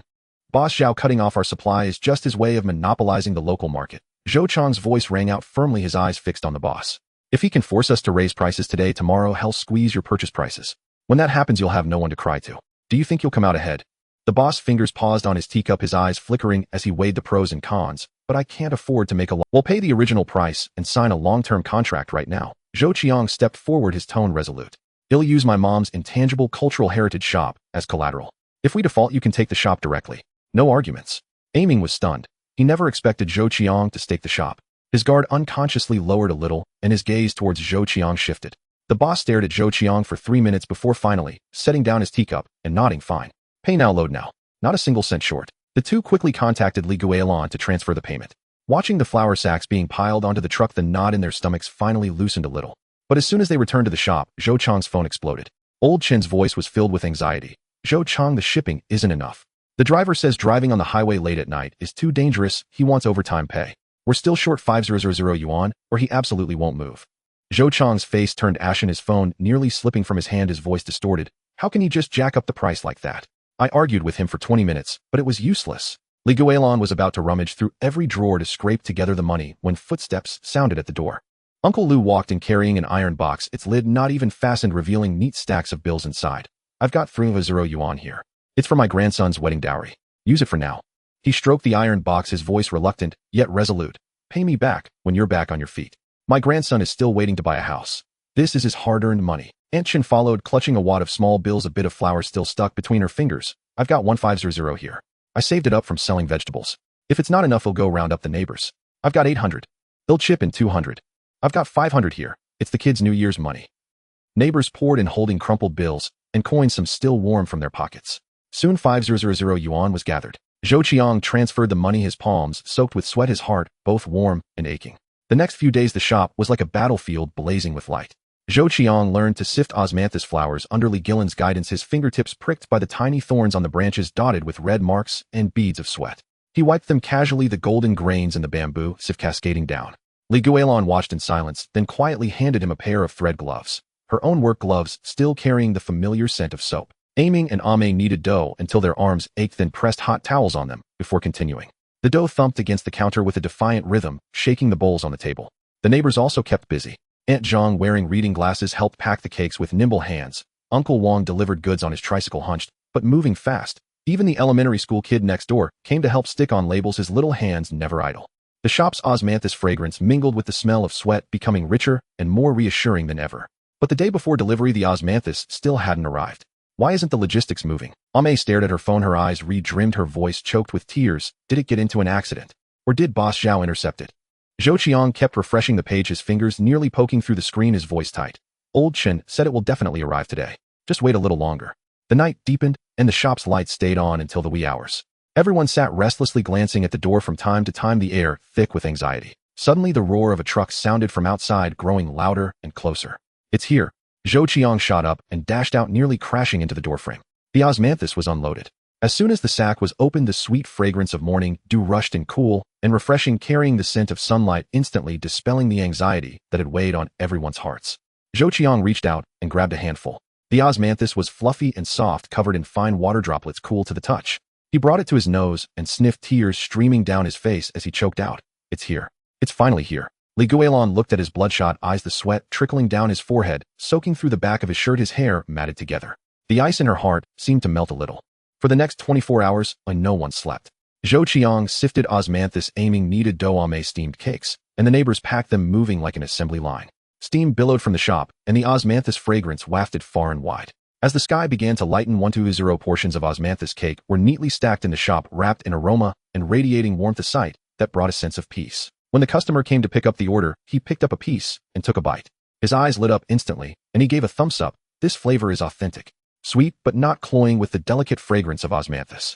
Truly worthy of intangible cultural heritage craftsmanship. Worth the wait." After the last truck left the shop, fell silent, leaving only the sound of heavy breathing. Li Guilan picked up a freshly steamed cake and held it out to Zhou Qiang, her voice soft. "Try it." Zhou Qiang froze. He took it with both hands and took a careful bite. The sweetness of honey and the fragrance of osmanthus melted on his tongue, soft and warm, carrying a long-lost comfort, like the taste of his mother's cooking from childhood. Familiar and reassuring. "Is it good?" Li Guilan's voice was gentle as she reached up to wipe the sweat from his forehead, her fingertips carrying a rough warmth. Zhou Qiang's tears fell again. He choked up, unable to speak, nodding vigorously. Just then Li Guilan's phone suddenly rang. The screen displayed an unfamiliar number. When she answered, Boss Zhao's sinister voice came through, laced with smug laughter. "Li Guilan, don't celebrate too soon. This is only the beginning. What else do you want?" Li Guilan's voice turned cold as she tightened her grip on the phone. "I've already got an old acquaintance from your shop keeping an eye on things," Boss Zhao laughed darkly. "He's the one who knows your family recipe best. Next time, let's see how you protect your reputation." The phone clicked off. Li Guilan held the phone, her face grim and terrifying. Zhou Qiang immediately stood up, his eyes resolute. "Mom, it must be someone who learned the craft from you that he's bribed. He'll watch every move in the shop. I won't let him get away with it." Aiming and Ame also clenched their fists, speaking in unison, "We're with you." But they didn't know that the old acquaintance Boss Zhao spoke of was already lurking in the shop, making cakes alongside them every day. The counterfeit had also taken on a new form, even mimicking the fragrance of osmanthus perfectly. A more ruthless scheme had already been quietly set in motion. The delivery truck for the Mid-Autumn Festival orders had just turned the corner, the shop still filled with the warm scent of osmanthus mingled with flour, when a loud crash exploded at the entrance. 3 young men clutching bulging plastic bags stormed in, with heavy footsteps, raising their hands before slamming the bags onto the counter with a sharp crack. Cakes tumbled across the floor, some shattering into crumbs, dust-covered and jarring to the eye. "Is this the heritage osmanthus cake you've been bragging about? It's a total scam." The leader bellowed, his voice thundering, veins bulging on his forehead, his face redder than a ripe persimmon, spittle spraying onto the counter. Ame had just finished wiping the last table. The cloth in her hand fell to the floor with a slap. She rushed over and picked up a broken piece of cake. As she brought it to her nose, a cloying sweetness assaulted her senses, mixed with a strange chemical additive smell, like chewing on a stale fruit candy left out for half a year, making her frown with disgust. "This isn't ours," she cried, her voice trembling with urgency, her hands twisting her apron into knots, her eyes reddening. "Did you buy the wrong thing? Our cake doesn't taste like this at all. It's sickly sweet and bitter." "Wrong thing." The young man pulled out his phone, slamming it onto the counter with a sharp thud. The screen was blindingly bright, displaying the payment record clearly. "I bought this souvenir yesterday at your workshop. The packaging has your shop's name on it." Trying to deny it now, a girl in a hoodie followed suit, pulling out her phone and thrusting a video in front of everyone. "See for yourselves. It's gone viral online. They say your ingredients are expired and moldy, your molds are never sanitized, and anyone who eats it gets diarrhea." In the video, someone held up a piece of dark, sticky dough, wiping tears for the camera, then showed several rusted, grind-caked cake molds captioned, "Heritage turns into a shady workshop. Don't fall for it, everyone." The likes had already soared to 1.8 million, and the comments section was flooded with insults like, "Never going back," and "Report them immediately." Li Guilan had just taken a sip of hot water from her enameled mug, the warmth catching in her throat, neither rising nor falling, her heart skipping a beat. President Zhao hadn't given up after all. Failing to cut off supplies, he had resorted to spreading rumors and using counterfeit products, a sinister scheme to destroy the Li family's generations-old reputation. Zhou Qiang stood behind the counter, his hands clenched so tightly that his knuckles turned white, his gaze sharp as a freshly honed blade. "All of this is fake. Our ingredients are delivered fresh before dawn every day, so fresh they practically drip with moisture. Our molds are boiled after every use, then dried before storage. There's absolutely no way anything is expired or moldy. Anyone can make empty claims. The young man in jeans stepped forward, leaning in close to the counter, his chest nearly touching the glass, his tone laced with menace. Either refund us and compensate, or well, call the police right now and get the media to expose you. We'll make sure you can't do business anymore. The students learning to make cakes and customers buying souvenirs immediately crowded around their murmurs, buzzing like. Some raised their phones to take photos and videos, the flash going off with a blinding click-click, while others whispered, "It can't be true, can it?" The atmosphere was so tense it felt like it could be wrung out. Aiming clenched his fists, veins bulging on his arms, about to charge forward, but Guilan grabbed him. She wiped the sweat from her brow with her apron and spoke in a calm, steady voice without a trace of panic. "Don't rush. What's real can't be faked, and what's fake can't be made real." She turned to the three young people, her gaze open and honest without any evasion. "I understand your anger. Anyone would be furious after eating such awful cake. But this really isn't our product. If you're willing, come to the kitchen right now. Check the ingredients, the molds, the surveillance footage. If you find a single problem, well, double your compensation. Who knows if you've already cleaned everything up." The girl in the hoodie crossed her arms, her mouth twisted in a sneer, her face full of suspicion. "You've probably hidden the expired ingredients and swapped them with fresh ones for show." Zhou Qiang stepped forward, positioning himself in front of Guilan, his tone firm, but not confrontational, his speech steady. "The kitchen is under 24-hour surveillance with no blind spots. From the moment ingredients are unloaded and inspected to kneading the dough and steaming the cakes to sanitizing the molds. We have footage from the past week, every second intact. We also have procurement records, every batch of osmanthus and flour, the supplier, the purchase date, and the test report number are all documented with copies of the receipts attached. You can take your time reviewing them." As he spoke, his gaze didn't waver and his breathing remained, even leaving the three young people momentarily stunned. The leader discreetly tugged at the sleeves of his companions, and the three exchanged glances, clearly hesitating. They had been instigated by online trolls via private messages and had even received 500 yuan as compensation to cause a scene. But seeing Zhou Qiang's straightforward demeanor, they began to wonder, had they been deceived? "Fine, let's go. I want to see if you're really clean," the young man said through gritted teeth, his neck stiff, but his tone had lost some of its earlier edge. The group poured into the kitchen. The stainless steel workstations were polished to a mirror shine of fresh osmanthus flowers sat in bamboo baskets, exuding a natural sweetness and the cool moisture of morning dew. The molds were neatly arranged in a sanitizing cabinet, the door slightly ajar, still emitting steam and a faint reassuring scent of disinfectant. Zhou Qiang turned on the surveillance computer and quickly scrolled with the mouse. "Look, this is the delivery footage from this morning. The osmanthus still has water droplets on it. The production date on the flour bag is yesterday, and the supplier's delivery man is signing at the door. And hey-raced the molds sanitizing after each use. They're boiled in a large pot for 20 minutes, then dried before being put away. The entire process is recorded." He then pulled out a thick procurement ledger from the drawer, its pages slightly worn at the edges, the handwriting neat and orderly. Every entry included the supplier's name, purchase date, quantity, and test report number, with copies of receipts attached, the corners pressed flat. The leader leaned in close to the computer, his eyes fixed on the surveillance footage of the operations, then flipped through the ledger, his fingers tracing over the receipts. His expression gradually softened and his tone became more subdued. "But this cake, we did buy it from your workshop and the packaging is the same. That's a counterfeit."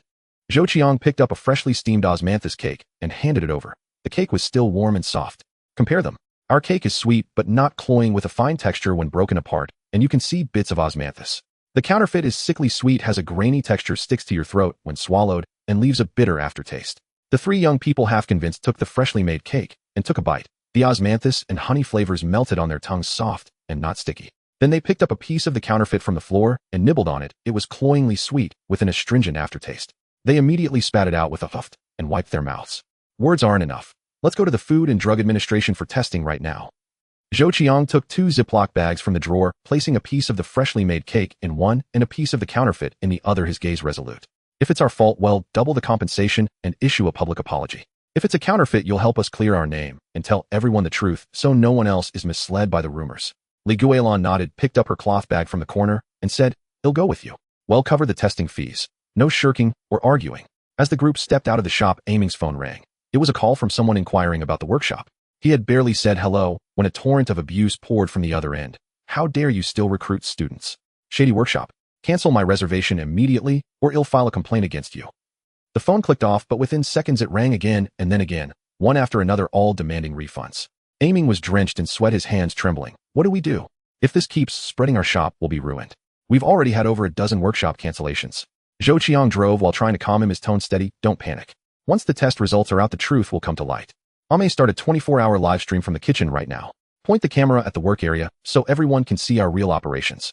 Don't let the rumors spiral out of control." Ame immediately complied, setting up her phone in the shop and aiming it at the kitchen. The master craftsmen were bent over sifting osmanthus, the golden petals falling with a soft rustle onto the bamboo sieve. The dough-kneader's arms worked with force, the dough thumping against the counter, soft yet resilient. The sanitized molds were neatly arranged on the racks, still emitting a faint warmth, with copies of the test reports clearly posted nearby. Within 5 minutes of the live stream starting, a netizen commented, "Looks pretty clean to me. The workstations are so shiny you can see your reflection. Doesn't match the rumors. I just attended a workshop yesterday. The ingredients were all fresh. The osmanthus still had water droplets and the molds were definitely sanitized. The steamed cake was incredibly fragrant. I saw their procurement ledger. It's incredibly detailed, even with test report numbers. Doesn't look like a setup." The live stream's popularity grew and the doubts gradually faded, but the online rumors continued to fester. Some people even began to dig up the shop's address, threatening to show up and demand an explanation. The drive to the FDA was clogged with traffic, and by the time they received the test report, 2 hours had passed. The staff member held up the report and cleared their throat. The counterfeit sample contains multiple illegal additives, including sodium cyclamate and potassium sorbate, and does not meet food safety standards. The Lease osmanthus cake sample passed all tests with no additives conforming to heritage food production standards. The 3 young people were instantly dumbfounded. The leader's face flushed bright red, and he rubbed his hands together nervously before finally stammering, "We're sorry. We were tricked." He scratched his head, his tone filled with guilt, his voice dropping an octave. "Yesterday someone messaged us online saying they got diarrhea from eating your cake and sent a video. They said if we came to your shop and caused a scene, they'd pay each of us 500 yuan. They even gave us the counterfeit cake. We were foolish, thinking we could make some pocket money, so we came. It's our fault. We shouldn't have stormed in without knowing the facts and helped spread lies." The girl in the hoodie lowered her head, her eyes red, her fingers picking at the hem of her clothes. "We'll clear things up online right now. We'll post the test report and tell everyone the truth. We'll apologize to you." The 3 immediately pulled out their phones, took photos of the test report, recorded apology videos, and detailed the entire story of how they were instigated. They tagged the shop's account and captioned it, "We're sorry, we were wrong. Lease osmanthus cake is an authentic heritage craft." Amaze live stream was still ongoing. After watching the apology video and seeing the test report, netizens erupted. So it was all a smear campaign. How despicable, stopping at nothing to ruin someone's reputation. Support the heritage shop in seeking justice. This malicious slander is disgusting. Those trolls must be punished. I just canceled my reservation, but now I'm resigning up immediately. A shop this reliable deserves our support. Zhou Qiang seized the moment, pulling out his phone to display the chat records of President Zhao's previous supply cutoff, the flour mill owner's testimony, and the recording of Zhao's failed attempt to acquire the shop, showing them all to the camera. This isn't the first time. President Zhao tried to monopolize the local pastry market by cutting off our supply chain. When that failed, he resorted to these underhanded tactics to smear us. With the truth revealed, public opinion online reversed instantly. Troll accounts were mass banned by the platform, and many netizens voluntarily shared the clarification video and their own experiences. Some even went to the shop to buy cakes and filmed videos to restore the shop's reputation. Even more unexpectedly, workshop registrations surged by 2-3 times, with the back-end booking schedule stretched to 45 days out. Several companies even reached out to customize team-building activities, saying, "Such a reliable heritage craft. Our employees would love to learn it with peace of mind." Guilan looked at the stream of registration notifications on her phone, a long-lost smile spreading across her face, the wrinkles around her eyes relaxing. She patted Zhou Qiang on the shoulder, her tone full of approval. "We owe this to you. You stayed calm in the crisis and came up with the idea of live streaming to clear our name. You've truly grown up." Zhou Qiang scratched his head sheepishly, his eyes reddening, his fingers trembling slightly. "Mom, this is what I should do. I couldn't let your hard work and the master's efforts go to waste. I couldn't let the Li family's reputation be tarnished." Aiming walked over, scratched his head, and said sincerely, "Zhou Qiang, I used to have a prejudice against you. I always thought you had ulterior motives. I'm sorry. This time you really made a huge contribution. I respect you." Zhou Qiang smiled, showing a row of white teeth. "It's okay. I wasn't the best person before. From now on, we're family. We'll protect this shop and this craft together." The atmosphere in the shop had just begun to ease, with everyone busy replying to customer messages, when Zhou Qiang's phone suddenly let out a ding, signaling an anonymous text message. He opened it, and his face instantly darkened, his fingers trembling. The message contained only a single sentence: "You can't win. Next time, I'll make Lease osmanthus cake disappear for good." Guilan leaned in to read the message, her brows knitting into a knot. "It's President Zhao. He's not done yet. What other tricks can he pull?" Ame clenched her fists, her cheeks puffed out with indignation. "We're not afraid of him. We'll deal with whatever comes our way, one move at a time." Zhou Qiang nodded, but a heavy stone seemed to settle in his heart. What would President Zhao's next time entail? Something even more sinister. More unsettling was his earlier mention of an old acquaintance in the shop. Who could that be? Just then a faint rustling sound came from the kitchen, as if someone was rummaging through things. Zhou Qiang's heart tightened. He quietly circled around to the kitchen entrance and peered inside. A familiar figure was crouched in front of the ingredient cabinet, holding a small bottle and pouring something into a basin of honey brew. It was old Wu, who had learned the craft under Guilan for half a year. Old Wu had been dismissed earlier for stealing ingredients from the shop to sell on the side. Why was he here now? And why was he furtively adding something to the honey brew? Zhou Chang's heart skipped a beat, a chill creeping up his spine, his hands and feet growing cold. The shop appeared to have returned to calm. The osmanthus fragrance lingered, customers came and went, but the hidden hand in the shadows had already crept in, targeting the kitchen's recipes and ingredients, waiting for the perfect moment to strike. At 6 in the morning, the sweet fragrance of osmanthus cakes had just drifted out of the alley when the small shop was already packed, leaving no room to even set foot. The crowd stretched from the counter to the end of the lane, the thump-thump of the apprentices kneading dough, the shouts of customers, and the click-click of phones taking pictures, all blending together, making the air feel scorching hot. Master, squeeze me in. I'd even sit on the floor to learn. A bespectacled girl clung to the counter, standing on tiptoe, the appointment slip in her hand crumpled from gripping it so tightly. I came all the way from the suburbs, a 40-minute trip. Amy shouted back, sweat streaming down her temples, her apron soaked through. There's absolutely no room left. Trial classes are booked up for 68 days, orders are piled higher than the cake molds. If we turn down any more, our reputation will suffer. Zhou Qiang carried a tray of freshly steamed cakes, squeezing sideways through the crowd, his shoulder aching from the collisions, the scorching sweet aroma, mixed with the smell of sweat, filling his nostrils. The back kitchen was even more chaotic. 3 chefs were kneading dough, back-to-back, flour falling like a light snow on the floor.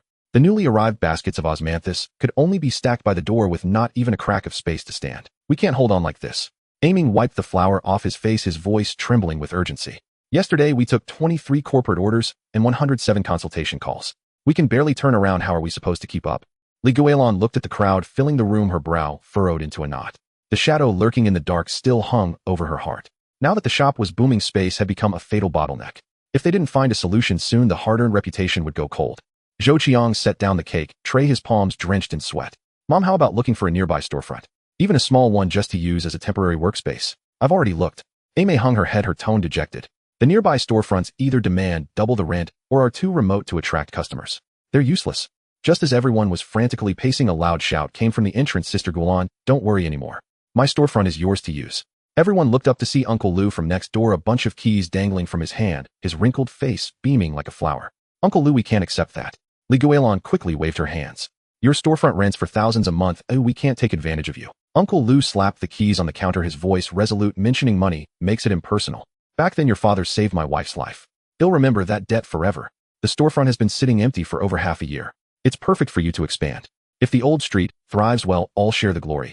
As soon as he finished speaking, the neighbors swarmed over. He'll help with the renovation. Sister Chen rolled up her sleeves, full of energy.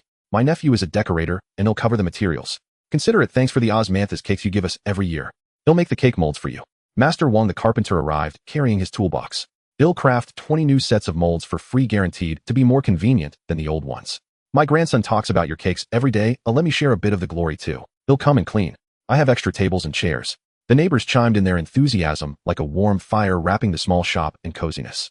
Zhou Qiang watched this scene, his eyes burning. In the past, when he made mistakes and went to prison, the neighbors would avoid him. Now they handed him steaming tea. This bond was sweeter than the osmanthus, and it made him more determined to protect the shop. Thank you, everyone. Li Guilan bowed deeply, her voice choked with emotion. Once the shop is expanded, I'll give each of you a basket of freshly steamed osmanthus cakes. The renovation crew arrived the very next day. The sounds of drills and hammering rose and fell, but no one complained. Instead, neighbors frequently brought tea and fruit to check on them. Zhou Qiang came 2 hours early every day, helping to carry materials and sweep dust. The rough wooden boards blistered his palms. He simply wrapped a piece of gauze around them and gritted his teeth to keep working. One early morning, he secretly stayed behind in the shop to practice kneading dough. The blisters on his palms had burst, and the flour stung his wounds with a piercing pain. Knead slowly. Don't fight it, came Li Guilan's voice from behind him. Zhou Qiang froze for a moment, then turned to see her holding iodine and band-aids, her eyes soft and warm. Mom, I'm fine. Doing more work puts my mind at ease, he said quietly, his fingertips trembling slightly.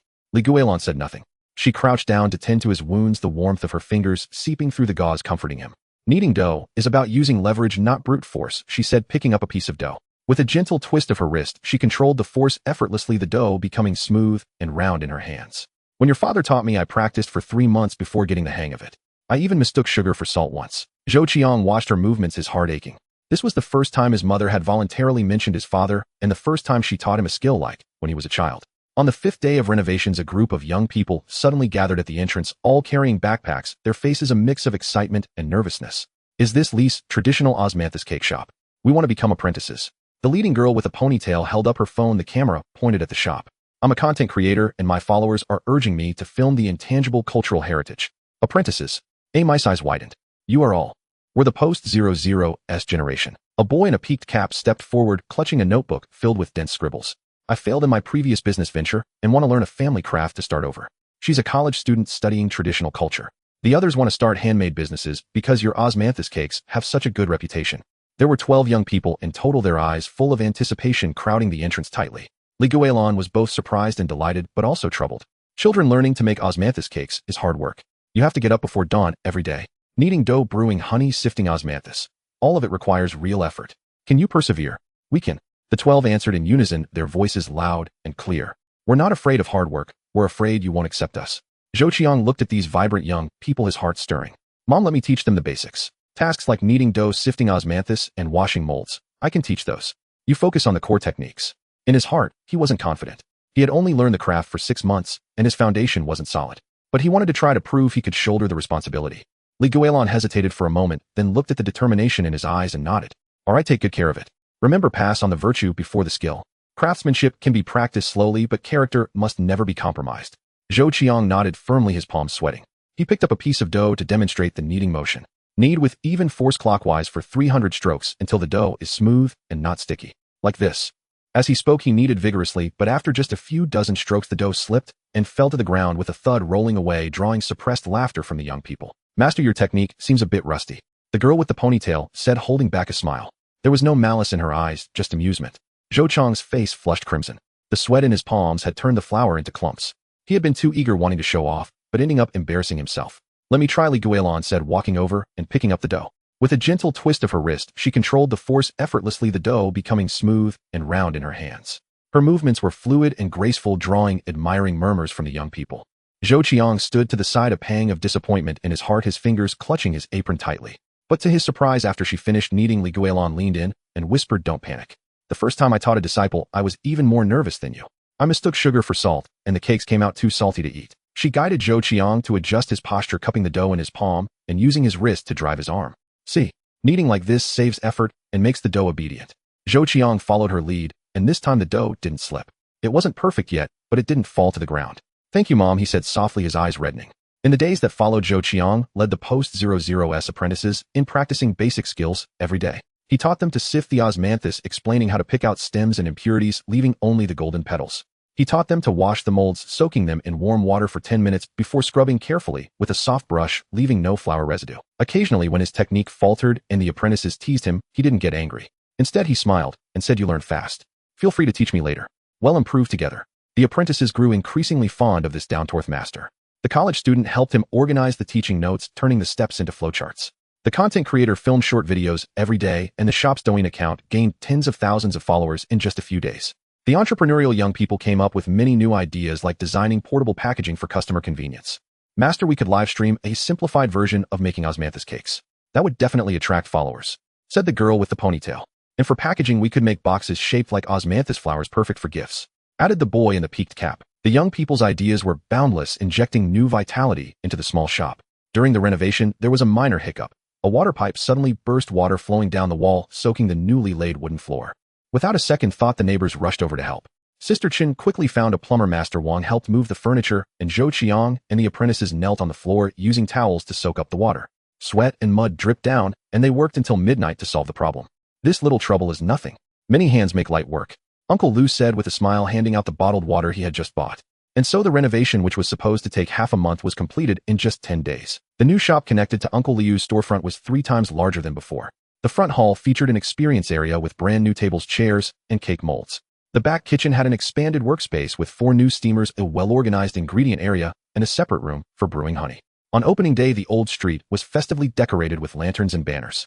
The neighbors came to offer their congratulations, and the post-00s apprentices dressed in uniform work clothes stood energetically at the entrance to welcome customers. Congratulations, Sister Guilan. The shop has expanded. Now we can come and learn to make cakes more often. This storefront is so spacious. Wishing you ever-growing business. Amid the lively crowd, Zhou Qiang looked at the transformed shop, his heart swelling with a sense of achievement. This wasn't just an expansion of the shop, it was a new beginning for his life. Guilan walked over to him and handed him a freshly steamed osmanthus cake. Try this. Your disciples made it. The flavor is just right. Zhou Qiang took the cake and took a bite. The sweet fragrance melted on his tongue, carrying a light hint of osmanthus, warm and comforting, better than ever before. Mama, He wanted to say something, but Guilan interrupted him. The past is in the past, she said, looking at him with gentle approving eyes. You are working diligently now and passing on the craft with your heart. That's the best way to honor me and your ancestors. Zhou Qiang nodded firmly, his eyes reddening. The osmanthus cake in his mouth grew sweeter with each chew, and the heavy stone in his heart finally lifted. As everyone was immersed in the joy of the opening, Zhou Qiang caught a glimpse of a familiar figure at the entrance of the alley. It was old Wu. He was wearing a peaked cap, the brim pulled down almost to cover his eyes, peering into the shop with a chillingly sinister gaze. In his hand, he held a small notebook, his fingers quickly scribbling something, as if recording a secret. Zhou Qiang's heart sank and cold sweat ran down his back. During the renovation, he had noticed Anomaly's tools had been moved, the honey brewing jar had been opened, and some ingredients had gone missing. At the time, he thought he had misremembered, but now it was clear that old Wu was the one secretly causing trouble. Just as he was about to chase after him, old Wu seemed to sense something, turned around, and quickly slipped away, his figure disappearing around the corner of the alley. Zhou Qiang clenched his fists, his palms soaked with sweat.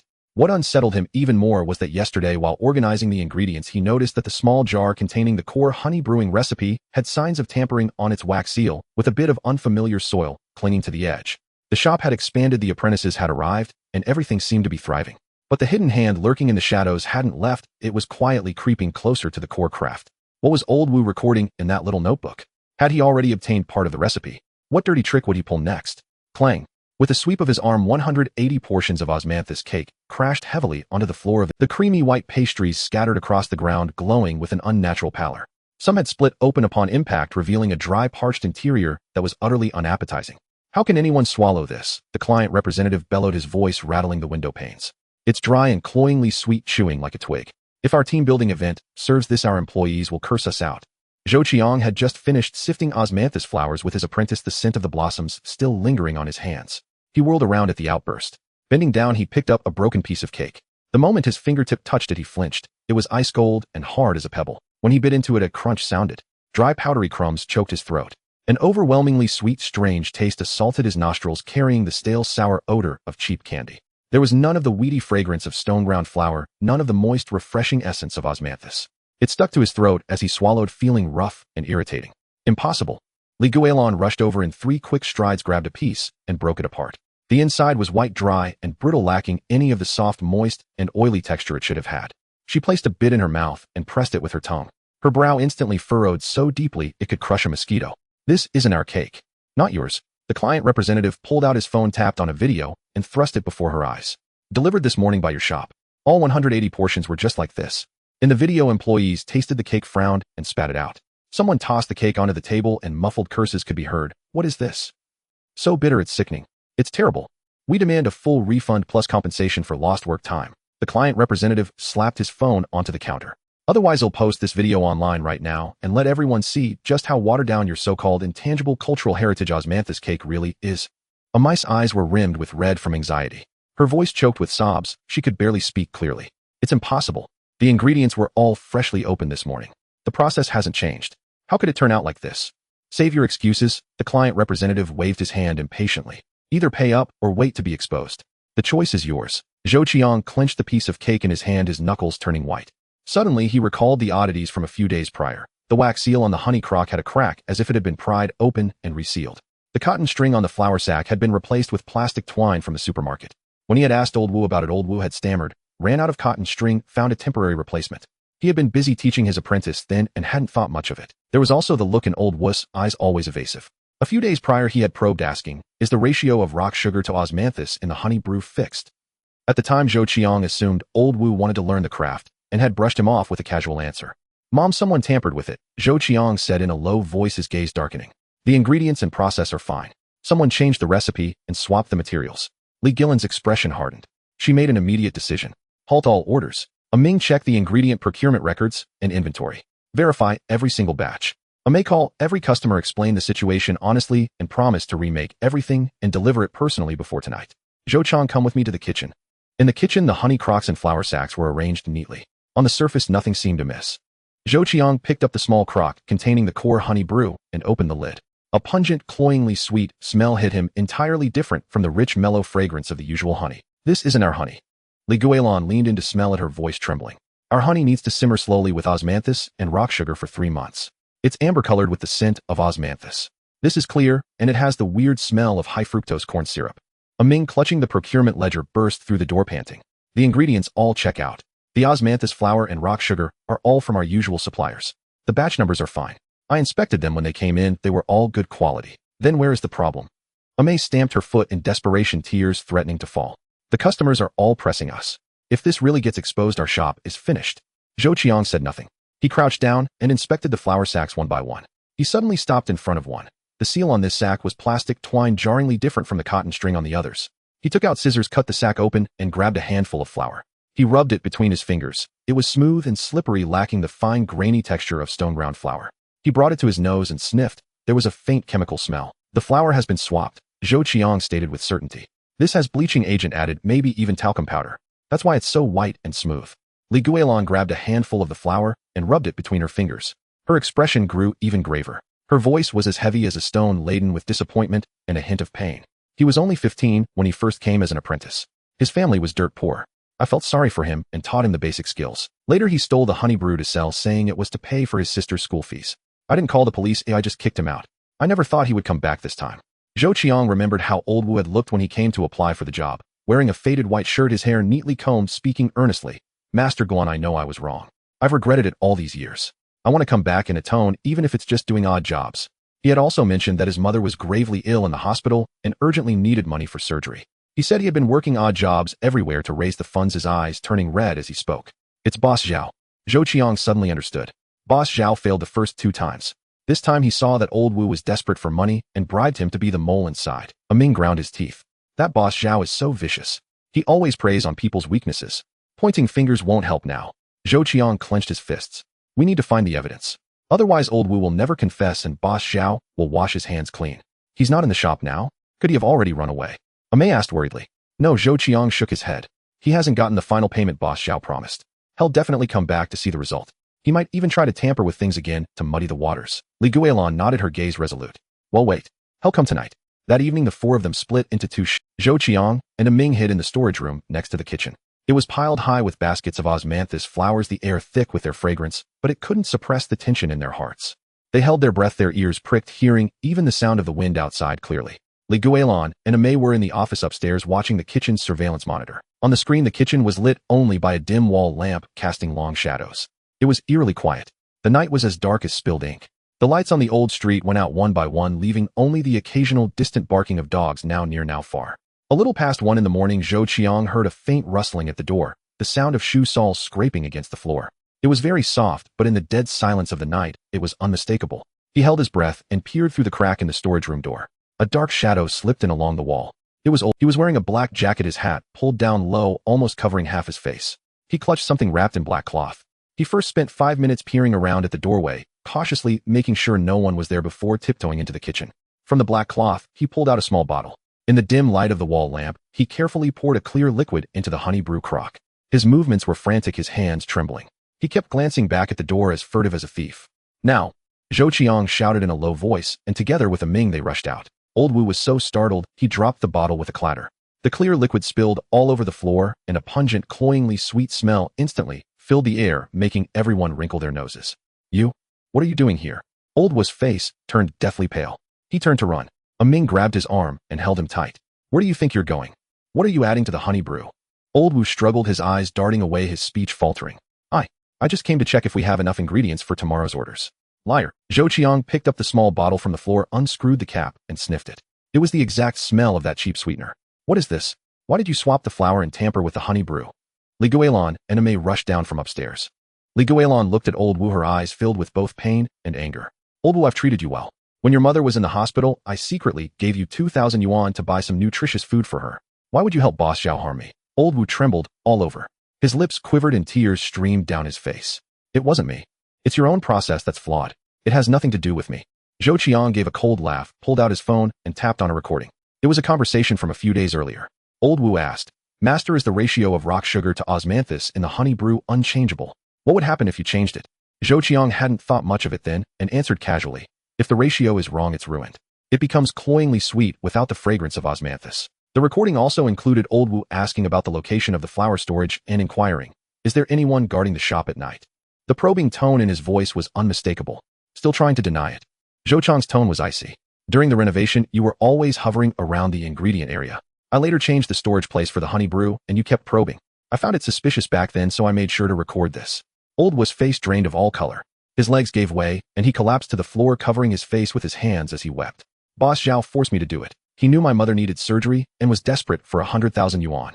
He came to me and said if I helped him swap the recipe to ruin your orders, he would give me that money. He sobbed, his voice trembling uncontrollably. My mother is lying in the hospital. The doctor said if she doesn't have the surgery soon, it will be too late. I tried borrowing money from everyone, but no one would lend me any. All my relatives and friends were avoiding me. Boss Zhao took advantage of my desperation. I had no choice. What exactly did he tell you to do? Li Guilan pressed, the anger in her voice subsiding, slightly replaced by a hint of reluctance to be harsh. He gave me bleaching agent sweetener and cheap high-fructose corn syrup. He told me to secretly swap out your flour and honey brew, and also to change the ratio of the honey brew. Old Wu wiped his tears, his fingers clawing at the floor. He said the cakes made this way would look white and sweet, but would taste terrible, and it would completely ruin your reputation. He also said that once your shop went under, he would take all your customers and hire me as a master baker at his place with a doubled salary. Amei trembled with rage. For money, you didn't care about ruining us, or the craft passed down from our ancestors. I was wrong. I was so wrong. Old Wu kept kowtowing, his forehead turning red. Master Guilan, please give me another chance. He'll return the money. He'll go and apologize to the customers. He'll find another way to pay for my mother's surgery, even if I have to sell my blood. Li Guilan closed her eyes and took a deep breath. When she opened them again, her gaze was calm. I already gave you a chance. You chose the wrong path. She took out her phone and dialed the police. Hello, officer. Someone has deliberately sabotaged food ingredients here, suspected of commercial sabotage. The police arrived quickly and took Old Wu away. They also confiscated the transfer records on him, the 50,000 yuan deposit from Boss Zhao, along with the remaining additives. By the time the police left, the sky was turning light. A fishbelly white glow appeared in the east, and the old street began to stir. What do we do now? Ming rubbed his bloodshot eyes, his voice hoarse. All orders are on hold. The customers are still waiting for an explanation. We remake them. Li Guilan's tone was resolute. We use the best ingredients, the most authentic process. I will personally oversee every single portion. Let's start now. Zhou Qiang nodded and turned to walk into the kitchen. He'll need the dough. Ming, go to the storeroom and get the new stone ground flour and honey brew. May contact the customers and tell them the newly made cakes will be delivered before 10 o'clock this morning. When the sun rose, the kitchen was already filled with the rich, refreshing fragrance of osmanthus. Zhou Qiang kneaded the dough with his bare hands, sweat trickling down his cheeks and dripping onto the dough, mingling with the sweet scent of the flowers. The dough became smooth and round under his hands.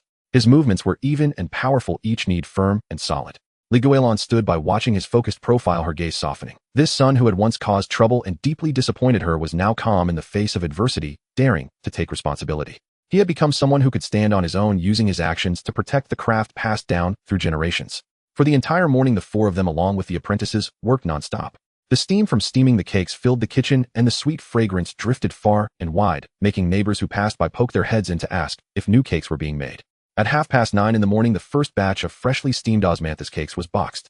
Zhou Qiang and Ming got in the car and delivered them door to door. Manager Zhang, I'm truly sorry about the earlier cakes.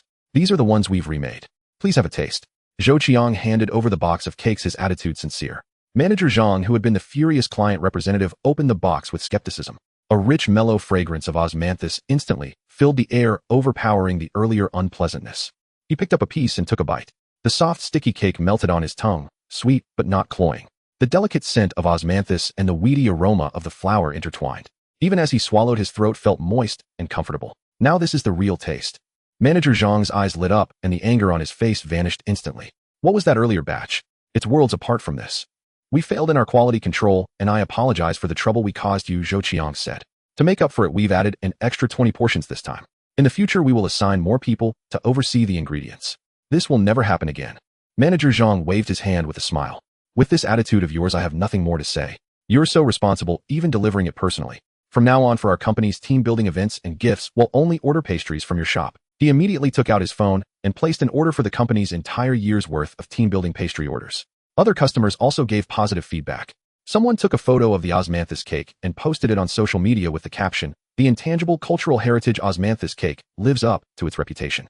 They didn't run from the problem. The remade cakes are sweet, soft, and fragrant. A conscientious business. Must support. In just one morning, the small shop's reputation didn't just survive, it improved. Many new customers saw the posts and called to place orders. That evening, everyone sat in the new shop's tasting area, looking out at the lights of the old street. Each face showed exhaustion, but also deep satisfaction. They held cups of hot tea, the warmth traveling from their fingertips to their hearts. After this incident, I want to set a rule, Li Guilan said, her expression serious. From now on, when taking on apprentices, we first check their character, then teach them the craft. No matter how skilled they are, if their character is flawed, they will only ruin our ancestors' reputation. Passing on the craft begins with passing on virtue.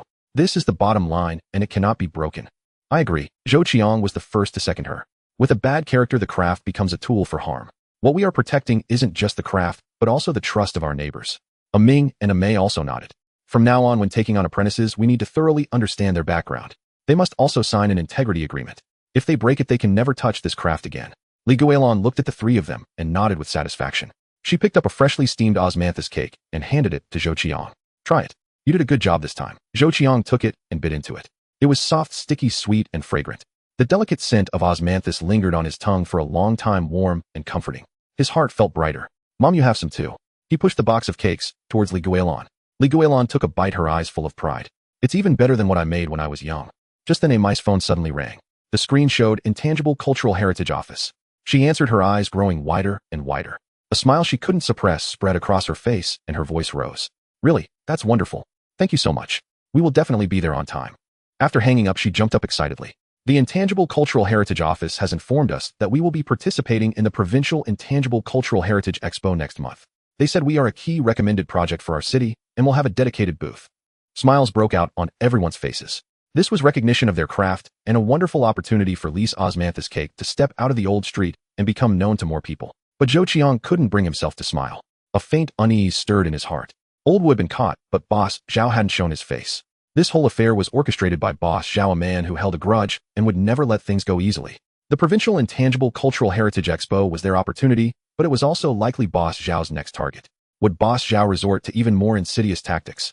Would he bribe someone at the expo or hire people to cause a scene on the spot to completely destroy their reputation?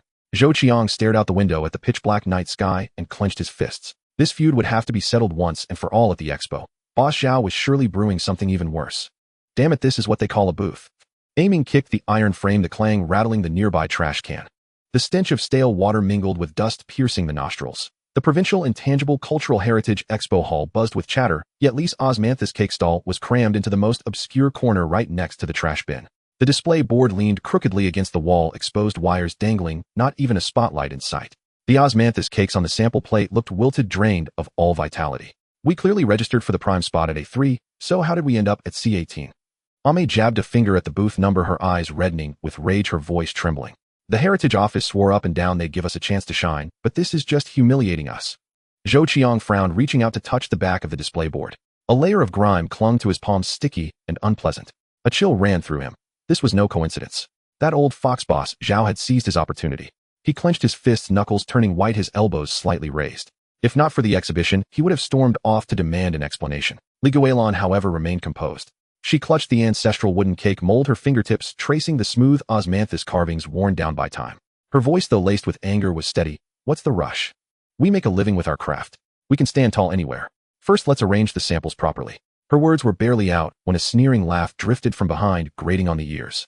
Oh, isn't this Li's osmanthus cake?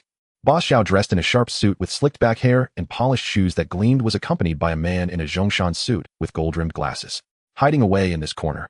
Did you know your so-called heritage is watered down, so you dare not show your face where the crowds are?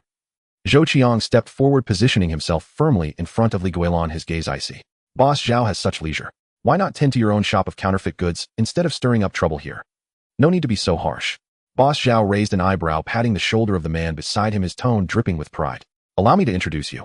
This is Expert Wang from the Provincial Intangible Cultural Heritage Research Association, here specifically to authenticate the real deal. After all, we wouldn't want anyone passing off fakes and tarnishing the reputation of our heritage. Expert Wang adjusted his glasses, his gaze sweeping over the osmanthus cakes on the table. A faint sneer curled at the corner of his mouth. He picked up a piece as if handling something filthy, barely touching it with his fingertips. Li's osmanthus cake. He brought it to his nose, sniffed, then immediately frowned and tossed it back. I've scoured the authoritative heritage directories, and there's no complete record of you. Your 3-need-3-rest process is subpar. The honey brew is cloyingly sweet. This is clearly a shallow imitation of the early Jiangnan osmanthus cakes, and you dare claim it as an ancient technique passed down through generations. Hearing the commotion, visitors swarmed over like a tide. Phone cameras clicked incessantly, and whispers buzzed like bees drilling into their ears. A copycat. No wonder they're hiding in the corner. It looks delicate, but I never expected it to be a fake. It's not even in the heritage directory. Could it be counterfeit heritage? Aiming clenched his fists in fury, his hand reaching into his pocket for the heritage certification. But just as his fingers brushed the edge, Guilan caught his wrist. Certificates are static, craftsmanship is alive. Guilan whispered into his ear, then stepped forward 2 paces. Her voice, though not loud, cut through the surrounding chatter with unwavering clarity. Since expert Wang claims our technique is flawed, why not witness firsthand what Li's ancient method osmanthus cake truly is? She called over a staff member who brought a small table. She swiftly arranged stone-ground flour, fresh osmanthus flowers, her family's amber-hued honey brew, and the wooden cake mold passed down through 7 generations. Its pattern smooth and warmed by time, exuding a deep woody fragrance up close. Li's osmanthus cake requires 3 kneads and 3 rests. Each knead consists of 300 motions, not one less. The dough must rest at a constant 25 degrees Celsius. A single degree off and the texture becomes worlds apart. Guilan plunged her bare hands into the flour, her fingertips gauging the water with flawless precision. Her kneading was steady and powerful, her arms driving her wrists. The dough flipped, pressed, and worked under her hands, emitting a rhythmic thumping sound that vibrated through the table. Sweat trickled down her temples, dripping onto the dough, mingling with the pure fragrance of osmanthus. The aroma gradually spread through the crowd, not overpowering, but irresistible, drawing people closer. The murmurs around them slowly faded. The visitors were captivated by her fluid movements. Some stood on tiptoes to see better, others quietly put away their phones, and even their breathing softened. Look at that dough. The more she kneads, the smoother it gets, like satin. That honey brew has such a true color, amber, and it smells sweet without being cloying. That kneading force, it takes decades to master. Zhou Qiang seized the moment, stepping back from the crowd. He pulled out his phone, made a brief call, then hung up. Pushing his way back to the center, he announced in a booming voice, "Boss Zhao, you accuse us of copying. But what about the counterfeit goods in your shop stamped with handmade marks? And what about your bribery of Old Wu to sabotage our raw materials? How do you explain that?" Boss Zhao's face changed. "You're talking nonsense. Old Wu acted out of greed. It has nothing to do with me. Nothing to do with you." Zhou Qiang let out a cold laugh, holding up his phone and shoving it close to Boss Zhao. The screen displayed a chat log clearly. "Then how do you explain paying 5,000 yuan to have the expo staff move us from A3 to C18, right next to the trash can? The words, money transferred, and move them to a corner, keep them out of sight, were plain for everyone to see. That's fabricated." Boss Zhao panicked, lunging for the phone. "I don't even know this person." "You don't." Zhou Qiang sidestepped and played a recording. Old Wu's voice was unmistakable. "Boss Zhao told me to switch the flour and alter the honey brew. He said once Li's is finished, I can work as a master in his shop with double the pay." "Shut up." Boss Zhao cut him off sharply, then turned to expert Wang. "Wang, tell them. Their technique doesn't even qualify as..." Expert Wang adjusted his glasses, cold sweat beading on his forehead. He forced himself to speak. "The heritage directory updates slowly. I have internal documents and Li's osmanthus cake indeed." "Is that so?" Aiming suddenly pushed forward, holding up his own phone, his voice brimming with triumph. "I just called the Provincial Heritage Research Association. They said there's no expert by your name. They even suggested I call the police to verify your identity." Expert Wang's face turned deathly pale. He steadied himself against the table, his legs trembling. He tried to retreat, but a burly man grabbed his arm. "Trying to leave? Spit it out." I didn't mean to." He was shaking on the verge of tears. "He paid me 2,000 yuan to say that. I don't know anything about heritage. I'm just a retired middle school teacher." The crowd erupted. Their gazes at Boss Zhao were filled with contempt, and curses flew from every direction. So he hired a fake expert. To ruin someone's business had stooped to such lows. Despicable. This man deserves to be exposed. Boss Zhao trembled with rage, pointing at Zhou Qiang. "Just wait. My father's pastry shop was driven out of business by your Li family back then. I won't let you off easy." Those words made everything clear. This was a personal vendetta. Just then, several people in red vests pushed through the crowd. They were the expo judges. The lead judge, Judge Zhang, picked up a freshly made osmanthus cake and took a bite. His eyes lit up instantly. The soft, sticky cake melted on his tongue, sweet without being cloying. The fragrance of osmanthus mingled with the weedy aroma of stone-ground flour, rich and lingering. Even after swallowing, a faint aftertaste remained in his throat. "Excellent. The flavor is authentic, the technique is pure, and it carries tradition." Judge Zhang gave a thumbs up, his voice ringing out. "This is true heritage craftsmanship. The 3-knead 3-rest process is perfectly executed. The sweetness of the honey brew is just right, with no trace of additives. Pure." The other judges also sampled the cakes, showering them with praise. "The texture is delicate, neither sticky nor overly sweet. The osmanthus aroma is fully infused. This skill is extraordinary. Watching masterly work, every step reflects meticulous care. This is what ancient heritage should look like."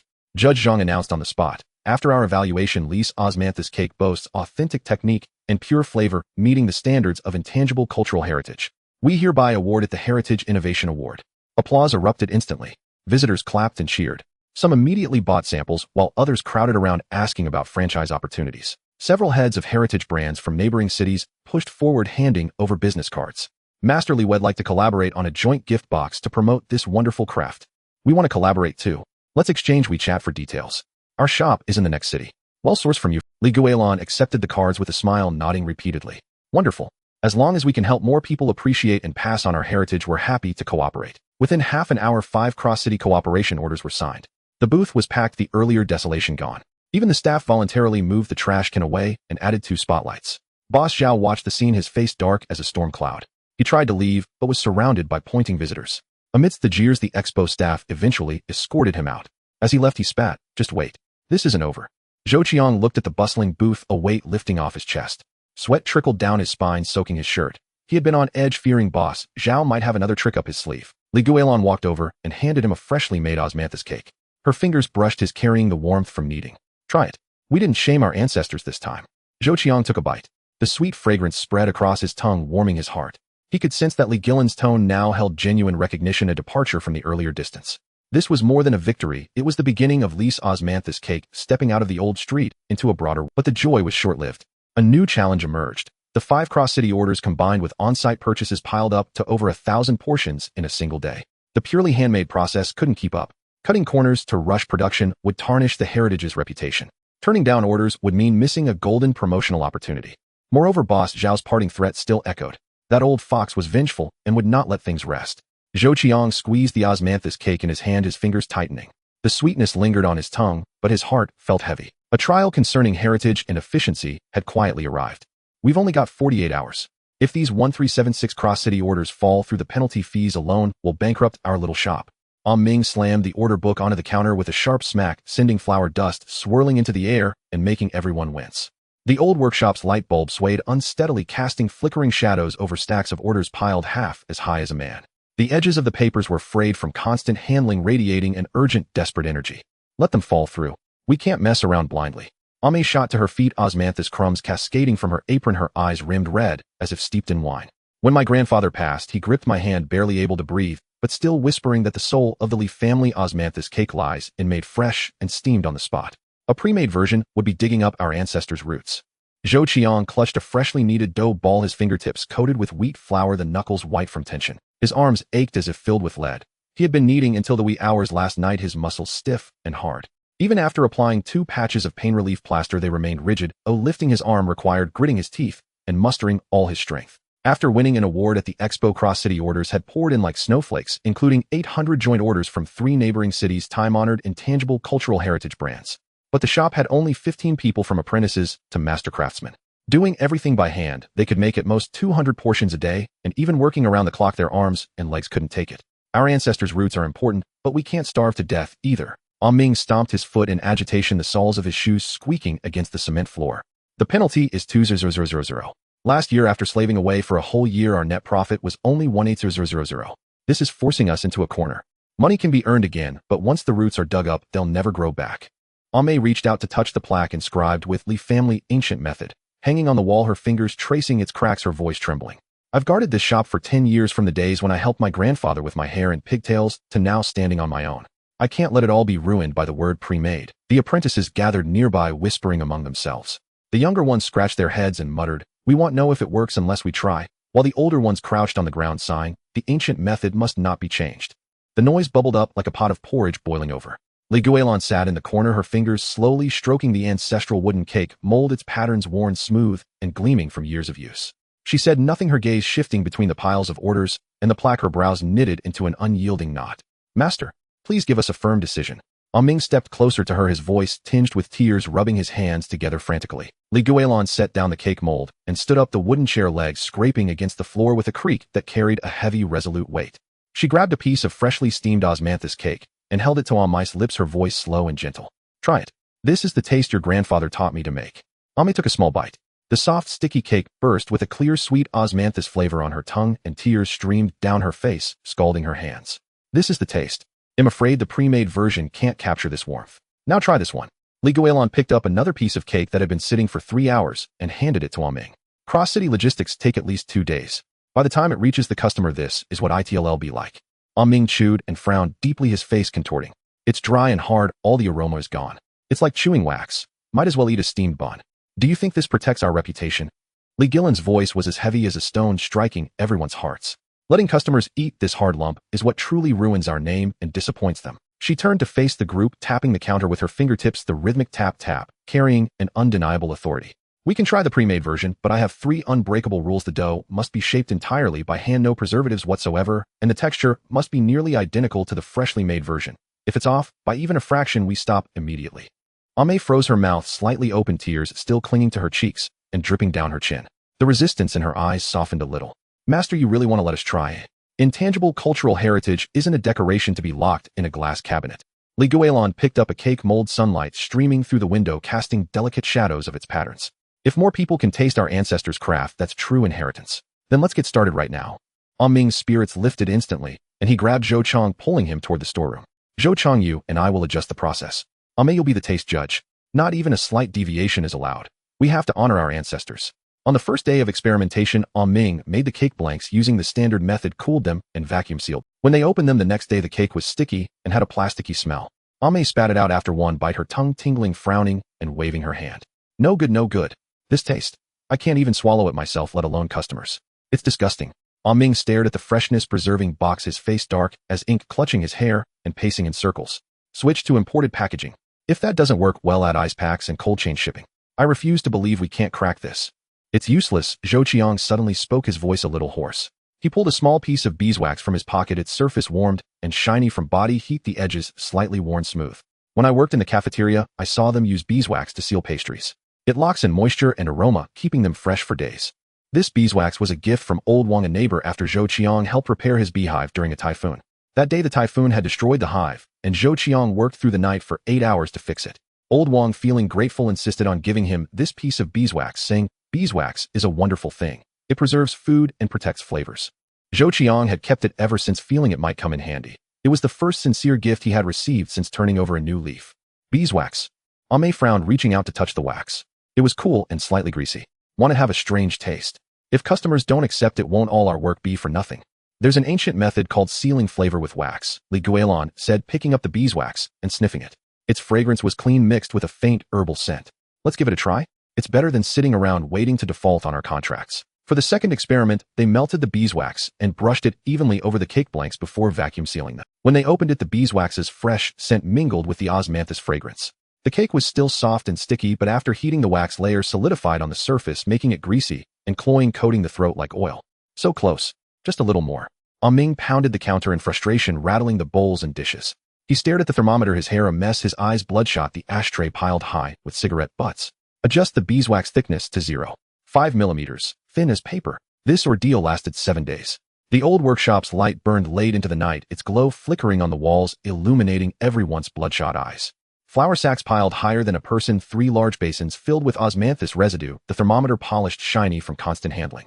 The packaging machine's hum grated on the ears, but no one dared to rest.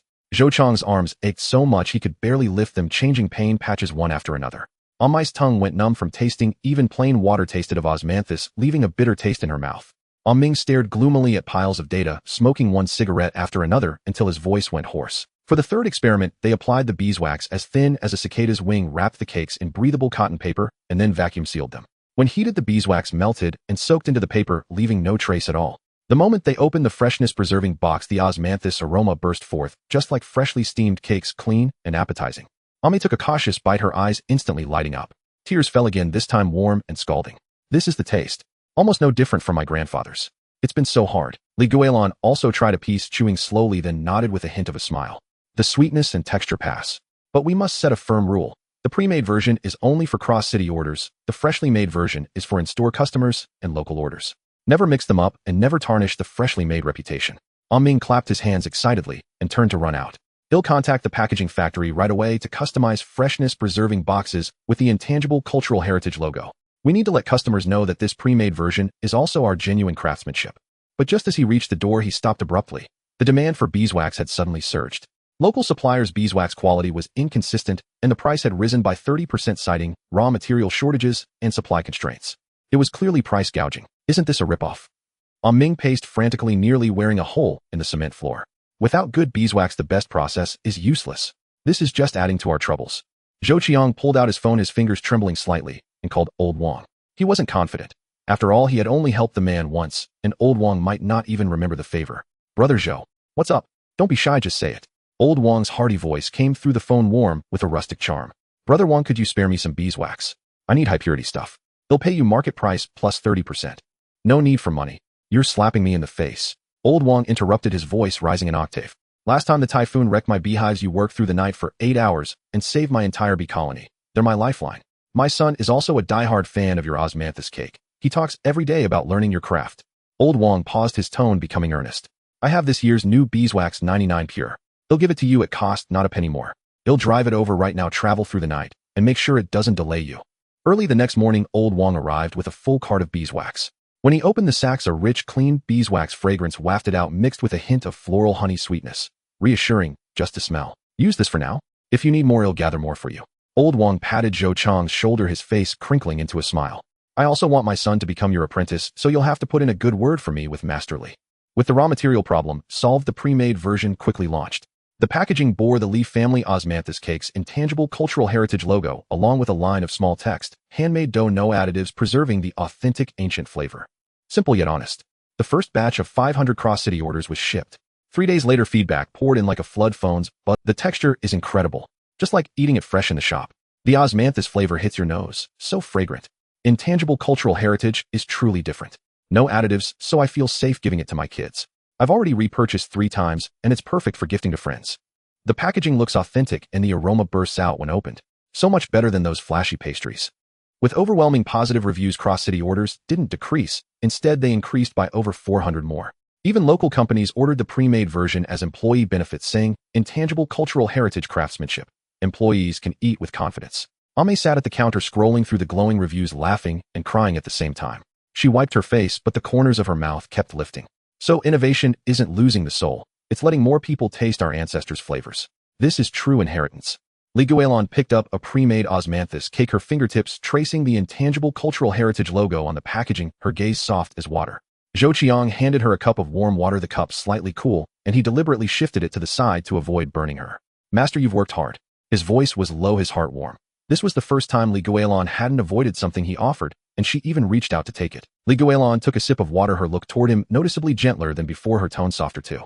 The beeswax sealing method you proposed made a big difference. It wasn't for nothing that you endured these days with us. Zhou Qiang couldn't help but smile, the ache in his arms seeming to ease. He knew he was one step closer to truly being accepted into this family. But just then Ming came running in frantically, phone in hand, his face pale and hands trembling, his voice choked with tears. Bad news. That bastard boss, Zhao, has also jumped on the pre-made osmanthus cake bandwagon. His price is half of ours, and he's hired bots to spread rumors saying our pre-made version contains preservatives and gives people diarrhea. On the phone screen, the bots' comments flooded in. Got diarrhea right after eating. Definitely has preservatives. Intangible cultural heritage is just a gimmick. This pre-made stuff is no different from supermarket pastries. Don't buy it. It's a scam. Everyone's smiles froze instantly. The workshop fell so silent that the cicadas chirping outside could be heard. Even the sound of flour dust settling on the floor was distinct. Zhou Chang's heart sank. How had Boss Xiao copied them so quickly? Only a few people knew the workshop's process. Could someone have tipped him off? Ame clenched her fists, her nails digging into her palms until they went numb from pain. He just can't stand to see us succeed. He lost so badly at the last expo, and now he's stirring up trouble again. Shameless. Li Guilan gripped the cake mold tightly, her knuckles white, her fingers tracing its patterns. But her eyes grew sharp like a knife hidden within. What made it even more concerning was that Zhou Chang's graduation assessment was next week. Boss Xiao had already tried cutting off supplies, spreading rumors, and planting a mole. Would he sabotage the assessment too? If he tampered with the ingredients or deliberately disrupted the proceedings, all of Zhou Chang's hard work over the past 6 months would be wasted. Moreover, Old Wang's beeswax was just enough for this batch. The next supply was still uncertain. If Boss Xiao bought off Old Wang, cut off their beeswax supply, or secretly swapped the beeswax to ruin the pre-made products, wouldn't all their efforts be for nothing? The osmanthus fragrance still lingered in the workshop, sweet and cloying, but a heavy stone weighed on everyone's hearts, making it hard to breathe. The battle over the pre-made version seemed destined to reignite. And Zhou Chang's graduation assessment was now shrouded in an inescapable shadow. In the old workshop, the sweet fragrance of osmanthus mingled with the scorching dry heat. Zhou Qiang clutched the ancestral pastry mold, his palms sweat, turning the wheat flour into damp clumps, the wood grain of the mold pressing painfully into his fingertips. Today was his apprenticeship examination. The 3 judges sat in perfect alignment. Li Guilan's brows were as heavy as a layer of frost. The neighborhood supervision group whispered softly, and the apprentices leaning against the doorframe had eyes shining like searchlights. There is only one rule, one steamer of 20 cakes matching mine in color, aroma, taste, and shape. Li Guilan's voice wafted over with the scent of flower stern, yet carrying a barely perceptible tension. Missed by a hair, and these 6 months of suffering will have been for nothing. Zhou Qiang took a deep breath, rubbing the damp powder from his fingertips. Over the past 6 months, the dough he had kneaded could fill half a room. The osmanthus he had sifted could fill 3 clay jars, and the muscles on his arms were as hard as a wooden mallet. Yet sweat still trickled down his spine. It wasn't from exhaustion, but from fear. That Zhao guy was too quiet. After the prefabricated cake rumor was debunked, Zhao had vanished like smoke, not showing his face for half a month. Zhou Qiang knew this kind of silence all too well. He had seen it plenty. In prison, the longer someone holds back, without making a scene, the more likely they are to strike a fatal blow. Get to work. As Li Guilan raised her hand, her gaze swept over the old scar on Zhou Qiang's arm. A burn from the last time he tested the prefabricated recipe, still faintly red like a mark that hadn't fully faded. Zhou Qiang tore open a bag of flour, flicking his wrist as the snow-white powder fell in a rustling shower, like crushed snow pouring into the clay basin. He had practiced the technique of 3 kneads and 3 rests 1,000 times. Pressing down with his palm, the dough's elasticity was firm and resilient. Each turn followed the grain of his muscles, releasing the clear fragrance of wheat mingled with the slight sourness of yeast. He poured in the osmanthus honey, fermented for a full 100 days. The golden syrup seeped into the dough's grooves, and the sweet fragrance exploded with a hum. Uncle Lou from the neighborhood couldn't help but sniff. This aroma is exactly the same as when Master Li was young. Aiming, clutching the order book, stood nearby, constantly scraping his foot on the ground, his peripheral vision fixed on the door. Something's off. Why hasn't that shady Zhao come to stir up trouble? Ame elbowed him, lowering her voice to a whisper. Stop muttering nonsense. Can't you see the sweat on Zhou Qiang's forehead? If you distract him, he'll lose his nerve. Zhou Qiang was indeed panicking. His kneading hand nearly lost its rhythm. He recalled the words Li Guilan had taught him in private. Kneading dough fears panic, resting dough fears haste, and living life fears failing to shed old habits. These words were etched in his heart more firmly than the recipe book. He placed the first cake mold into the steamer, and steam billowed up instantly. The white misty cloud wrapped in sweet fragrance drifted out of the workshop, drawing in passers-by. Apprentice Xiaoyu, peering over the steamer's edge, smacked his lips and said, Brother Chang's skill is solid. The corners of Li Guilan's mouth twitched, her tense jawline softening slightly, but the scrutiny in her eyes did not relax. She knew better than anyone that what Zhou Qiang lacked was not just skill, but the trust of others, and more importantly, the hurdle within his own heart. Just then, Zhou Qiang's phone vibrated with a hum, and a text message popped up on the screen. The number was unfamiliar, and the words were laced with venom. The recipe book in the backyard cabinet. If you don't come now, you can pick up the ashes. Zhao. Zhou Qiang's heart clenched instantly, his fingertips numb and stiff. The backup recipe book was Li Guilan's most prized possession, locked in the old wooden cabinet in the backyard. Only the 4 of them, master and disciples, and old Wu the trader from back then, knew about it. Zhao had indeed gotten the information out of old Wu. What's wrong? Ame asked, seeing his face turn pale, and quickly moved closer. The backyard. The recipe book. Zhou Qiang's voice trembled as he grabbed a towel from the counter and ran out. Watch the steamer. Don't let the fire get too high. As he rushed out of the front hall, he heard a sharp crash from the backyard, followed by a pungent smell of gasoline. Acrid choking stabbing his nose like needles and making him cough. The backyard door was ajar, and orange flames were licking through the gap, the crackling sound making his scalp tingle. The moment Zhou Qiang pushed the door open, a wave of heat forced him back half a step, his skin stinging as if branded by a hot iron.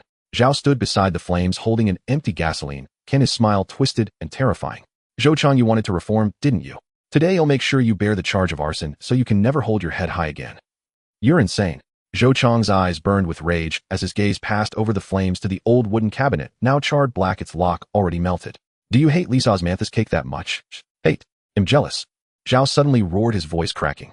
I've slaved away in the pastry business for 10 years. Why can Li Guilan become an intangible cultural heritage inheritor just by holding onto an old recipe? And why can a reformed convict like you turn your life around? He threw the empty can to the ground, the bottom hitting the concrete with a dull thud. If I can't have a good time, neither will you. This recipe book, this old workshop, they'll burn it all down. The fire had already reached the top of the wooden cabinet. Thick smoke stung their eyes, making tears stream down. Zhou Qiang squinted, unable to see anything clearly. He was afraid, truly afraid. The fire was so big, if he rushed in, he might not come out. But he was even more afraid of this, seeing Li Guilan's lives work turn to ash, seeing his own 6 months of effort go completely to waste, and never earning his master's recognition. To hell with it. Zhou Qiang gritted his molars, bent down, grabbed a wet burlap sack from the corner, wrapped it around his arm, and charged into the sea of fire. The scorching air made his throat tighten. Every breath was painful. Thick smoke invaded his lungs, making him wretched. The cabinet door had burned through.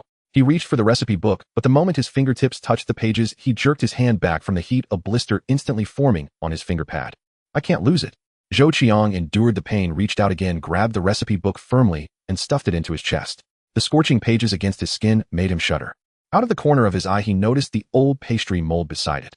passed down from Guilan's grandfather, engraved with the names of 7 generations, its edges polished smooth by countless touches. He instinctively reached out to grab it, but at that moment a burning wooden beam fell, with a crack landing squarely out. A searing pain shot through his body like an electric current. Zhou Qiang shook violently like a sieve. The burlap sack on his arm caught fire instantly, and the flames climbed up his clothes. Clutching the mold and recipe book tightly, he staggered out the back of his clothes, already scorched black by sparks. The smell of burning fabric mixed with gasoline nearly suffocating him. Zhou Qiang, aiming, and Ame rushed over. Ame was carrying a bucket of water which she threw over him with a splash.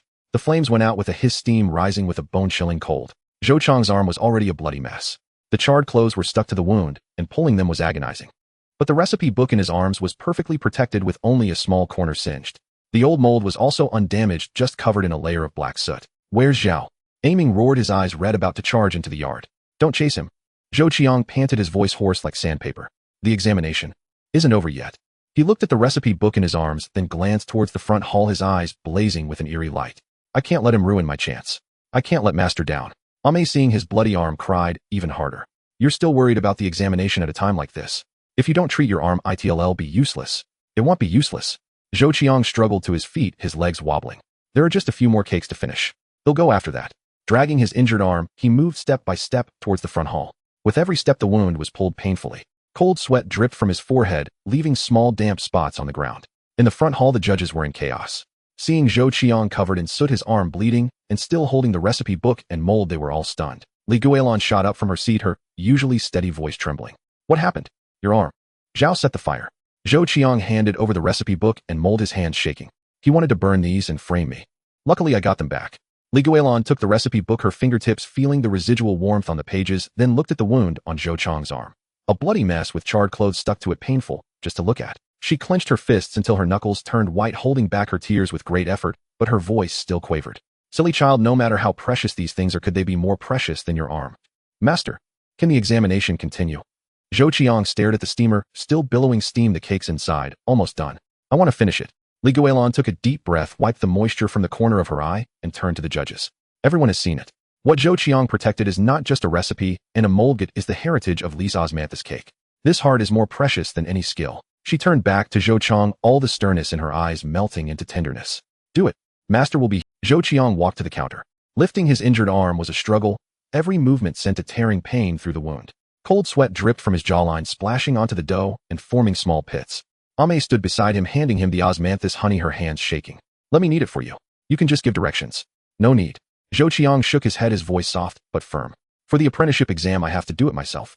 If it's not genuine, it doesn't count." His movements were much slower, even a bit clumsy. The pressure when kneading was uneven, and the osmanthus honey was poured slightly askew. But he didn't stop. Gritting his teeth, he put all his strength into every single motion. Wheat flour mixed with sweat, drawing streaks across his face. When the steamer was steaming again, the sweet fragrance was mixed with a faint smell of burning, the scorched smell from his clothes. But no one found it unpleasant. Instead, it made their hearts ache. Uncle Lu from the neighborhood sighed. "This kid has truly poured his heart into it." Apprentice Xiaoyu, his eyes red, quietly wiped away a tear. "Brother Chang is even more determined than I imagined." As he placed the last cake mold into the steamer, Zhou Qiang could no longer hold on. His legs gave way, and he collapsed to the floor. Blood and water seeped from the wound on his arm, staining the concrete beneath him. But looking at the steamer, a relieved smile spread across his face. The waiting time felt stretched infinitely. Finally, Guilan lifted the steamer lid. A rich, sweet fragrance surged out, more mellow and lingering than before, wrapped in a hint of smoke and fire. The scent of protection and perseverance.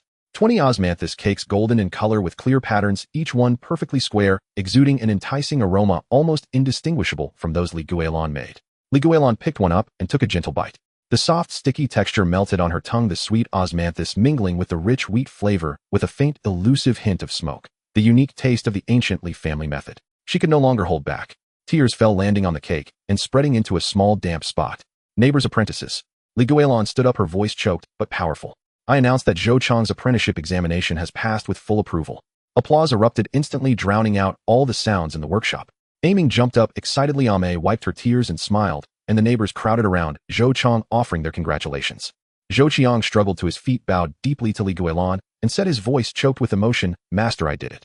Just then the sound of police sirens grew closer, soon stopping at the workshop entrance. Several police officers walked in, followed by a subdued Zhao. He had tried to run, but was stopped by passers-by at the door, his face smeared with soot, his eyes filled with venom and despair. "I called the police," Ame said quietly. After you ran out, I felt something was wrong and quickly dialed 110. Zhao Jiangwo, you are suspected of arson, false accusation, and malicious competition. Come with us. The officer took out handcuffs which clicked shut around his wrists. As Zhao was led away, he suddenly turned back, staring at Li Guilan and screaming, "I'm not resigned to this. Why can you keep the heritage? Why?" Li Guilan looked at his retreating figure, her gaze calm. Heritage isn't something you grab or burn. It's something you protect with your heart. You didn't lose in business, you lost your conscience. An ambulance soon arrived. The medics treated Zhou Chang's wound. As they cut away the charred clothes, the pain made him tremble all over, but he gritted his teeth and didn't utter a single cry. The wound is deep. It will leave a scar, the doctor said. Zhou Qiang shook his head, looking at the certificate of apprenticeship that Li Guilan handed him. On the red paper, the words "intangible cultural heritage inheritor" were written in Li Guilan's own bold and vigorous hand. The scar is fine. He smiled, his eyes sparkling. This scar is a mark of heritage. Li Guilan patted his shoulder, her gaze as gentle as water. From now on, you are the official inheritor of Li's ancient method osmanthus cake. The setting sun streamed through the workshop's lattice window, casting a warm golden glow over the master and apprentice. The sweet fragrance of osmanthus filled the air, carrying a sense of peace and stability. But no one saw that as Zhao was being taken into the police car, he used his handcuffed hands to secretly press a speed dial on his phone, sending a text message with only 4 words, "Plan failed, initiate B." What exactly was this plan B? Was there an accomplice hiding behind Zhao? Was this just resolved storm merely the prelude to a greater crisis? The sweet fragrance of the old workshop remained rich, but an indescribable undercurrent had already begun to stir quietly beneath the surface. Orders piled up nearly to the rafters, higher than stacked steamers. Li Guilan clutched the cooperation letters from 3-time-honored intangible cultural heritage brands, her brows knitted into a knot. The anonymous threat shed just received was dripping with Zhao's venomous cunning. Joint operation isn't just gathering together, it's about preserving our ancestors' craft. She slapped the letter onto the table. Even the sweet scent of osmanthus couldn't mask the heaviness in her voice. One wrong move and 4-century-old reputations will be shattered. Zhou Chang's burn scar on his arm still glowed faintly red. He pinched a piece of freshly made osmanthus wine-soaked cake, its glutinous aroma entwined with aged wine fragrance piercing the nose. I've nailed the taste. The old rule of 3 needs and 3 rests stays. Every cake must carry the soul of ancient methods. Aiming leaned over the table covered in logistics maps, jabbing his finger until the paper crackled, his voice urgent. Those 3 shops in the neighboring city are all century-old establishments. Boss Wang's wine, Master Li's pastry, Boss Zhang's tea. They perfectly complement our cakes. Our customer base. Ame burst in, waving her overheated phone. The livestream comments were still flooding. Her voice was nearly hoarse. Fans are going crazy, demanding cross-city delivery. The pre-made versions are sold out. If we don't launch a co-branded line, soon the livestream room will crash. The difficulties were laid out starkly. Each of the 3-time-honored brands had its own rigid rules. Blending flavors was nearly impossible. The cross-city supply chain was a single thread pulling for livelihoods, and Zhao's plan B loomed like an unexploded bomb waiting to detonate at any moment. Tackle the flavor barrier first, Li Guilan decided. Zhou Chang, you handle the craft. Aiming, coordinate logistics. Ame, manage marketing. He'll negotiate with the 3 bosses. Intangible cultural heritage cooperation relies on sincerity, not smooth talk. The moment she stepped into the osmanthus wine workshop, Boss Wang's face turned cold. He slammed his wine cup hard onto the octagonal table, the aroma of spirits wrapping around his deep distrust. Your cake's soaked in my century-old vintage. Word gets out that I'm using it for trendy internet products. My regulars will call me a traitor. He took a sip, his gaze sharp and challenging. My wine-soaked pastries must retain the wine's richness without overpowering the ingredient's natural fragrance. Can you achieve that? Zhou Qiang didn't argue. He pulled out an insulated box from his bag and lifted the lid. The sweet and wine aromas exploded into the air, filling the entire room. Boss Wang, please try this. The dough is kneaded 3 times and rested 3 times, soaked for a full 12 hours. No artificial flavoring added. The wine's richness and the cake's sweetness don't clash at all. Boss Wang took a piece with skepticism. The glutinous rice was soft and wrapped in wine fragrance. A single bite, sweet without cloying, wine without harshness. And his eyes lit up. This craft hasn't lost the ancient foundation. Deal him in. No sooner had the first hurdle been cleared than the pastry shop hit a snag. The trial osmanthus crisp cake crumbled into dust with every bite, dry and hard to swallow. It's the grinding. Zhou Qiang squeezed the crumbled cake crumbs clinging to his fingertips, stamping his feet in frustration. The pastry must be freshly baked and ground. If it sits too long, the oils evaporate and it turns into powder. But cross-city logistics take 3 days. There's no way to sustain that. Aiming was frantic too, slapping the logistics sheets. We can't make customers wait 3 days for fresh pastry, can we? The supply chain can't handle it. The two argued deep into the night, burning half a lamp's worth of oil. Li Guilan pushed open the door with an old ceramic pot in her hands, dried osmanthus still clinging to its rim. Use ancient sealing methods. Layer dried osmanthus at the bottom, then alternate with pastry crumbs. The osmanthus absorbs moisture and locks in fragrance. ITLL last 5 days. After 3 trials, they finally succeeded. The pastry was crisp yet intact, the cake sweet. Aiming slapped his thigh and laughed. We did it. The supply chain is open now. We can mass produce. But before they could catch their breath, Ame stumbled in with a grim face, her phone screen blazing. The live stream room is going crazy. Trolls are spamming nonstop, saying our intangible heritage turned internet trend is just a cash grab, ruining the old craft. Comments scrolled like a waterfall, negativity overwhelming the praise. The viewer count plummeted. Ame's hands trembled, tears threatening to spill. I explained it's a fusion of intangible heritages, but no one's listening. Then came the call from their partner. Boss Zhang from T-Point House was panicked. If our reputation collapses, my century-old shop can't survive the storm. Maybe we should call off the joint operation. Zhou Qiang grabbed the phone and faced the camera, rolling up his sleeve. The burn scar glared under the light. I got this scar protecting a recipe. I've made mistakes before, but now I just want to safeguard the old craft. He broke open a piece of tea-flavored osmanthus cake, its layers clearly visible, sweetness wafting through the screen. 3 needs 3 rests, no additives. The wine is Boss Wang's 10-year vintage, the pastry crumbs fresh from Master Li's oven. Not a trace of fakery. Ame quickly connected the 3 bosses. The camera shifted to show Boss Wang steaming wine, Master Li baking pastries, and Boss Zhang sifting tea powder. The livestream comments gradually changed. That looks so heartfelt. Drop the link. Must support intangible heritage.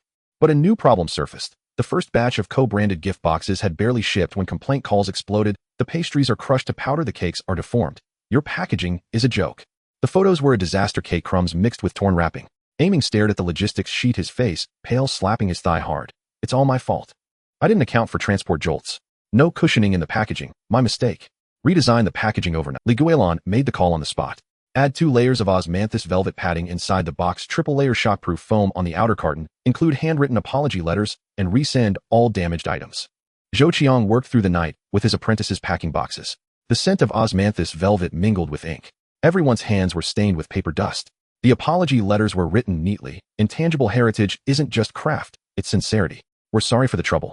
The moment the replacement boxes shipped, the livestream room exploded. An aunt posted a photo of the box intact, a small packet of osmanthus honey tucked beside the apology letter. My grandson loves sweets. This honey is perfect with the cakes. I remember your sincerity. From now on, your cakes are my go-to. Word of mouth spread faster than expected. The local food trend shot to #1. The hashtag 4HeritageBrands joint operation garnered over 100 million views. Orders flew in like snowflakes. The steamers in the workshop ran from dawn to dusk, osmanthus fragrance drifting half a street away. Neighbors passing by peeked through the door cracks. What's that smell? Makes my mouth water. Just as sales approached 100,000 units, Aiming burst into the workshop, clutching a piece of pastry, his face ashen. Something's wrong. This batch of pastries has a strange oil smell, pungent like cheap oil. He slammed the pastry onto the table. It was glossy but reeked. And the tea powder from T-Point House is damp and clumpy, tastes astringent. Not the same quality Boss Zhang provided before. Zhou Qiang pinched a piece and tasted it, his brow furrowing instantly. This isn't the original from our partner. It's been swapped. Zhao's plan B had finally shown its true face. Someone had tampered with the supply chain, aiming to ruin the joint product's reputation and destroy all 4 brands. Check the logistics surveillance. Li Guilan's voice was heavy as lead. Find the point of tampering. We won't let villains tarnish our ancestors' honor. Zhou Qiang suddenly recalled that during the earlier logistics coordination, a driver had been acting suspiciously, always asking where the raw materials were stored and what the packaging labels looked like. He's a former employee of Zhao's company. I saw him at the Intangible Heritage Expo. The surveillance footage confirmed everything. That driver had diverted the truck to a remote area, opened the boxes, swapped the pastries and tea powder, and even secretly filmed it, planning to post the video online to smear them, catch him red-handed, and make a public statement.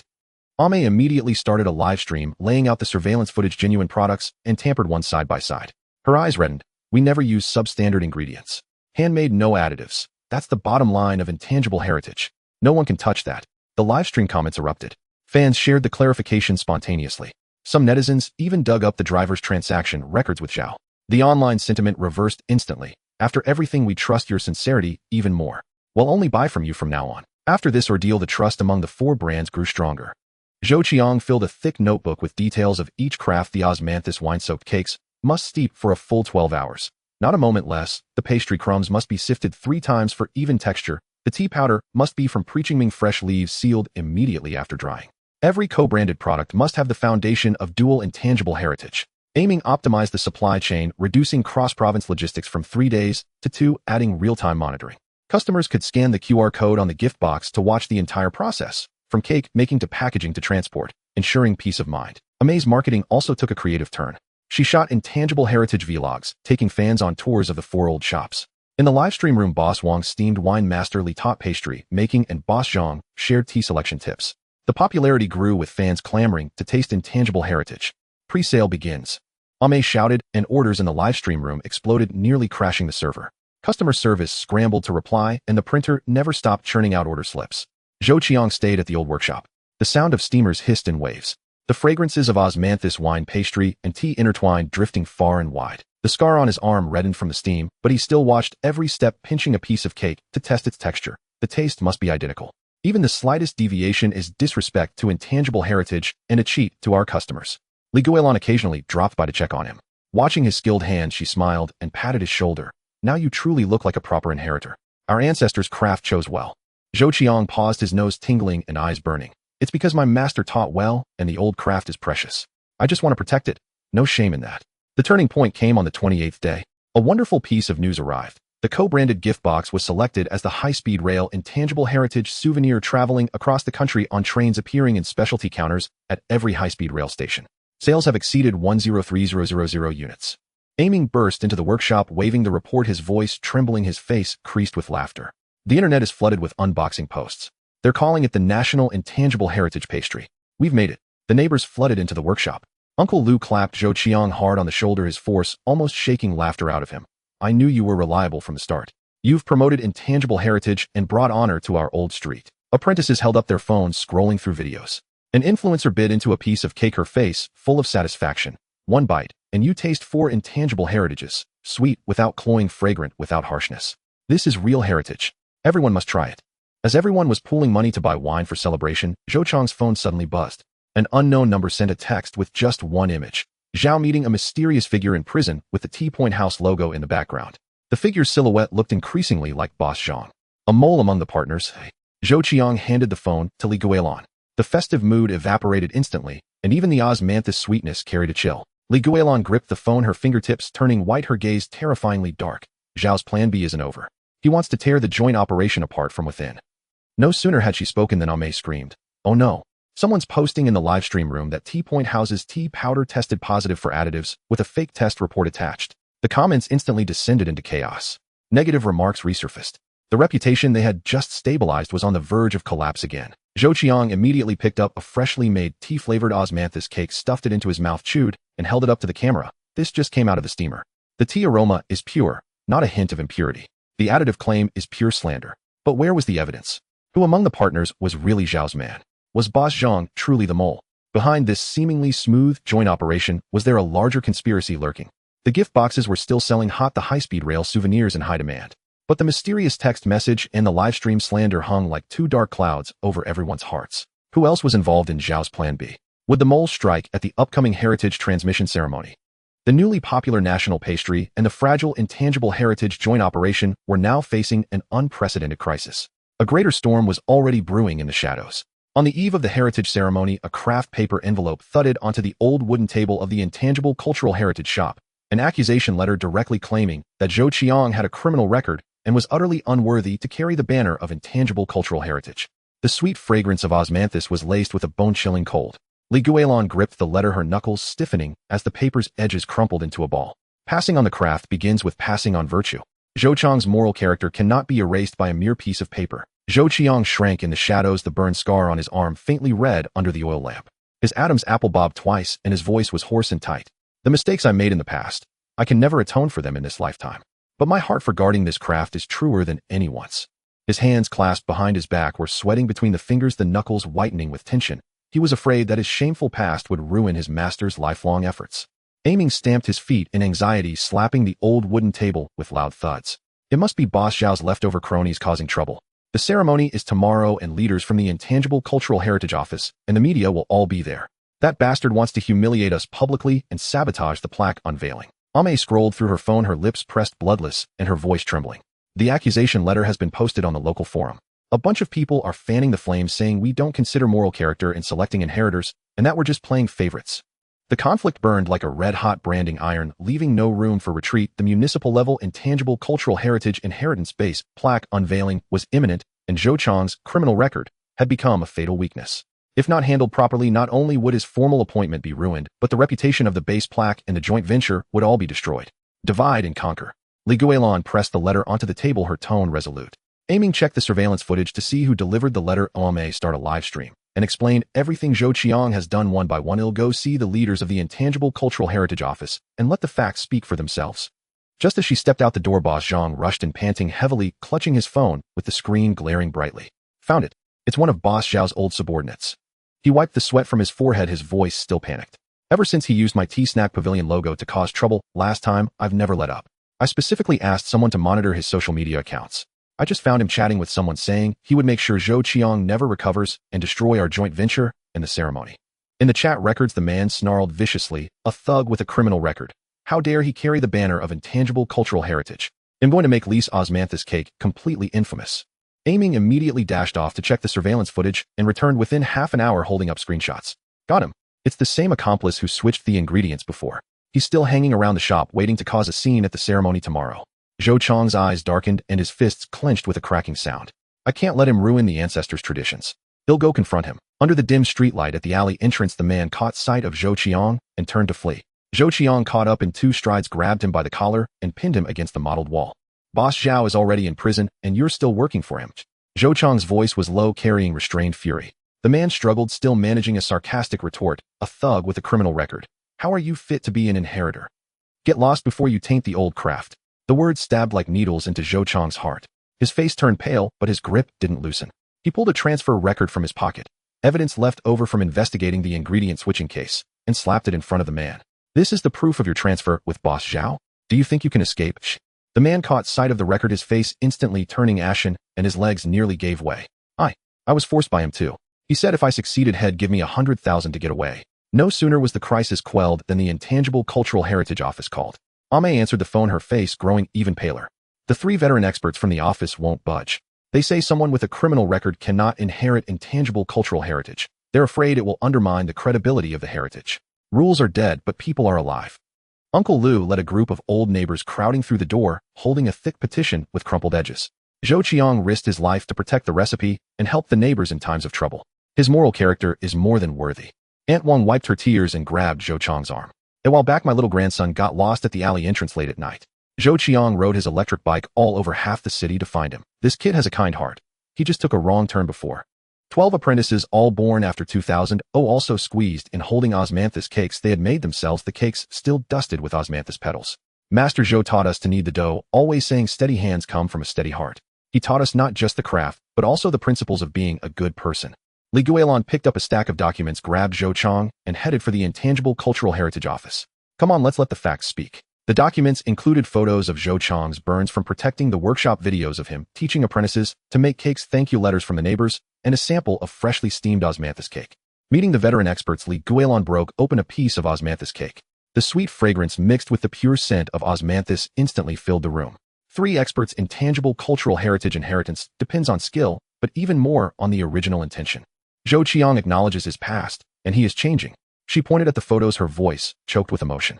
He was burned protecting the recipe. He paid out of his own pocket to cover shipping costs to resolve the ingredient crisis. He teaches children to make cakes for free. Doesn't such an original intention deserve to pass on the craft? One of the veteran experts picked up the osmanthus cake and took a bite. The soft, sticky texture was wrapped in a pure, sweet fragrance with no off flavors. The 3 veteran experts exchanged glances, their hands holding the cake still. After a long moment, they finally asked Zhou Qiang, "Are you afraid that people will keep bringing up your past?" Zhou Qiang lowered his head, his voice sincere. "I am afraid, but I'm more afraid of failing my master's trust and ruining the ancestral craft. I will prove with a lifetime of actions that I am worthy of the title inheritor."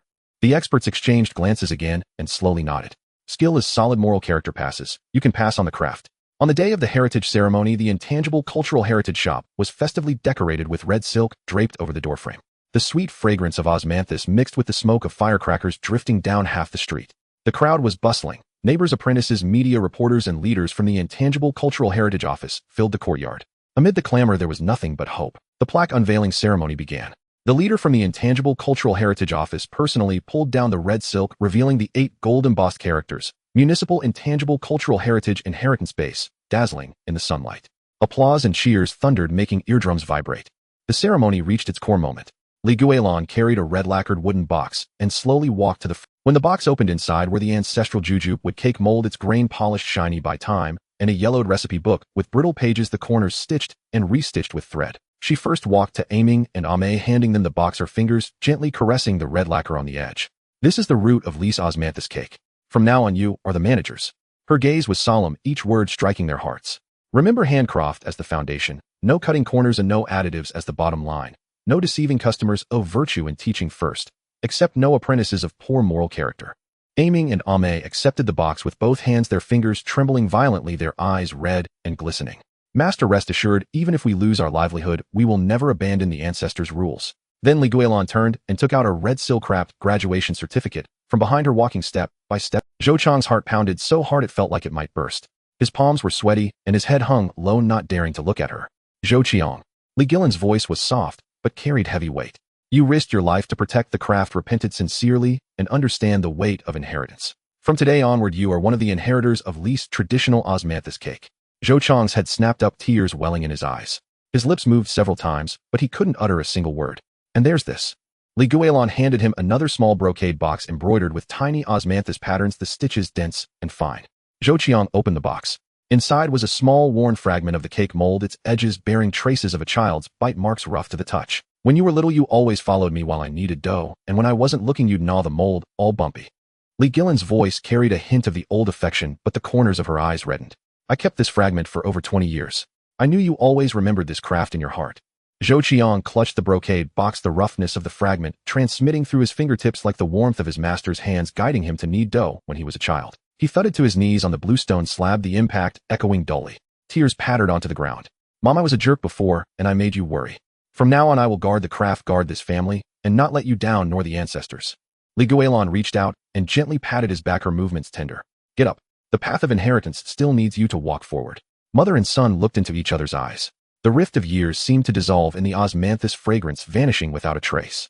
The applause from the audience thundered long and unceasing. Then Guilan stood on the stage and raised the microphone. Today I announce the 3 rules of intangible cultural heritage inheritance handcraft as the foundation. No cutting corners and no additives as the bottom line. No deceiving customers, oh virtue in teaching first. Accept no apprentices of poor moral character. As her voice fell, cheers and applause mingled. Someone shouted, good rules. That's how it should be. Support intangible cultural heritage. Support Masterly. Additionally, we are launching the Intangible Cultural Heritage Education Assistance Plan. Guilan pointed to a group of left-behind children at the foot of the stage holding small rolling pins. The children smiled with curved eyes, their faces dusted with osmanthus powder. From today, we will teach them to make simple osmanthus cakes for free, passing on the craft and spreading warmth. The children shouted in unison, thank you, Grandma Li. Thank you, Master Zhou. Their crisp voices warmed ever. As the ceremony was winding down and everyone gathered for a group photo, Zhou Chang's phone suddenly buzzed twice. He pulled it out. An anonymous text message popped up, having a lively heritage ceremony. At the National Intangible Cultural Heritage Conference, it'll shatter your inheritance dreams completely. The message also included a photo of an invitation to the National Intangible Cultural Heritage Conference with a thumb-sized ink bottle mark in the lower right corner. The same private seal Boss Zhao always used on contracts. Few people recognized it except his old subordinates. Zhou Chang's heart sank, his fingertips turning ice cold. Boss Zhao was already in prison. Was this one of his diehard loyalists? Or a new opponent deliberately imitating the mark to lower their guard? He quietly handed the phone to Guilan. She glanced at it, her eyes instantly sharpening, but she calmly patted his shoulder. The path of inheritance has never been smooth sailing. Well, deal with whatever comes. Just then the leader from the Intangible Cultural Heritage Office walked over with a smile and patted Zhou Chang's arm. Congratulations. Next, you'll represent our locality at the National Intangible Cultural Heritage Conference to exchange and compete with inheritors from all over the country. Show them what you've got. Opportunity and crisis stood side by side like twin brothers. Below the stage, 20 newly enrolled apprentices crowded around, Aiming and Ame chattering excitedly about the National Intangible Cultural Heritage Conference, their eyes full of anticipation. No one knew that a new conspiracy against Lee's osmanthus cake was already brewing in the shadows. Who was Was it one of Boss Zhao's diehard loyalists, or a new rival coveting the intangible cultural heritage market? What challenges would they face at the National Intangible Cultural Heritage Conference? Would it be a pinnacle clash of skills, or a meticulously orchestrated scheme? The newly unveiled inheritance base, the newly appointed inheritor, and the newly united team were about to face an unprecedented and severe test. On the morning of the Mid-Autumn Festival, red lanterns had just been hung beneath the osmanthus tree at the Intangible Cultural Heritage Base. Zhou Chang's phone chimed with a strange MMS, an invitation to the National Intangible Cultural Heritage Conference, and on the back the inkwell mark was clearly printed. Guilan held the MS, her fingertips repeatedly tracing the mark, her brow deeply furrowed. She lowered her voice. This group isn't going to let us off. Their intentions are not good. Zhou Qiang gripped his phone, the sweat from his palm soaking the screen. The burn scar on his arm tensed. Whoever they are, we can't let our ancestors' craft fail in front of the whole nation. Good heavens. A Ming burst in, carrying a sack of flour, sweat dripping from his brow and splashing on the bluestone. Master Brother Zhou, an old client, added 800 custom orders. Now it's 32000 total. 3 steamers are running non-stop, they're nearly smoking. May followed with a live streaming stand, her voice hoarse and urgent. The experience area is lined up to the alley entrance. All the tourists want to make osmanthus cakes themselves.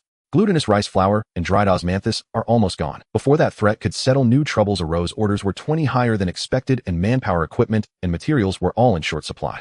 Was this mid-autumn triumph about to turn into a full-blown crisis? Li Guilan leaned against the doorstep, her gaze steady and composed. Divide and conquer, no dawdling. Ming, go to the Allied Osmanthus Wine Workshop and get 50 gin of honey brew on credit. Tell them Li Guilan owes them a favor and shall repay it later. May take the apprentices to guard the experience area. Simplify the steps, cut back on decorations, just keep the taste good. Zhou Qiang lead the core team to tackle the custom orders. Fire up all the stoves in the old workshop. Full power. Zhou Qiang nodded and dashed toward the old workshop, his footsteps thudding on the bluestone path. His sweat-soaked undershirt clung uncomfortably to his back. He reached out and lifted the iron lid of the oldest steamer. With a click, a burnt smell rushed out. The bitter tang of scorched glutinous rice mingled with the sweetness of osmanthus, making everyone cover their noses. It's over. The young apprentice, tending the fire, wrung his hands in panic, his eyes red-rimmed. These are the mid-autumn gifts for the building materials factory. They need to be picked up by 3 p.m. And both trays are ruined. Zhou Qiang yanked open the steamer door, a wave of heat blasting his face. Stop crying. Pick out the burnt pieces, res team, the rest separately. He'll borrow another steamer. He pulled out his phone to call Uncle Lu, but the signal bar was empty. Not a single bar. That bastard who sent the MMS must be behind this. Ming stomped in anger, kicking a wooden stool, cutting off our communication to ruin the orders. That's too. But Li Guilan remained calm. She turned and pulled out a dusty old walkie-talkie from a cabinet, wiping the buttons with her sleeve. I was prepared for this. We have a backup channel with the neighbors. She pressed the talk button and a crackling static came through, followed by Uncle Liu's loud voice. Guilan, my 2 steamers were bought specially for my son's wedding. I treasure them dearly, but I'll have him load them on the tricycle and rush over right now. Aunt Chen's voice followed, slightly breathless. I have enough ingredients. I was saving 3 gin of dried osmanthus to make sugar cakes for my grandson, but he'll send it to you first. All the neighbors are pitching in. Glutinous rice flour and sugar are plentiful. We'll make sure nothing's delayed. Half an hour later, 2 brand new steamers were wheeled into the old workshop, and neighbors carried bags of ingredients, piling up half the room. Zhou Qiang kneaded the dough so fast his hands were a blur, his arms numb from the effort. Sweat dripped from his brow into the mixture. He wiped it away with his sleeve and kept rolling. Keep pushing. We must finish all custom orders by 3 p.m. We can't keep the clients waiting. With a creak, the old workshop's wooden door swung open. A man in a suit walked in, carrying a brocade box. His leather shoes clicked on the bluestone, a stark contrast to the rustic atmosphere. Master Zhou, I'm an evaluation assistant for the National Intangible Cultural Heritage Conference. I'm here for an advance inspection. He opened the box, revealing an osmanthus cake with a golden hue adorned with osmanthus blossoms, almost identical to the leaf families. This was made by Su Wanqing, last year's champion. Please taste it. Do you think you can match it? Zhou Qiang took a piece and bit into it. It was cloyingly sweet with an odd artificial flavor that left his throat sticky. Craftsmanship is about heart, not fancy appearances. The man smiled, but his eyes were cold and mocking. Master Zhou is confident. But at the conference, heart alone, some inheritors will break their ancestors' rules to win. They'll stoop to any means. He set down the box and left. Zhou Qiang picked it up and noticed a small Su character engraved on the bottom. Su Wanqing's surname. It's her. May leaned in, lowering her voice and glancing at the door. I saw her video the other day. She said our lease osmanthus cake is a fake intangible heritage, all hype, and that our craft isn't authentic. Li Guilan picked up the cake and gently broke it apart, crumbs falling. Her master competed with mine for the heritage title back then and lost unfairly. She's taking her predecessor's resentment out on us. Just as their emotions settled, Ming ran in, panting, his face pale and lips trembling. Brother Zhou. The building materials factory called. Someone spread rumors that our osmanthus cakes contain preservatives. They want to cancel the order and expose us. Zhou Qiang's heart sank, his fingertips turning cold. I may start a full live stream immediately. Point the camera at the steamer's ingredients and purchase records. Let everyone see that our cakes contain nothing but glutinous rice flour, osmanthus, and honey brew. May quickly set up the stand and started the stream, her voice louder. Everyone, this is an unedited live stream. Type 1 to see the ingredients, type 2 for the records. We hide nothing, we make our cakes in the open. Tens of thousands flooded the stream, instantly, comments flying. Support Lee's heritage. I've eaten it, it's purely sweet. The rumor mongers are too malicious, can't stand other success. I trust Master Lee's craft. Within 10 minutes, the factory manager commented, we trust Master Lee's integrity. The order stands. Well, by 2:30 p.m. The last batch of custom cakes was out of the steamer. The golden cakes steamed with a sweet fragrance mingled with the cool scent of osmanthus filling the entire courtyard. Zhou Qiang took off his apron, slung it over his shoulder, and finally let out a sigh of relief. His sweat-soaked undershirt could be wrung out. He looked up and saw Li Guilan sitting under the osmanthus tree, holding one of his freshly made cakes, chewing slowly. Sunlight filtered through the leaves, casting a soft glow on her graying hair. Zhou Qiang walked over, his throat tight. After a long pause, he managed, "Mom, how does it taste?" Li Guilan didn't answer. Instead, she pulled a small cloth bundle from her pocket and unwrapped it layer by layer, revealing a worn piece of a cake mold, its edges bearing the marks of a child's teeth. "When you were little, you'd always follow me while I kneaded dough. When I wasn't looking, you'd gnaw on the mold and leave it all pitted." Her voice was slightly hoarse but tender. "Back then, your cakes were either undercooked or sickeningly sweet. Now your skill is far better."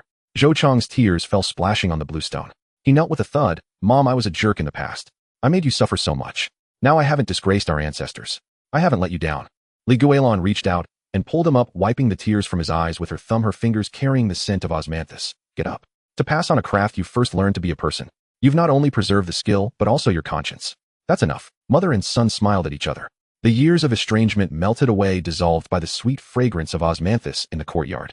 "Master Li." "Master Zhou." A staff member from the Heritage Office rushed in, waving a document, beaming, "Congratulations. Your mid-autumn sales exceeded 3200 units, setting a local record for a single heritage product." Catching his breath, his voice grew more excited. "And there's even better news. You've been selected as provincial representatives to compete at the National Intangible Cultural Heritage Conference alongside 108 top inheritors for the National Heritage title." The courtyard erupted in cheers. Apprentices high-fived, neighbors joined in the celebration, and the sweet scent of osmanthus was filled with joy. Just then, Zhou Qiang's phone buzzed again. The same unknown number with a text: "At the national conference, I will make sure Li's osmanthus cake disappears from the heritage list forever." Attached was a photo. Su Wanqing stood on the conference stage holding a cake mold identical to the Li family heirloom down to the last pattern. Zhou Qiang's heart plummeted, his fingertips icy. How does she have a replica of the mold? Li Guilan leaned in to look at the photo, her eyes sharpening. She tightened her grip on the mold fragment. "Old Wu. He studied the craft with me back then and secretly sketched the mold's design. He must have sold it to Su Wanqing." It turned out that old Wu, who had once tampered with the recipe, had also kept a backup plan, selling the mold design to Su Wanqing, hoping for revenge one day. The path of inheritance is always a hard battle. Li Guilan's voice was resolute, her gaze unwavering. If she wants a contest, we'll see it through. True skill isn't built on stolen designs. It's made through every knead and rest, every single bite. At the base, new and old apprentices cheered over the freshly steamed osmanthus cakes. Tourists took photos of their handmade creations. Partners busied themselves with inventory, and the sweet scent of osmanthus mingled with laughter drifting far and wide. No one knew that on the stage of the National Intangible Cultural Heritage Conference, a conspiracy targeting Li's ancient osmanthus cake was already taking shape. Besides the stolen mold, what other tricks did Su Wanqing have up her sleeve? Was old Wu working with accomplices behind the scenes? What challenges would they face at the national conference? A pinnacle of skill, or Su Wanqing's carefully laid schemes? Could Li's osmanthus cake hold its ground on the national stage, bringing this century-old heritage to the whole country? The laughter at the base hadn't faded. Zhou Qiang clenched his phone, his knuckles white. This national conference was going to be even harder than imagined. The iron door of Guilan's shop was left ajar. Lin Xiaoya clutched Boss Chen's note, her knuckles turning white as her voice trembled. 100 gene of osmanthus cakes in 3 days. That's over 33 gene a day. Just the two of us kneading by hand. Would never make it even if we worked ourselves. Li Guilan leaned against the wooden workbench, her reading glasses sliding down to the tip of her nose. The old jade bracelet on her wrist pressed against her sore arm as she glanced at the note, her throat tightening. "This is a trial order from Wu. If it works out, it'll be a long-term contract for 500 gene a month. We can't afford to lose this." The room was filled with the sweet scent of cooled osmanthus mingling with the flour dust on the board. But this homely warmth couldn't mask their panic. Handmade osmanthus cakes in the 90s required 3 kneads and 3 rests, and steaming had to be timed precisely at 28 minutes. Between the two of them, they could barely manage 20 gene a day. 100 gene in 3 days seemed like a fantasy. "Guilan, Guilan." From the alley came Granny Zhang's loud voice, rough and spirited. Before she even stepped through the door, the hem of her blue cloth jacket swept past the threshold, followed by 3 middle-aged women clutching cloth bags, hope shining in their eyes. "These are sisters laid off from the textile mill. Wangxiu Lufang and Zhao Mei," Granny Zhang said, moving a few steps inside and patting her chest. "They heard you needed help and asked me to put in a word. Just give them a meal to eat, and they'll do any work no matter how hard." Wangxiu stepped forward half a pace, rubbing her hands against her clothes, speaking bluntly. "Aunt Li, I've been kneading dough and steaming buns at home for over a decade. I'm quick and nimble. I don't need much pay, just enough for my kids' school fees." Lu Fang clutched a small notebook, her voice soft. "I can keep accounts and watch the heat. I used to manage the cafeteria at the factory, so I know how to steam things right." Xiaomei the youngest flushed slightly, holding a rolling pin in her hand. I'm strong. I can roll out dough and cut cakes. I've never made osmanthus cakes before, but if you teach me you'll learn fast. Li Guilan's nose tingled and her eyes grew hot. Her gaze fell on the bamboo basket Granny Jean carried. A full basket of dried osmanthus flowers, golden and bright. Leaning in to smell, she caught a sharp, clear fragrance laced with a hint of mustiness that stung her nose. She reached in and grabbed a handful, her fingertips felt sticky, and her heart sank. Where did you buy these osmanthus flowers? Li Guilan's face darkened. Where else? Wang Mozi's dried goods stall. Granny Jean was taken aback. He said these were the first batch of the year, 30% pricier than others. I thought I'd get the best for you, who would have thought? Li Guilan recalled how Wang Mozi had squatted by the shop door yesterday, his eyes sunken, staring at the workbench with a hungry, desperate look. His wife was better than his kids needed school fees, and life was truly hard for him.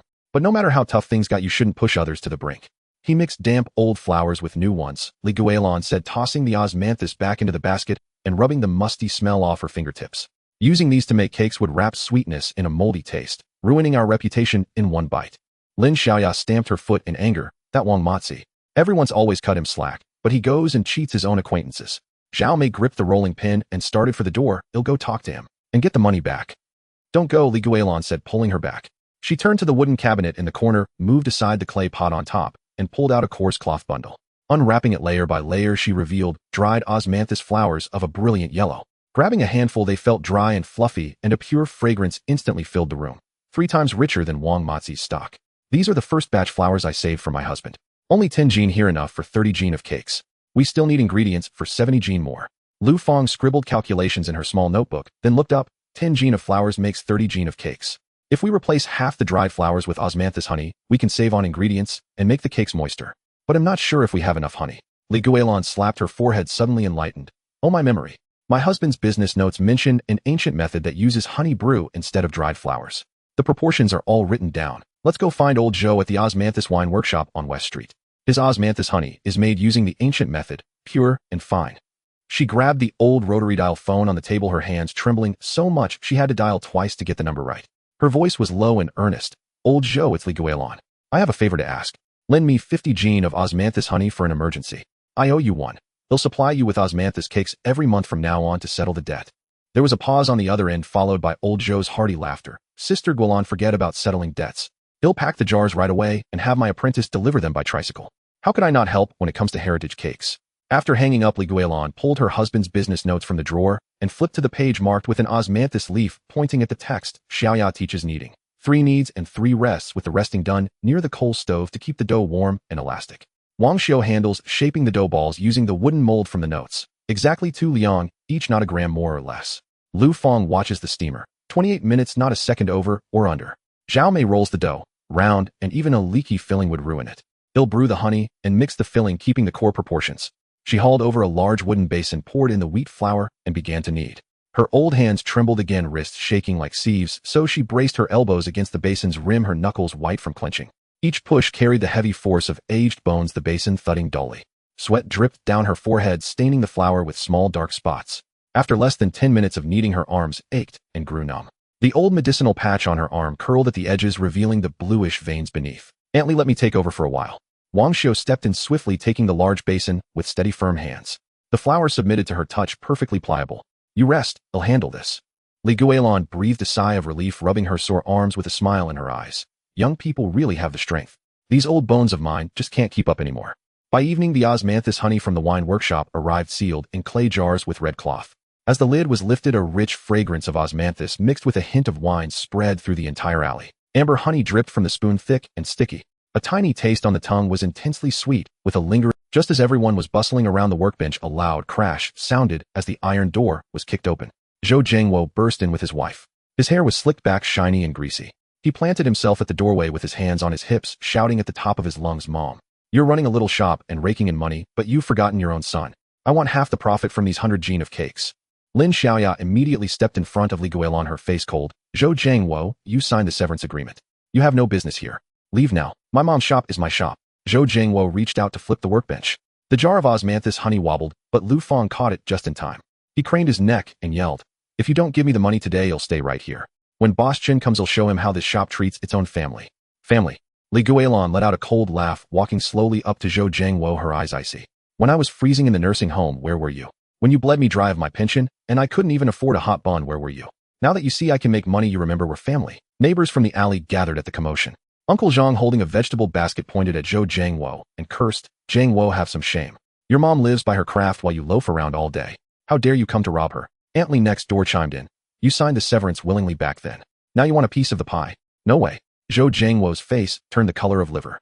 His wife tugged at his arm, backing away, muttering, "We just came to ask, not to rob." Amid the crowd scolding, Zhou Jiangwo slunk away with his wife throwing back over his shoulder, "Just wait. This isn't over." After driving off Zhou Jiangwo, everyone worked with renewed vigor. But another setback came. Lu Fong flustered steamed the cakes 3 minutes too long. One whole batch collapsed, soft and sticky to the touch. Her eyes reddened, instantly twisting her apron in her hands, her voice choked with tears. "It's all my fault. Wasting a whole batch of ingredients." "It's fine," Li Guilan said, patting her back. She picked up a collapsed cake and tasted it, her brow relaxing. "The texture's a bit off, but we can crumble it and mix it into new dough for the base. No waste." As night deepened, the shop's lights stayed on until the small hours. The coal stove crackled steam, carrying the scent of osmanthus, drifting out the window, warming the alley's night air. The sounds of kneading, the rhythmic tapping of rolling pins on the board, and Lu Fang's time calls wove together into the most vivid nocturne of the 90s marketplace. Li Guilan leaned back in her chair, rubbing her reddened eyes and cleaning her reading glasses over and over. Watching the busy figures before her, a warmth filled her heart. She wasn't fighting alone. At 1 a.m, Lin Xiaoya suddenly screamed, "Oh no, we're out of flour. There's barely enough left in the bin for 10 jin of cakes." Everyone stopped, staring at the empty bin, their hearts sinking. The grain shop had long closed. Where could they find flour? Zhao Mei paced in frustration. "Are we going to give up? We were so close to making the quota." Li Guilan pinched the bridge of her nose, her mind racing. Suddenly, she remembered the business notes mentioning Uncle Zhang from the Old Street grain shop. He kept a stock of premium winter wheat flour and had a number for late-night deliveries. She grabbed the phone and dialed, her voice tired but firm. "Uncle Zhang, it's Li Guilan. I need flour urgently. How much do you have?" Uncle Zhang's voice came through raspy from just waking up. "Guilan, I've got 200 jin of winter wheat flour stored, the kind for pastries. They'll get up right now and bring it over by tricycle. They'll sell it to you at cost, not a cent more." Half an hour later, Uncle Zhang arrived on his tricycle, the cart loaded with flour and 2 extra boxes of free-range eggs. Wiping sweat from his brow, he panted, "You can't make osmanthus cakes without eggs. I just got these free-range eggs. Take them, they'll come in handy." Li Guilan grasped Uncle Zhang's hand, her eyes burning. Her fingertips brushed his rough palm, and she could barely form words, just repeating, thank you, Uncle. "Don't mention it." Uncle Zhang waved, wiping his face. "You are helping laid-off sisters find work. That's a virtuous deed. I'm just lending a hand." With flour and eggs, the work continued. As the sky began to lighten, the last batch of osmanthus cakes came out of the lid, lifted, and steam billowed up with scorching heat. Golden cakes stood plump and round, sprinkled with fine dried osmanthus. The pure fragrance of flowers mixed with honey wafting all the way to the alley's entrance. Li Guilan picked one up and took a bite, soft, chewy, and pleasantly sweet. The crispness of osmanthus and the richness of honey melted on her tongue, more flavorful than usual. She smiled and nodded, the wrinkles around her eyes easing. "It's done. This cake, it's done." At 10 a.m, 100 jin of osmanthus cakes were neatly arranged in bamboo baskets lined with oil paper. The rough texture of the baskets brushed against the tender cakes, each one stamped with the Li family's small plum blossom mark, a simple anti-counterfeit measure recorded in the business notes taught to her by her husband. Boss Chen arrived on time. As he lifted the bamboo basket lid, his eyes lit up immediately. He grabbed a cake, took a bite, chewed twice, and nodded repeatedly. "This is the flavor. Even richer than last time. Soft, but not sticky, sweet, but not cloying. This is exactly what the Yiwu clients want. From now on, 500 jin a month. Long-term cooperation." Li Guilan's 3-day anxiety finally lifted. The ache in her arms and the dryness in her eyes vanished in that moment. She leaned against the wooden workbench, a smile spreading across her face. Lin Xiaoya eagerly asked, "Boss Chen, how should we arrange the logistics?" "We'll pack them up and send them to you right away." But Boss Chen's face suddenly darkened. He took a sip of tea, his brow deeply furrowed. Logistics is a huge problem. The local freight stations are run by local bullies who jack up prices on a whim. Worse, they often swap out good goods for your osmanthus cakes are delicate. The oil paper packaging is vulnerable to moisture. They won't survive that kind of rough handling. Last time I shipped pastries, half of them were ruined by the time they reached Yiwu. I lost a lot of money. Li Guilan's smile froze on her face. Her heart lurched, and the nerves she had just relaxed tightened again. She looked at the 100 jin of osmanthus cakes before her, then touched the business notes in her pocket. They recorded all the underhanded tricks of the 90s logistics scene. When she had read them before, she hadn't imagined things would be this thorny. 3 days of frantic work, overcoming obstacles with ingredients, family trouble, and running out of supplies. Just as the door to Yiwu was about to swing open, would they be blocked by logistics? She clenched her fist, her thumb rubbing against the old jade bracelet on her wrist. The bracelet was worn smooth and shiny, pressing against the calluses on her palm. Her gaze hardened once more. No matter how deep the traps at the freight station, she would break through this barrier and let the Li family's heritage osmanthus cakes enter Iwu and spread across the country. But just how tough were the local bullies at the freight station? And what method could she use to protect these precious baskets of osmanthus cakes? The red carpet at the conference registration desk was damp with morning dew, a chill seeping through her feet. Li Guilan had just pressed her fingerprint onto the registration form, the scent of vermilion ink pads still clinging to her fingertip, when a sharp cry exploded behind her, stinging her eardrums. Don't you dare sign. Your qualification to compete with Li's osmanthus cake was stolen. Su Wanqing wore a moon-white qipao, a pearl brooch pinned at her collar. In her hand, she clutched a yellowed, thread-bound book, its edges crumpled, her knuckles pale white. Behind her stood 3 elderly figures bearing badges that read Senior Judge. The leader, white-beard Professor Zhao, adjusted his glasses, his face long and grim, his brows knitted into a tight knot. Zhou Qiang instinctively stepped in front of Li Guilan, his arms rigid. Su Wanqing, we haven't even settled the score from the train where you swapped an inferior osmanthus. What nonsense are you stirring up now? Su Wanqing let out a cold laugh and slammed the thread-bound book onto the registration desk with a sharp slap. As the pages fluttered up, a musty smell mingled with cheap ink assailed their noses, making them itch. Nonsense. I'm here to expose the truth. She pointed a fingernail at the brush-written characters on the page. This is a copy of my master, Su Yuzin's journal, an old book from the 23rd year of the Republic. It's written clearly here. The core honey brew recipe for osmanthus cake is an heirloom of our Su family. Your master Lin Huilan, under the guise of learning the craft as a fellow disciple, secretly copied the recipe. Professor Zhao coughed and handed over a piece of paper. We've checked the paper fibers and ink traces. It is indeed a Republic-era relic, and the handwriting matches the surviving manuscripts of Ms. Su Yuzhen. Judge Wang, who wore glasses, chimed in. Ms. Su has also provided the sect's lineage records. Lin Huilan was indeed a disciple of Su Yuzhen. This is verifiable. And this? Su Wanqing pulled out a stack of curled old photos. In them, 2 young women stood side by side under an osmanthus tree. Look, in my master's hand is the journal with the recipe. The registration area was instantly crowded. The murmurs of contestants buzzed like a beehive. Cameras clicked incessantly, flashes dazzling Li Guilan's eyes, nearly causing her to drop the inkpad box. She gripped the worn jade bangle on her wrist, her thumb rubbing against its cracks. Her heart sank with a heavy thud. Her master had never mentioned this past. Being publicly accused of stealing a recipe left her mind buzzing a total blank. You're talking nonsense. Li Guilan's voice trembled, her lips pressed white. My master lived a spotless life her whole life. How could she have stolen a recipe? This is slander. Slander. Su Wanqing stepped half a pace forward, tears streaming down her face, soaking the collar of her qipao. On her deathbed, my master kept muttering about the recipe being stolen and made me promise to take it back. Without a legitimate lineage, what right do you have to represent osmanthus cake in this competition? Professor Zhao reached for the registration form, his fingertips already touching the paper. According to competition rules, any entry with a disputed or unclear lineage must have its qualification suspended pending verification. Wait. Li Guilan slammed her hand down on the form, her knuckles white. Her master's reputation couldn't be tarnished, and the legacy of Li's osmanthus cake couldn't end here. She shot a glance at Amei, who immediately crouched down and rummaged through her backpack, making her water bottle clatter. Her face red with urgency, Amei said, Aunt Guilan, the box.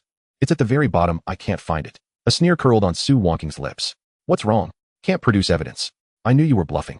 Judge Wang nodded along. Ms. Li, without solid proof, we have no choice but to follow the rules.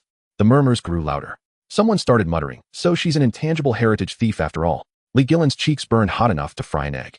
The sweat on her back turned cold, her shirt sticking unpleasantly to her skin, her whole body stiff. Just then Amei jumped up with a cry, holding a camphor box. Found it. It's here. The box gave off a faint scent of camphor, its corners polished smooth from handling. Li Guilan took the box, her fingertips trembling. This was what her master had pressed into her hands on her deathbed, saying it held the root of the Li family legacy. She took a deep breath, untied the red string, and slowly opened it. Inside was an even older thread-bound book, its cover made of dark red satin, worn and faded. On the first page was a round red revenue stamp, its edge chipped, but still clear. This is the recipe book of 7 generations of the Li family. Li Guilan said, her voice choked with emotion, her fingertip tracing the dense handwriting. From my great-great-grandfather in the Daoguang era, every generation's signature seal, and even the old business ledgers are all here. She turned to the second page and pointed to a small jade seal. This is my great-grandmother's seal. She was a disciple of an imperial chef, and this recipe book was personally bestowed by him. It predates Su Yuzin's journal by a full 60 years. How could it be stolen? Su Wanqing's face turned pale. She stumbled back half a step, nearly tripping. You forged this. Revenue stamps are easy to buy. A forgery. Well, see. Zhou Qiang pulled out his phone and played a recording. Old Wu's hoarse voice immediately rang out. Sister Wanqing, you asked me to imitate Republic-era brush calligraphy on old paper to make a fake recipe book. I'm terrified, afraid something will go wrong. Zhou Qiang had gotten old Wu to record this after the train incident, knowing Su Wanqing's obsession would drive her to more tricks. Su Wanqing swayed on her feet, crying even harder. It's not fake. My master told me herself Lin Huilan stole the recipe. You're all in cahoots. Professor Zhao's expression shifted. He discreetly tugged at Judge Wang's sleeve.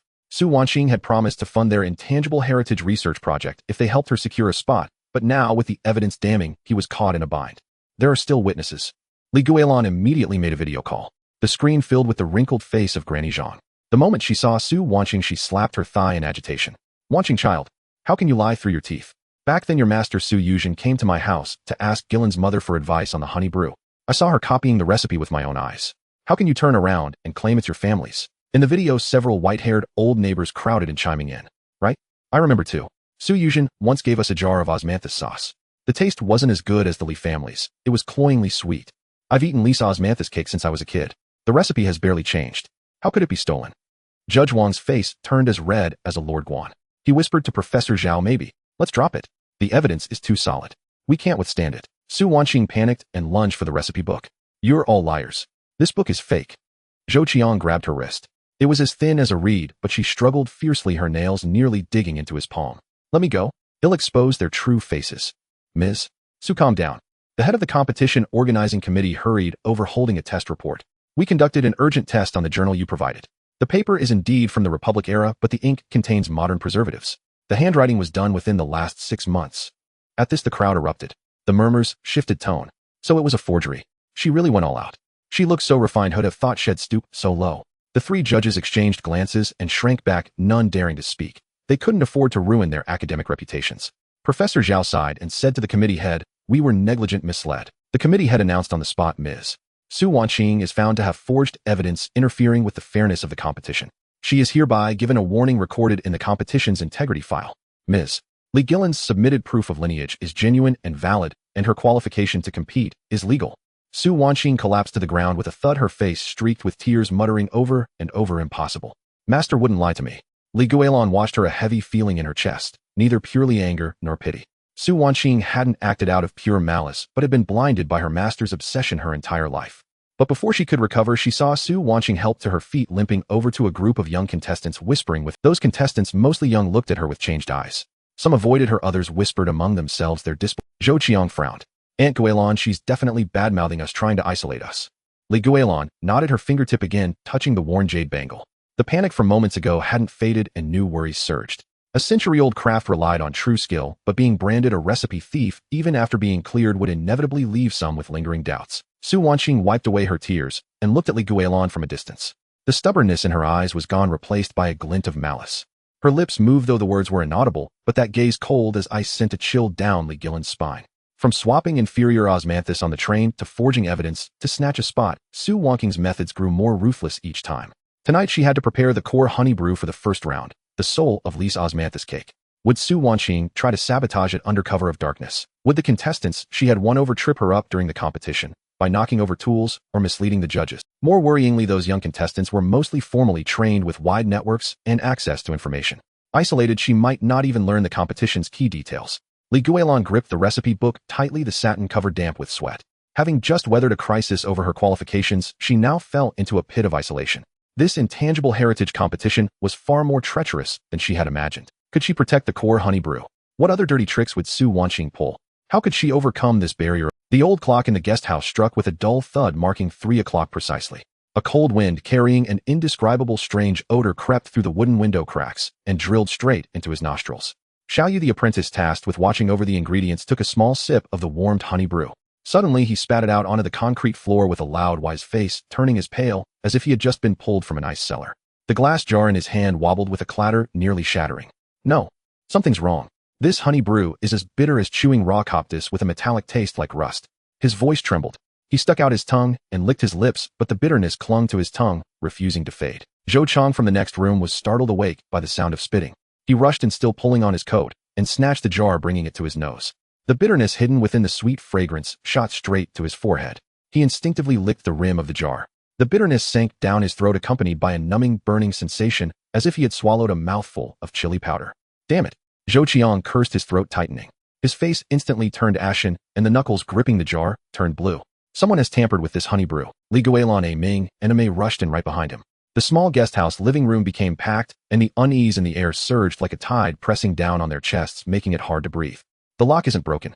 Ming exclaimed, picking at the padlock on the door and shaking the hasp, which was still firmly in place. I even wrapped an extra wire around it last night before bed. There's no way anyone could have picked it. Guilan held the jar up to the light. The honey brew was noticeably cloudier than usual, with a fine layer of foam on the surface. She touched a bit with her fingertip and rubbed it. The sticky feel contained small particles that were rough to the touch. It was open with a key. Her finger traced the seal on the jar's rim. The glue mark was sticky with traces of a fresh application. The seal was torn off and then stuck back on. The technique was meticulous. You wouldn't notice it unless you looked closely.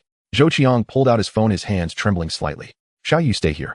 Shout if anyone touches the ingredients. Ming and I are going to check the surveillance footage. It'll be too late if they delete it. The two of them rushed to the front desk in their slippers. The owner, rubbing his sleepy eyes, looked reluctant, but upon seeing the fierce determination in Zhou Qiang's eyes, he quickly shrank back and fumbled to open the surveillance system. At 1:20 in the morning, a figure in a black hoodie appeared in the corridor. Wearing a mask and gloves and holding a set of keys, they walked familiarly to the ingredient storage room. With a click, the door opened. 10 minutes later, the figure emerged. There were traces of yellow stains on their cuffs. They walked softly, glancing back at the surveillance camera before hunching their shoulders as if deliberately trying to avoid it. It's a temp worker. The owner's face turned pale. He fumbled for his phone. He came yesterday afternoon, said he was recommended by my distant cousin. I saw he was quick with his hands, so I gave him a spare key. Who knew? What's your cousin's number? Zhou Qiang leaned in, his voice urgent. The owner scrolled through his phone for a long time, then said with a mournful face, can't get through. It was ringing just a moment ago. Now it says the number is disconnected. That kid is definitely a con artist. Ming kicked the wall in anger, making a loud thud.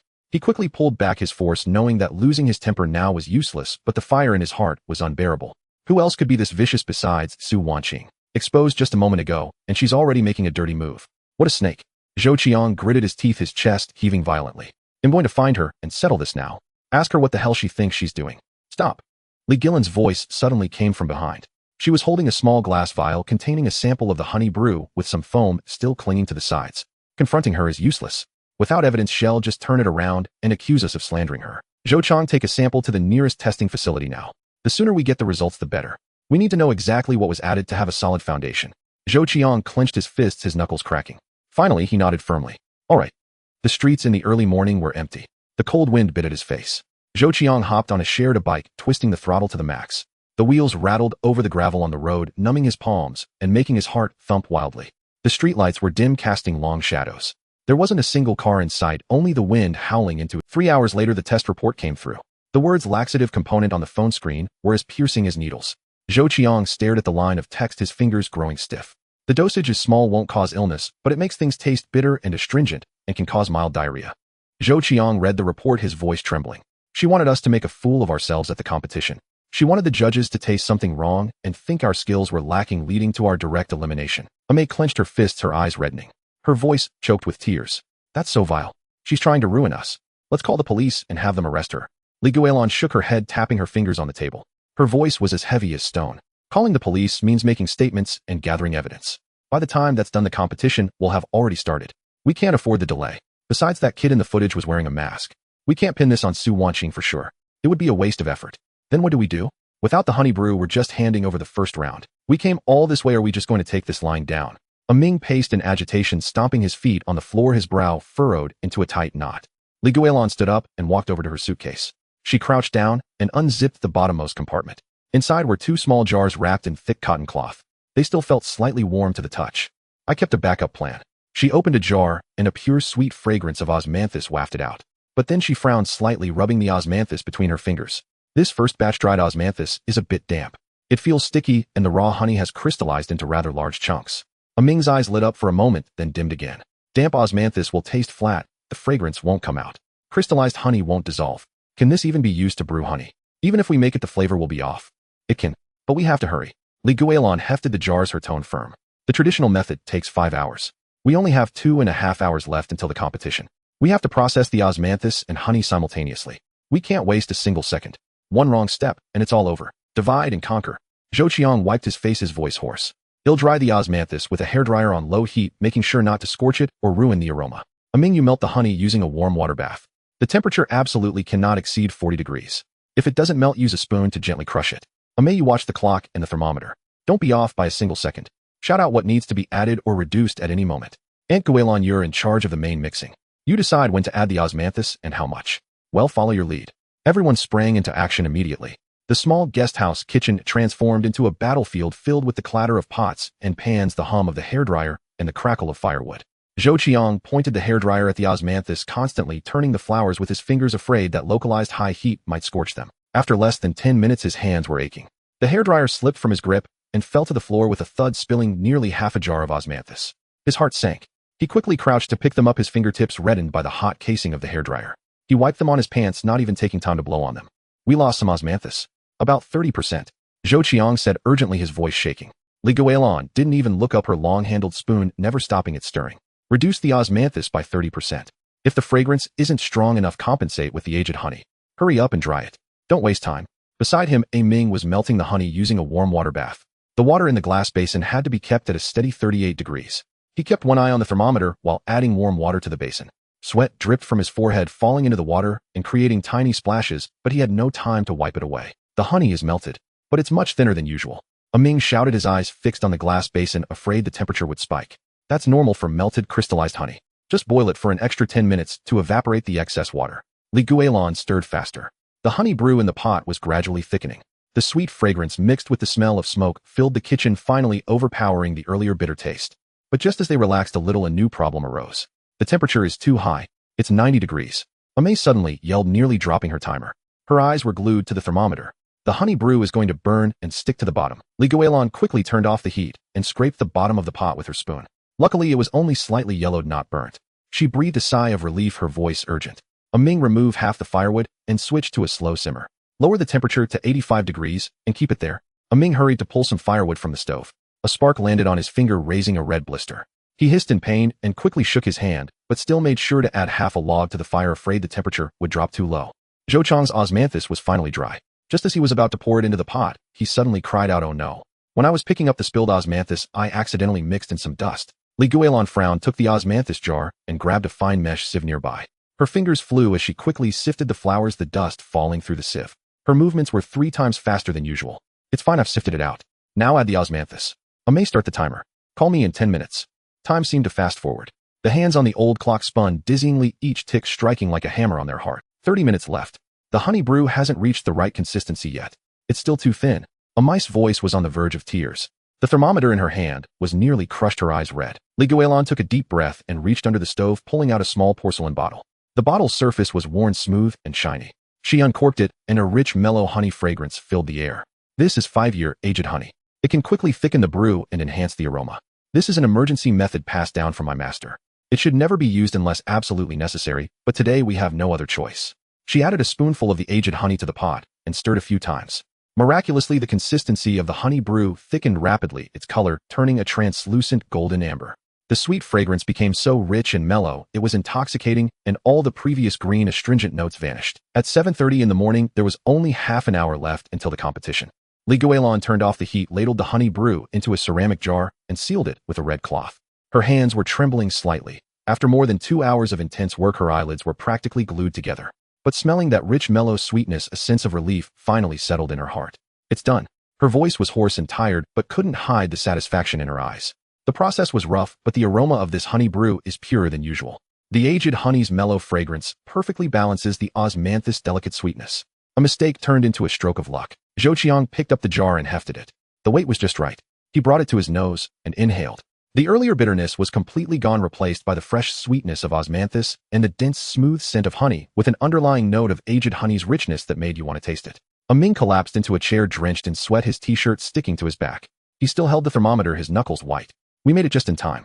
10 more minutes, and we would have been done for here. Amei opened her phone. The guest house owner had sent the follow-up surveillance footage. The temp worker in the hoodie was meeting a woman on a street corner. The woman was wearing a moon-white qipao with a pearl brooch pinned to her collar, the one Su Wanqing always wore. It was unmistakable. It's definitely her. No doubt about it. Amei cried out in anger, tears streaming down her face. She wiped her cheek. But we still don't have direct proof. We can't do anything to her. It's so infuriating. Li Guilan stared at the surveillance footage, her gaze deep as an abyss. She didn't dare add too much laxative, and she didn't destroy our backup ingredients. That means she still wanted to keep her own escape route open, afraid of blowing things up too much. Her goal is simple. She wanted us to lose points in the first round, get us eliminated, and take the spot for herself. Zhou Qiang clenched his fists. The hand that had spilled the osmanthus still ached dully, the burn on his fingertip red. The more underhanded she is, the more we have to win. Let's beat her with real skill and show her that dirty tricks are useless. But the worry in their hearts didn't lessen. Su Wanqing had failed this time. Would she launch a surprise attack at the competition? What if she deliberately knocked over their tools or badmouthed them in front of the judges? What if the judges she had curried favor with noticed this honey brew was made in a rush and deliberately found fault with it? Would they claim their skills were not solid and their preparation was insufficient? What if the other contestants she had bribed took the opportunity to sabotage their tools or ingredients when they weren't looking? After all the ingredients were now stored in the competition venue's storage area, where it was crowded and easy for things to go unnoticed. Guilan placed the jar of honey brew into her toolbox and secured it with 3 locks. She then hugged the toolbox tightly against her chest.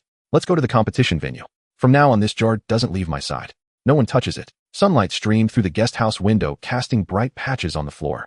But the shadow of unease did not leave their hearts. Su Wanqing's methods were becoming more and more reckless. The first round of the competition was the next battlefield. They had to be on guard against both open attacks and hidden arrows. Could they advance with this hard-won jar of honey brew? What even more vicious tricks would Su Wanqing play at the competition? The steamer's hum had barely ceased when the billowing steam thick with the sweet scent of osmanthus flooded the competition arena. Yet the 3 numbers flashing on the scoreboard stabbed into their eyes like shards of ice. 9, 2, 9, 3, 0 and 6, 1. The instant that final number solidified, Zhou Chang's hand gripping the rolling pin tightened abruptly. His knuckles turned white as the rolling pin clattered onto the countertop. Glutinous rice flour cascaded down, mingling with the sweat dripping from his forehead, forming a small damp patch on the surface. How dare you give such a score? Aimee rushed forward, clutching her live-streaming tripod. The tripod wobbled violently as the camera lens aimed straight at the scoreboard. Zhang Cheng, you only took 1 bite, so why did you only give a 6? 1. Guilan reached out, grabbing Aimee by the back of her collar and pulling her back half a step. Yet her fingertips clenched tightly. She knew better than anyone that this jar of honey brew was the result of the master and apprentices burning the midnight oil. Zhou Chang's 3 needs and 3 rests had not cut a single corner. She raised her eyes to stare at Zhang Cheng.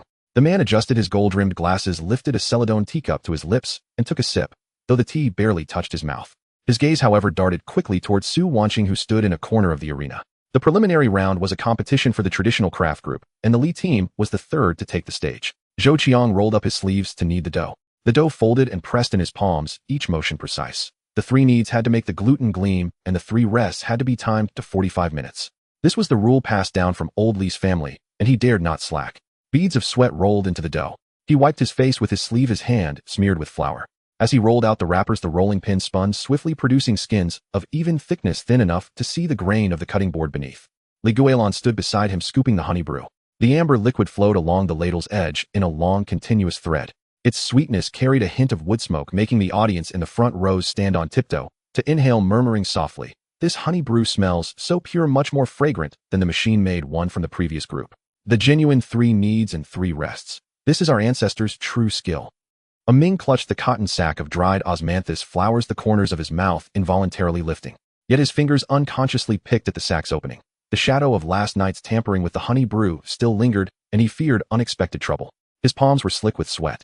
The steamer let out a ding, and Zhou Qiang reached out to lift the lid. A wave of scalding sweet fragrance surged forth. The golden osmanthus cakes were glossy and translucent, the dried osmanthus on top, like scattered gold, still emitting fine white steam. The first 2 judges picked up their chopsticks, each taking a bite. Their brows relaxed. The white-haired judge's pen tip swept across the paper, writing decisively 9. 2 points. The texture is smooth, sweet without being cloying, the fragrance of honey brew and osmanthus perfectly blended. The female judge followed suit, writing 9. 3 points. She looked up and praised. The ancient methods haven't deviated, the details reveal. When it was Zhang Cheng's turn, he slowly picked up his chopsticks, took a piece no larger than a fingernail, chewed it twice, and then spat it directly into the bone dish. His brow furrowed into a knot. He set down the chopsticks with obvious disdain, as if he had swallowed something unpalatable. The flavor is too outdated, with no innovation whatsoever. It doesn't suit contemporary tastes. His voice was flat, yet carried an undeniable authority as he picked up his pen and wrote 6. 1 point. The arena fell silent for 2 seconds, then erupted into chaos. A buzz of discussion mixed with the clicking of cameras loud enough to make ears ache. This score difference is too absurd. It's clearly targeted.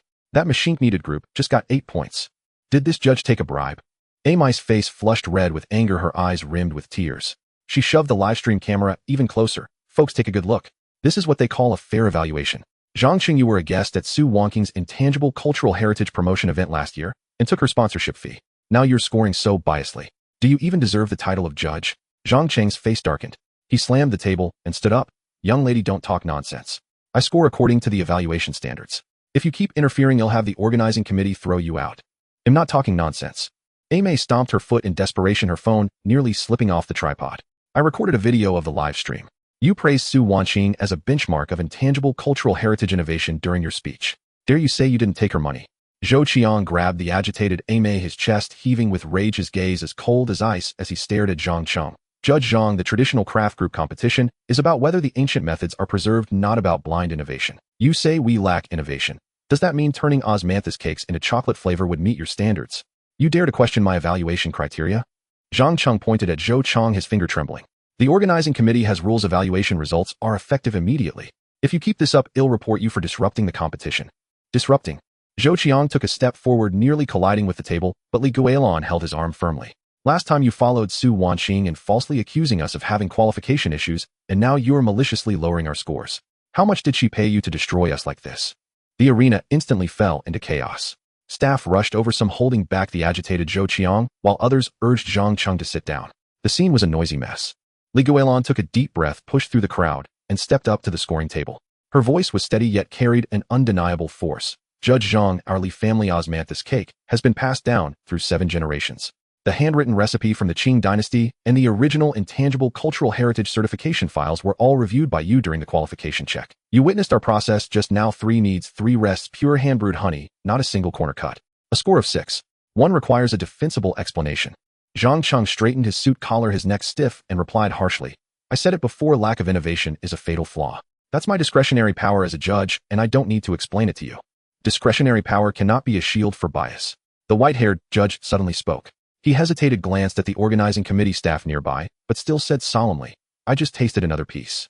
There's nothing wrong with the technique. The aroma and texture are top-notch. A 6. 1 is indeed too low. It should be at least above 9. The female judge nodded in agreement, adding softly, the core of the traditional craft group is to uphold tradition. This team's performance is more solid than the previous groups.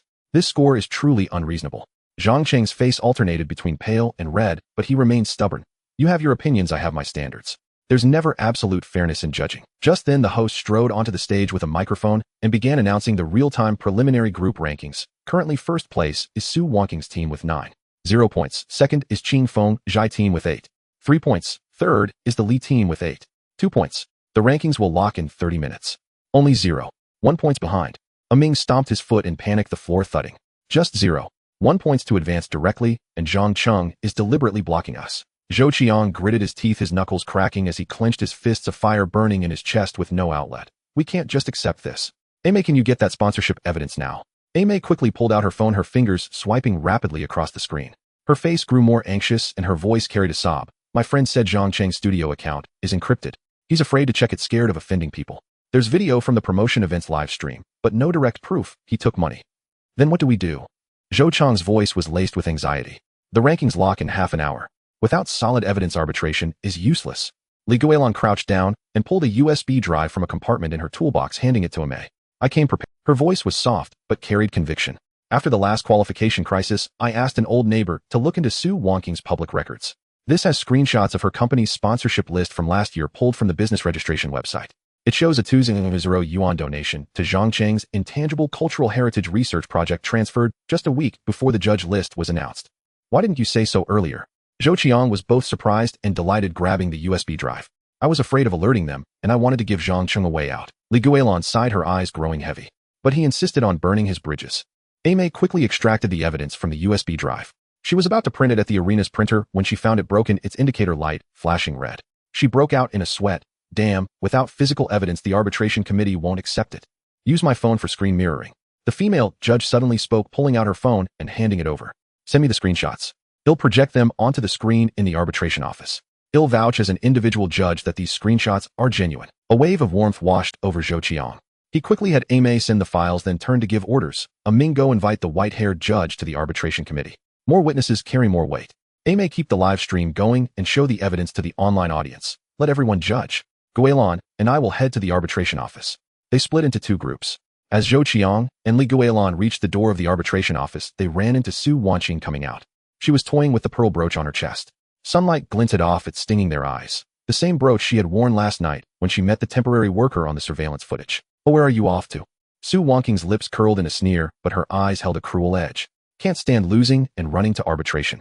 I told you long ago you people clinging to old relics don't deserve to be on the intangible cultural heritage stage. Clinging to old relics. Zhou Qiang let out a cold laugh, stepping forward. Our 7 generations of true craftsmanship are better than you fabricating evidence and turning the tables. How dare you say that? Fabricating. Su Wangqing's face instantly darkened, her voice sharp. The Li family's craft originally belonged to my master Su Yuzhen. Back then your master stole the recipe and snatched the intangible cultural heritage title. Now you have the nerve to compete with stolen skills. Li Guilan's eyes dimmed, her tone turning cold. Su Wangqing, your master insisted on adding chemical sweeteners to the osmanthus cakes and was expelled by our founder. That has nothing to do with us. Intangible cultural heritage inheritance is about upholding tradition, not chasing fame and fortune. Upholding tradition. Su Wangqing let out a harsh laugh. Just because you can't win you say I'm chasing fame and fortune. Judge Zhang's score was correct. You simply lack skill. Just wait. In the semi-finals I'll eliminate you completely and take back everything that belongs to the Su family. With that she clicked away on her high heels, her back straight, exuding a desperate madness, and walked off without looking back. Once inside the arbitration office, Zhou Qiang immediately started screen mirroring on his phone. The sponsorship list screenshots, the promotion event livestream video, and the written testimonies from the 2 judges were all presented before the arbitration committee chairman. The chairman frowned, staring at the evidence on the screen, tapping his fingers on the table with a rhythmic thud. His voice was hesitant. This evidence does prove a conflict of interest between Zhang Cheng and Su Wangqing, but the competition rules state that once a result is announced it cannot be easily changed or it will harm the competition's reputation. Reputation is important, but fairness is more important. Li Guilan stepped forward, a faint tremor in her voice. We brought 7 generations of skill to this competition, not to be wronged. If there isn't even basic fairness, what meaning does this intangible cultural heritage competition have? The white-haired judge nodded, adding solemnly, Chairman, the impartiality of judging is the foundation of this competition. Zhang Cheng has lost his neutrality as a judge. If nothing is done, who will dare to compete in the future? Isn't that tarnishing the competition's brand? I am willing to stake my personal reputation as a guarantee. The female judge took up the thread, her gaze resolute. The Li team's work deserves a high score. A re-evaluation is being responsible to the contestants and to the cause of intangible cultural heritage. The members of the arbitration committee huddled together, discussing in low voices for 10 minutes. Finally, the chairman raised his head and said firmly, after deliberation, it is decided to suspend Zhang Cheng's judging qualifications immediately. Launched the judging oversight mechanism and thoroughly review all his evaluation records. At the same time, replace him with 2 neutral judges to re-evaluate the Li team's work. The results will be announced on the... When the news reached the arena, it erupted. Applause and cheers nearly lifted the roof, and the comments on AMI's livestream exploded. The 2 new judges quickly walked to the Li team's display table.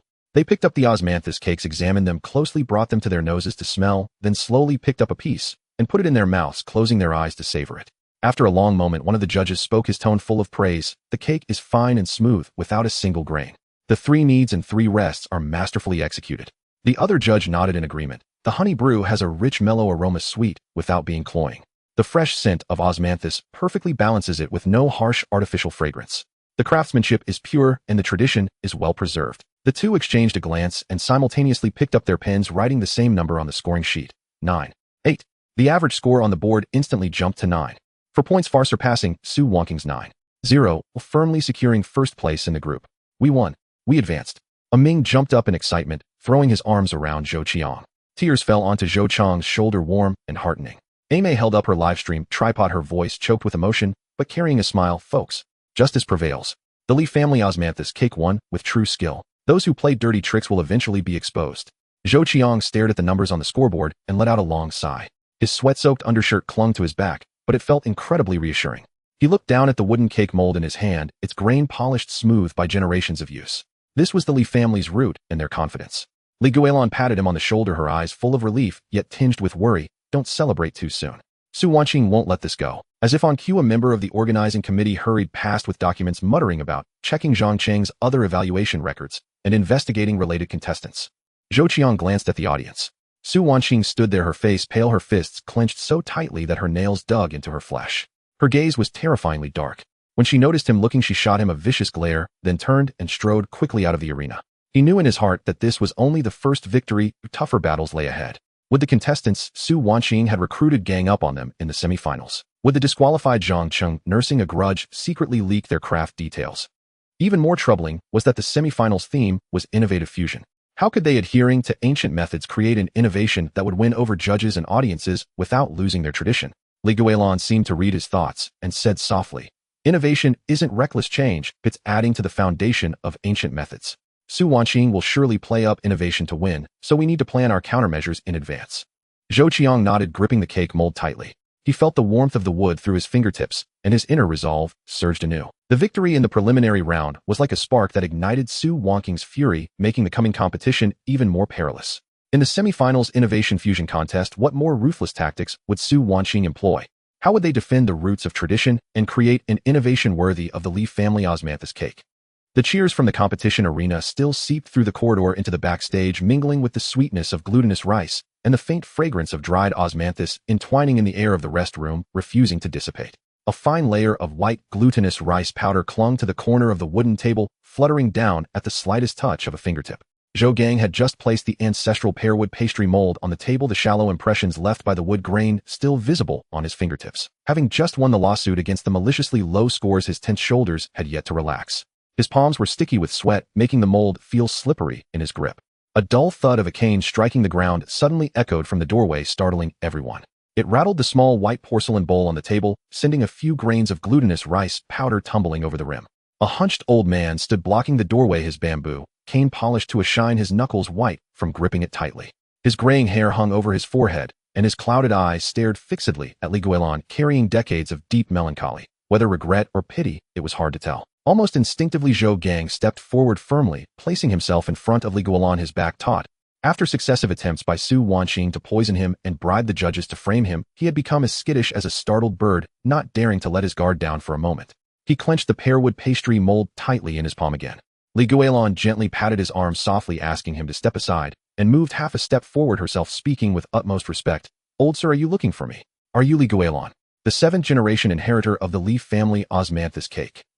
The old man's voice was hoarse as if weathered by wind and sand for decades, every word carrying a rough edge. "My name is Qin Shuyi, a retired judge of this competition, and an old comrade of your founder back in the day." Zhou Gang's brow instantly furrowed into a knot. Amei's livestream stand wobbled, and her phone nearly slipped from her hand. On the screen, viewers' comments still scrolled, with congratulations on advancing. Amin clutched the cotton bag of dried osmanthus, his fingers unconsciously picking at the fabric, not daring to breathe. Without further ado, the old man closed the restroom door, behind him the latch, clicking shut, sealing off the cheers and footsteps outside. The room fell into a profound silence, so quiet that they could hear each other's breaths. Amidst the sweet scent of osmanthus, an inexplicable aura of old suffocating secrets began to spread. "You think winning the judging means this is over?" Qin Shuyi slowly moved to the table with the aid of his cane, his gaze falling on the pearwood pastry mold. The wrinkles around his eyes deepened, glistening with tears. "You only see Su Wanqing opposing you at every turn. Poisoning the honey brew, bribing the judges, fabricating evidence. But you don't know that this girl has been bound her whole life by her master's dying wish." Li Guilan's fingertips trembled slightly. She instinctively reached for the ancestral recipe book wrapped in blue cloth at her waist, the rough fabric rubbing against her palm. Her eyes reddened as a foreboding feeling crept into her heart. Su Wanqing's master was named Su Yuzhen, Qin Shuyi said in a low voice, yet each word struck like a hammer. Su Yuzhen was the biological elder sister of your master Lin Xiulan. They studied the craft together, growing up side by side. The words hit like a thunderbolt, freezing the four of them in place.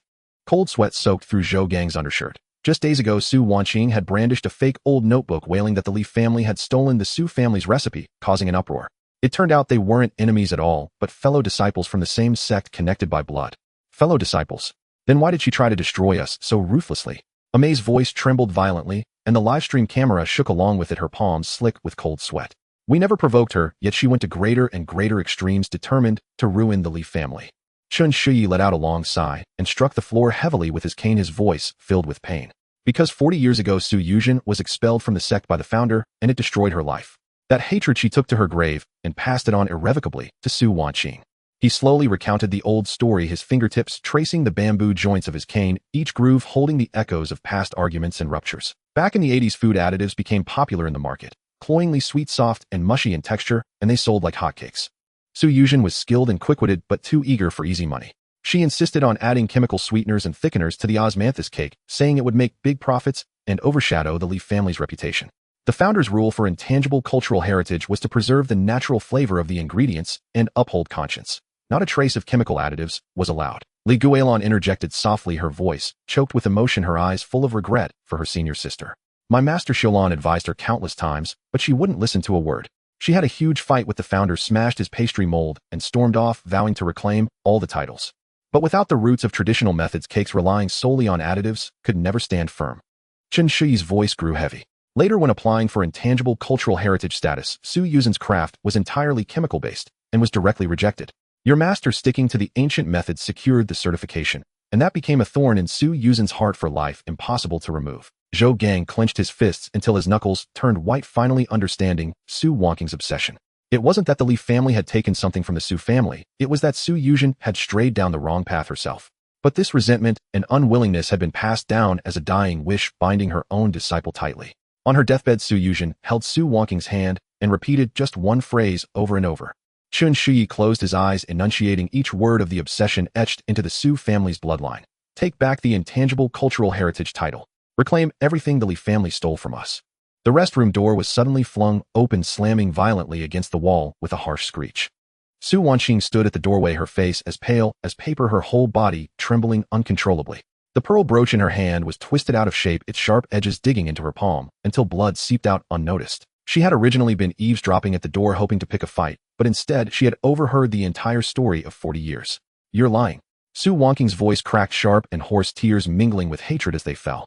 My master was not expelled. Lin Xiaolan stole her recipe and took her intangible cultural heritage spot.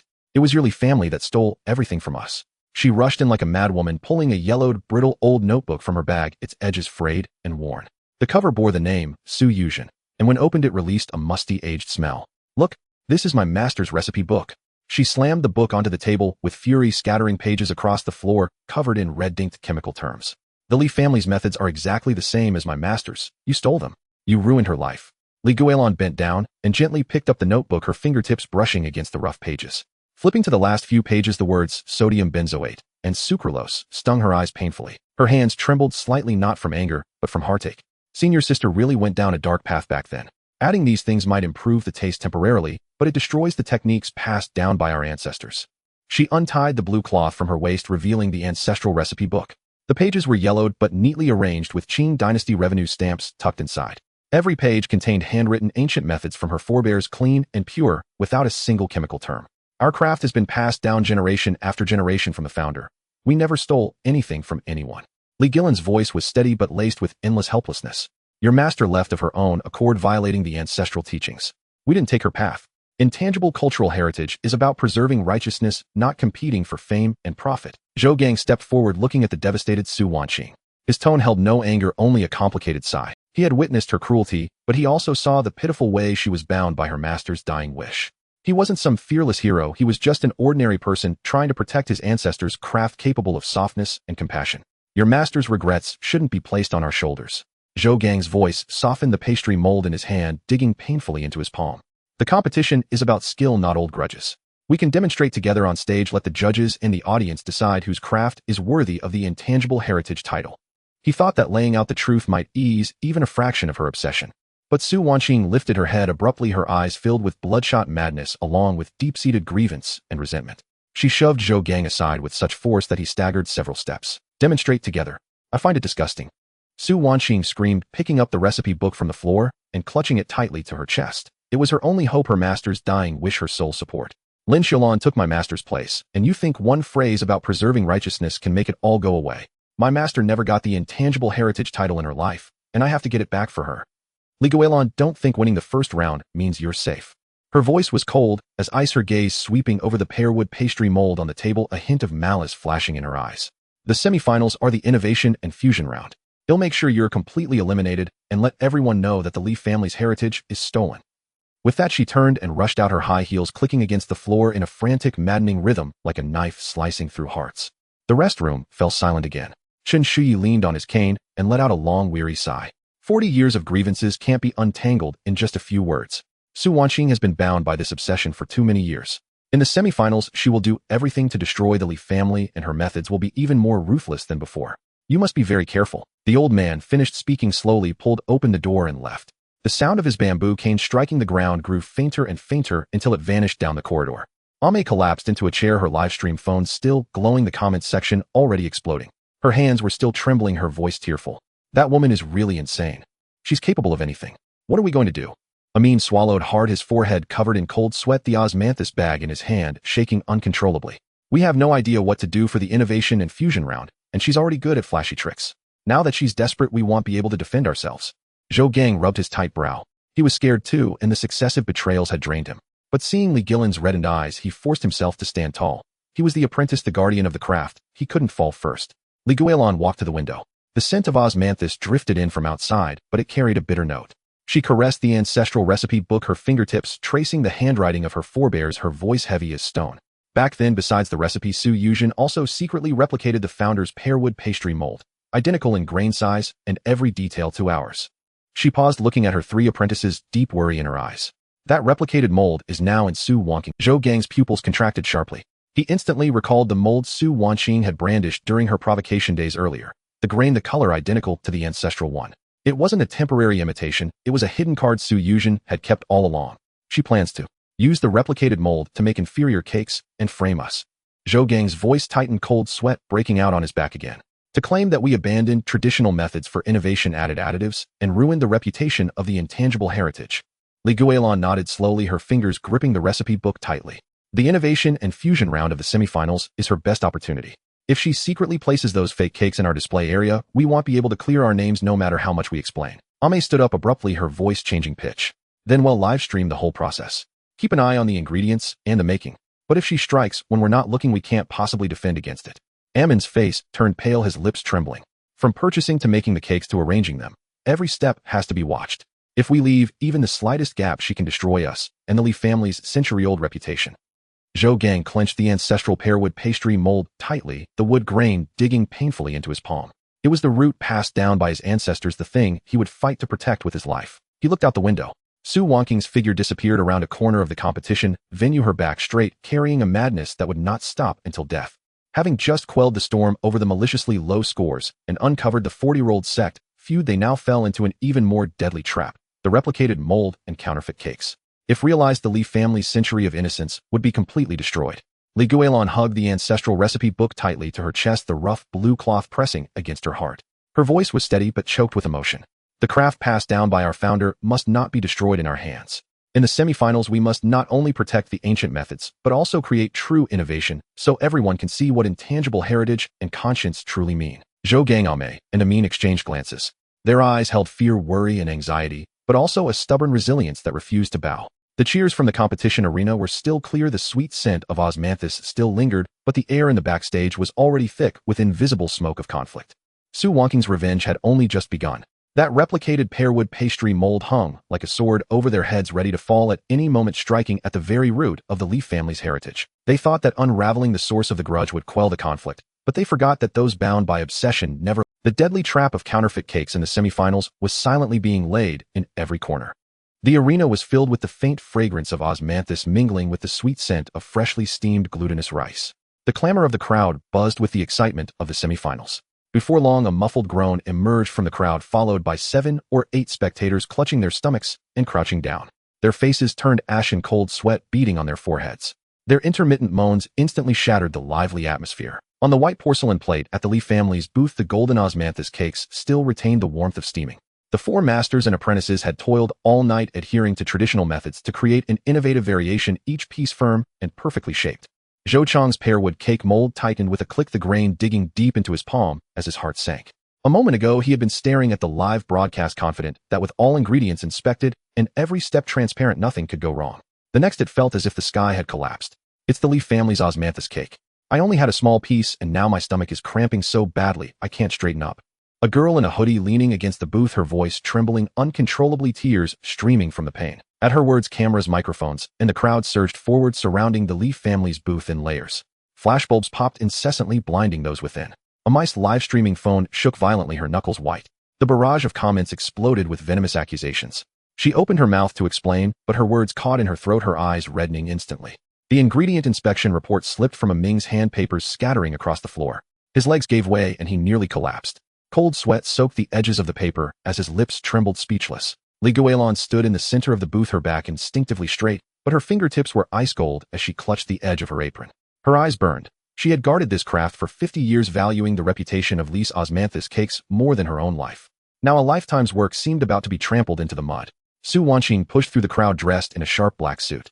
Her face was pale, and her eyes hid an irrepressible malice, though she feigned shock and indignation. In her hand, she tightly gripped a replica pearwood cake mold, her knuckles white. I warned the organizing committee earlier.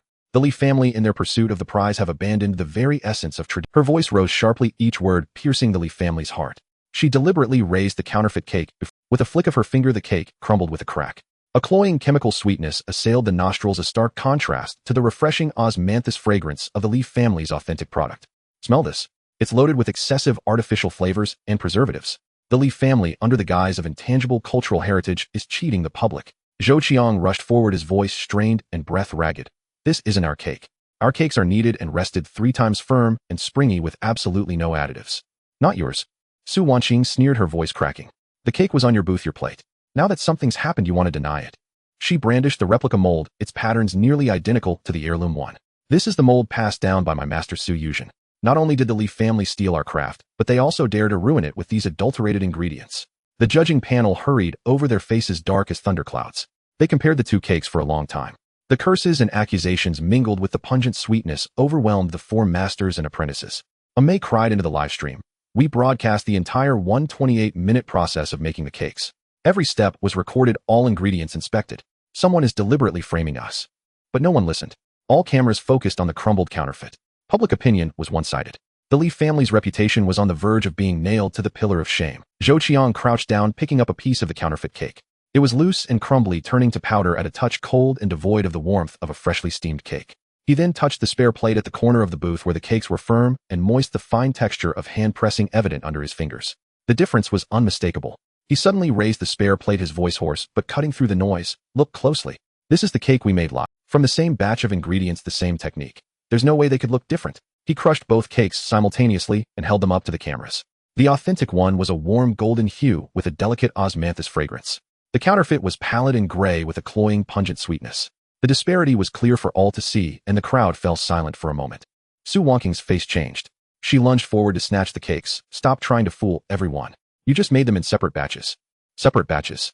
Zhou Qiang sidestepped, cold sweat from his palms smearing onto the cake. All our cakes come from the same batch. Texture, taste, aroma. There's not a shred of difference. Ming quickly picked up the inspection report, his trembling fingers opening the procurement records and lab test results on his phone. The timestamps and batch numbers were crystal clear. All ingredients are pesticide-free and additive-free. Everything is traceable. There are absolutely no violations. Amei swiftly adjusted the livestream camera, cutting to a replay of the entire production process. From kneading the dough to molding and steaming, every second was clear with no sign of any additives. Su Wanqing's forehead was covered in cold sweat, and her hand gripping the replica mold trembled uncontrollably. She had never expected the Li family to have kept all the evidence, nor that Zhou Qiang could instantly see through the flaws in the counterfeit. So what if there's a video? You could have made the fakes in advance and switched them when no one was looking, she shrieked, making a final desperate attempt, her voice betraying her panic.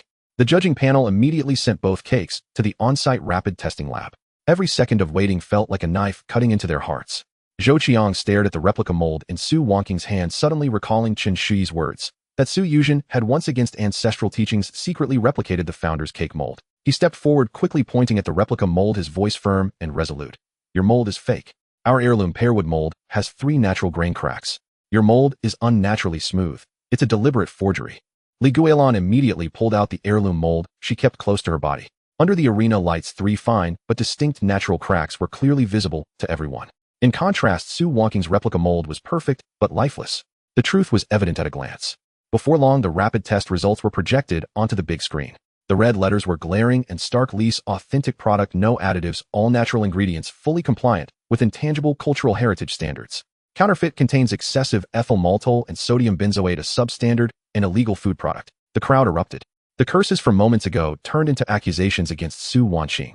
The camera flashes refocused, all trained on the replica mold in her hand. The organizing committee judge, his face ashen, announced on the spot, Su Wanqing maliciously produced counterfeit products and framed a competitor, seriously violating competition rules. All her results are voided, and she is permanently banned from competition. As staff moved to confiscate the evidence, Su Wanqing broke free, stumbling backward several steps. She seemed almost deranged, her eyes filled with a crimson unwillingness and the collapse of a conspiracy exposed.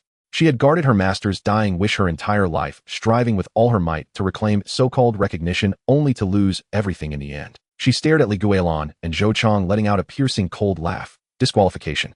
I couldn't care. Don't think winning this round means you're safe. I have more tricks up my sleeve. I will destroy the Li family's legacy sooner or later. Shaking off the staff, she clutched the replica mold and bolted out of the arena like a madwoman. Her retreating figure was desperate and hurried, and even her canvas bag fell to the ground left behind. The arena slowly quieted down, but the lingering sense of shock and unease refused to dissipate. Guilan slumped into a chair, her undershirt soaked through with sweat. She hugged the heirloom mold tightly, her voice hoarse. So close, so close. The craft passed down by our ancestors was almost destroyed by me. Zhou Qiang clenched the crumbs of the counterfeit cake, his fingers still trembling. He was never a fearless hero, just an ordinary person trying to protect his ancestral craft. Every second of the ordeal had made his scalp tingle and his back break out in cold sweat. Ming picked up the canvas bag Su Wanqing had dropped, pulling out an unopened package of glutinous rice flour. Its origin was a small town in the south, completely unrelated to the competition's designated supply chain. May retrieved the pre-competition surveillance footage, which showed a person in a cleaner's uniform during a 3-minute window when the booth was unattended, quickly placing the counterfeit cakes on the porcelain plate before vanishing. She had it all planned out. She bribed the cleaner, hired audience members as plants. From the ingredients to the setup, every step was a trap. Ming said, his voice filled with lingering fear. Just those 3 minutes had nearly destroyed a century of the Li family's integrity. Chen Shuyi emerged from the crowd, leaning on his bamboo cane. His face was grave as he gently patted Li Guilan's arm. Su Yuzhen didn't just replicate the mold back then. She hid something else.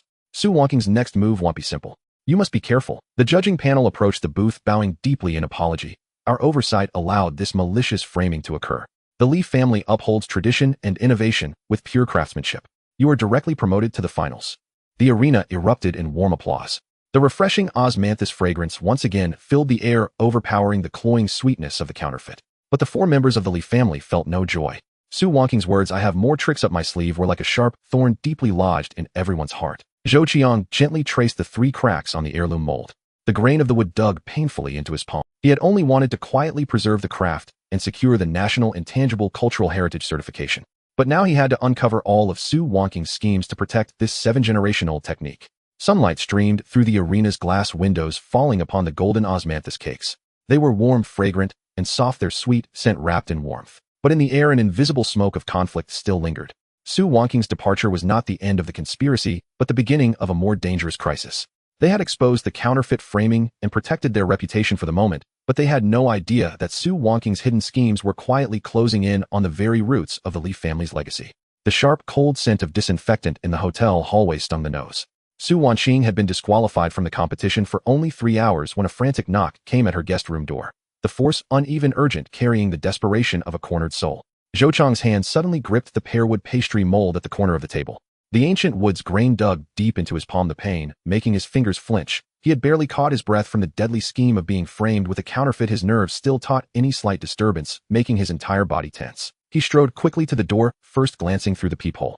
Outside stood a man so gaunt he seemed to have shed his form, a gray cap pulled low, nearly covering his eyes. The black file in his arms was clutched so tightly it was wrinkled, his knuckles white dust clinging to his shoes. He had clearly traveled a long distance. The moment the door opened, the man shrank back, burying his neck into his collar like a frightened mouse. May's livestream phone instinctively aimed at the doorway, her fingers trembling so much the lens couldn't steady her face, instantly turning pale.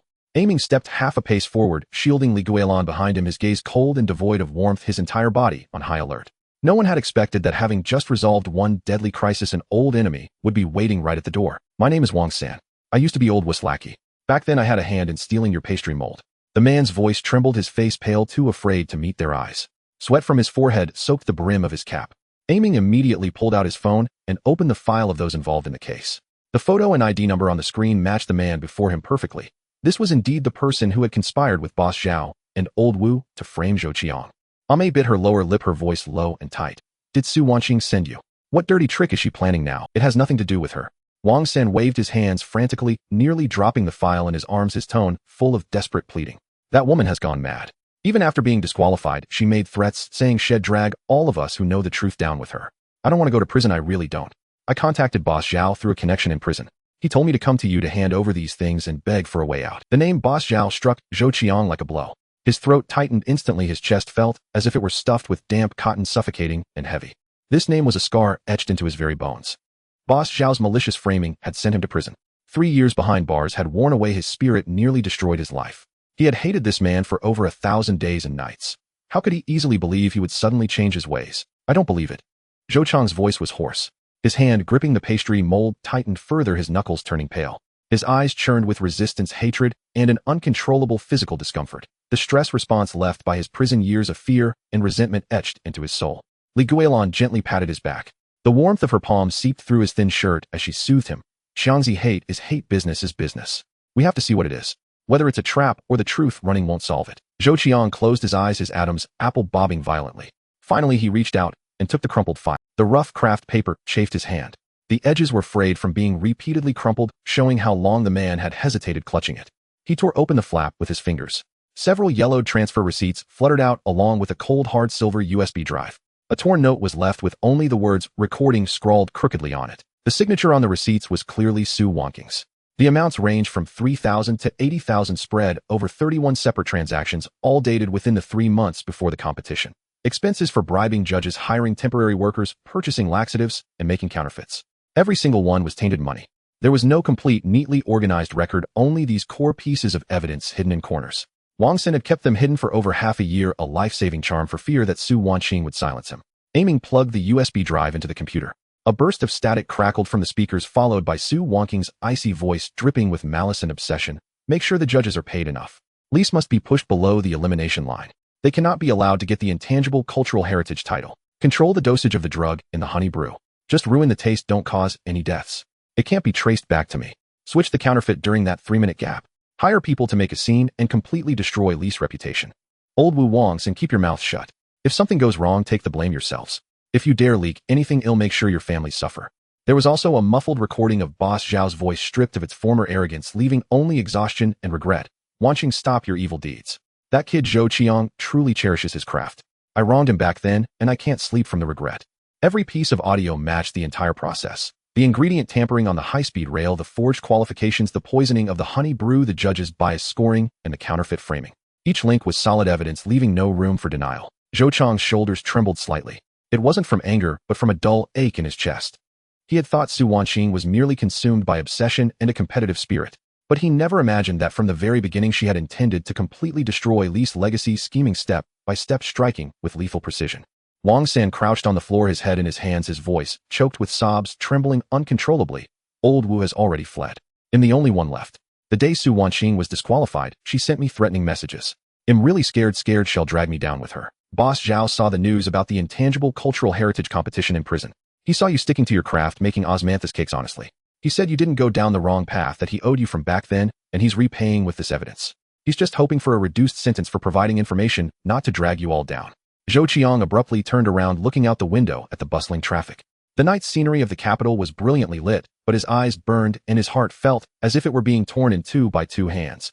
On one side, the blood debt of 3 years in prison, out on the other, the irrefutable evidence that could permanently silence Su Wanqing and protect Li's reputation.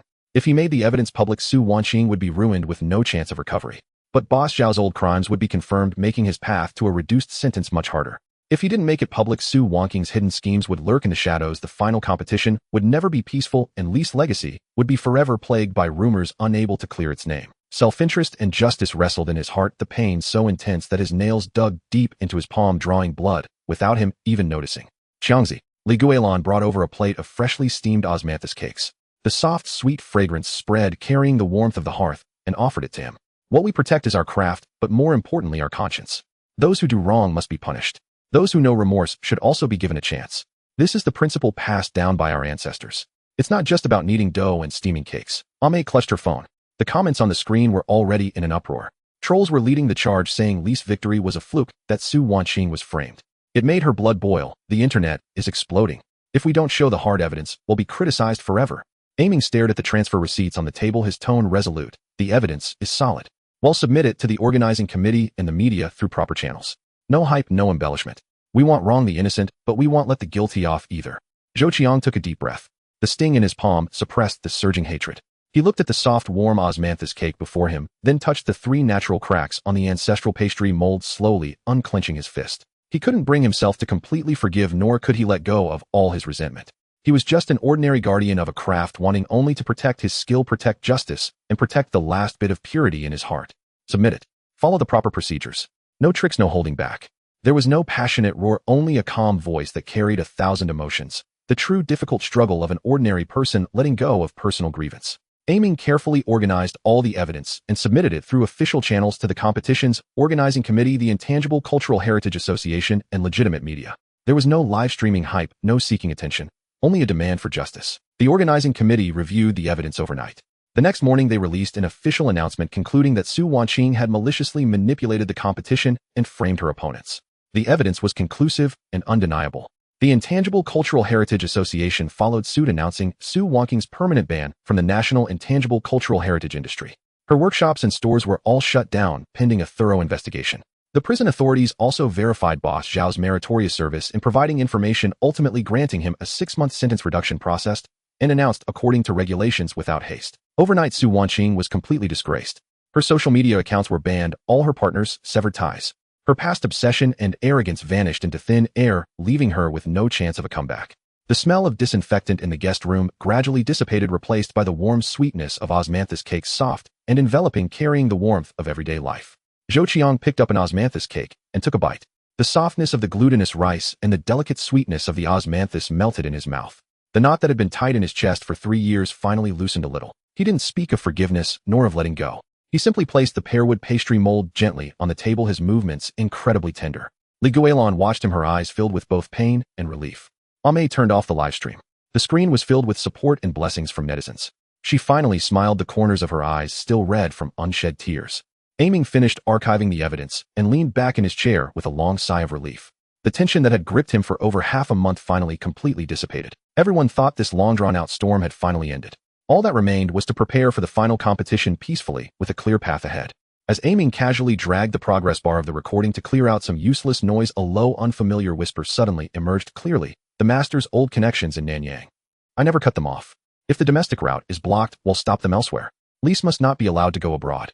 The voice cut off abruptly, the recording forcefully terminated, leaving only a cold, piercing static in the quiet room. The air froze instantly. The sweet scent of osmanthus cake still lingered, but a cold sweat broke out on everyone. Zhou Qiang shot to his feet, gripping the pearwood mold again. The relaxation and relief from moments ago were gone, replaced by a bone-chilling vigilance. He had thought that by defeating Su Wanqing, he had secured Li's legacy. But he had forgotten that Su Wanqing's master Su Yuzhen had a history of venturing overseas. Those seeds sown in the past had never truly disappeared. Su Wanqing's downfall was never the end. For Lise to protect this craft, and to reach further and wider, what lay ahead were more unfamiliar and treacherous undercurrents. Sunlight streamed through the curtain gap, falling on the golden osmanthus cakes. The warm light was gentle, the moment peaceful. But eyes hidden in the shadows had already silently fixed their gaze on this century-old legacy. The flower-dusted air in the competition arena, thick with sweltering heat, clung to the throat, making every breath feel panicked and tight. This was the final round of the National Intangible Cultural Heritage Finals, and the crimson numbers on the timer flickered with a heart-stopping urgency, leaving just over 16 minutes. The host's voice cut through the air, crisp and merciless. For this round, you are tasked with recreating a lost ancient technique. If you fail to submit within 15 minutes, you will be directly eliminated.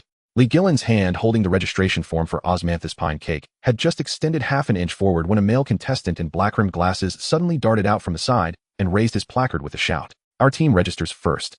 Osmanthus pine cake ancient technique recreation. The large screen flickered, and Li's hard-won plan, 3 months of preparation and 7 revisions, was now glaringly marked as occupied. A wave of murmurs erupted across the arena. Zhou Qiang clenched his fist so tightly his nails dug into the old scar on his palm, a mark left from a prison scuffle years ago framed by Zhao. The pain made him gasp, a cold sweat instantly beating on his back. That was a craft he had honed day and night alongside his master, never even getting a chance to showcase it before it was snatched away. The ancestral recipe book in Guilan's hands was crumpled at the edges, its pages passed down through 7 generations, brittle with age.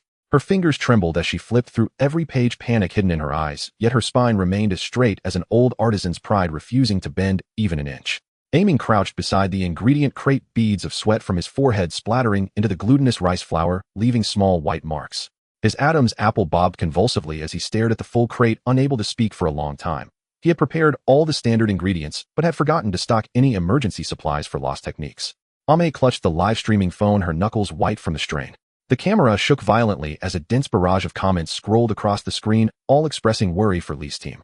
She bit her lip, afraid that if she spoke, her sobs would betray her. This man was an ally Su Wanqing had courted several times before the competition, having spied on Li's preparation plan for nearly half a month, waiting for this final moment to deliver a lethal blow to Li's team. It wasn't bad luck, it was a trap laid long ago. Everyone had breathed a sigh of relief earlier, thinking that with Su Wanqing blacklisted and disqualified, the arena would finally be peaceful. But that fragile sense of security now shattered into dust. A member of the organizing committee strode over his tone, leaving no room for negotiation. Report a new technique within 15 minutes, or you'll be considered disqualified after the time limit.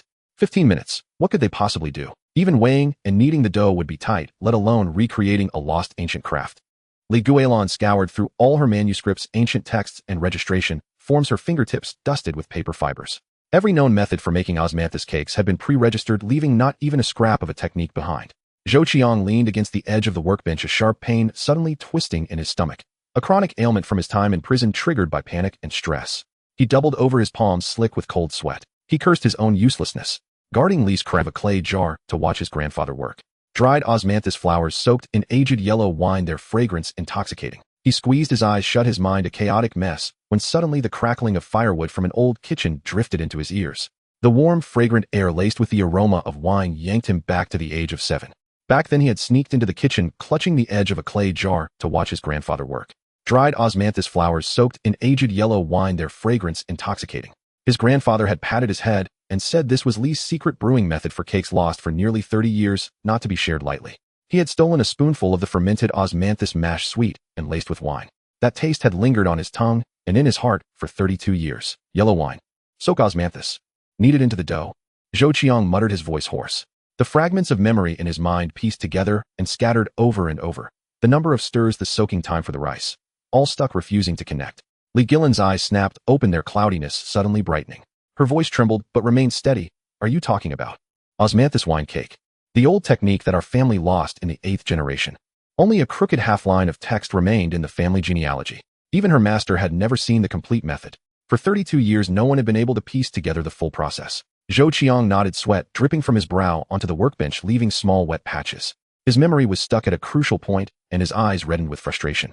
Aiming suddenly stood up and rushed toward the ingredient storage, his steps urgent but not chaotic. He remembered every item in the store. There's 5-year-aged yellow wine. Airdried golden osmanthus. And old clay jars. He'll go get them. He wasn't just running around blindly.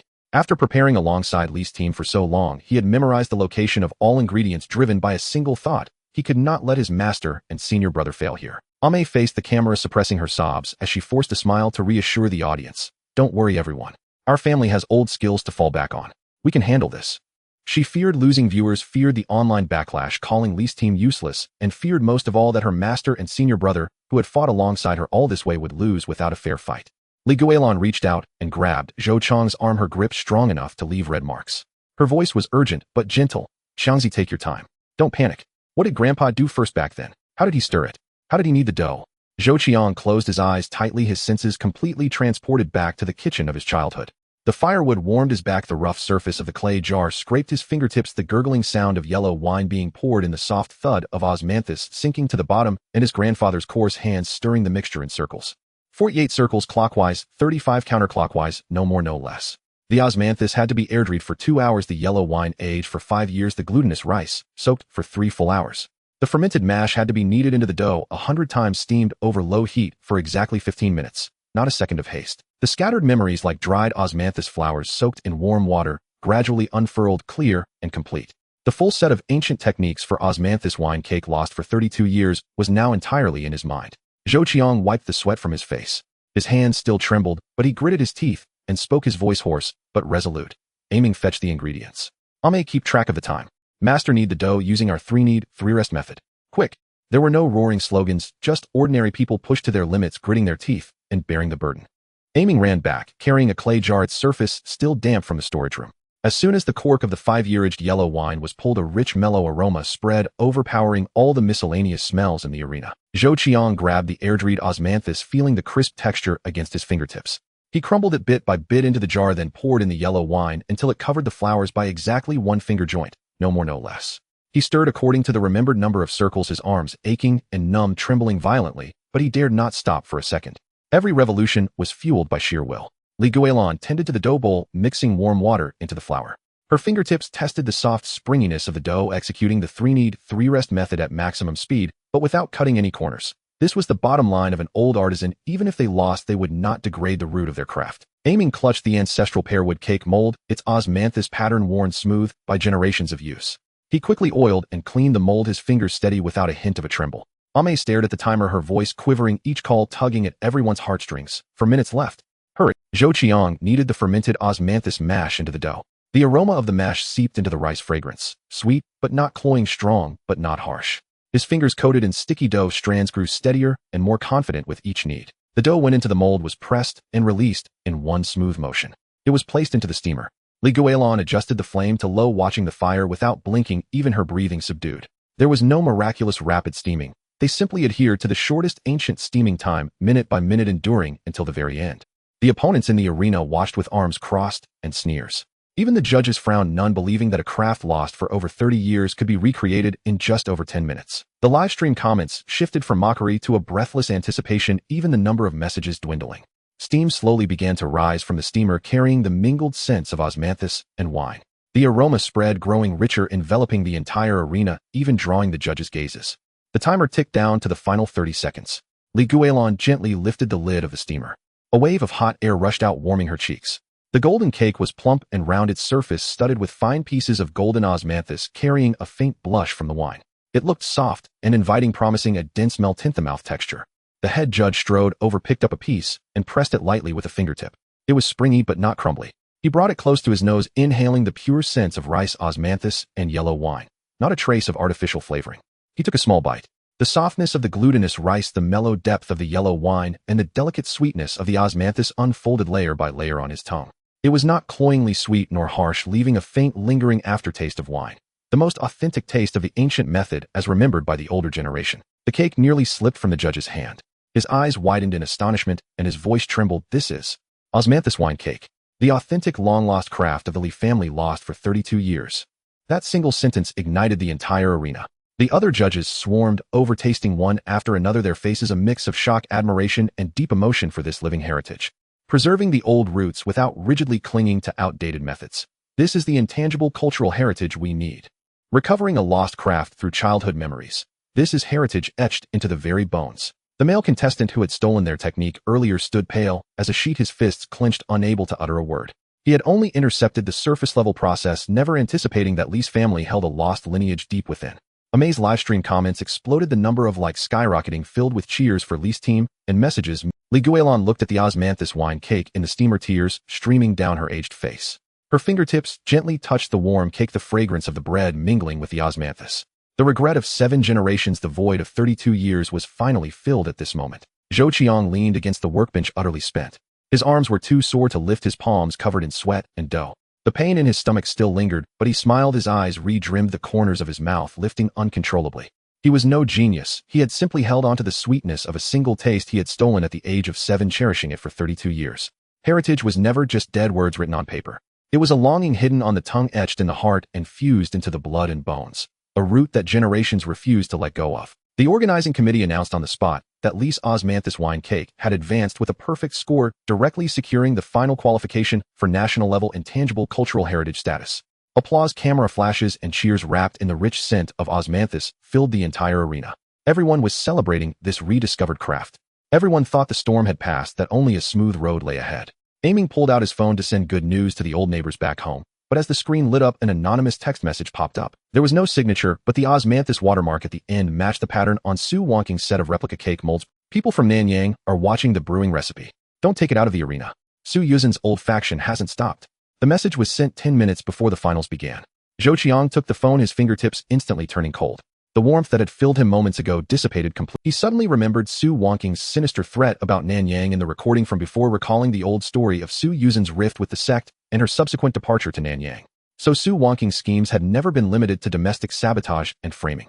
She had hidden her most vicious move overseas, at the very threshold where Lee's family was finally about to step out of their alley and onto the national stage. Guilan tightened her grip on the pearwood cake mold, her knuckles turning white. The relief and excitement in her eyes were instantly replaced by a deep vigilance. They had won the finals, recovered their lost craft, and defended the Lee family name. But the undercurrents lurking in Nanyang, thousands of miles away, were fiercer, more distant, and harder to guard against than any domestic dirty trick or scheme. The scent of osmanthus still lingered in the arena, the warm steam carrying the remnants of joy.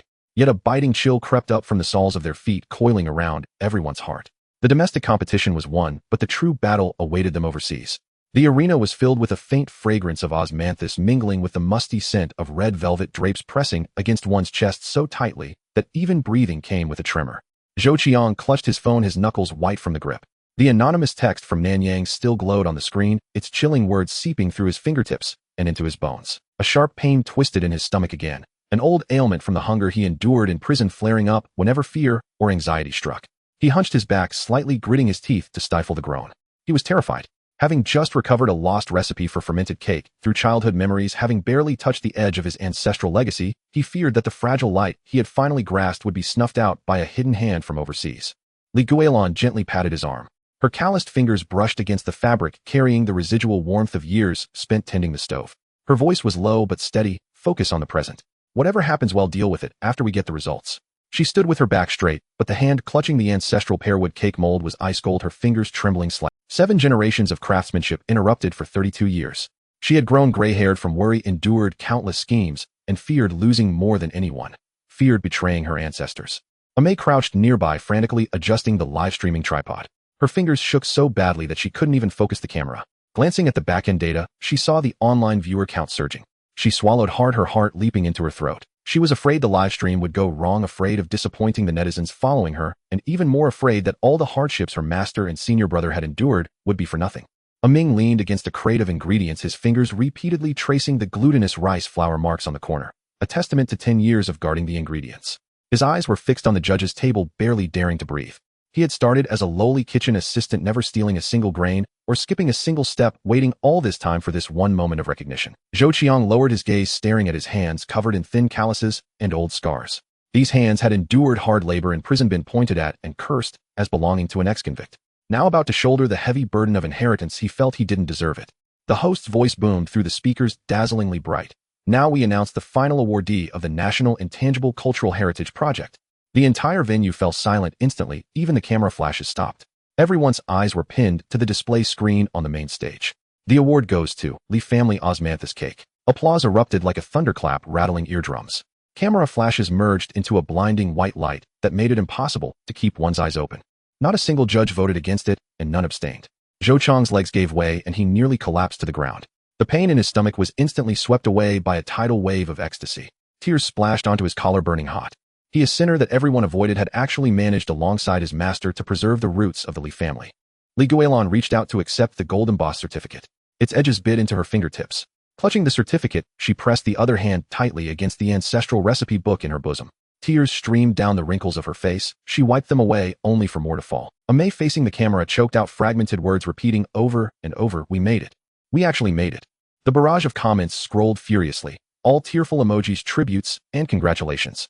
Even those who had once criticized the Li family were flooding the screen with apologies. The chairman of the organizing committee grasped Guilan's hand, his voice filled with emotion, preserving ancient methods without losing the roots, innovating without straying off course. Li family osmanthus cake is truly deserving. Everyone was immersed in this ecstasy, believing that all the troubles, the sabotages, the frame-ups, the poisonings, the biases, had been completely turned over, with Su Wanqing being blacklisted and disqualified. Zhou Qiang also breathed a sigh of relief, temporarily pushing the Nanyang text out of his mind. A soft footstep sounded from the side door of the venue. So light, yet it instantly seized everyone's attention. Su Wanqing walked in. She wasn't wearing her usual elegant dress. Instead, she was clad in a faded black gown, her hair messily tied up, her face as pale as paper, and her eyes bloodshot from a sleepless night. She looked utterly exhausted, devoid of her former sharpness and arrogance. She had slipped in among the logistics staff, clutching a temporary work pass. By the time security realized and rushed over, she had already reached the center of the venue. The entire venue fell into dead silence. The applause stopped abruptly, and all eyes locked onto her. Zhou Qiang instinctively stepped forward, placing himself in front of Guilan, one hand pressed on the lid of the ingredient crate, his eyes full of vigilance. He couldn't forget how she had bribed the flight attendant to confiscate their ingredients, forged evidence to steal their qualifications, added laxatives to the honey brew, and set up the Nanyang scheme. He had seen her ruthlessness firsthand. Ming grabbed the pearwood cake mold beside him, his fingers tense. If Su Wanqing made a single move, he was ready. May immediately turned the camera toward her, her voice as cold as ice. "You've been banned for life. What are you doing here?" Su Wanqing didn't struggle or glare. She gently pushed aside the security guard's hands and walked step by step toward Guilan. Her footsteps were unsteady, as if the string that had held her taut for half a lifetime had finally snapped. In the midst of the stunned silence, she slowly bent her knees, dropping heavily onto the red carpet. Her forehead hit the ground, leaving a red mark. The dull thud echoed in everyone's ears. She didn't scream or throw a tantrum. She just buried her head, her voice hoarse and choked with sobs, fragmented, "Masterly. I was wrong. I was so wrong. My master Su Yuzhen was your senior sister. What she hated all her life wasn't you, it was herself, for being greedy and cutting corners, adding chemicals to the cakes, betraying the artisan's integrity. On her deathbed, she grabbed my hand and forced me to reclaim the intangible heritage title, saying it was hers. I was bound by those words for half my life, thinking that seizing it would mean carrying on the legacy. I used every dirty trick harmed you, sabotaged you. When I couldn't win with skill, I played dirty. I didn't just lose the competition. I lost my conscience and I disgraced all artisans. She pulled out the replicated pearwood cake mold from her bag. Its edges still bore the scratches from the forgery, the wood grain rough. The very tool old Wu had used to sketch the stolen design, which she had used to frame tea. She held it with both hands, lifting it above her head, her knuckles white from the strain. This mold. I used it to make countless fakes. It defiled the craft, and it defiled me. Today I return it to you. From now on I will never touch pastries or intangible heritage again. I'm leaving this trade for good. Li Guilan looked at her not with hatred, but with compassion. She understood Su Yuzhen's obsession all too well, and she saw in Su Wanqing another person trapped in the same fixation. This wasn't malice. It was being driven astray by the regrets of the previous generation. She bent down, reached out, and helped Su Wanqing up. Her withered hand grasped the other woman's icy fingers, her voice gentle yet firm. Craftsmanship isn't something you snatch, it's something you guard. Guarding your true heart is more precious than any title. Su Wanqing could no longer hold back. She collapsed onto Li Guilan's shoulder and wept loudly, releasing all the resentment, madness, and guilt that had accumulated over half a lifetime. She wasn't born evil. She had been bound by her master's dying wish into the very shape she despised. The host, recovering his composure, announced the list of inheritors with a voice thick with emotion. Intangible Heritage Grandmaster, Li Guilan. Official Intangible Heritage Inheritors, Zhou Chong, A Ming, A Mei. 3 gold embossed certificates were handed over. Zhou Qiang held his fingers trembling violently. He repeatedly traced the words, inheritor, on the cover, tears splashing onto the surface, leaving small damp patches. Finally, he could hold his head high. Finally, he could stand before his grandfather's grave and say that he had not disgraced the Li family. A Ming held his certificate, his eyes re-dimmed, a smile splitting his face even as tears streamed uncontrollably. After 10 years of guarding the ingredients, he finally felt worthy of this recognition. A Mei held her certificate up to the camera, laughing and crying at the same time. The lens wobbled, but it was full of sincerity. She had started as a small streamer, and by exposing injustice and protecting the craft, she had become the voice of the legacy. Soon entrepreneurs, cultural tourism officials, and overseas Chinese representatives swarmed around them, handing over a stack of collaboration offers, opening experience centers, creating co-branded products, exporting to Southeast Asia. Countless opportunities rained down on the Li family team. Thousands of miles away, the Li family's ancestral home was already festooned with lanterns and colored banners. Red silk hung from every eave, firecrackers crackled incessantly, and the sweet fragrance of osmanthus cake filled the entire alley. Old neighbors gathered around the livestream screen, holding their own homemade dishes, crying and laughing as they raised their glasses, shouting Guilan's name and praising Qiangzi for finally making it. Zhou Qiang looked at the lively scene of the ancestral home on the screen, a steady smile on his lips. After half a lifetime of wandering, he had finally found his roots, his place to belong. As the ceremony neared its end, Su Wanqing bowed deeply, turned, and walked away. Her silhouette was thin, but it no longer carried the obsession and cruelty of the past. Li Guilan held the replicated cake mold, her fingers slowly tracing the grain. Suddenly she stopped. There was a tiny yellowed piece of paper wedged into a groove on the inside of the mold, hidden in the wood's crevices, impossible to find without careful touch. Su Yuzhen had embedded it there years ago. Su Wanqing had held this mold for so long, but only dared to use it for forgeries, never examining it closely. She had no idea this secret existed. A Ming carefully extracted the note. The handwriting was scrawled and dry. Su Yuzhen's final words. The edge bore a half imprint of an osmanthus flower, identical to the poor quality osmanthus that had been swapped on the high-speed train. The Nanyang Triad holds half of my fermented cake recipe. They've been plotting for over a decade, waiting for the Li family to rise to seize the secret method. Going overseas will be perilous. Zhou Qiang took the note, and his fingers turned ice cold instantly. The old pain in his stomach stabbed sharply, doubling him over, and he couldn't straighten up for a long time. So the anonymous text wasn't a threat. So Su Wanqing's apology wasn't the end. So Su Yuzhen, when she left for Nanyang years ago, had already allied with forces, leaving behind half a recipe and setting a deadly trap spanning over a decade. Li Guilan clenched the note, her knuckles white. The joy in her eyes faded, completely replaced by a heavy caution. The osmanthus swap on the high-speed train, the poisoning at the end, the frame-up at the competition. Every scheme was a prelude to this grand game. A mice camera happened to catch a corner of the note, and the barrage of comments exploded instantly, the screen filled with worry and shock. Zhou Qiang straightened up, looking at the glory around him, clutching his inheritor certificate, and then at his master's grim face. They had overcome all the domestic schemes, earned national recognition, gained fame and fortune, and settled old scores. But Su Yuzhen's hidden move overseas had only just been played. The smell of velvet still lingered, the osmanthus still sweet, the gold lettering on the certificates still bright. But a chill from Nanyang crept in silently. Colder, more dangerous, and more deadly than all the dirty tricks in the competition arena. At the peak of glory, a fierce overseas battle for the survival of the Li family's legacy had only just begun. The scent of osmanthus mingled with the burnt, smoky odor of firecrackers clinging to the blue brick walls of the old house, heavy and suffocating. Zhou Qiang pressed his chest where the yellowed secret letter from Su Yuzhen lay against his skin. The paper's edge chafed him, but a bone-deep chill seeped through.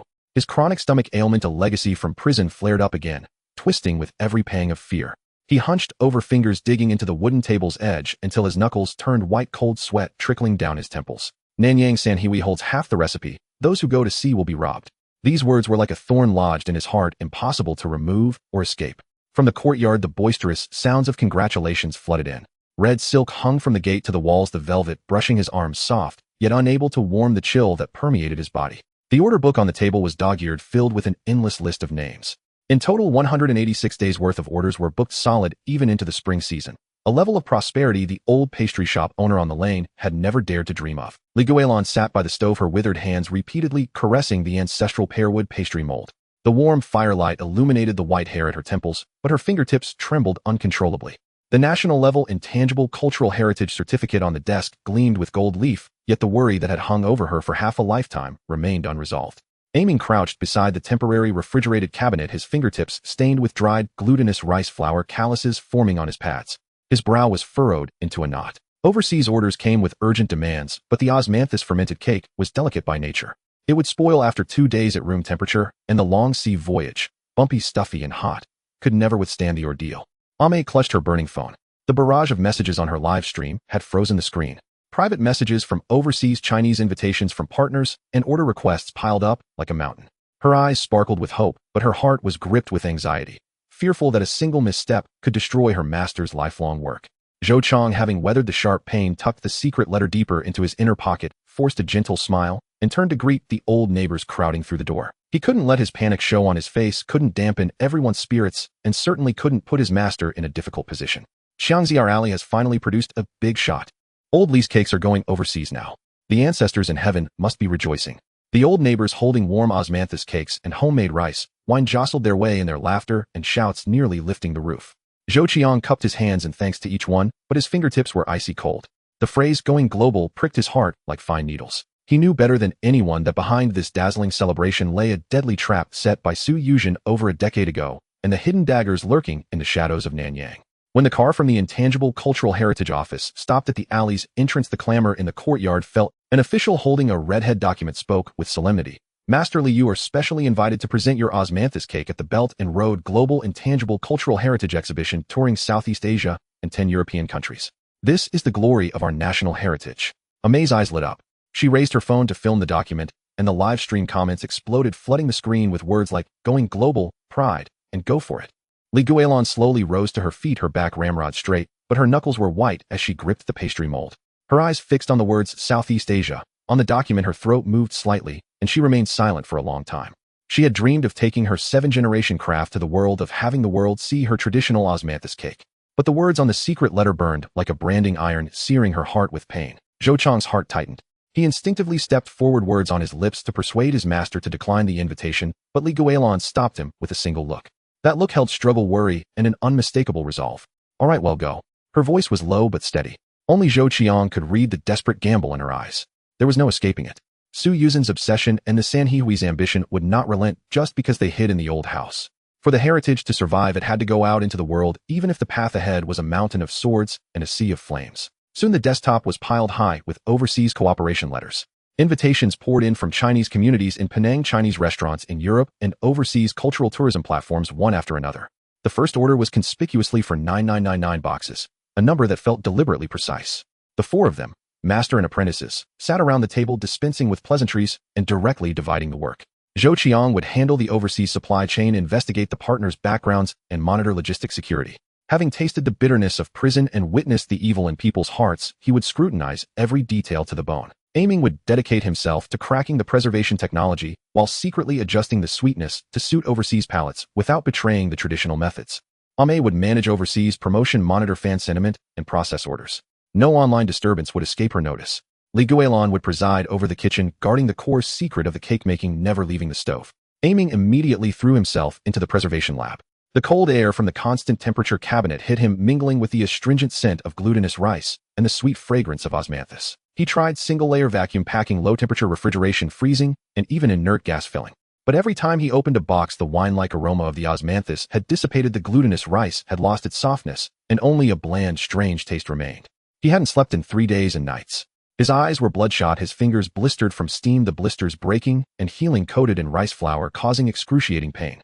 Leaning against the refrigerated cabinet, his voice hoarse with defeat, he said, "Master Brother Chong, it's really not working. The traditional texture can't survive the long sea voyage. Either we change the process, or we just don't go overseas. Changing the process would mean losing the soul of the heritage, betraying the ancestors. Not going overseas would disappoint everyone's expectations and mean bowing to the forces of evil." Zhou Qiang didn't reply. His fingertip lightly traced the signature on the cooperation letter, Penang.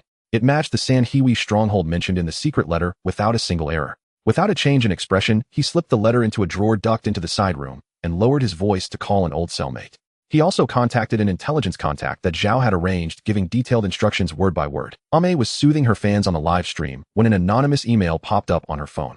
There was no sender, only a single line of glaring text. "The overseas waters are murky. Don't take the Penang order. Don't go to Southeast Asia. Someone wants to destroy the Li family's reputation." At the bottom was a faint half-imprint of an osmanthus flower. Her fingers jerked violently, almost dropping the phone. Her face turned as white as paper. She would never forget that mark. It was the same one on the packaging of the substandard dried osmanthus that had been swapped on the high-speed train. It was the same one on the corner of Su Yuzhen's secret letter. This was no coincidence. It was a death threat. Zhou Qiang rushed over and snatched the phone. His fingertips turned instantly cold, and the searing pain in his stomach surged again. He doubled over, crouching on the ground, unable to straighten up for a long time. All the clues suddenly connected: the suspicious order, the Penang address, the identical osmanthus mark, Su Yuzhen's final letter. The so-called overseas opportunity was nothing but a death trap set by the San Hui, a snare left by Su Yuzhen for her descendants. 2 days later, the intelligence came back. A few short lines stabbed into everyone's hearts like icicles. The shadow owner of the Penang partner was Chen Sanhe, a hall master of the Nanyang San Hui. He was the very person Su Yuzhen had depended on when she fled to Nanyang. He held the half-recipe for the fermented cake that Su Yuzhen had left behind. He had been plotting for over a decade, waiting for the Li family to secure the national heritage status and prepare to go overseas, so he could seize the secret formula, destroy the legacy, and monopolize the overseas market for osmanthus cake. The preservation spoon in Aiming's hand clattered to the floor. His eyes were re-dimmed, his whole body trembling. The overseas glory he had dreamed of was nothing but a carefully laid trap. The live stream comments instantly shifted from ecstasy to panic. Fans flooded the screen, urging them not to go, saying it was a suicidal scheme. Zhou Qiang clenched the intelligence report, his knuckles white. His voice was strained with suppressed panic, even tinged with tears. "Master, let's back out. Cancel the exhibition, cancel the orders. Let's just stay in the old house and live peacefully. Isn't that good? I'm afraid something will happen to you, afraid that I, with my criminal record, will drag down the Li family's 7th-generation craft." He was terrified. Terrified that the heritage he had just grasped would be destroyed by overseas evil, terrified that he, a man who couldn't hold his head up, would bring disaster upon his master and the companions who had fought alongside him. Li Guilan crouched down, picked up the preservation spoon from the floor, wiped off the rice flour, and ran her withered hand over the pastry mold on the stove. The warmth of the fire slowly thawed her icy fingertips. She looked at Zhou Qiang, her eyes gentle but firm, and spoke the simplest of truths. "Xiangzi, a craft, is not a bird in a cage. Locked away in an old house, its roots will eventually wither. Su Yuzhen's mistake was losing her true heart. The San Hui's mistake is insatiable greed. But our heritage has done no wrong. You can run from it today, but not tomorrow. They want to steal it, so we will guard it. Guard it to the end and never lose the backbone of a craftsman." Aiming clenched his fists, wiped the sweat and tears from his face, his nose running as he smeared rice flour across his cheeks. He spun around and charged back into the lab. "I refuse to believe I can't find a way to preserve the traditional method. Even if it takes 10 days and 10 nights, I'll crack it." The steamer was set up again, the thermostat turned to its lowest setting. He focused on every detail. Preserving the freshness with osmanthus essential oil, double-layer vacuum packing, slow fermentation of the glutinous rice at low temperatures. His eyes burning with the stubbornness of a culinary artisan who refused to lose. Zhou Qiang took a deep breath, suppressing his deep-seated inferiority and fear. He picked up the cooperation contract again, revising it word by word, adding clauses for traceability, safety compensation, and background checks, building layer upon layer of defense. He was no longer a convict, just trying to survive. He was a bearer of the Li family's legacy, a guardian of the craft. Even if the road ahead was a mountain of swords, he would have to bear it. Ame immediately suspended the overseas order channel. Facing the live stream camera, her voice was choked with tears, but resolute. "Thank you all for your concern. We won't back down, but we won't walk into a trap either. This heritage is our root. We won't let anyone trample on it. We'll take it step by step, guarding every pass." The old neighbors outside the courtyard didn't shout any slogans or make a fuss. They silently brought stools and sat guard at the old house's gate, clutching hose, wooden clubs, and even sharpened kitchen knives.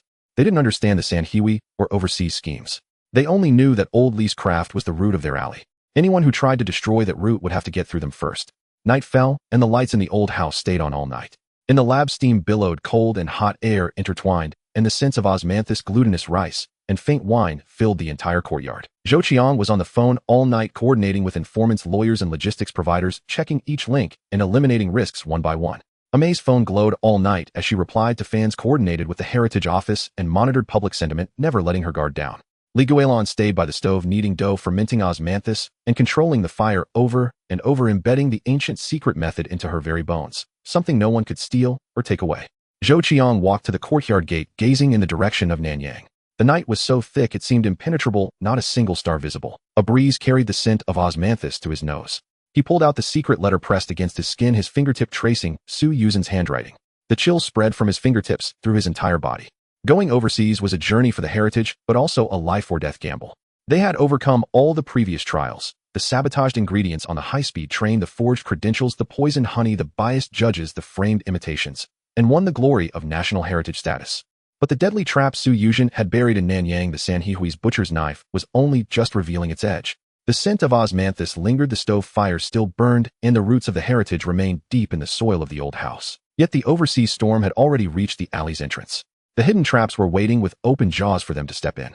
A new journey had just begun, a hard battle concerning the life and death of the Heritage. The survival of master and apprentices, and the continuation of a legacy, was unavoidable. The wind carried the scent of osmanthus past their ears. Who was the sender of that anonymous email? What secrets did Su Yuzin's half-recipe hold? What other hidden cards did the Sanhehui have in store? All the questions lay hidden in the pitch-black night of Nanyang, waiting for them to uncover step by step and fight to the death. The chill of the laboratory gnawed at his bones, mingling with the cloying, acrid scent of osmanthus that clung to his nostrils. The crisper box in Ming's hand shattered with a sharp crack, shards of glass embedding themselves into his palm. Beads of blood mixed with the dry, clumpy, glutinous rice flour, forming a sticky paste on his skin. Yet he felt nothing. For 7 whole days he hadn't had a single full night's sleep. His eyes were bloodshot, his lips cracked and crusted with dried blood. When he spoke, his voice was hoarse and breaking, and even his breath carried the lingering, burnt bitterness of osmanthus. At his feet, a small mountain of discarded crisper boxes had piled up, 178 in total, several times the number a typical pastry shop would use in trials. Each empty box felt like a heavy hammer blow, striking him square in the chest. The very soul of this osmanthus fermented cake lay in the intertwining of fresh osmanthus sweetness, rice, wine fragrance, and glutinous rice softness. So delicate, it was almost absurd. Left at room temperature for 2 days, it would spoil. Ocean shipping required a full 15 days. If this hurdle couldn't be cleared, the dream of going overseas was nothing but empty talk. Alter the recipe. That would be uprooting the very foundation of the Li family's intangible heritage, betraying 7 generations of passed-down craftsmanship. Not go overseas. That would not only disappoint the hopes of the entire nation, but also give Chen Sanhe in Nanyang the leverage to hound them relentlessly. Zhou Qiang leaned against the corridor pillar outside the laboratory, the yellowed secret letter from Su Yuzin clutched in his fingers. The edges of the paper had long been softened and wrinkled by the sweat in his palm. He was more anxious than anyone, yet he dared not push the door open and disturb him. He knew Ming's stubborn nature all too well. The kid was obstinate, a stickler for details, and buried deep inside him was an inescapable sense of inferiority, a constant fear that he wasn't good enough and was holding the whole team back. Guilan stood at the kitchen doorway holding a steaming bowl of congee. The warm glow of the stove fire enveloped the white hair at her temples, but it couldn't warm the biting chill that permeated the laboratory. Her heart ached for her apprentice who had worn himself out, but she was as clear as a mirror. If this preservation hurdle couldn't be overcome, all their grand plans for going overseas were nothing but bubbles that would burst at the slightest touch. May clutched her burning phone. The barrage of order reminders from overseas Chinese was so intense it made the screen lag. Her knuckles were white from gripping it so hard, a fire of impatience raging inside her, yet she didn't dare even breathe too loudly for fear that the slightest sound would disrupt Ming's train of thought. Ming forced down a few mouthfuls of cold glutinous rice, chewing it like dry wax. Staring at the collapsed, deformed cake inside the preservation cabinet, his eyes reddened instantly. Single-layer vacuum packaging the osmanthus fragrance dissipated completely within 3 days. Low-temperature refrigeration, the glutinous rice turned hard enough to crack teeth, losing all its softness. Freezing for freshness, the rich aroma of the rice wine vanished entirely, leaving only a bland, floury taste. Inert gas filling the essence of the ancient method was utterly lost, making it indistinguishable from cheap pastries sold in supermarkets. Failure after failure poured over him like buckets of cold water, extinguishing every last shred of his confidence. He slammed his fist onto the test bench. Glutinous rice flour flew up, coating his face, mixing with the tears he had held back for so long. The paste itched and stung on his skin as a hoarse roar crashed against the cold walls. Why am I so useless? Can't even figure out a preservation method. Am I even worthy of being the inheritor? Zhou Qiang finally pushed the door open and handed him a bottle of warm water. His fingertips gently touched Ming's burning forehead, his voice low and full of sincerity. Ming, stop obsessing over these cold machines. Look back at the old ancestors' methods. The Li family's osmanthus honey preserve has been passed down for 7 generations. It was originally a master technique for locking in freshness. You've abandoned your roots. No matter how expensive the machine, it's useless. The words struck like a bolt of lightning, illuminating the dark recesses of his mind. Ming jerked his head up, a sudden light blazing in his clouded eyes, and he lunged toward the ingredient rack like a man possessed. Fresh osmanthus flowers, still glistening with dew, 3-year-aged ancient method honey brew in old pearwood, steamer polished to a shine, and brown sugar slowly simmered on a clay stove. Each item was laid out in perfect order. He completely let go of his obsession with pure technology, blending the Li family's ancient honey preservation method with a double-layer vacuum low-temperature technique. First, he coated the fresh osmanthus in honey to lock in its sweetness. Then he partially cooked the cake to set its softness. Finally, he placed it in the preservation cabinet, strictly maintaining a constant temperature of 2°C. His eyes fixed on the temperature controller, his nose sniffing the aroma, his fingers testing the cake's softness. He didn't dare let his attention waver for a single second. In the dead of night on the 7th day, a cry choked with sobs suddenly erupted from the laboratory. Ming, trembling violently, slowly pulled open the door of the preservation cabinet. A piece of osmanthus fermented cake lay quietly in its box, golden, glossy, plump, and moist. He gently pressed it with his fingertip. It was soft and springy. He brought it to his nose. The osmanthus was sweet, the rice wine was mellow, the glutinous rice was rich. It was indistinguishable from the texture of one freshly steamed. The numbers on the testing screen were clear: preservation duration 15 days, 7 hours, taste retention rate 98. It was a success. Ming collapsed onto the cold floor, his back against the cabinet. Tears streamed down his face, mixing with the glutinous rice flour on his cheeks, and flowing into the corners of his mouth, tasting both salty and bitter. The 7 days and nights of suffering, pain, panic, and fear, all of it was worth it in this moment. Zhou Qiang's heart, which had been suspended for 7 days, finally settled. Even the old ailment had developed from his time in prison eased significantly. Li Guilan walked into the laboratory. Her withered fingers gently brushed over the cake. Tears streamed down her aged face, and her lips trembled. After a long moment, she managed to choke out, "The old ancestor's craft. It hasn't been lost. Finally, it can go out into the world." May immediately started a live stream, aiming her phone at the preservation box. Her voice trembled as she shouted, "It's a success. Our osmanthus fermented cake can be preserved for long-distance shipping." The comments exploded across the screen, filling it with messages like, "They held the line. So hard-earned. Go overseas charge."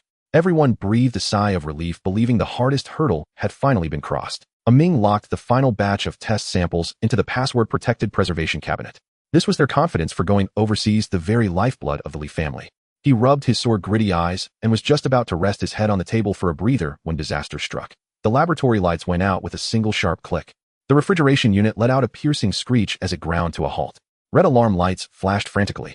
The numbers on the temperature controller soared wildly: 2°C, 10°C, 25°C, climbing without restraint. The cake inside the preservation cabinet began to soften and collapse at a visible rate. The sweet fragrance of osmanthus was dissipating second by second. The corners of Ming's eyes reddened instantly. He lunged forward, grabbing the emergency ice packs, an ancient method constant temperature cloth he had prepared earlier. With swift, deft hands, he wrapped the preservation box tightly, screaming, "It cannot be destroyed. This is our life."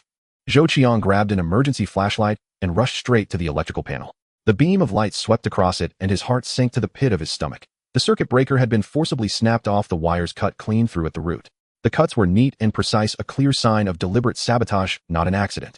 Someone broke in, he growled, sweeping the flashlight beam across the corner. A black-clad figure leaped out of a window and fled, moving so fast it was nothing but a blur. He couldn't even catch a scrap of their clothing. Without a word, Li Guilan turned and rushed back to the kitchen, lighting the stove fire to heat up the constant temperature earthen steamer. Her voice was steady, bringing a sense of calm. "Quick, bring the samples over. The clay stove will keep them warm. It can perfectly preserve the ancient method texture." Zhou Qiang, clutching the preservation box wrapped in ice packs, stepped over the broken glass on the floor and dashed over in 3 long strides. The charcoal fire was warm, neither too hot nor too dry, perfectly preserving the essence and spirit of the osmanthus fermented cake. 10 minutes passed. Each second felt like an eternity. When Ming carefully unwrapped the constant temperature cloth, the rich, mellow fragrance of osmanthus rushed to meet him.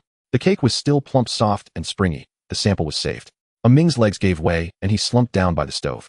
Staring at the intact cake, he wept uncontrollably, his whole body shaking. There was no joy in his tears, only the lingering terror of a narrow escape from death. Zhou Qiang immediately retrieved the surveillance footage from the old house. The image was painfully clear. On the wrist of the black-clad masked intruder was tattooed half an osmanthus blossom. This mark had appeared on the packaging of that batch of inferior dried osmanthus from the high-speed rail, on the anonymous threat email, and on the corner of Su Yuzhen's secret letter. It was Chen San's man. He had planted his eyes right at their doorstep. The surveillance trail led to an abandoned warehouse 3 kilometers away. Zhou Chang's heart was filled with regret and urgency. He had set up security, but he never anticipated that Chen Sanha would strike so directly at the core of their technology. He immediately called his old cellmate, coordinating with the local police, to rush to the warehouse and surround it. But when the group burst in, the warehouse was empty. Only a crumpled note was nailed to a wooden pillar. The handwriting was sloppy, carrying an oppressive aura of murderous intent. You can preserve the freshness, but can you preserve your lives? See you in Penang. In the bottom right corner was that same glaring osmanthus mark. The lead had gone cold, but it confirmed Chen San's ruthlessness.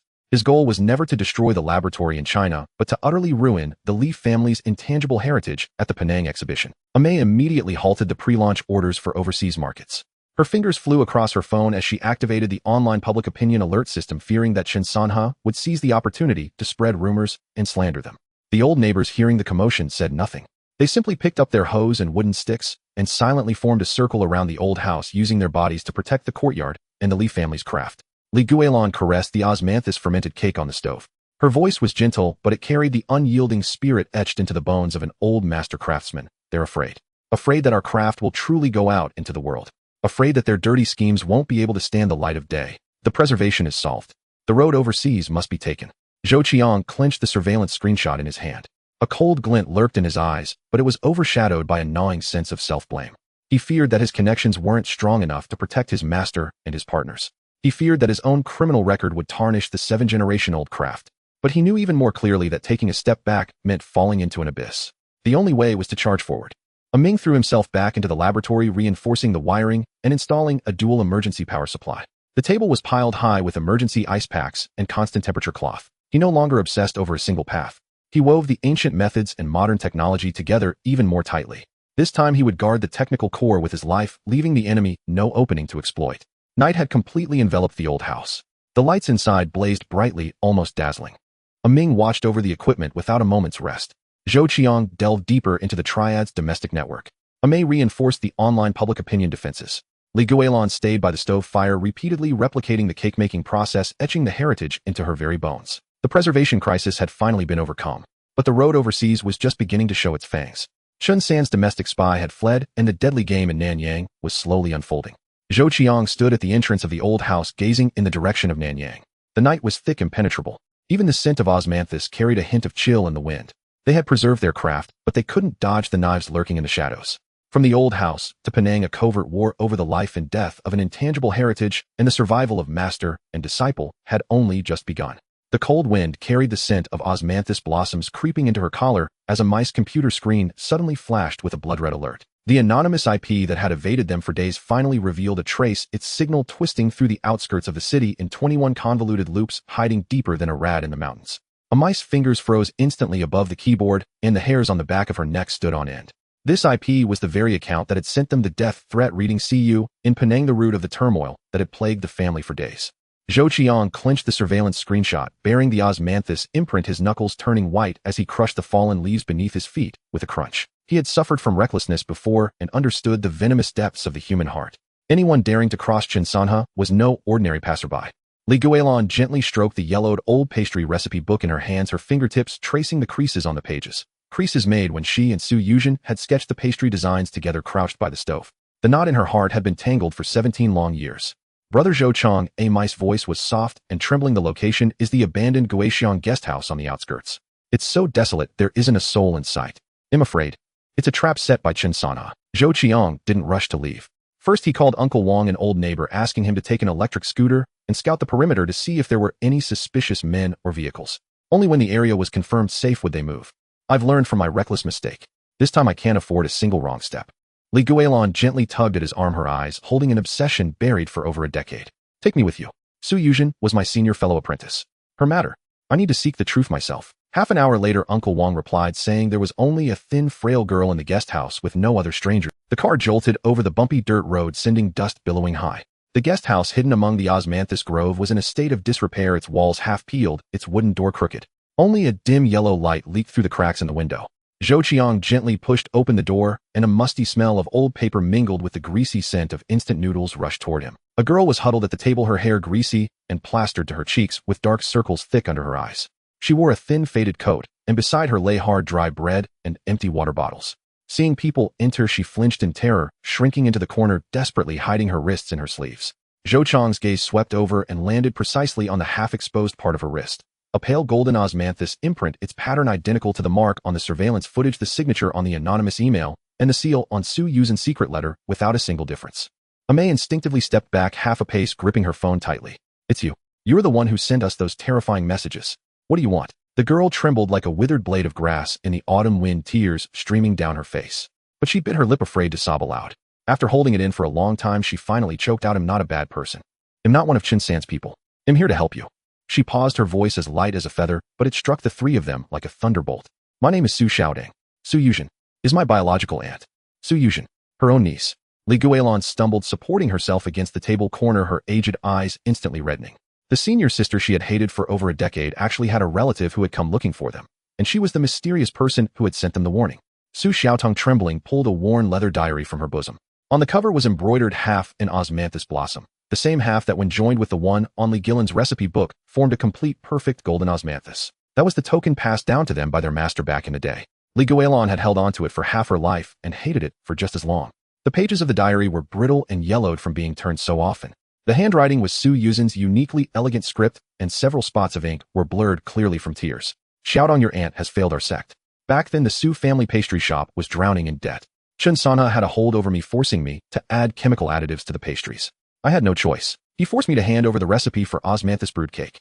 I deliberately left out one crucial ingredient on the remnant page. I could never let him destroy the craft passed down by our ancestors. He has me under house arrest in Southeast Asia. My time is running out. You must find Aunt Li Guilan and give her the complete recipe. Do not let Chen San's scheme succeed." Each line of writing cut through the knot in Li Guilan's heart like a soft blade. She had always believed her senior sister was greedy for fame and fortune, betraying the ancient methods. But the truth was, her sister had been cornered with no way out and had still fought with all her might to uphold the sect's principles. Tears fell onto the diary, blurring the ink. Li Guilan's lips trembled, unable to utter a single word for a long time. Her mind was filled with memories of the two of them guarding the earthen stove together, steaming pastries. Zhou Qiang clenched his fists, his chest tight, with a dull ache, an old stomach ailment throbbing. A few days ago, he had silently cursed Su Yuzhen as a traitor. Now he understood she was a pitiful soul driven to a dead end by fate, yet still clinging to her original principles.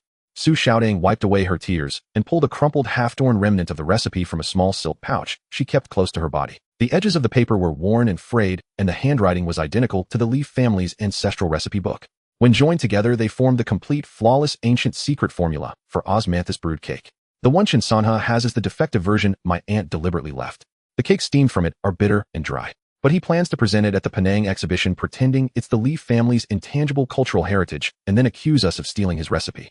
Su Xiaotong's voice was choked with tears as she recounted the past 2 years after her aunt passed away. She was hunted by Chen San's men. She fled all the way back to China, unable to stay in hotels or use her real name, forced to hide in this abandoned guest house, surviving on stale bread. Sending the anonymous warning was her fear that they would rush headlong into Penang and fall into Chen San's deadly trap. Hiding the recipe was her terror that it would be stolen by Chen Sanha, destroying her aunt's last wish. Li Guilan could no longer hold back. She reached out and pulled Su Xiaodong into her arms, the warmth of her palm thawing the girl's icy arm. "Child, you've suffered so much. Your aunt. I wronged her. I misunderstood her all these years." The emotions Su Xiaodong had suppressed for so long finally shattered. She buried her face in Li Guilan's arms and wept openly, her tears soaking the old woman's clothes. It was the fear of being hunted, the pressure of keeping secrets, and the relief of finally finding family. Zhou Qiang stared at the completed recipe, a cold glint flashing in his eyes. He wants to forge evidence and frame us. We'll use the authentic craft and expose him in public. Amei opened her laptop, her fingers flying over the keys as she recorded everything Su Xiaodong revealed: Chen San's counterfeit factory in Penang, the bought-off social media influencers, the traps set up at the exhibition venue. Every single detail. "I know many Chinese diaspora in Southeast Asia and osmanthus farmers. They've long hated Chen San's tyranny. I can contact them to help us get through this." Su Xiaotong's eyes were red, but they held a stubborn determination. She wasn't a helper who appeared out of nowhere. She was there to fulfill her aunt's last wish, to protect the ancient craft that should never be defiled. When the old neighbors heard the truth, they rushed over with hot porridge and thick winter coats, fussing over Su Xiaodong. Former enemies had become family, standing shoulder to shoulder. The fragrance of osmanthus drifted through the dilapidated guest house, warming everyone's hearts. They all breathed a sigh of relief, believing they had found an ally and secured the recipe, finally able to catch their breath. But Su Xiatang's next words sent their hearts leaping into their throats. Chen San's men have already traced me to the mainland. They know him in this area and are searching door to door. And at the Penang exhibition, he's not setting a small trap. It's a deadly scheme to completely destroy the Li family's intangible cultural heritage. The relaxed atmosphere instantly froze. The joy of their alliance was short-lived. Chen San's pursuit had already chased them from Southeast Asia to their very doorstep. Night had fully fallen. The light in the guest house was dim but warm. Li Guilan joined the remnant of the recipe with the ancestral recipe book, and the complete ancient secret formula finally saw the light of day after over a decade.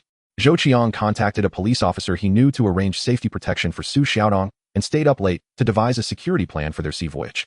Mei organized all the evidence and prepared a preemptive rebuttal plan for the exhibition. Su Xiaodong dug out an old address book and began contacting Chinese diaspora in Southeast Asia, paving the way for their journey. Zhou Qiang stood at the entrance of the guest house, gazing in the direction of Southeast Asia. The night, so thick it seemed impenetrable. The identity of the anonymous person was revealed. The truth about Su Yuzhen was laid bare. But Chen San's ruthlessness was only just beginning to show. They had gained a comrade to fight alongside them, but they had also gained a weakness that the villain had his eyes fixed on. The wind swept through, carrying the scent of osmanthus. That half-osmanthus blossom, once a symbol of hatred, had become a badge of protection. And the decisive battle over the fate of the intangible cultural heritage in Penang was already imminent. The briny sea breeze mingled with the diesel stench of the harbor, stung his face raw. The traceability device's alarm suddenly shrieked, piercing his eardrums. The signals for the 12 boxes of core ingredients bound for Penang had all gone dead. A full 47 minutes of Zhou Chang's hand clutching his phone froze. His stomach clenched instantly, an old ailment from his time in prison that flared up in emergencies, twisting with pain. Cold sweat soaked through the back of his t-shirt. This shipment was his family's lifeline, the golden osmanthus that Ming had spent 3 days hand-picking from the groves, the ancient honey brew that Li Guilan had simmered over a clay stove for 7 rounds, and the heirloom pearwood cake molds carved over half a month, all packed into these boxes. He had just finished briefing Su Xiaodong that Chen San's men had reached the border poised to strike. Then the logistics line. Ming squatted on the concrete by the harbor gate, his fingernails scraping the ground white. His Adam's apple bobbed, and his eyes turned a dark red. He had spent 7 days and nights mastering the deep-sea preservation technique, guarding against every threat, only to have it all fail at the final step, the logistics. Su Xiatang's face was ashen, her fingers gripping the osmanthus print embroidered on her sleeve. Her voice trembled. It's Chen Sanha.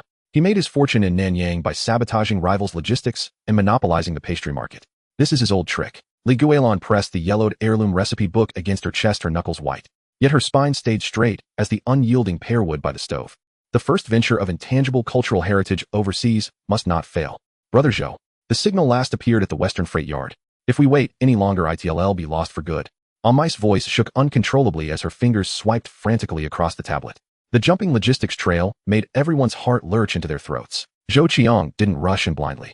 He first pulled out his phone to call an old neighbor head arranged ahead of time. Having learned from his prison stint, he always had a backup plan. Before departure, Head had someone keep watch at the harbor, hiding 3 traceability chips in each box to guard against sabotage. Within 3 minutes, the voice on the other end came urgently. The seal on container No. 1 had been pried open. Brother Zhang, their freight forwarder of 10 years, was pacing nearby, looking as if Head lost his soul. Brother Zhang. Everyone's heart skipped a beat. Head worked with them for a decade, lived locally, always offered a cigarette, and chatted about daily life. A simple, honest man who never spoke harshly. Who would have thought Head be the one to pull the strings? When they reached the freight yard, the metal containers were stacked like a small mountain. The lead seal on container No. 1 was twisted and crooked, and a pungent, rotting stench seeped from the cracks, mingling with the sea breeze, forcing everyone to cover their noses. Zhou Qiang reached out and broke the seal. The container door crashed open with a bang. Inside, the golden osmanthus had all turned black and moldy, clumped into a sticky mess.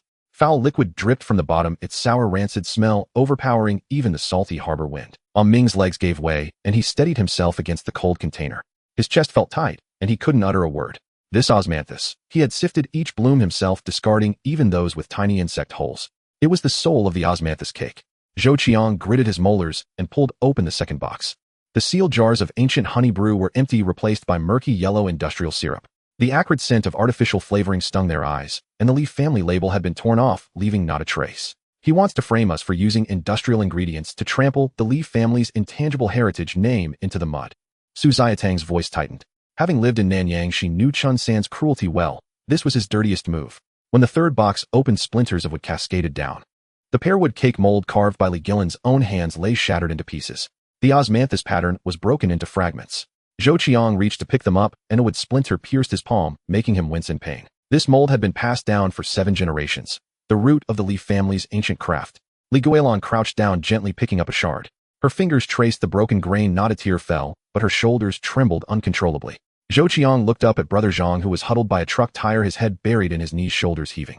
An unlit cigarette lay by his feet. When he saw Zhou Qiang approaching, he shrank back, not daring to lift his head. Zhou Qiang didn't resort to force. He just crouched in front of him, his voice low and hoarse. Brother Zhang, we've known each other for 10 years. How could you do this? Brother Zhang jerked his head up, his face a mess of tears, sweat, and dust. His lips quivered as he stammered, they kidnapped my son. Chen San's men threw me 200,000, said, if I didn't swap the goods, they'd cripple my boy's legs. I know I've wronged you, but he's my only child. I had no choice, I really had no choice. He wasn't an ungrateful traitor, just a father with his lifeline squeezed. The regret, fear, and helplessness in his eyes were impossible to hide. Zhou Qiang's heart sank completely. Chen San's cruelest move was never violence. It was targeting ordinary people's weaknesses and squeezing them to death. Ame immediately pulled out her phone and dialed customs inspection. Her voice trembled with urgency, but was steady. Officer, someone at the harbor has maliciously swapped export ingredients. Fresh osmanthus replaced with moldy honey brew with industrial syrup. The freight forwarder was coerced by a Nanyang criminal syndicate. Please come and gather evidence. Su Xiaodang raised her phone, capturing clear photos of the moldy osmanthus industrial syrup and shattered mold, each a piece of evidence to expose the conspiracy. Zhou Qiang opened the traceability backend. The trajectory of all 12 boxes was clear after normal customs clearance. Brother Zhang had secretly diverted them to the freight yard for the swap. Every step was recorded, ironclad proof. Soon customs inspection vehicles roared in, photographing evidence, sealing the involved trucks, freezing logistics licenses. The process was swift and decisive. Brother Zhang covered his face, squatting on the ground, sobbing heart-wrenchingly. He'll confess everything. I'm willing to testify against Chen Sanha. I deserve punishment, just please save my son. Zhou Qiang patted his shoulder, his voice softening. Tell them everything. The police will save your son. He hated anyone destroying the fruits of their heritage, but he also understood the helplessness of those at the bottom.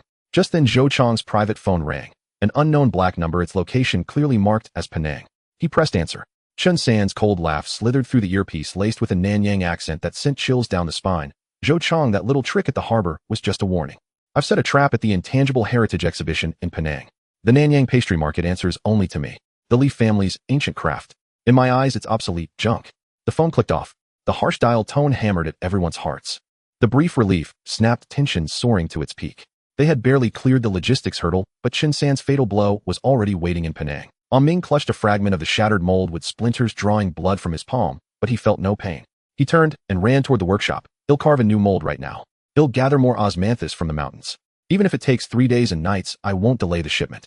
This quiet craftsman, usually buried in his work, had a stubborn fire blazing in his eyes, refusing to yield. Guilan tucked the wood shards into her inner pocket, her voice steady as a mountain. If the ingredients are ruined, we make them anew. If the mold is broken, we carve another. The skills passed down from our ancestors can't be smashed to pieces. Su Xiaodang immediately pulled out her contact list, reaching out to Chinese associations in Nanyang to urgently source local premium osmanthus. Ame opened social media simultaneously, posting a statement about the logistics fraud, cutting off Chen San's rumors before they could spread. Zhou Qiang rescreened logistics providers, personally verifying every link, setting up double security layers, leaving no opening for the enemy. The briny sea breeze still blew through the harbor. The 12 boxes of ruined ingredients were sealed for evidence, the faint glow of the traceability chips glinting in the sunlight like an unyielding scar. Everyone was fighting for 7 generations of heritage, for the intangible culture to go global, to shatter Chen San's monopoly scheme. But no one knew. The trap Chen Sanha had laid in Penang was no simple frame-up. It was a death game that could doom the Li family's intangible heritage forever. The splinters of the broken mold, the stench of moldy osmanthus, the acrid industrial syrup. These became the first bloodstains in the battle to preserve their heritage. No sooner had the logistics crisis passed than the life-and-death showdown in Penang drew its dark curtain. Social platforms across Southeast Asia exploded into chaos. Within just 8 hours, overseas orders for Li's osmanthus cake plummeted by 92, while 3 defamatory trending topics were firmly nailed into the top 5, dazzling the eyes and leaving onlookers dizzy. Ame stared at the computer screen, the harsh blue light stinging her eyes until they ached. Her fingertips were icy cold, and her mouse slipped 3 or 4 times as she struggled to click on the pop-up refund emails. The email notification chime rang incessantly, like tiny hammers pounding against her heart, leaving her breathless and suffocated. The batch of tampered ingredients at the port had just been sealed as evidence, the customs stamped documents still clutched in her hand, when Chen San's dirty water came pouring down on them without warning. Li's osmanthus cake, illegally added preservatives, intangible heritage, behind-scenes manipulation, Li's craftsmanship, all a fraud, century-old recipe, actually industrial syrup blend blurred, and tampered inspection reports, poorly taken photos of the pastries, and fragmented videos of the workshop, all paired with heart-wrenching captions clearly aimed at trampling Li's 7-generation legacy into the mud. Brother Zhou Qiang. Look, it's all their lies. Amei's voice trembled uncontrollably, tears welling up in her eyes, the back of her clothes already soaked through with cold sweat. Zhou Qiang hurried over, his gaze sweeping across the screen. In that instant, an old wound in his stomach gave a sharp, throbbing pain. He instinctively clenched his fists until his knuckles turned white, his face dark and grim enough to wring water from. He scrolled through those rumor-mongering accounts, all newly registered in Penang. The 3 Chinese self-media accounts leading the charge were long-known minions of Chen Sana, notorious across Nanyang for using blackmail to crush competitors. Chen Sana wasn't just causing trouble, he aimed to completely smash Li's brand and monopolize the entire Chinese pastry market in Nanyang. Li Guilan clutched the yellowed ancestral pastry recipe book tightly, her knuckles turning blue. The old woman's lips trembled slightly, and the grievance and heartache in her eyes were impossible to hide. Having guarded the ancient craftsmanship her whole life, selecting each ingredient with care, performing every step with precision, only to be branded a profiteer and fraud, it hurt more than having her heart cut out. Amin crouched on the ground, holding a freshly polished pearwood pastry mold. His eyes were red and swollen, his Adam's apple bobbed repeatedly, but he couldn't utter a single word for a long time. Those golden osmanthus blossoms he had selected countless times, the honey brewed through endless nights, and the pastry molds carved over countless days, they were all his life's work. Now being called industrial garbage shattered the dignity of a craftsman into pieces. Su Xiaotang clutched her phone, her face as pale as paper. She knew the depths of Nanyang's waters all too well. Chen Sanha has been entrenched in Penang for over a decade, controlling hundreds of marketing accounts. With a little money, he can turn black into white. Back then he used this tactic to drive out all his rivals. Now it's our turn. As her words faded, an email from the exhibition organizing committee popped up. Due to excessive public controversy, Li's exhibition qualification is suspended. If they cannot produce irrefutable evidence to prove their innocence within 3 days, they will be permanently removed from the participant list. The last shred of hope was utterly shattered. Amei frantically typed on the keyboard, drafting a clarification statement attaching the logistics fraud evidence from customs and the qualified ingredient inspection reports. But within just 3 minutes, the comment section was flooded by paid trolls. This whitewashing is too half-hearted. Aren't all intangible heritages bought with money? Those industrial syrup cakes, and you still have the nerve to cheat the money of Nanyang Chinese. Get the hell back to China, don't embarrass the Chinese people abroad. Clinging to her last hope, Su Xiaotang called the Nanyang Chinese community organizations. Either no one answered, or they hemmed and hawed with excuses.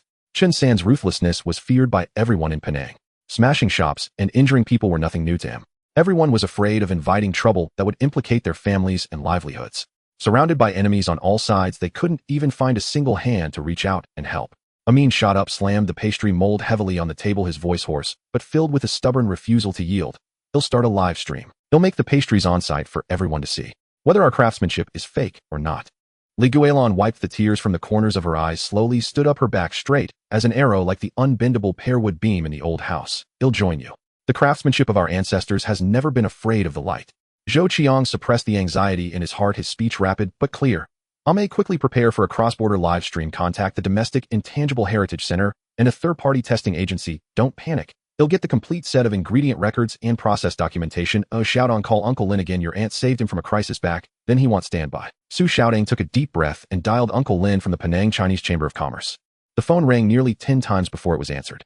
Uncle Lin's voice carried obvious hesitation. Xiaotang, it's not that your uncle doesn't want to help, but Chen San's people watch me every day. I'm old and don't fear anything but the young and old in the chamber. Uncle Lin, my aunt secretly delivered food to you back, then helping you escape the triad's oppression. You remember that?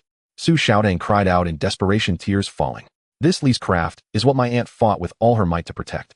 Can you really watch it be destroyed by Chen Sana? There was a long silence on the other end of the line, followed by a heavy sigh laced with a desperate resolve. Enough. He'll risk this old face and fight them. He'll testify for Li's. Finally, a glimmer of hope arrived. At 8 o'clock that evening, the cross-border live stream began on time. The camera focused on the earthen stove in the old house, firewood crackling. Li Guilan sat upright before the stove while Amin neatly arranged the fresh osmanthus and ancient honey brew, all utensils polished to a shine. Paid trolls stormed in, immediately filling the screen with abusive comments. Fraudsters still have the face to stream. Your skin is thicker than a city wall. Hurry up and bring out the industrial syrup. Stop pretending with your ancient heritage. Amei didn't control the comments.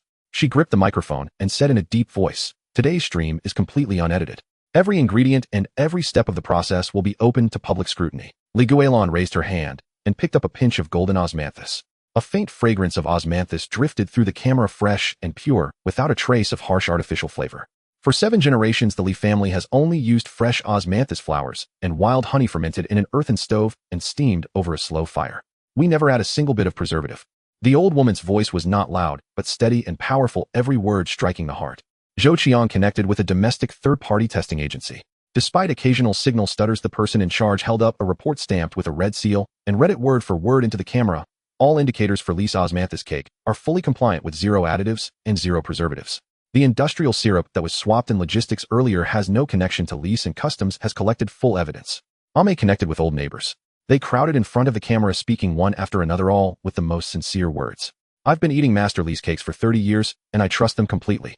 Master Li has been honest and upright his whole life. He would never do such a despicable thing. Su Xiaodang connected with Uncle Lin. The old man faced the camera, his beard trembling with anger. Chen Sana has monopolized the Nanyang pastry market for years, and spreading rumors to suppress competitors is his usual trick. On the authority of the Penang Chinese Chamber of Commerce, I guarantee that Li's intangible heritage is genuine. Layer upon layer of irrefutable evidence, and the mood in the live stream gradually shifted. So it was a malicious attack by a criminal force. I wronged Li's. This ancient craftsmanship is so healing to watch. This is the real intangible heritage. Chen Sanha is disgusting. We must support Li's. The hashtag Li's intangible heritage framed slowly climbed the trending charts, forcibly overpowering all the defamatory remarks. After several hours of verification, the exhibition organizing committee officially reinstated Li's exhibition qualification and publicly condemned the malicious rumor-mongering behavior. The partners who had previously canceled orders gradually returned, and many Nanyang Chinese took the initiative to place orders in support, slowly restoring their reputation. The tension that had gripped them all day finally began to ease. Amin collapsed into a chair, tears falling onto the pastry mold. A release of emotions held back for too long. Li Guilan stroked the ancestral recipe book, letting out a long sigh. The gloom in her eyes largely dissipated. Ame lay on the desk, tears soaking the keyboard. The pressure of consecutive days finally released.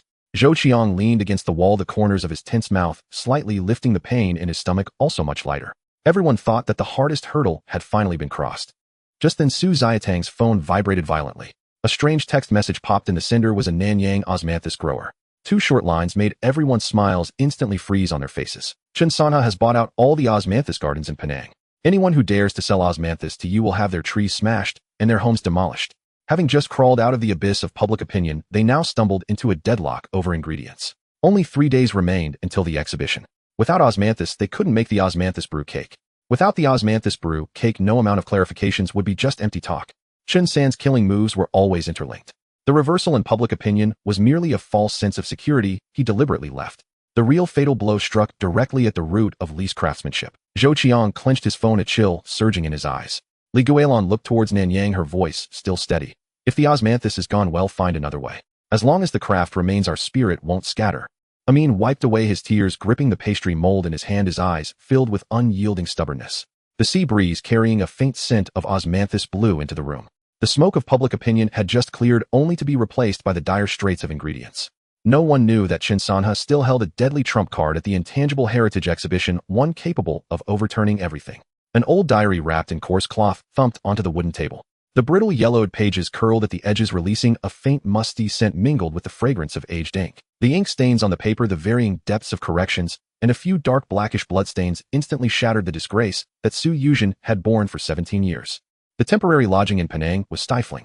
A dim incandescent lamp hung overhead, and hot wind crept in through the window cracks, carrying a faint elusive scent of osmanthus, yet it only made the people in the room feel suffocated.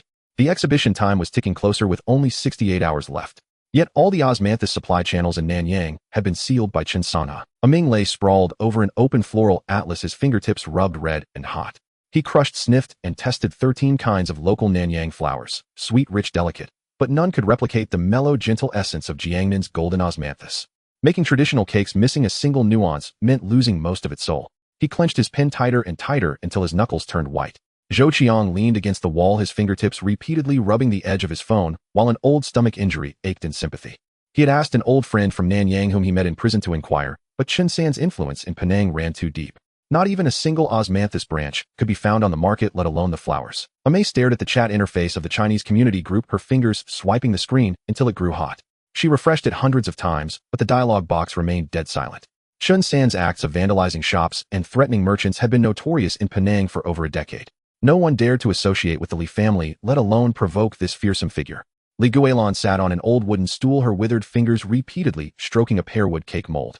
The mold's patterns had been polished smooth and shiny by her touch. The name Su Yuzhen was the hardest scar on her heart.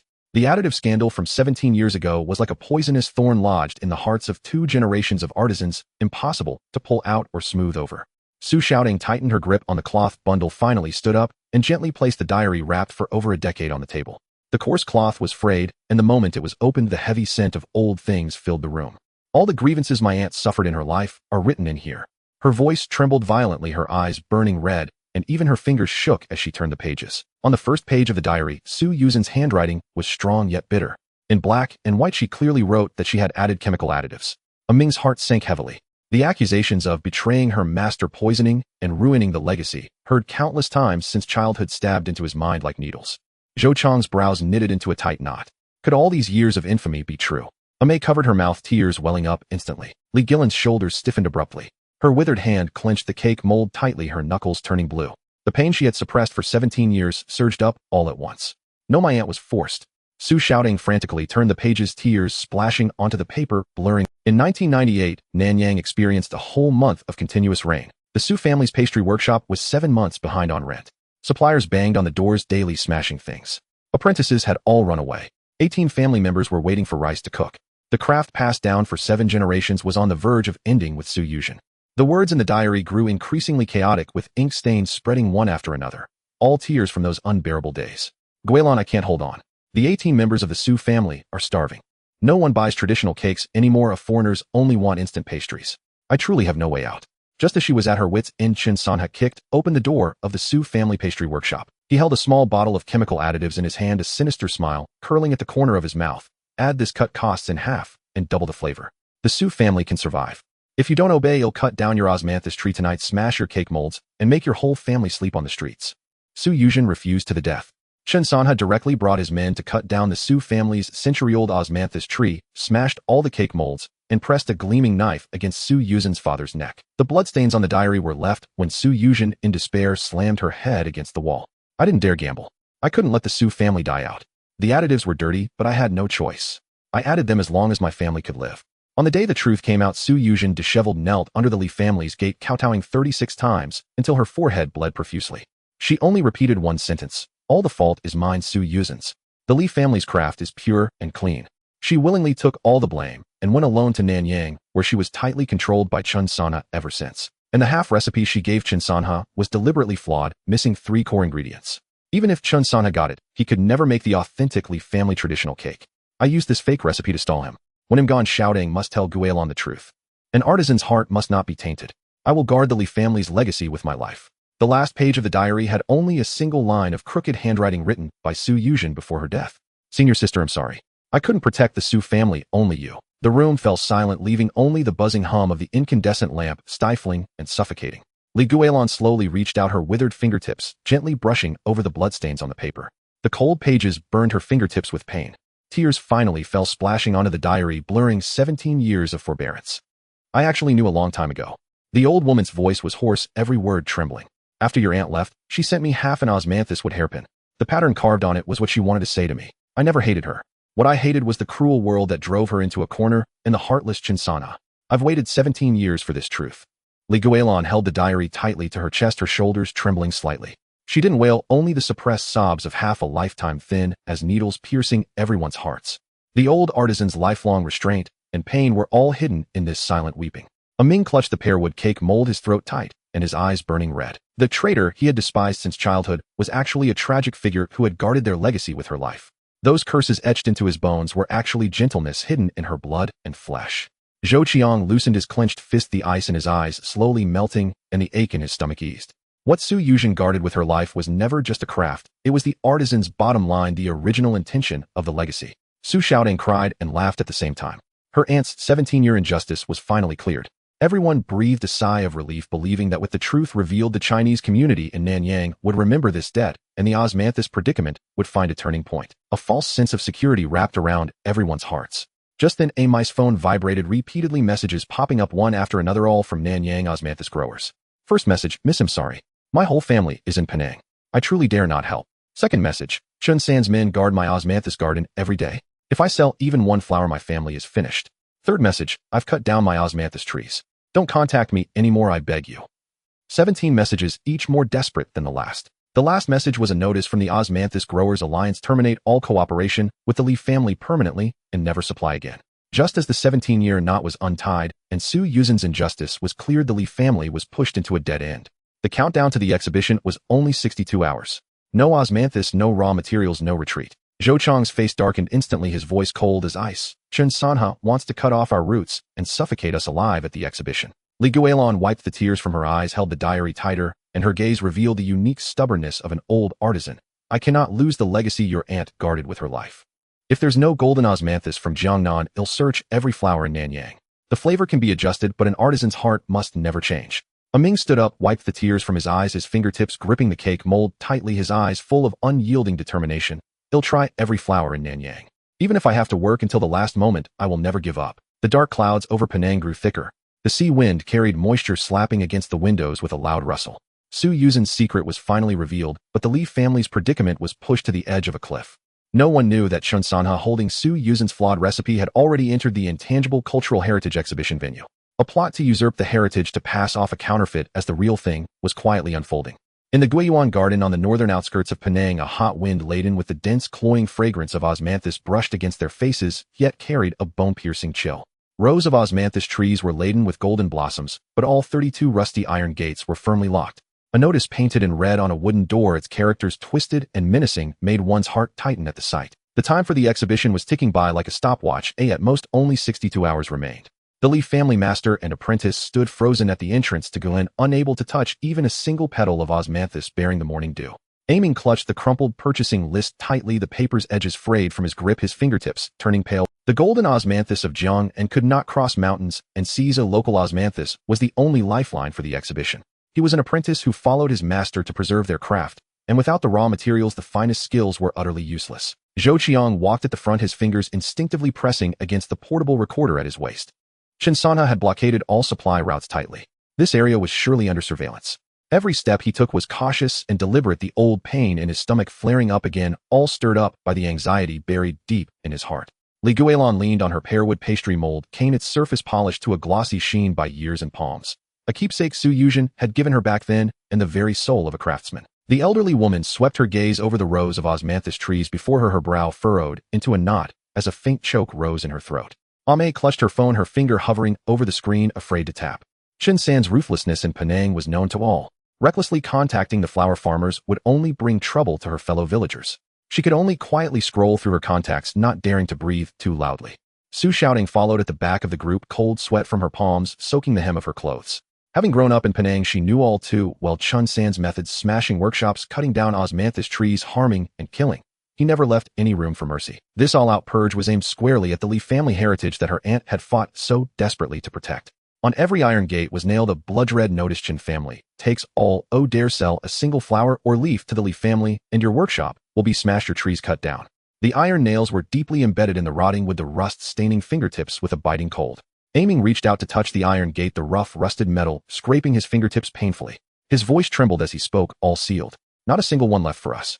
Suddenly, an old flower farmer darted out from the depths of the osmanthus grove, a bamboo basket piled high with freshly picked osmanthus blossoms, their fragrance intoxicating. Catching sight of the Li family master and apprentices, the old man's face turned ashen. His hand slipped, and the bamboo basket crashed to the ground, scattering golden osmanthus everywhere. He turned and fled into the dense woods. Zhou Qiang hurried after him, lowering his voice to call out, "Uncle, we won't bring you trouble, just half a caddy to tide us over." The old flower farmer crouched behind a tree, trembling like a fallen leaf in the autumn wind, his voice choked with tears. Last night, 3 osmanthus gardens were smashed, and old Chen's leg was broken. My grandson is still in elementary school. I really dare not sell. In the distance, the roar of motorcycles sounded. 3 burly men with tattooed arms slanted their gazes at the intersection, their eyes fierce and menacing. The old flower farmer shrank, his neck scrambled into the dense woods and disappeared from sight. The master and apprentices turned into a secluded alley, heading for the small courtyard of a flower farmer they had privately contacted earlier. The courtyard gate was wide open. The osmanthus trees inside had been hacked to pieces, fresh stumps oozing pale green sap. The ground was covered in osmanthus blossoms, trampled into mud, their sweet fragrance mixed with the earthy smell of soil, choking their throats. The flower farmer's wife sat on a stump, slapping her thigh and wiping her tears. Chin San's men just left. They forced me to cut down the trees on the spot. The trees are gone, the home is lost, you'd better flee, don't stay in Penang.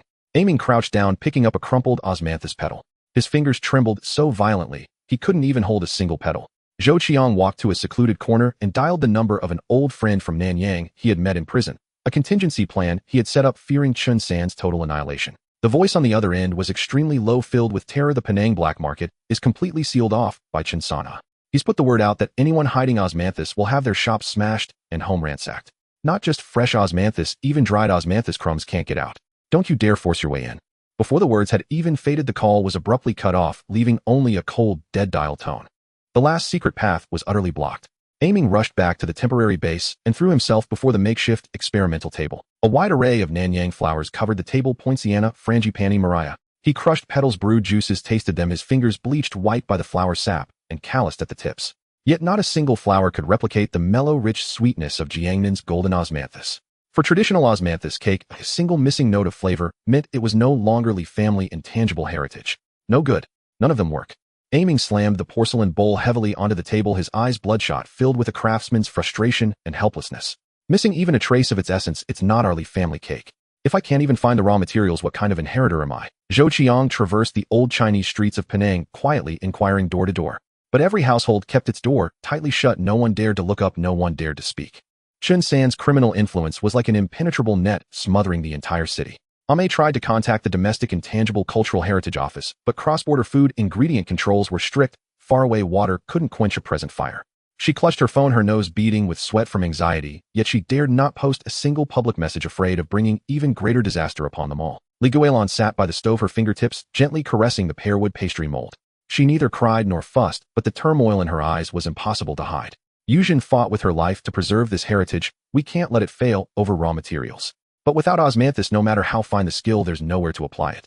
Su Xiaodang clutched Su Yuzhen's old diary, too ashamed to lift her head. It's all my fault. My aunt didn't completely cut off his path back then. He just hates my aunt for protecting the Li family heritage, and he's determined to force us to our knees at the exhibition. The room fell into a terrifying silence, broken only by the ticking of the clock on the wall, gnawing away at their dwindling time, second by second. A soft knock at the door came unexpectedly, so faint it was almost drowned out by the sea breeze. Aiming sprang up and opened the door to find a white-haired old man standing there. Uncle Lin, who had run a pastry shop in Penang for 50 years. The old man was wrapped in a faded, worn cotton shirt, clutching a cloth bundle to his chest, his eyes filled with conflict and struggle. I have a 100-year-old osmanthus tree in my backyard, transplanted from Jiangnan. I've hidden it for 10 whole years, never letting outsiders know. Uncle Lin's voice was very low, carrying the stubbornness of an old craftsman. I'm a pastry maker too. I can't bear to see our ancestors' craft die out in our generation. A glimmer of light instantly illuminated the despair that filled the room. Aiming grasped Uncle Lin's hand excitedly, his lips trembling, unable to speak. Li Guilan slowly rose and bowed deeply before this old man, a fellow guardian of the craft. Everyone breathed a sigh of relief, believing the desperate situation had finally turned a corner. This false sense of security wrapped around their taut nerves.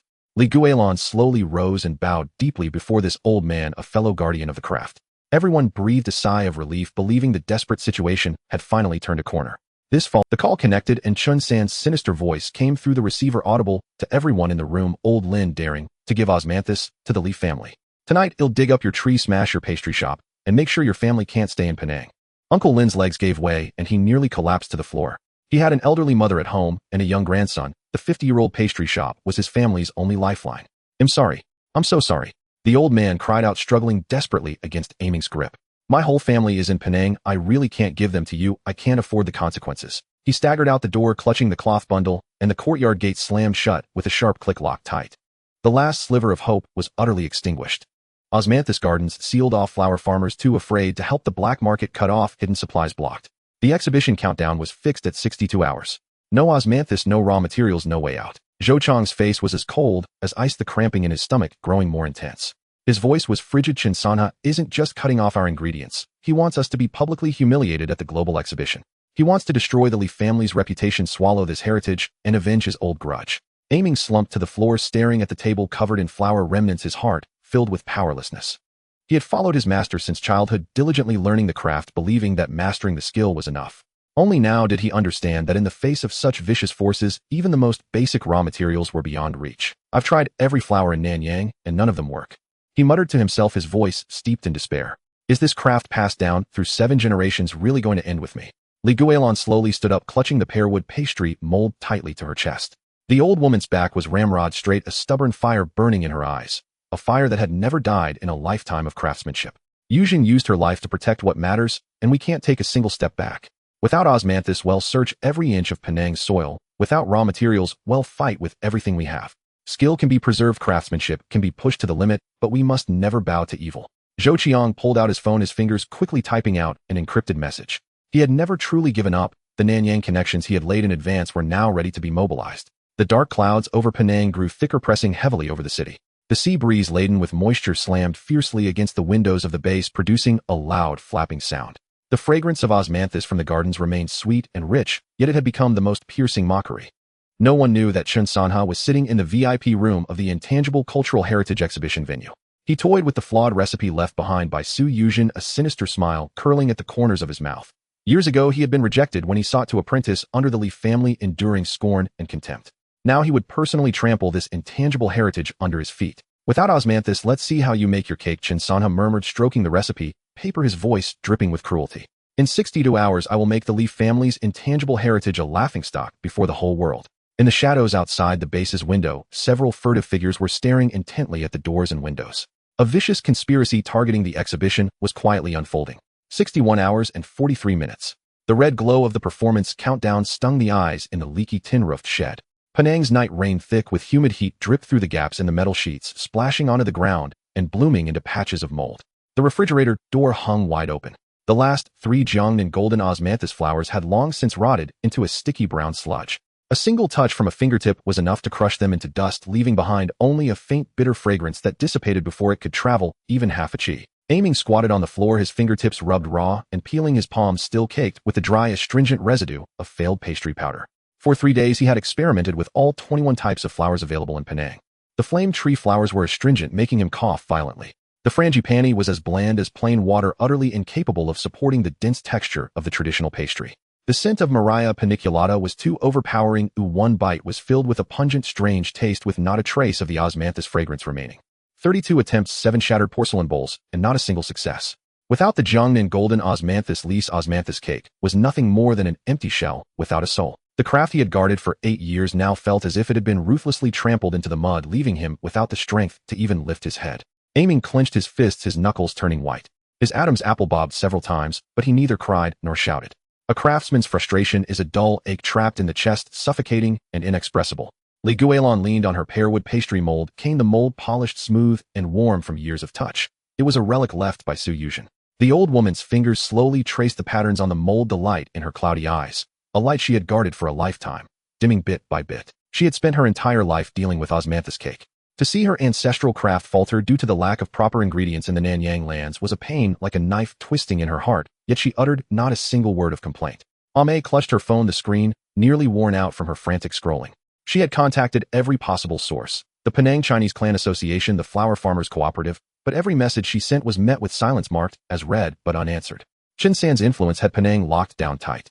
Anyone who dared to help the Li family would see their own business and livelihood destroyed at his hands. Su Xiaodong leaned against the doorframe, a cold sweat soaking the seam of her pants. Having grown up in Penang, she knew all too well Chen San's ruthlessness, cutting off supplies, smashing shops, causing injury, never leaving any room for mercy. This man had his eyes set on the Li family's overseas intangible cultural heritage status. He wanted to force them into failure on the exhibition stage and then swallow up their prize. Zhou Qiang leaned by the window, an old stomach wound twitching with anxiety. He stared at the torrential rain outside, his brow furrowed into a tight knot. This wasn't a dead end he hadn't prepared for, but even he wasn't certain of the outcome. 3 years ago in prison, he had saved the life of an old patriarch of a Nanyang Chinese syndicate. But people from Nanyang were masters of self-preservation. They might not be willing to confront Chen Sana Hedon. Zhou Qiang pulled out his phone, his finger hesitating over the screen for a moment before he gritted his teeth and sent an encrypted message. Penang osmanthus supply completely cut off. Exhibition is in jeopardy. Requesting assistance just this once. After sending the message, he stared at the screen, his heart in his throat. This wasn't just a gamble on a favor, it was a bet on the lingering sense of homeland loyalty buried deep in the hearts of the Chinese diaspora. 10 minutes passed. The phone remained silent. 20 minutes. The sound of rain hammering the tin roof was deafening, stirring panic. 30 minutes. Aiming finally broke. He raised his hand and swept it violently across the workbench. A porcelain bowl crashed to the ground with a clatter, shattering into several pieces. I can't even source the ingredients. What kind of inheritor am I? His voice was hoarse as if scraped with sandpaper.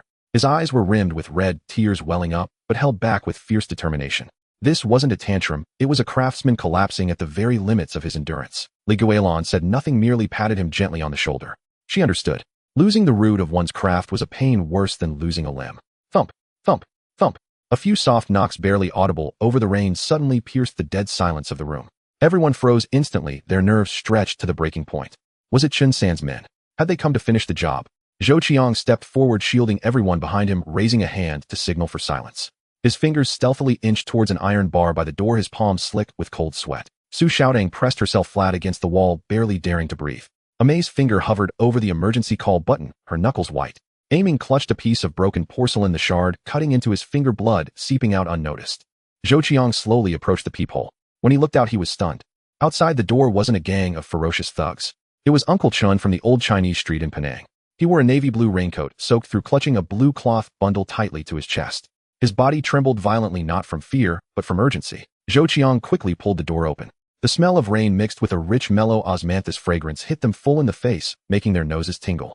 Hide it quickly. Chun San's informants are watching at the street corner. I can only buy you 10 minutes at most. Uncle Chun shoved the cloth bundle into Zhou Qiang's arms, his voice trembling. I've picked all the osmanthus from the Jiangnan trees I've had hidden in my backyard for 10 years. I know Chun Sanha is ruthless, but I can't let our ancestors' craft die here in Nanyang. As the blue cloth bundle was opened, it revealed a layer of fresh golden osmanthus blossoms, perfectly packed. The petals were damp with the night rain, a brilliant golden yellow. A warm, sweet fragrance instantly flooded the entire tin shed. It was the long-stemmed golden osmanthus specifically required for Li's traditional method. Aiming lunged forward, pinching a petal between his fingers and bringing it to his nose. The familiar sweetness hit him directly, a scent he had yearned for half his life. His lips trembled, unable to utter a single word. Suddenly, the roar of motorcycles came from the end of the alley, growing closer. 15 over a dozen motorcycles. They charged through the night rain, all ridden by overseas Chinese from Nanyang, flower growers, pastry makers, street vendors, their faces taut with tension. Bamboo baskets and cloth bundles were tied to the handlebars and rear seats, all filled with fresh osmanthus. Chun Sanha forced me to cut down most of my osmanthus trees. The rest are all for you. I found 6 flower farmers. Chun Sanha has been squeezing them with rent for 3 years. They're afraid to speak out, but they asked me to bring you the flowers. This is wild golden osmanthus from Johor. My son drove 3 hours to bring it here. No one spoke grand principles. Each person swiftly unloaded their osmanthus and turned to run back towards the alley entrance. They feared Chun San's retaliation, but they feared even more that the ancestral craft would lose its roots overseas. This sudden light in the midst of utter despair made everyone's hearts pound wildly. The overseas compatriots stood guard at the alley entrance, not even taking a sip of water. Hurry up and sort them. Chun San's men could be here any minute. Inside the tin shed, the 5 of them gathered around the pile of osmanthus, working tirelessly. Aiming picked out withered petals, and Li's fingers moving so fast they became a blur. Ame weighed and recorded the amounts, her grip on the pen white-knuckled. Su Xiaodong identified the varieties of osmanthus, able to distinguish century-old blooms from common ones at a single glance. Guilan sat to the side, overseeing the selection, keeping only the finest golden stamens suitable for the cake. Zhou Qiang stood guard at the door, his ear pressed against the panel, listening for any sound from the alley. The electronic clock on the wall ticked relentlessly. Only 52 hours and 11 minutes remained until the exhibition. 8 large baskets of qualified osmanthus were sorted, enough for the performance, with half a basket left as backup. The tension that had gripped them for 3 days finally began to ease. Aiming wiped the rain and sweat from his face, then picked up a petal of osmanthus and put it in his mouth. The sweet fragrance dissolved on his tongue.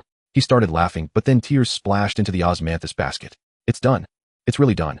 Ame leaned against the table, letting out a long sigh of relief, a smile finally touching her lips. Guilan looked at the baskets full of golden osmanthus, tears glistening in her cloudy eyes. Everyone relaxed, believing that this crisis over the ingredients had finally been weathered.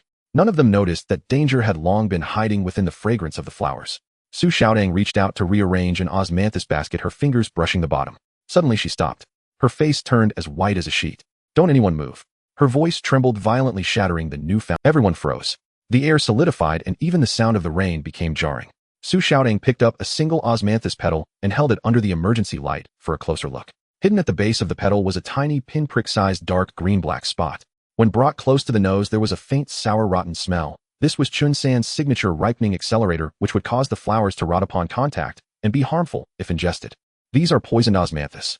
Su Xiaotong's voice was cold and trembling. Chun Sanha bribed 2 of the flower farmers I contacted. They mixed these poison blooms in with the good ones. If we make the cake with these, it will mold within 2 hours. Anyone who eats it will get sick. At the exhibition, we'll be completely disgraced. Her words exploded like a thunderclap in the shed. The osmanthus in Aiming's hand fell to the ground. He frantically searched through every basket. 1 basket, 3 baskets, 7 baskets. Out of 37 baskets of fresh osmanthus, 11 were mixed with the poisoned ones, hidden so deep they were invisible to the naked eye. Zhou Chang's face darkened as if it could drip water. His fists clenched until his knuckles cracked. He had calculated everything, but he hadn't anticipated Chun San's insidiousness. Failing to cut off the supply, he would use poisoned osmanthus to ruin the Li family's reputation. This was an attempt to humiliate the Chinese community on Nanyang soil. Ame felt a chill run through her body and slumped into a chair. What was more terrifying than having no ingredients was having ingredients laced with poison. Once used, the Li family's intangible cultural heritage would be stained forever. Li Guilan gripped her pastry mold cane, her knuckles white, but she showed no sign of panic. The storms an old master craftsman had weathered in a lifetime steadied her mind in an instant. Get a basin of salt water, she said. Her voice was not loud, but it was steady and reassuring. Poisoned osmanthus touched with a ripening accelerator will turn black in salt water. This is a method passed down through the Li family for identifying osmanthus. Ame quickly brought a basin of salt water. Good osmanthus remained golden and translucent when placed in the water. The poisoned osmanthus, upon contact with the salt water, immediately turned black as charcoal. The sorting speed increased tenfold. Aming's hands were immersed in the salt water, the broken skin stinging sharply, but he didn't stop for a moment. Su Xiaodang stared at the basin, not daring to blink. Zhou Qiang kept watch at the alley entrance, monitoring Chun San's movements. The electronic clock ticked again. Only 40 hours and 27 minutes remained until the exhibition. 8 baskets of qualified osmanthus were all sorted and locked away in the storeroom. Aming reached into the bottom corner of the last basket, and his fingertips suddenly touched a petal. A black spot was hidden in the crease. It was a mist poison bloom. His heart sank to the bottom. At that moment, a heart-wrenching cry came from the alley entrance. Chun San's men are here. More than 20 of them, and they're armed. Footsteps pounded on the concrete, growing closer, each step feeling like it was stomping on everyone's hearts. Zhou Qiang grabbed the iron bar by the door and shouted, "Hide the storeroom key. They'll hold them off." Li Guilan tucked the key into her sleeve. Ame grabbed the poisoned osmanthus and swept it out into the rain. Su Xiaodang pulled Aming and quickly hid in the inner room. The single mist poisoned osmanthus petal lay forlornly on the ground, no one having had time to pick it up. Bang! A vicious kick made the iron door shudder violently. The latch creaked and groaned on the verge of breaking. Chun San's sinister laugh penetrated the door, full of calculation. "Li family, I know you're in there. All your osmanthus is poisoned by me. On that exhibition stage, I will watch you be disgraced and be forced to hand over the recipe." The night rain grew more intense, pelting the tin roof with a fierce rhythm. The countdown on the wall was frozen at the 40-hour mark. The good osmanthus was safely hidden, but the poisoned petal on the floor could become a fatal weapon at any moment. Chun San's schemes went far beyond just the poisoned osmanthus. The aid from the overseas compatriots was merely a brief respite. The true deadlock was only just beginning. The countdown buzzer for the exhibition pierced eardrums. There were only 5 minutes left before the performance, which was crucial to the Li family's intangible cultural heritage reputation, was set to begin. Backstage at the Penang Convention Center, the toxic osmanthus that Ming had been clutching in his palm was already crushed into powder, sticking to the sweaty crevices between his fingers and making his skin feel rough. Last night's peril was finally over. The overseas Chinese had blocked the alleyway, fighting desperately for 3 minutes, during which Zhou Qiang snatched the toxic osmanthus and vanished into the rainy night, leaving no trace behind. Chun San's eyes burned red with rage as he smashed the door panel of the tin shed, hurling a torrent of threats before frantically rushing to the convention center. He was determined to seize the Li family's intangible heritage title in front of guests from home and abroad. From the gaps in the insulated food container, a faint fragrance of osmanthus drifted out. The century-old golden osmanthus had been fermented with honey according to the Li family's traditional method. This was the root of the Li family's craft and the cherished hope that Ming had guarded through countless days and nights. Yet no one relaxed, for a new obstacle loomed before them. The Li family members clutched their tools, their fingertips cold with sweat. Ming stared at the osmanthus pattern carved on the food container, rubbing it over and over with his thumb until his knuckles turned white. He had guarded this craft for 8 years, staying up late with bloodshot eyes to perfect long-distance preservation and testing every plant in Penang to find the right floral ingredients. Now on the verge of having his legacy stolen, his chest tightened with anxiety. He wanted to confront them, but feared losing composure, his eyes reddening with desperation. Li Guilan leaned on her pearwood pastry mold cane, a relic left by Su Yuzhen, its wood grain polished smooth and gleaming from years of touch. The old woman's clouded eyes held a deep, unspoken tenderness, yet she revealed not a trace of panic. After 60 years of guarding her craft, she had weathered countless storms, and this spirit could not be broken. Ame held up her phone to live stream with millions of overseas Chinese already waiting on the screen. Her fingers trembled violently, but she gripped the phone tightly, determined to show all Chinese who the true inheritor of the ancient method was. Su Xiaotang clutched her aunt's diary and fragmented recipe pages, her nails digging into her palms until they ached. She was determined to clear Su Yuzhen's name and expose Chun San's coercion of the Su family under the full light of day. Zhou Qiang carried a stack of evidence, the old wound in his stomach throbbing with tension. He knew Chen San's ruthlessness all too well. This man never played by the rules. The upheaval came faster than anyone anticipated. Just as the host was about to step onto the stage, a group of burly men burst from the side passage, clearing a path in no time. Chen Sanha, his belly protruding, clutched a temporary exhibition badge he had bribed the organizers to obtain and rushed onto the stage a full 17 minutes ahead of the scheduled timeline. The entire venue erupted into chaos. Chen Sanha grabbed the microphone, a fake smile plastered on his face, his voice booming through the speakers. "Dear judges, dear friends, I am the true inheritor of the Li family osmanthus cake. Li Guilan is a thief who stole our Su family recipe. Today I'll show you all what real craftsmanship looks like." Camera lenses swiveled toward him, and the live stream chat instantly flooded with comments. Why is another inheritor appearing? Could the Li family really be problematic? Intangible heritage can't be fake. Chen San's men blocked the backstage passage with their arms and legs, their eyes fierce and threatening. Ming could no longer hold back. He clenched his fists and was about to charge forward, unable to bear the slander against his master or the desecration of their craft. Zhou Qiang grabbed his wrist with a grip so tight it hurt. "Don't be foolish. He's just waiting for you to make a move so he can pin the blame on you." Ming panted heavily, his chest heaving, tears welling up in his eyes, but stubbornly refusing to fall. The pride of a craftsman trampled underfoot. This humiliation hurt more than any beating. Li Guilan gently patted Ming's shoulder, the warmth of her palm seeping through. Her voice was slow but exceptionally steady. "We won't argue with him. Let the craft speak. What's false can never be real." On stage, Chen Sanha had already set up his stove, his movements hasty and frantic. He pulled out the defective recipe left by Su Yuzhen, no longer daring to use toxic osmanthus. Instead, he substituted cheap dried osmanthus, added artificial essence to mimic the fragrance, replaced the traditional honey fermentation with instant syrup, and turned the heat to high. He was racing against time to deceive everyone before the Li family took the stage. He was shrewd and calculating, knowing that a poor quality cake would expose him, so he focused on appearances. Yet he forgot that the Li family's ancient method emphasized slow simmering over gentle heat and careful kneading with slow fermentation. A cake without its soul could never be convincingly faked. In just 10 minutes, a steamer of osmanthus cake was ready. The cake was pale and dry, the petals wilted, and up close it reeked of pungent artificial essence, cloyingly sweet. Chen Sanha bent over to present it to the judges, his face full of fawning. "Esteemed judges, please taste it. This is the century-old traditional flavor." 2 local judges he had bribed immediately nodded in agreement, raising their voices. "Authentic. This is the true intangible heritage craft." The other judges frowned deeply, picking up a piece that crumbled into dust. It was sickeningly sweet with not a hint of osmanthus fragrance. But Chen San's influence in Southeast Asia was deeply entrenched, and no one dared to offend him on the spot. They all kept their mouths shut. The audience, kept in the dark, grew louder in their murmurs, casting skeptical glances toward the backstage. Chen Sanha raised his eyebrows triumphantly and shot a glance backstage, his provocation and malice barely concealed. He was certain of victory. He had bribed the organizers and judges, blocked the passages, and the Li family had no way to turn the tables. May watched the flood of negative comments on the live stream, her fingertips icy cold. She immediately turned the camera toward the backstage traditional stove. "Fellow Chinese, look closely. The true Li family ancient method uses slow simmering with honey and fresh osmanthus. It has never been like this." Zhou Qiang tried to contact the on-site staff, but found the lines had been cut. Su Xiaotang clutched the fragmented recipe pages, her eyes red with desperation, the passage blocked like an insurmountable wall.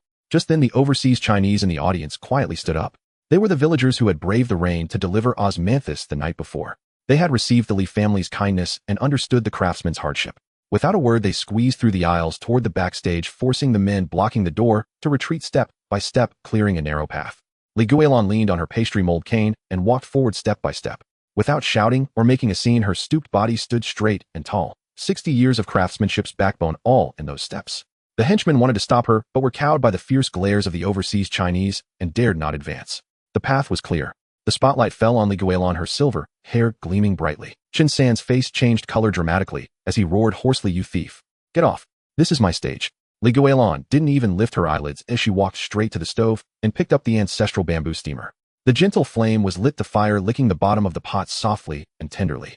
The century-old golden osmanthus, preserved in honey, was poured into a porcelain bowl, and fresh osmanthus petals were sprinkled in. The old woman's fingertips kneaded gently, her movements slow, soft, and steady. Each motion a lifetime of skill, the craft she and Su Yuzhen had once perfected together. A warm, mellow osmanthus fragrance slowly spread, not pungent or strong, but clear and refreshing, gradually overpowering the harsh artificial scent on stage and filling the entire convention center. The whole venue fell silent instantly, even the livestream chat paused. Ming quickly stepped onto the stage, and the master and apprentice worked in perfect harmony, kneading dough, controlling temperature, placing it in the steamer. Every move a legacy etched into their bones. 30 minutes later, a steamer of osmanthus honey cake was perfectly done. Served on a porcelain plate, the cake was dense and pearly white, with golden osmanthus petals embedded within, warm and smooth like jade. Picked up with chopsticks, it didn't crumble, break, or collapse. With one bite, it was soft, sweet, and fragrant, with layers of osmanthus, honey, and rice flavors melting away, sweet but not cloying, with a lingering aftertaste. Guilan presented the cake to the judges, saying, "Only taste it. This is the Li family's cake." The chief judge took a bite, and his eyes instantly reddened. The two bribed judges turned pale as sheets, setting down their chopsticks and hanging their heads low, unable to utter another false word. "The difference is clear." The chief judge slammed the table, his voice resounding. "This is the true craftsmanship of intangible heritage. The earlier cake was shoddy and completely deviated from the ancient method." The entire venue erupted in cheers. The overseas Chinese raised their arms in celebration, the 5-star red flag swaying gently in the hall, and the livestream chat flooded with messages until the screen was barely visible, filled with tears of excitement. Chun Sanha panicked, completely screaming hysterically, "She's a fake. My recipe is the authentic one left by Su." Shouting stepped onto the stage, holding up her aunt's diary and the fully assembled fragmented recipe pages, her voice clear and firm. "Su Yuzhen was my biological aunt. Back then, under your coercion, she deliberately left a defective recipe, missing 3 core ingredients and 7 kneading steps, for fear you would ruin the traditional craft. What you hold has always been a flawed copy." The diary was opened, revealing Su Yuzhen's dense handwriting filled with the grievances of being coerced, but also the steadfast dedication to preserving the ancient method. The fragmented recipe pages were pieced together, displaying the complete Li family ancient method clearly before everyone. Zhou Qiang turned on the projector, playing the evidence piece by piece, bribing freight forwarders to swap ingredients, coercing flour farmers to mix in toxic osmanthus, hiring social media accounts to spread slander and smear campaigns. Each charge supported by ironclad proof. Chen San's face turned ashen, his legs giving way as he collapsed to the ground, his earlier arrogance completely wiped. Only then did he realize a recipe could be stolen, but craftsmanship could not. A judges could be bribed, but hearts could not. A flowers could be monopolized, but the patriotic sentiment of the Chinese could never be suppressed. Li Guilan crouched down, looking at him, sprawled on the ground, her tone calm, but each word heavy as 1,000 pounds. "To make cake, one must first be a good person. The root of craftsmanship is conscience. Without conscience, you will never make a good cake in your lifetime." The chief judge picked up the microphone and solemnly announced that this Belt and Road Intangible Cultural Heritage exhibition, the Li family osmanthus cake craft, is authentic and has a clear lineage. Chun San's exhibition qualification is immediately revoked, and he will be held legally accountable for forgery and infringement. Thunderous applause erupted, the light of intangible heritage shining exceptionally bright on the land of Southeast Asia. Ming wiped away his tears and smiled. May held up her phone to livestream, her voice choked with sobs. Su Xiaodang hugged her aunt's diary, crying uncontrollably. Everyone was immersed in the joy of victory, the long-suspended anxiety finally settling. Suddenly, Chen Sanha, who had been sprawled on the ground, jerked his head up, his eyes terrifyingly sinister, his voice hoarse like a broken gong as he roared, "I won't let this go." The Sanha society has deep roots in Southeast Asia after decades. I still have a backup plan. Just wait, this isn't over.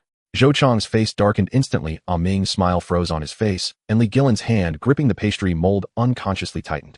The exhibition was won, but the dark clouds lurking in the shadows had not yet dispersed. What was the backup plan Chen Sanha spoke of? What hidden schemes did the Sanha Society's covert forces in Southeast Asia harbor? This path of bringing intangible heritage overseas remained fraught with danger at every step. Chun San's roar was as hoarse as a cracked gong crashing against the glass curtain wall of the convention center, shrill and piercing. "I still have a backup plan. The Sanha Society won't let you off." Zhou Chang's old stomach wound suddenly throbbed with pain. He instinctively hunched his back, his fingers clenched into a fist, knuckles turning white. After years of struggling in Southeast Asia, he knew all too well the venomous nature of the Sanha Society. This was no mere angry rant. Having just reclaimed the honor of intangible cultural heritage through his old craftsmanship, he now found himself trapped in a life-and-death snare. Ming clutched the insulated food container, the osmanthus pattern on its surface digging into his palm. His hands were slick with sweat, yet his feet remained rooted. Li Guilan leaned on the pearwood pastry mold left by Su Yuzhen, its aged grain polished to a warm luster. Though her back was slightly bent, her spine stood straight, and her clouded eyes held not a trace of fear. Su Xiaodang hugged her aunt's diary tightly, her fingers digging into her palms until they turned white, a mix of fear and stubbornness. Tears welled in her eyes, but she held them back, refusing to let them fall. Ame gripped her live-streaming phone, the screen still filled with overseas Chinese comments. Her hands trembled violently, yet she refused to turn off the camera. The 5 of them exchanged few words, but a shared resolve burned within them. They had to nail Chun San's criminal evidence of triad involvement, send him to the police station, and uproot this malignant tumor from Penang. But no one could fathom what sinister trick his so-called backup plan might conceal. The evening wind carried the lingering scent of osmanthus from the convention center into their collars, chilling to the bone. Huddled in the cramped backstage lounge under a dim yellow lamp, Zhou Qiang spread out all the evidence he had gathered over the past 2 weeks on the table: the tampered logistics trace sheets, the transfer records of rumors spread by self-media, the secretly recorded coercive audio from flower farmers, the surveillance screenshots of the sabotaged lab, and the black ledger of the Sanha Society's monopoly of Penang's pastry market set in advance by Boss Zhao. Added to this was Su Xiatang's diary testimony, each page neatly arranged and bound into a thick stack that pressed down on the wooden tabletop. This was no stroke of luck pieced together hastily. It was hard-won evidence they had painstakingly gathered while enduring relentless oppression.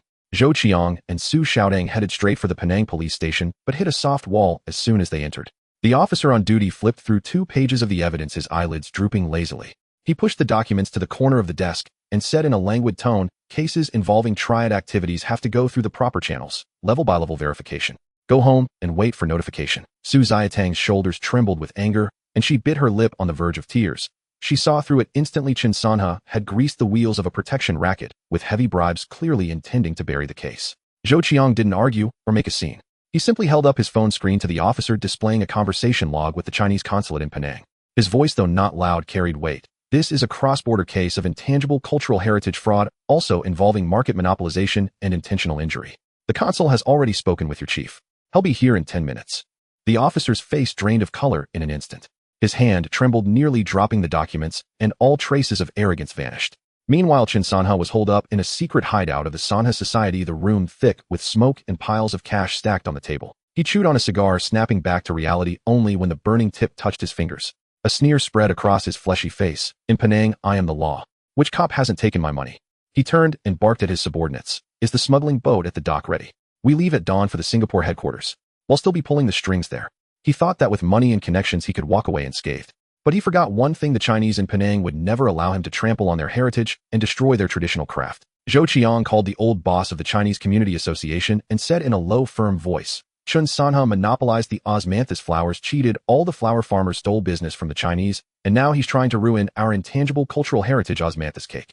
This is an insult we cannot swallow." The old boss had had his shop seized by the Sanha Society years ago, and overseas Chinese had been oppressed by Chen Sanha for too long. The moment Zhou Qiang's words spread, the entire Chinese community in Penang sprang into action. At the docks, bus stations, airports, even on country lanes, Chinese stood guard. The villagers who had braved the rain to deliver osmanthus the night before were now holding up their phones, streaming Chen San's movements in real time. No one had issued a call to action, but their hearts were united. Chinese affairs protected by the Chinese themselves. Just as Chen San's black sedan turned into the dock, it was surrounded by hundreds of overseas Chinese, forming layer upon layer of encirclement. When his men tried to shove their way out, they were immediately pinned down by members of the Chinese Community Association. With a clatter of chains, the car's wheels were locked, leaving it unable to move an inch.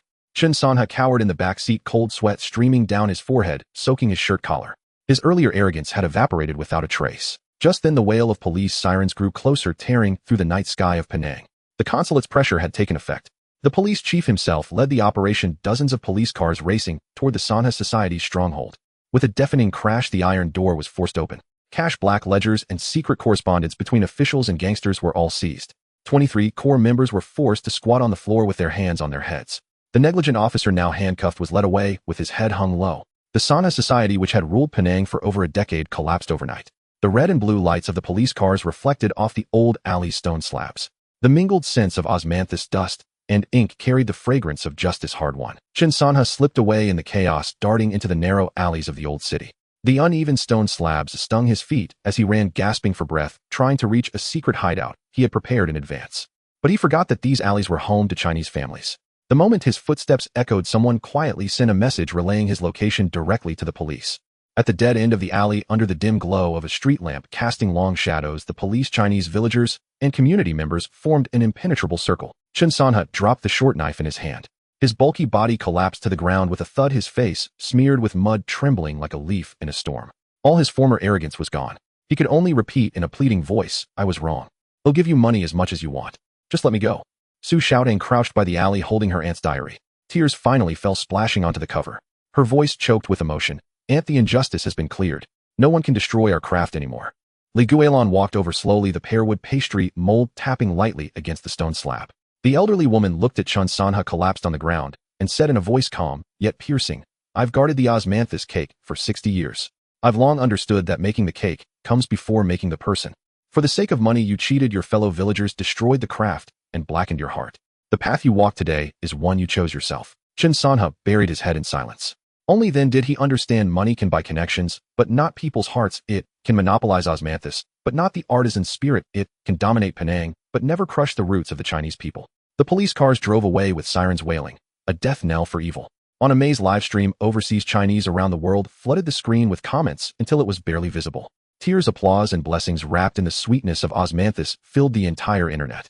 Aiming pulled out a warm piece of osmanthus fermented cake and took a bite. The dense sweetness melted on his tongue. It was the taste of countless sleepless nights and countless obstacles overcome.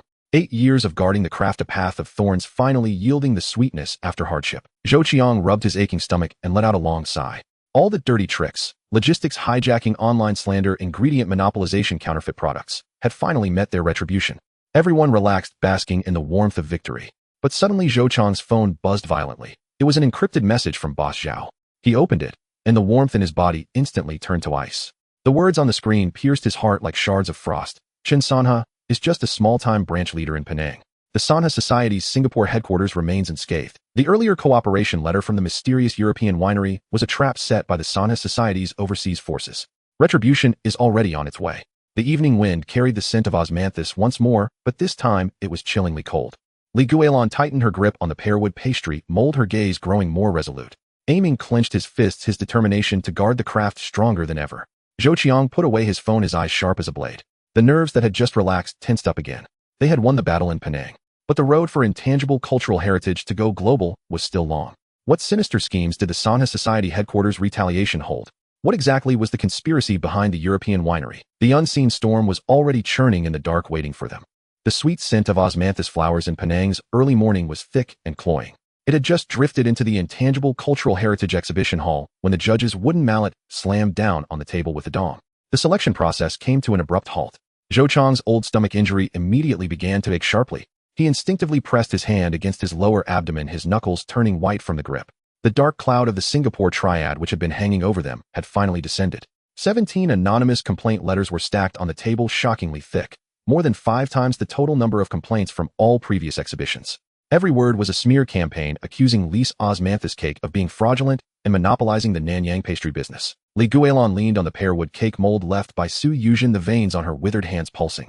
After guarding the old craft for 60 years, to be slandered like this overseas at the very end made the elderly woman's chest feel tight, yet she stubbornly refused to bend her back. Aiming pressed himself against the temperature-controlled display case, his fingertips digging into the edge until they turned white. The skills he had honed over 7 years now hung in the balance. Amy's live-streaming phone was still on. The barrage of comments from overseas Chinese exploded across the screen. Her hand trembled, almost dropping the phone, but she clenched it tightly, gritting her teeth. Su Xiaodang hugged her aunt's diary to her chest, her nails digging into her palm until it hurt. Her eyes were bright red, but her feet were rooted to the spot, not retreating a single step. It wasn't hard to guess. Chen San's arrest had only eliminated the small-time thugs in Penang. The main lair of the Singapore triad remained untouched.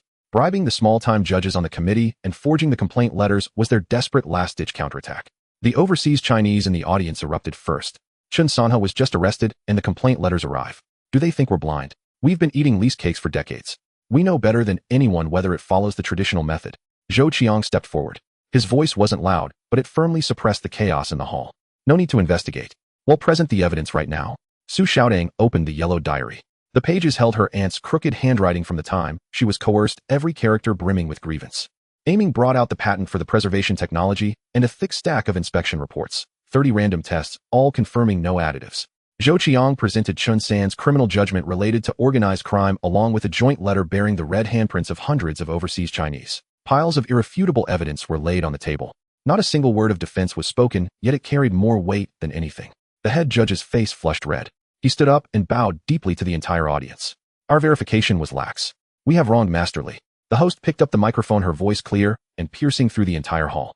The highest gold award for this Belt and Road Intangible Cultural Heritage exhibition goes to Li's osmanthus cake.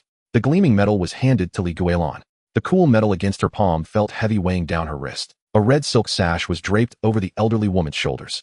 Cameras flashed incessantly, blindingly bright. Applause surged like waves, wrapping around the sweet scent of osmanthus floating out of the hall and spilling onto the entire length of Penang's Chinatown. Everyone breathed a sigh of relief. All the hurdles were overcome, all the troubles dispelled. The first battle for the overseas promotion of intangible cultural heritage was truly won. This feeling of solidity wrapped in sweetness softened everyone's taut nerves. A long queue quickly formed before the signing table. Pastry merchants from Southeast Asia coveted Li's authentic craft, while European heritage institutions valued the cultural roots of the old technique. Agreement after agreement was signed. Ingredient supply, overseas experience centers, cross-cultural exchanges, all finalized. Amy's hand still trembled as she held the pen. Every name she wrote felt like stamping a footprint on Li's global journey. When it came to the last representative from a European institution, he suddenly closed the agreement. "I'm sorry, but our European ingredient supply chain has been cut off." The other party threatened that if we sign with Li, they will stop our supplies. The scene fell silent instantly. Zhou Chang's eyes darkened.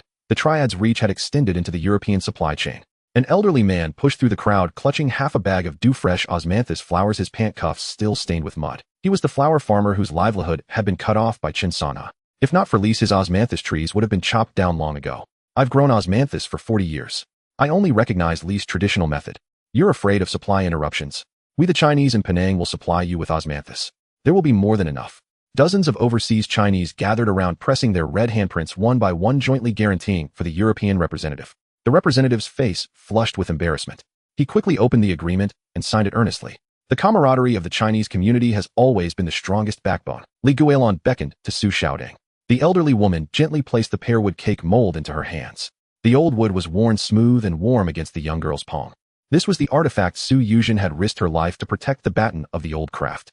"Xiaodong, your aunt's grievance has been cleared. From now on you will follow me and guard this cake-making art well." Su Xiaodong knelt with a plop, her tears splashing onto the bluestone floor, leaving small dark stains. "Master, I will definitely guard the traditional method. I will never let down my aunt nor Li's craft." Aiming leaned against the display case and took a bite of an osmanthus cake. The dense, sweet fragrance melted in his mouth. The sleepless nights, the panic of ingredient shortages, the injustice of being slandered, all dissolved into a lingering sweetness. The double-layer vacuum preservation method he had developed officially became the standard technique for the overseas promotion of intangible cultural heritage. On Amy's live stream, millions of Chinese online flooded the screen, like soaring past 10 million. "This is the true craftsmanship of us Chinese. Promoting our heritage overseas, how uplifting." Zhou Qiang leaned against a pillar, rubbing his aching stomach, finally allowing himself a smile. Logistics, sabotage, online slander, ingredient monopolies, counterfeit products, false accusations. Every dirty trick was shattered. News from the Penang police arrived. The remaining triad forces were wiped out, and Chen Sanha would spend the rest of his life in prison. Everyone was immersed in the joy of victory. The gold award was won, collaborations were signed, an apprentice was taken, and their reputation was made. Everyone felt the path ahead would be smooth sailing. A staff member ran over holding a gilded letter. The envelope was stamped with the emblem of a European Bordeaux winery.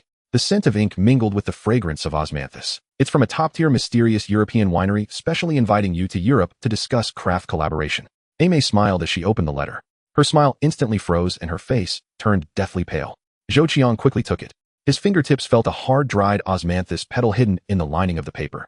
The pattern on the petal was exactly the same as the mark of the Singapore Triad headquarters that boss Zhao had sent earlier. The laughter and cheers in the hall instantly froze. Li Guilan clenched the pearwood cake mold, her knuckles turning white. Aiming stared at the osmanthus cakes in the display case.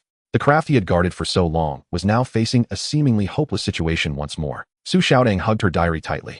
The nightmare of her aunt's coercion was about to repeat itself in Europe. Zhou Chang's voice was as cold as ice. Chen Sanha was never anything more than a pawn. The Singapore Triad is connected with European forces. They're not after the recipe, they're after the very roots of our Chinese intangible cultural heritage going global. At the end of the letter, a line of small print stung their eyes. "See you in Bordeaux in 3 days. If you lose, Li's heritage will never enter the European market." The scent of osmanthus in Penang was still as sweet, but the wind now carried a chill from Europe. The glory of the gold award still rested on their shoulders, yet a deadly transnational trap was laid at their feet. They had won this battle in Nanyang only to stumble into a greater fog. What conspiracy was hidden in the European winery? What was the Triad headquarters' killing blow? Li's heritage's global journey had just begun, and it was already fraught with peril. The Air France airliner slammed heavily onto the runway of Bordeaux Airport, the fuselage jolting violently. Li Guilan instinctively tightened her grip on the pearwood pastry mold in her hand. The grain of the aged wood dug into her palm, a numbing ache shooting up her arm. The old woman's waist ached faintly, yet she forced herself to stand upright. The European hurdle that had hung over them throughout the journey had finally fallen. The damp, cold sea breeze, carrying the unique sour vinous scent of Bordeaux, surged into the terminal building, mingling with the pungent odor of airport disinfectant, stinging their noses and making them wrinkle. Ears were filled with the unintelligible babble of French announcements mixed with the clatter of suitcase wheels grinding against the floor, unsettling everyone's hearts. Just as the Li family group pushed their luggage through the arrival gate, Ming saw Su Xiatang's foot slip and reached out. In that half-minute span, the 3 suitcases adorned with golden osmanthus labels on the cart vanished without a trace. From landing to luggage theft, it took exactly 3 minutes and 17 seconds. The coincidence sent a chill down everyone's spine. My suitcase. Ming's face turned ashen in an instant. His heart felt as if a hand was clenching it violently. He scrambled to the luggage carousel, his fingers digging desperately into the cold metal edge, his knuckles turning white from the strain. Inside that black suitcase was the long-distance fresh-keeping equipment he had spent 7 sleepless nights refining and modifying hundreds of times. It was the lifeline for preserving the authentic flavor of osmanthus cakes in Europe. Without this equipment, their arduous journey to compete in skills abroad would be like arriving empty-handed. Zhou Qiang quickly stepped forward to intercept the passing airport security guard. His tone was urgent but composed, mixing Chinese with fluent French. Sir, our 3 suitcases have just been stolen. They are black, brown, and beige, all with osmanthus labels. The security guard shrugged lazily, pursed his lips, and muttered a few broken phrases of Chinese. Too many people. Lost items. Go to the service desk, fill out a form, and wait. These dismissive words shattered the last shred of hope in everyone's hearts. They had arrived basking in the glory of the Nanyang Gold Award, dreaming of establishing a foothold in Europe with their craft. Who could have imagined that the triad's sinister hand would strangle their lifeline right from the airport? Ming rushed frantically to the lost and found counter. The staff member inside slowly flipped through the registry without even lifting their head. No record found. Probably another passenger picked it up by mistake. Try your luck again tomorrow. Picked up by mistake. Ming's voice trembled. The osmanthus label on that suitcase is bigger than a palm. You could see it from 100 meters away. How could anyone take it by mistake? Zhou Qiang crouched down, his fingertips brushing the dust on the floor. 2 fresh drag marks were clearly imprinted on the ground, leading straight to a fire exit. The marks were clean and deliberate, clearly made by someone dragging the luggage on purpose. Li Guilan clutched the pear wood pastry mold, the veins on her withered hand bulging. A tightness gripped her chest. She had guarded the osmanthus cake craft her whole life, surviving the monopolization of ingredients and media slander in Nanyang. Yet now, in a foreign land, before even stepping out of the airport, she had been ensnared in a deadly trap. Su Xiaotang hugged her aunt's diary tightly, her nails digging deep into her palms. The pages of the diary pressed painfully against her chest. The calamity her aunt had faced in Europe years ago was now falling upon her in an identical pattern. May, flustered, pulled out her phone. Her fingers trembled as she tried to open WeChat, but messages wouldn't send. Phone calls were all met with busy signals. The signal bars were empty, not because there was no reception, but because a signal jammer had been installed in their area. All contact with the outside world had been completely severed. 2 customs enforcement officers strode quickly out of the passageway and blocked Li Guilan's path directly. They handed her a quarantine form, their tone rigid. The fresh osmanthus petals you are carrying have failed European entry quarantine. They are being seized for inspection according to law. Ming's eyes turned red with desperation. He immediately pulled a quarantine certificate from his bag. We completed all the procedures back home. This is the official quarantine document. The enforcement officer didn't even glance at it. He raised his hand and slapped a white seal onto the raw material box. The seal bore a crest of intertwined vines and osmanthus flowers identical to the emblem on the winery's invitation letter. Zhou Qiang stepped forward to argue in French, but the officer remained stone-faced, turned around, and walked away without leaving any room for explanation. The fresh-keeping equipment was lost. The osmanthus raw materials were seized. External communication was cut off. The 3 trump cards they had prepared for the European competition had all been deliberately broken. This was no accident. The winery had long been colluding with the Singapore triad, aiming to block the Li family's intangible cultural heritage from entering Europe and monopolize the vast European Chinese pastry market. A sharp glint flashed in Zhou Qiang's eyes. He swept his gaze towards the 3rd-floor fire escape, where a man in a peaked cap was pointing a camera lens directly at them. The moment he was spotted, he ducked back, melting into the crowd and disappearing. Behind them, 2 men in black suits followed at a distance, their footsteps as light as cats, their sinister gazes fixed unwaveringly on the group. Every move they made was under surveillance. Ming followed the drag marks into the fire escape and found the black suitcase in a dead-end corner. The lock was smashed to pieces, and a large crack ran down the side of the case. The fresh-keeping equipment inside was in shambles. All 12 core components had been snapped cleanly in half. The precision of the cuts indicated deliberate sabotage by someone knowledgeable. The equipment was utterly destroyed. Without the preservation technology, the osmanthus cakes would lose their flavor as soon as they were baked. This cross-border craft competition was already half lost before it even began. Ming crouched on the ground, cradling the broken parts in his hands. His shoulders shook uncontrollably. The fruits of 7 sleepless days and nights, the painstaking efforts of hundreds of repeated experiments, had been reduced to a pile of useless scrap metal on foreign soil. Li Guilan slowly crouched down beside him. Her rough palm gently patted Ming's back. Her voice carried the unique hoarseness of age, yet was steady enough to be reassuring. Child, it doesn't matter that the equipment is broken. The skill in our hands is not broken. As long as we are still here, this intangible cultural heritage craft will not fall. Su Xiaodang hugged the diary. Her fingertips inadvertently brushed the bottom edge of a page and felt an embossed mark. She hastily flipped to the last page. A pale gold crest of osmanthus vines was quietly imprinted in the corner of the paper. Her hands trembling, she pulled out the winery invitation from her bosom. The emblem on the cover matched the mark in the diary perfectly. So the winery had never been a cooperative partner. It was the European stronghold of the Singapore Triad. Her aunt Su Yuzhen had traveled to Europe 20 years ago and had fallen victim to this very emblem forced to drift to Nanyang. Zhou Chang's eyes turned as cold as ice. He lowered his voice. Chen Sanha was just a pawn that was thrown out. This winery is their real base in Europe. Li Guilan stared at the emblem. Her eyes reddened instantly. All the grievances and coercion her senior sister had suffered back then had their roots right here in this Bordeaux winery. A black sedan slowly pulled up at the terminal entrance. The window rolled down and the winery's greeter poked his head out, a fake smile plastered on his face. Master Li, you must be tired from the journey. I'm here from the winery to pick you up. He made no mention of the stolen luggage or the seized raw materials, as if everything that had just happened was merely an... Zhou Qiang stepped forward, shielding Li Guilan. His tone was icy. Our luggage and materials have both run into problems. As the person sent to pick us up, shouldn't you have an explanation? The greeter's smile froze. His eyes darted away as he waved his hands hurriedly. I don't know anything about that. I'm just a driver. I'm only here to pick people up, nothing else. The lie was riddled with holes, a lazy attempt at pretense. Li Guilan slowly rose to her feet, shielding the pair would mold in front of her. Her cloudy eyes burned with startling clarity as she stared straight at the black sedan. Lead the way. Take us to the winery. She did not argue, did not rage, did not complain. She was determined to walk right into their lair and demand justice. The sea breeze in Bordeaux grew colder. Amidst the sour aroma of wine lurked an undisguisable murderous intent. The gold award sash on her shoulders still carried the warmth of Nanyang, yet the path beneath their feet had become a bottomless abyss. The black sedan drove away from the terminal, heading towards the winery. They did not know that in the winery's dark cellar lay hidden the blood and tears of Su Yuzhen's past. Nor did they know that the European death trap set by the Triad was waiting with its jaws wide open for them to walk right in. The heavy iron gate creaked open, releasing a stench of moldy grains and dusty earth that stung the nose and made one frown instinctively.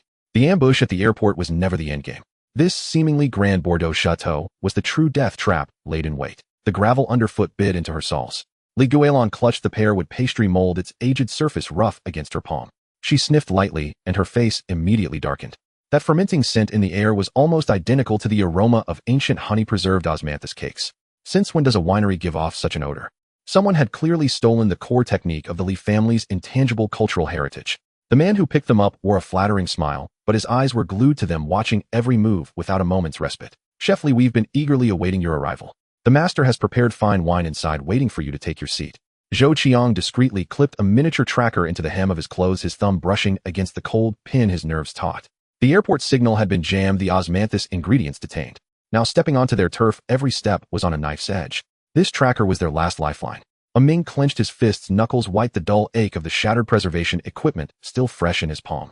He had thought crossing the ocean was to compete in skill and win glory. Now he understood they had been set up to fail from the very start. Su Xiaodang clutched Su Yuzhen's diary tightly to her chest, the pages warm against her heart. The suffering her aunt endured in Europe back then was in all likelihood inextricably linked to this chateau. The grapevines in the courtyard were neatly trimmed, yet scattered in the soil were numerous withered osmanthus petals swirling in the wind. It was odd enough for a winery specializing in red wine to grow osmanthus for no reason. But this method of discarding petals was exactly the same as how Chen Sanha and his gang from Nanyang disposed of waste. Li Guilan stopped pointing at the petals on the ground. Her voice was slow but carried a weight that pressed down on them. Does your winery also grow osmanthus? The greeter's smile froze instantly. His eyes darted nervously and his tongue tied. It's just for decoration, nothing else. The lie was riddled with holes, unconvincing even to himself. They were led into the living room. The oak furniture gleamed, European oil paintings hung on the walls, and the red wine on the coffee table exuded a rich aroma. It all looked dignified and refined. But the pendants on the wall and the prints on the coasters all bore the emblem of vines entwined with osmanthus. Identical to the patterns on the airport seals, the invitation letters, and the last page of Su Yuzhen's diary. Two burly men stood guard at the staircase, veins bulging on the backs of their hands tucked in their jacket pockets. Anyone with eyes could see they were armed. From the moment they entered, they were under tight surveillance. We just landed, lost our luggage, and the osmanthus ingredients we brought were confiscated by customs. Zhou Qiang picked up the wine glass, his fingers tracing the cool rim. His tone was calm, but his words carried a sting. Since the master is our partner, shouldn't he at least show his face and give us an explanation? The greeter's forehead beaded with sweat. He rubbed his hands together, stammering, unable to form a complete sentence. The master is busy with important matters. Please wait a little longer. He'll be here soon. The more they tried to hide, the guiltier they seemed. Li Guilan gently placed the pear wood pastry mold on the table, supporting herself as she slowly stood up. A dull ache shot through her knees, but she frowned and stood tall. I'm old and can't sit still. I'd like to take a look around and see your winemaking skills. Before the greeter could stop her, Zhou Qiang stepped forward, his face cold, his eyes locking onto him with overwhelming pressure. The greeter opened his mouth, but ultimately dared not approach, watching helplessly as the group split up. Ming supported Li Guilan, quietly making their way to the back kitchen. He needed to find the fermentation room to confirm his terrifying suspicion. Zhou Qiang, using the excuse of reporting their safe arrival back home, circled to the study on the second floor. He would uncover the secrets hidden in the chateau. Su Xiaodang followed, amazed, slipping quietly toward the attic to find traces her aunt had left behind. A brand new hefty lock hung on the iron door of the back kitchen, its shiny bolt a glaring sign that it had just been. Ming didn't dare kick it down. He pulled a thin wire used for pastry, making from his pocket, bent it into shape, and crouched by the door, gently picking the lock, terrified of alerting the guards. With a soft click, the lock opened. As soon as the iron door cracked open, a pungent, moldy smell rushed out, choking their throats and bringing tears to their eyes. The entrance to the underground cellar was at the far end of the back kitchen. Moss-covered steps were slippery underfoot. Li Guilan held onto the wall as she descended step by step, her knees trembling with pain. But she gritted her teeth, refusing to retreat. She was determined to see what dirty business was hiding here. The cold storage door was ajar, a foul stench pouring out incessantly. Ming reached out and pushed it gently. The sight before him made his body stiffen and his blood run cold. 17 shelves were packed full, all with moldy, spoiled osmanthus. The petals were black, sticky, and covered in white fuzz, reeking so badly it was nauseating. The quantity was 10 times the normal usage. These rotten osmanthus were the chateau's poison. They had detained the fresh, high-quality petals at the airport to force the Li family to use this moldy material for their pastries, ruining the reputation of their intangible cultural heritage so they could monopolize the European Chinese pastry market. Ming grabbed a handful of the moldy petals, the sticky grime clinging to his fingers, trembling with rage. The destruction of their preservation equipment at the airport finally made sense. Li Guilan crouched down, her fingers tracing the labels on the shelves. The secret codes engraved on them were exactly the same as the triad markings used by Chen Sanhe in Nanyang. This chateau was nothing less than the European stronghold of the Singapore triad. In the study on the second floor, Zhou Qiang stared at the combination lock. Observing the worn marks on the buttons, he combined the numbers from the emblem and the chateau's founding year, gently pressing a few digits. The lock clicked open without a sound. The computer on the desk was on its screen, filled with densely packed folders containing incriminating files. The Singapore triad's food smuggling agreements with European gangs, plans to monopolize the Chinese pastry market, and complete records of their theft of the Li family's intangible cultural heritage techniques. Every document screamed naked greed. Securing the Li family meant earning 8 figures a year. Zhou Qiang pulled out a USB drive and quickly copied the files, cold sweat trickling from his palms. This was the ironclad evidence to bring down the triad. If he could get it out, the chateau would be finished. The wooden floorboards in the attic creaked with every step, dust covering Su Xiaodang from head to toe, choking her, so she held her breath, afraid to make a sound. In a corner, an old wooden box was carved with a delicate osmanthus flower, Su Yuzhen's favorite design. Su Xiaotang's hands trembled as she gently opened the box. A yellowed note lay inside. The elegant handwriting was her aunt's, written 20 years ago. The chateau stole the intangible heritage recipe. The osmanthus fermentation has been replicated. I am trapped. Do not trust European forces. Those few words pierced Su Xiaotang's heart like needles. So her aunt had come to Europe to protect their heritage, only to have the recipe stolen by the chateau, be trapped here, and eventually forced to wander to Nanyang, suffering for half a lifetime. Tears fell onto the note, blurring the small ink marks. Su Xiaotang clenched it tightly, her heart aching with bitterness. The group quietly regrouped, each holding pieces of evidence: the moldy osmanthus, the smuggling files, Su Yuzhen's note. The chateau's elegant facade was torn to shreds, revealing nothing but filthy secrets beneath. Just then, the living room door was kicked open with a bang. A man in a dark suit stepped in, his face sinister, his eyes cold as ice. He was the master of the chateau, also the boss of the triad's European branch. The man dropped all pretense, a cruel smile curling at the corner of his mouth. I kept you alive to make you obediently work for me and earn me money. I never expected you to walk right into your own doom. The air froze instantly, murderous intent mingling with the aroma of red wine. They had uncovered all the dark secrets, but in doing so had trapped themselves in the tiger's den. The sunlight of Bordeaux could not penetrate the chateau's shadowy corners. The ironclad evidence was in their hands, yet they were trapped with no escape. A life-or-death confrontation over the fate of an intangible cultural heritage was now unavoidable. The moment her fingertips closed around Su Yuzhen's note, the attic's wooden door was kicked apart with a loud crash. The cold wind, laced with wood splinters, slammed into their faces, followed by a blinding glare that stabbed their eyes, forcing tears to stream down and leaving their vision a blur of white, unable to see anything. A dozen heavy footsteps thudded across the wooden floor, each step landing in the gaps between heartbeats. The only escape route was sealed off. Instinctively, Zhou Qiang shoved Li Guilan and Su Xiaodang behind him, his back slamming hard against the wooden wall with a dull thud. His right hand had already reached for the stun gun at his waist, knuckles taut, while his left hand stealthily slid into his pants pocket.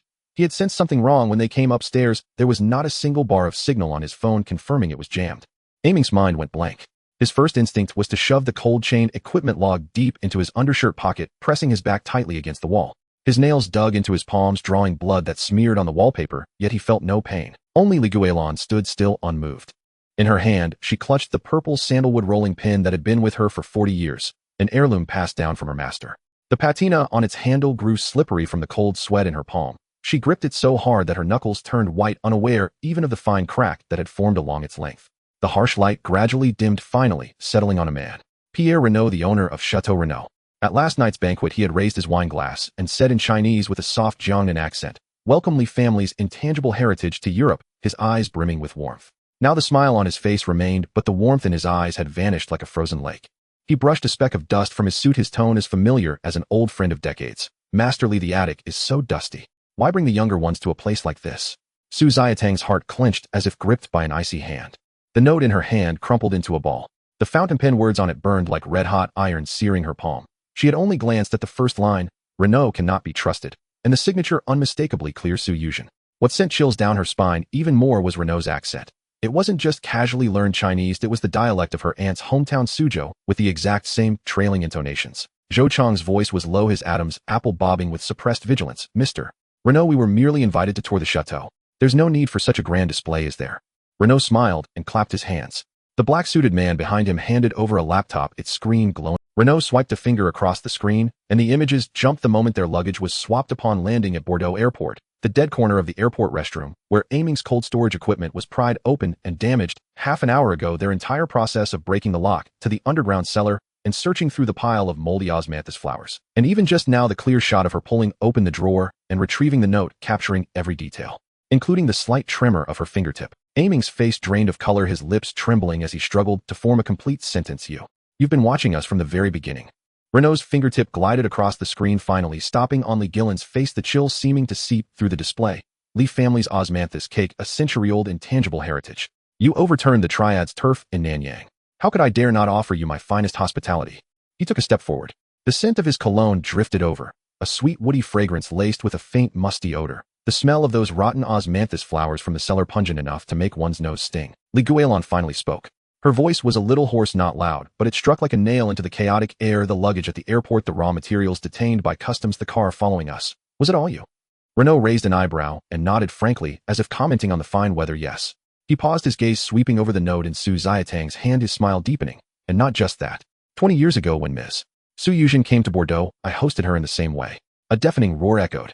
Su Xiatang's mind felt as if struck by a heavy hammer, instantly going blank, her ears ringing. She jerked her head up, her eyes red as if they would bleed. "You knew my aunt." "More than knew." Renaud's gaze rested on her face, as if examining a dusty relic. "Back then she was just like you, in this very attic, pulling open this drawer, finding the evidence I had hidden. And just like you, she thought she had caught me red-handed, that she could topple my empire." These words pierced everyone's heart, like so everything they had uncovered along the way was deliberately laid out by Renaud.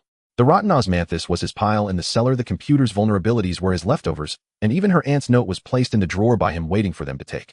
They thought they were following the clues, catching him in the act, but from the moment they landed in Bordeaux, they had already walked into the cage he had set. Cold sweat instantly soaked Zhou Chang's back. He quickly surveyed the scene, 8 black-suited men blocking the door, riot batons gleaming coldly. The attic windows had long been welded shut from the outside, even the vents were reinforced with wire mesh. The satellite phone had one weak bar of signal, but pulling it out now would only get it snatched immediately. They were like turtles in a jar, without even a chance to fight to the death. Renaud pulled over a mahogany chair, sat down leisurely, and crossed his legs, looking like someone watching a rabbit caught in a trap. "Master Li'll speak plainly. I invited you to Europe, not for some Sino-French cultural exchange, nor for the sake of intangible heritage. What I want is the complete ancient recipe for the osmanthus cake in your hands." The cards were on the table. The air solidified instantly, making even the ticking of the wall clock gratingly loud. Aiming erupted, lunging forward, only to be held back by Zhou Chang's iron grip. "Dream on." His voice cracked with anger and desperation. "The Li family's ancient recipe was passed down by our ancestors. Why should we give it to a bastard like you?" Renaud ignored, Aiming, his eyes locked on Li Guilan like a viper stalking its prey. "Why? Because all your passports are in my hands right now. Because I've already had the batch of osmanthus raw materials detained by customs, laced with prohibited substances. If they are tested, you will be criminals smuggling contraband." Because I've already drafted a complaint to the French police reporting you for suspected industrial espionage stealing European food patents. With each word he spoke, the surrounding air grew colder. With just one call from me pressing the send button, none of you will ever walk out of a French prison. And the century-old intangible heritage of the Lee family will be utterly ruined by the word criminal, unable to even preserve its roots back home. Lee Guilan's grip tightened. The fine crack on the purple sandalwood rolling pin deepened. Her eyes were bloodshot, her chest heaving violently, yet she did not retreat a single step. It wasn't that she wasn't afraid. She was afraid that if she went to prison, the Lee family's legacy would end with her, afraid that the children who followed her would have their lives destroyed, afraid of failing her master, of failing Su Yuzhen, who had entrusted her with the recipe. But she was even more afraid that if she gave in, she would become the Lee family's traitor. She took a deep breath, her voice trembling almost imperceptibly. What exactly do you want? Renaud smiled, leaning forward, his voice low, seductive, yet laced with deadly menace. Very simple. First, modify your ancient recipe to suit my chateau's osmanthus raw materials, shortening the fermentation period from 7 days to 24 hours. Second, the exclusive European operating rights for Lee family's osmanthus cake permanently belong to Chateau Renaud. You will only be responsible for production with no say in any operations. Third, for all revenue in the European market, I take 70%, you take 30%. He tilted his chin toward the underground cellar. Oh, and the raw materials I intend to use are the ones you just saw. Low cost, high profit. I've already secured deals with European supermarket chains. As long as you agree, I can give you money, fame in the European market. I can even make your intangible heritage famous across all of Europe. The air was dead. The European-style wall clock ticked away, each second striking like a hammer on their hearts. Renaud raised his wrist, glancing at his Patek Philippe, a smirk curling on his lips. He'll give you 180 seconds to decide. 180 seconds, no more no less, like a blade pressed against their throats. If you don't agree after 180 seconds, this complaint will be sent simultaneously to the French police, Interpol, and your domestic Ministry of Culture and Tourism's email. The countdown begins now. Aiming ground his teeth, tears of desperation streaming down. You're insane. Those osmanthus flowers are eating them will cause harm. Our Lee family has been making this for 100 years, never using a single bad grain of rice or a spoiled flour. And we will never change our ancestors' recipe. Renaud scoffed, leaning back in his chair, his eyes full of contempt. Moldy. In Europe, as long as it makes money, nothing is moldy. You cling to that broken old recipe for 100 years. How much money have you made? Su Yuzhen back then was just as ungrateful as you are. She thought guarding that lousy recipe was glorious. In the end, she was forced into exile in Nanyang, unable to even return home, dying in a foreign land. These words stabbed into Lee Guilan's heart like a red-hot blade. She jerked her head up, her aged eyes blazing with towering fury, and slammed her rolling pin heavily onto the floor. With a loud thud, the entire attic shook, and with chips showered down. Shut up. Am I wrong? If she had cooperated with me back, then she would have long become the pastry queen of Europe. Why did she end up like that? Master Lee, I advise you not to follow her path. Don't let useless pride ruin yourself and the children who follow you. 180 seconds had passed, 120 were already gone. The ticking of the wall clock grew louder, colliding with his heartbeat until it rattled his eardrums. Zhou Qiang leaned close to Lee Guilan's ear, his voice trembling. Master Lee, concede for now. We'll figure things out once we're out. Where there's life, there's hope. Aiming eyes red tugged at Lee Guilan's sleeve, his voice choked with tears. Master, maybe we can find the embassy, the overseas Chinese community. There's always a way. Only Su Xiaotang clutched the note, tears soaking into the paper, blurring her aunt's handwriting. She didn't urge. She understood too well. She understood why her aunt had refused to yield even unto death, and why her master now stood so straight. Some things once compromised shatter entirely. Li Guilan closed her eyes. When she opened them again, all panic and fear had sunk deep. She stepped forward, standing before Renaud, and gently tapped her rolling pin against the floor. A single thud, and the entire attic fell silent. The ancient methods of the Lee family were passed down from my master's master generation after generation. 128 steps from ingredient selection to steaming. Every stage has its rules. The glutinous rice must be the new harvest from Jiangnan that year. The osmanthus must be the golden blossoms picked 3 days after the autumn equinox. Miss even one detail, and it's no longer Lee's osmanthus cake. Her voice was not loud, but every word struck like a hammer. You want me to use spoiled osmanthus, alter my ancestors' recipe, and ruin the century-old reputation of the Lee family? Impossible. 3 words resolute, leaving no room for negotiation. The smile vanished from Renaud's face instantly. He stood abruptly, the chair behind him crashing to the floor with a deafening clatter. He glared at Li Guilan, his eyes bloodshot as if he wanted to devour her, words grinding through clenched teeth. Li Guilan, don't be ungrateful. Do you really think I wouldn't dare touch you? I can make you end up just like Su Yuzhen. As his words fell, over a dozen men in black stepped forward, their riot batons clashing with a dull thud. Zhou Qiang immediately shielded Li Guilan, his finger pressing the emergency call button on the satellite phone. Even if there was only 1 bar of signal, he had to send out their location. Aiming stood in front of Su Xiaotang, his legs shaking violently, yet he didn't retreat a single step. Tension filled the air, thick with gunpowder ready to ignite at any moment. But Li Guilan pushed Zhou Qiang aside, stepped forward, and looked at Renaud with an indescribable pity in her eyes. You think Su Yuzhen lost? If she had wanted to stoop to your level, she wouldn't have fooled you for 3 whole years with a half-fake recipe back then. She guarded her recipe all her life, never changing a single word until her death. You may win a moment, but you cannot win a lifetime. The roots of intangible cultural heritage lie in our hands, the Chinese peoples. You cannot steal them, nor destroy them. These words struck Renaud's Achilles' heel. His face instantly flushed crimson.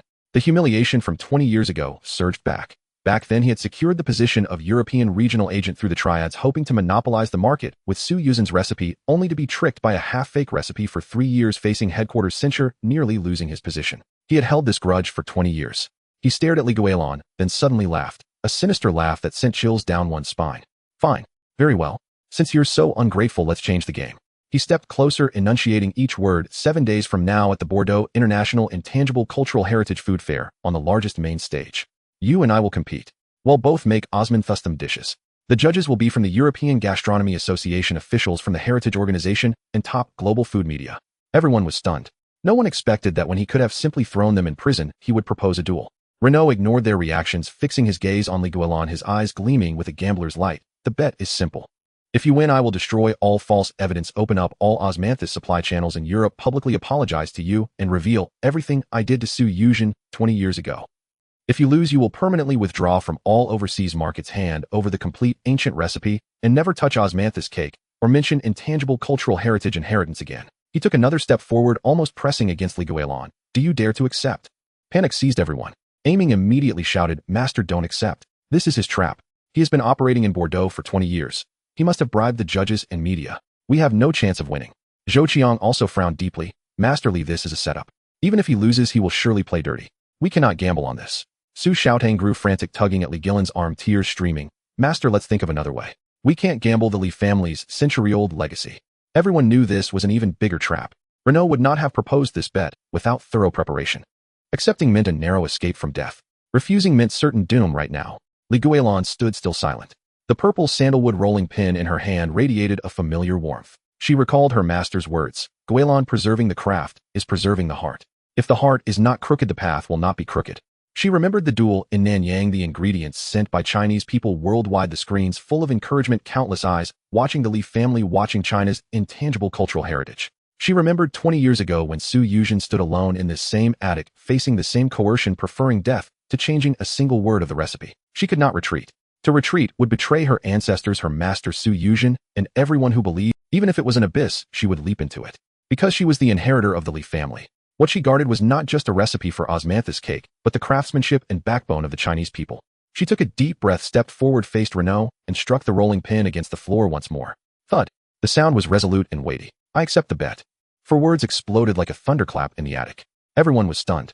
Renaud was taken aback for a moment, then burst into loud laughter, tears nearly streaming. Master Li, truly bold. I hope you can still smile 7 days from now. Li Guilan looked at him, her gaze unyielding. I want to add one condition.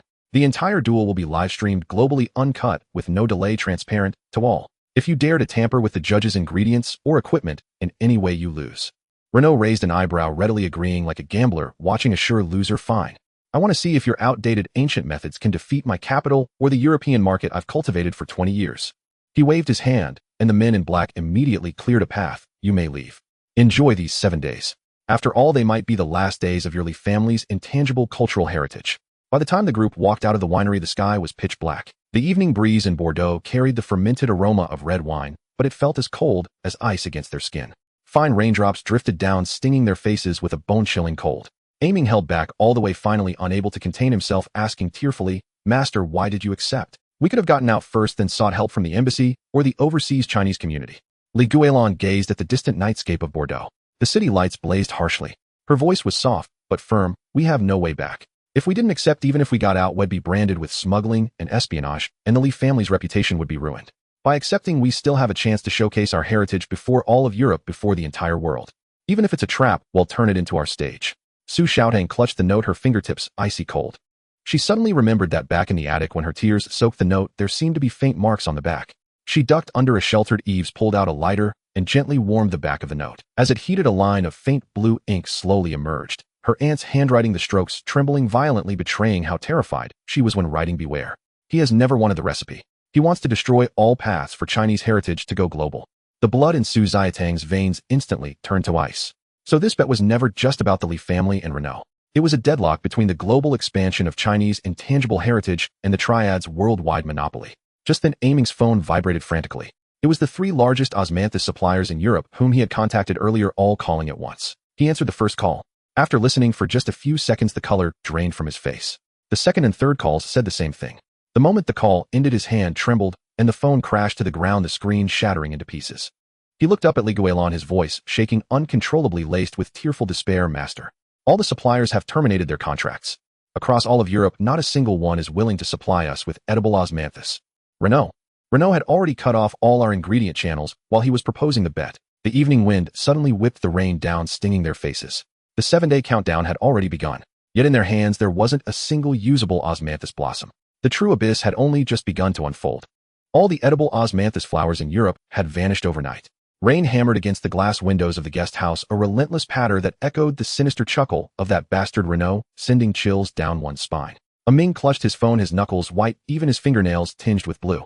The 17 termination emails on the screen, their red-lettered permanent termination of cooperation, stung his eyes, each blink feeling like sandpaper scraping against them. The 7-day countdown for the craft duel had just passed 12 hours. The Jiangnan golden osmanthus they had brought from the South Seas now amounted to less than half a caddy. It's all over. Aming's voice trembled uncontrollably. His phone slammed onto the wooden table with a crack, causing the stacked bamboo steamers to wobble. The three biggest flower merchants have led the charge in terminating contracts. The remaining small farms and workshops won't even answer our calls. Renault has already tipped off all the suppliers across Europe. Anyone who supplies us will have their wine distribution channels cut off and face trouble from the mob. Zhou Chang's face was as dark as iron. He had just hung up his 18th call. The dial tone in the receiver struck at his heart with each beat. Having spent 12 years in Europe, his network spanned the Chinese communities of France, Germany, and Italy. The bosses who usually clapped him on the back and called him brother either ignored his calls today or stammered that they dared not offend Renault, not daring to offer even a word of extra comfort. Renault's influence was far greater and more intricate than any of them had anticipated. Su Xiaotang curled up in the corner of the sofa, her fingertips tracing over her Aunt Su Yuzhen's diary again and again. The pages were yellowed and brittle. The handwriting in pen was identical to the note she had brought down from the attic. One line had been traced over repeatedly, the ink so deep it bled through the paper. Autumn, 1998, Bordeaux. Renault cut off all osmanthus channels. No one dared supply us. Desperate straits. Words written 20 years ago struck her like a thunderclap, her mind buzzing. So every pitfall they were stumbling into now her aunt had already endured before. So Renault's ruthlessness had not changed one bit in 2 decades. Guilan sat by the window, clutching the purple sandalwood rolling pin.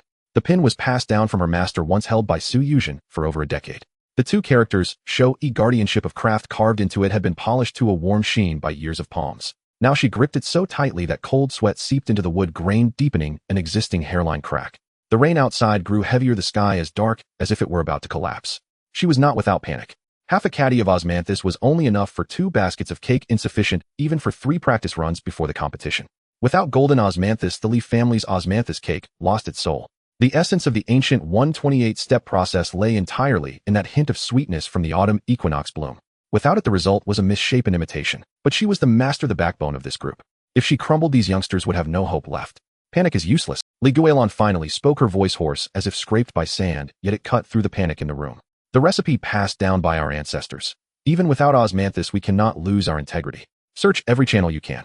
Try every method possible. The sky won't fall.